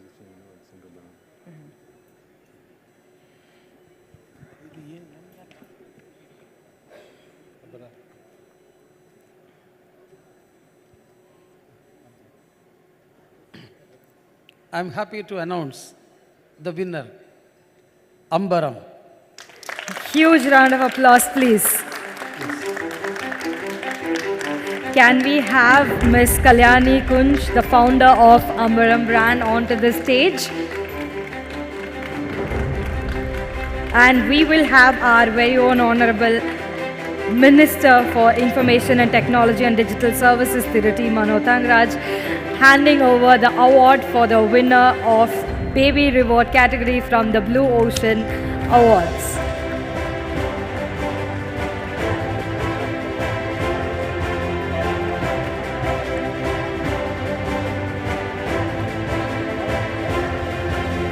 We will have Thiru J. Kumaraguruban, IAS Secretary, Department of Information Technology and Digital Services, Government of Tamilnadu, to present a book to our winner.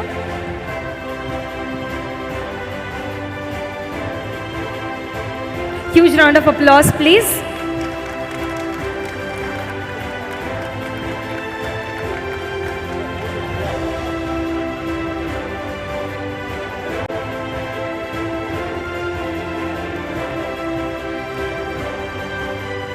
We will have Mr. A.R. Unnikrishnan, MD, St. Gobain, India, Chairman of Chennai Zone CII, present a certificate to our winner, Ambaram, and to the founder, Ms. Kalyani. Huge round of applause, please.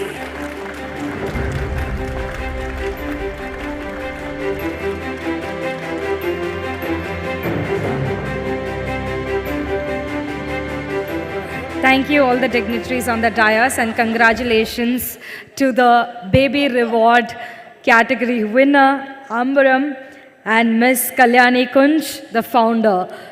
Up next, we will be seeing more about the brand Ambaram.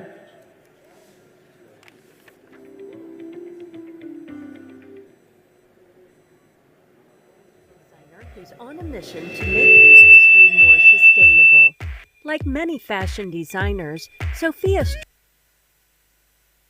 Meet Sophia, a fashion designer who's on a mission to make the industry more sustainable.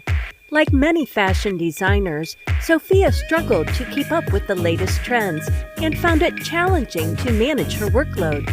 That's when she discovered Ambaram, a B2B SaaS enterprise solution designed for the fashion and textile industry.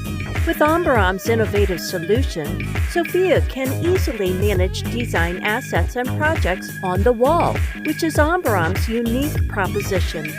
She can create tags, categories, subcategories, fabrics, colors, and seasons, helping her stay on top of her product creation. Sophia can collaborate with her team members, invite associates into a virtual group, and start working together seamlessly. The platform's color library allows Sophia to organize and store colors for easy access and reference. With Ambram, Sophia can build relationships with her suppliers and manufacturers, keeping up with industry trends and developments while prioritizing responsible practices. Sophia can continue to design successful customer-centric products by implementing Ambram. Join the Ambram community.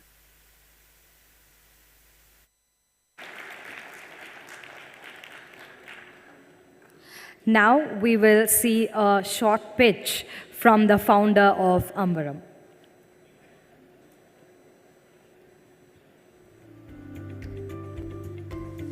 Good evening, and what an exciting place to be today.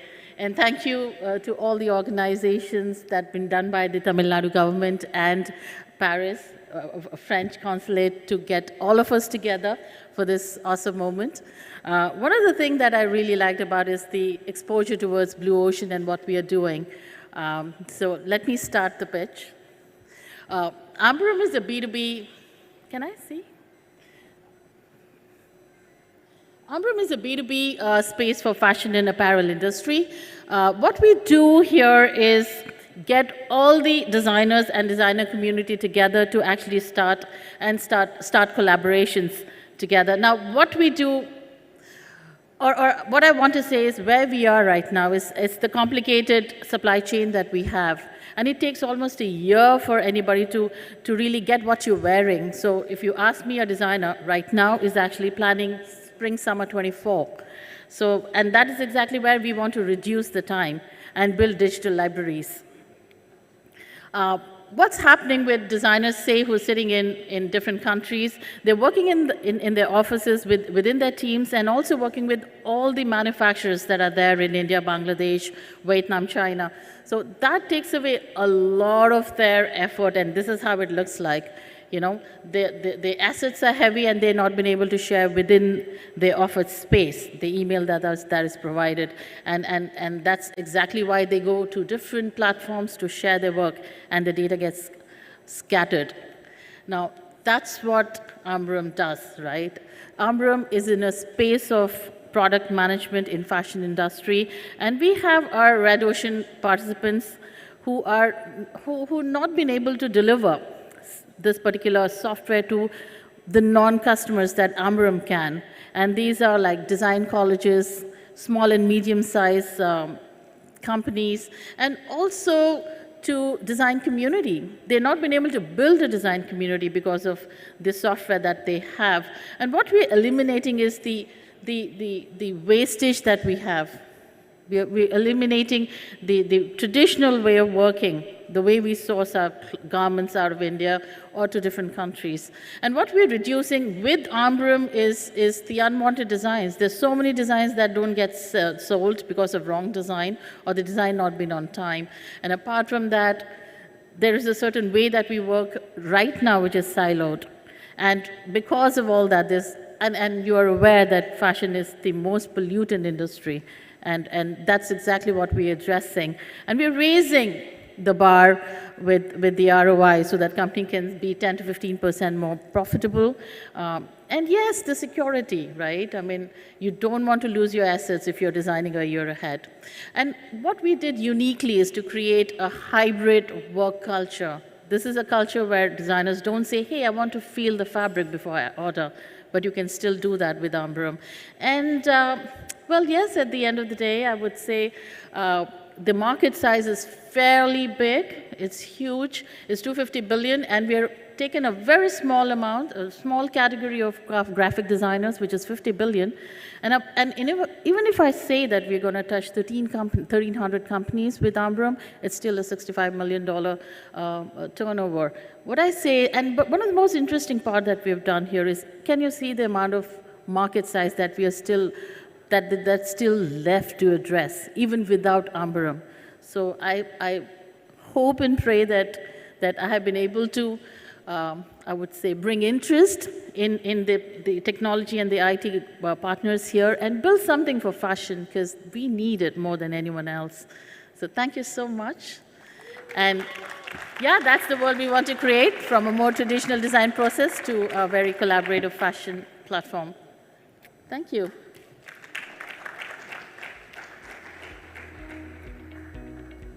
Let's congratulate the winner once again and jump into our last and final category of the rewards from Blue Ocean Awards. Yes, the final category is the mentor, and these companies have been more than 2 years old and they already have created their presence in the Blue Ocean market.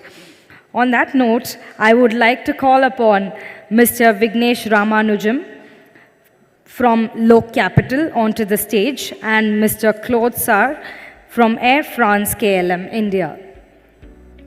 Huge round of applause, please.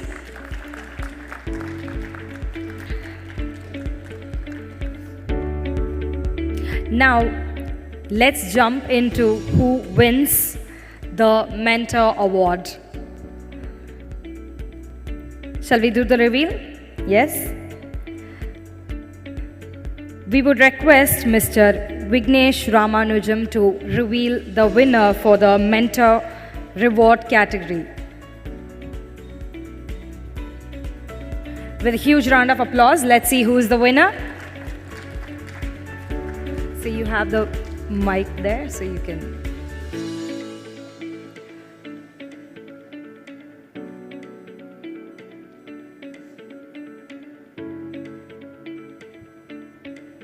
Very happy to announce that the Mentor Award category goes to Vayu Jal.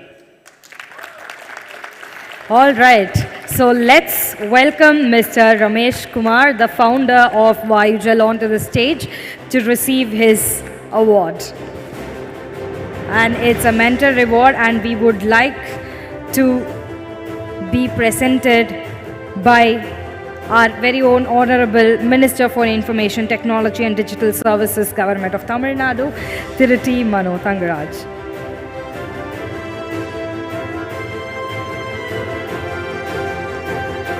We would like Mr. Claude Sar, Air France KLM, to give the book to the winner.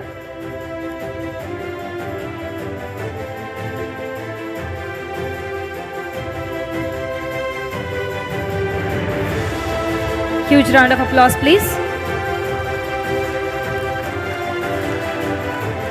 We would like Thiru J. Kumaragurban, IAS Secretary, Department of Information Technology and Digital Services, Government of Tamil Nadu, to hand over the certificate for the winner of Mentor Rewards.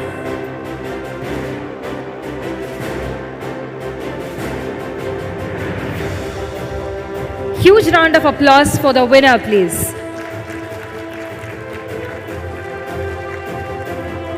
With all the dignitaries in the dais and with the winner, we will have one photo, please.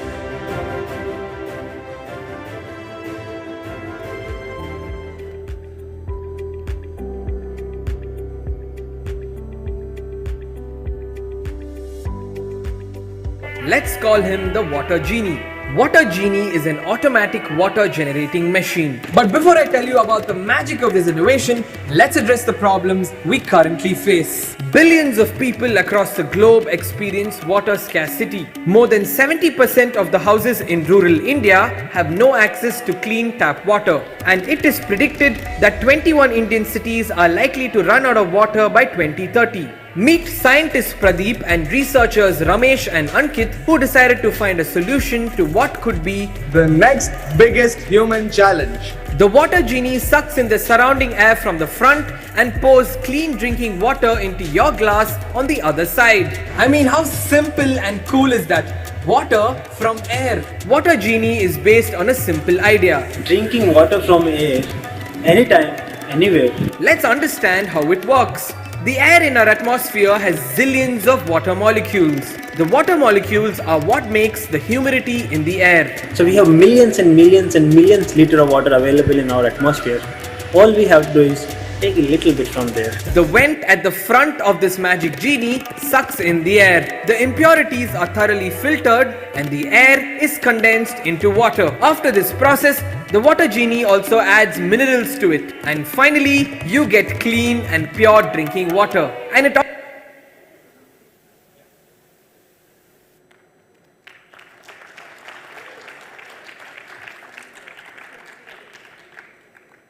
Good evening, everyone. My name is Ramesh. Thank you, Director SPI, Honorable Director, Honorable Minister, Honorable Secretary, and Honorable Consul General, and Blue Ocean Award and Umagine India for the opportunity. At Vayujal Technologies, we are making atmospheric water generators, which can make drinking water from atmospheric humidity. See, the statistics is that by 2047, we will have only two sources of drinking water, because at the rate we are polluting our surface water and groundwater, we will either drink sewage water or atmospheric water. So this is an effort towards developing technologies to get water from atmosphere. These are the 5 models that we are having, and today we are in position to make a liter of water by spending only 0.24 unit of electricity. Next slide, please. Okay.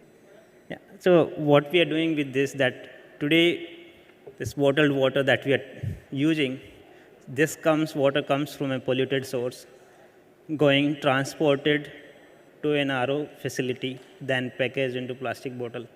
All the activities today has high cost on environment. This could be replaced with an atmospheric water generators, and we can eliminate the plastic which is there in the system, the microplastic that is getting into water, the transportation of water that has around 50% of loss. So the whole environmental footprint we can completely eliminate, and we can have a step towards sustainability as well. Next slide, please. These are a few projects that we have done across India. Today we are having 82 projects done, and we have produced around 4.8 million liters of drinking water and have saved more than 24 million liters of groundwater. Thank you everyone again for the opportunity.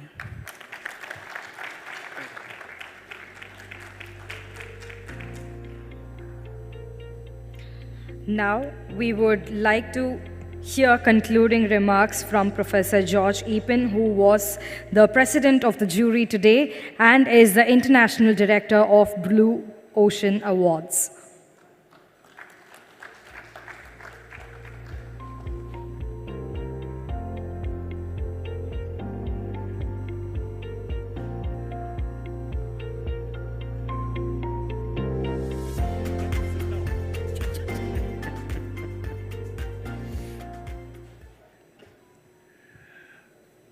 Good evening, everybody. It's been a long 2 days, and I'm really happy to be here. Umagine was 3 days ago I arrived here, there was nothing there, and then by magic, all this happened.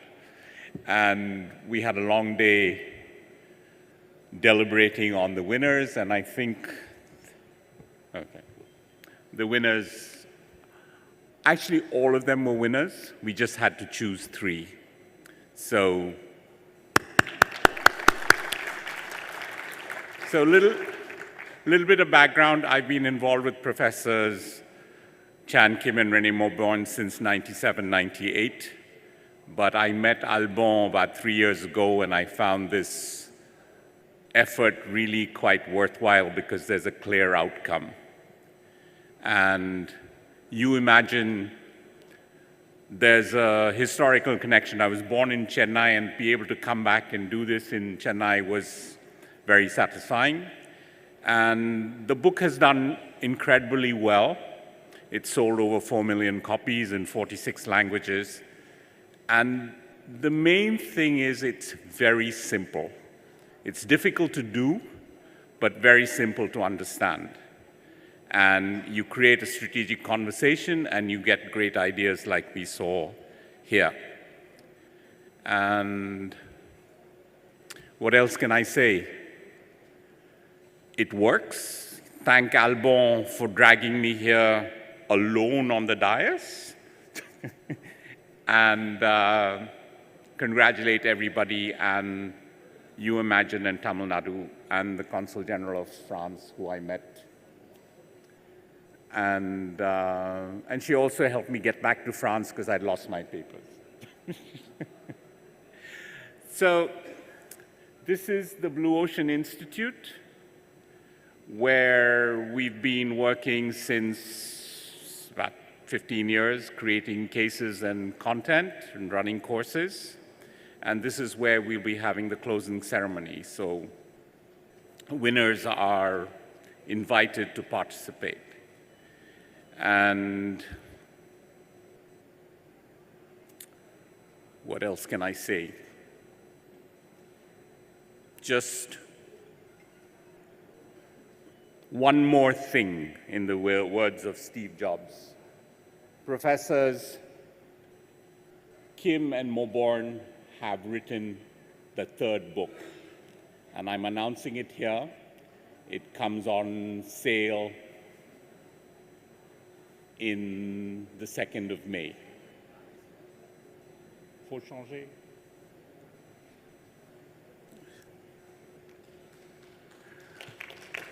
This is the book. It's been based on the 30 years of research that came up with Blue Ocean Strategy, where we say don't compete, create. But we've decided that a lot of innovation is disruptive, which destroys jobs and value. We say don't destroy, don't disrupt, create.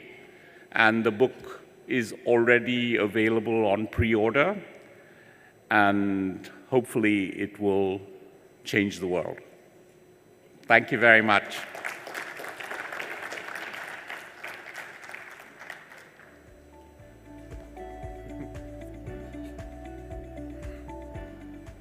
Thank you, sir. And can we have the founders who are the winners of the Blue Ocean Awards alone for a photo op, please, onto the stage? And yes, the Blue Ocean Award as it has ended, and all the very best for the nominees and other companies for next year. On that note, it was an amazing day too for Umagine Chennai. We will be expecting all of you tomorrow. That is the final day. Umagine Chennai, Asia's biggest tech summit, is organized by Government of Tamil Nadu, hosted by ELCOT, co-host STPI, and industry partner CII. We will all see you tomorrow in morning at 9:30 a.m.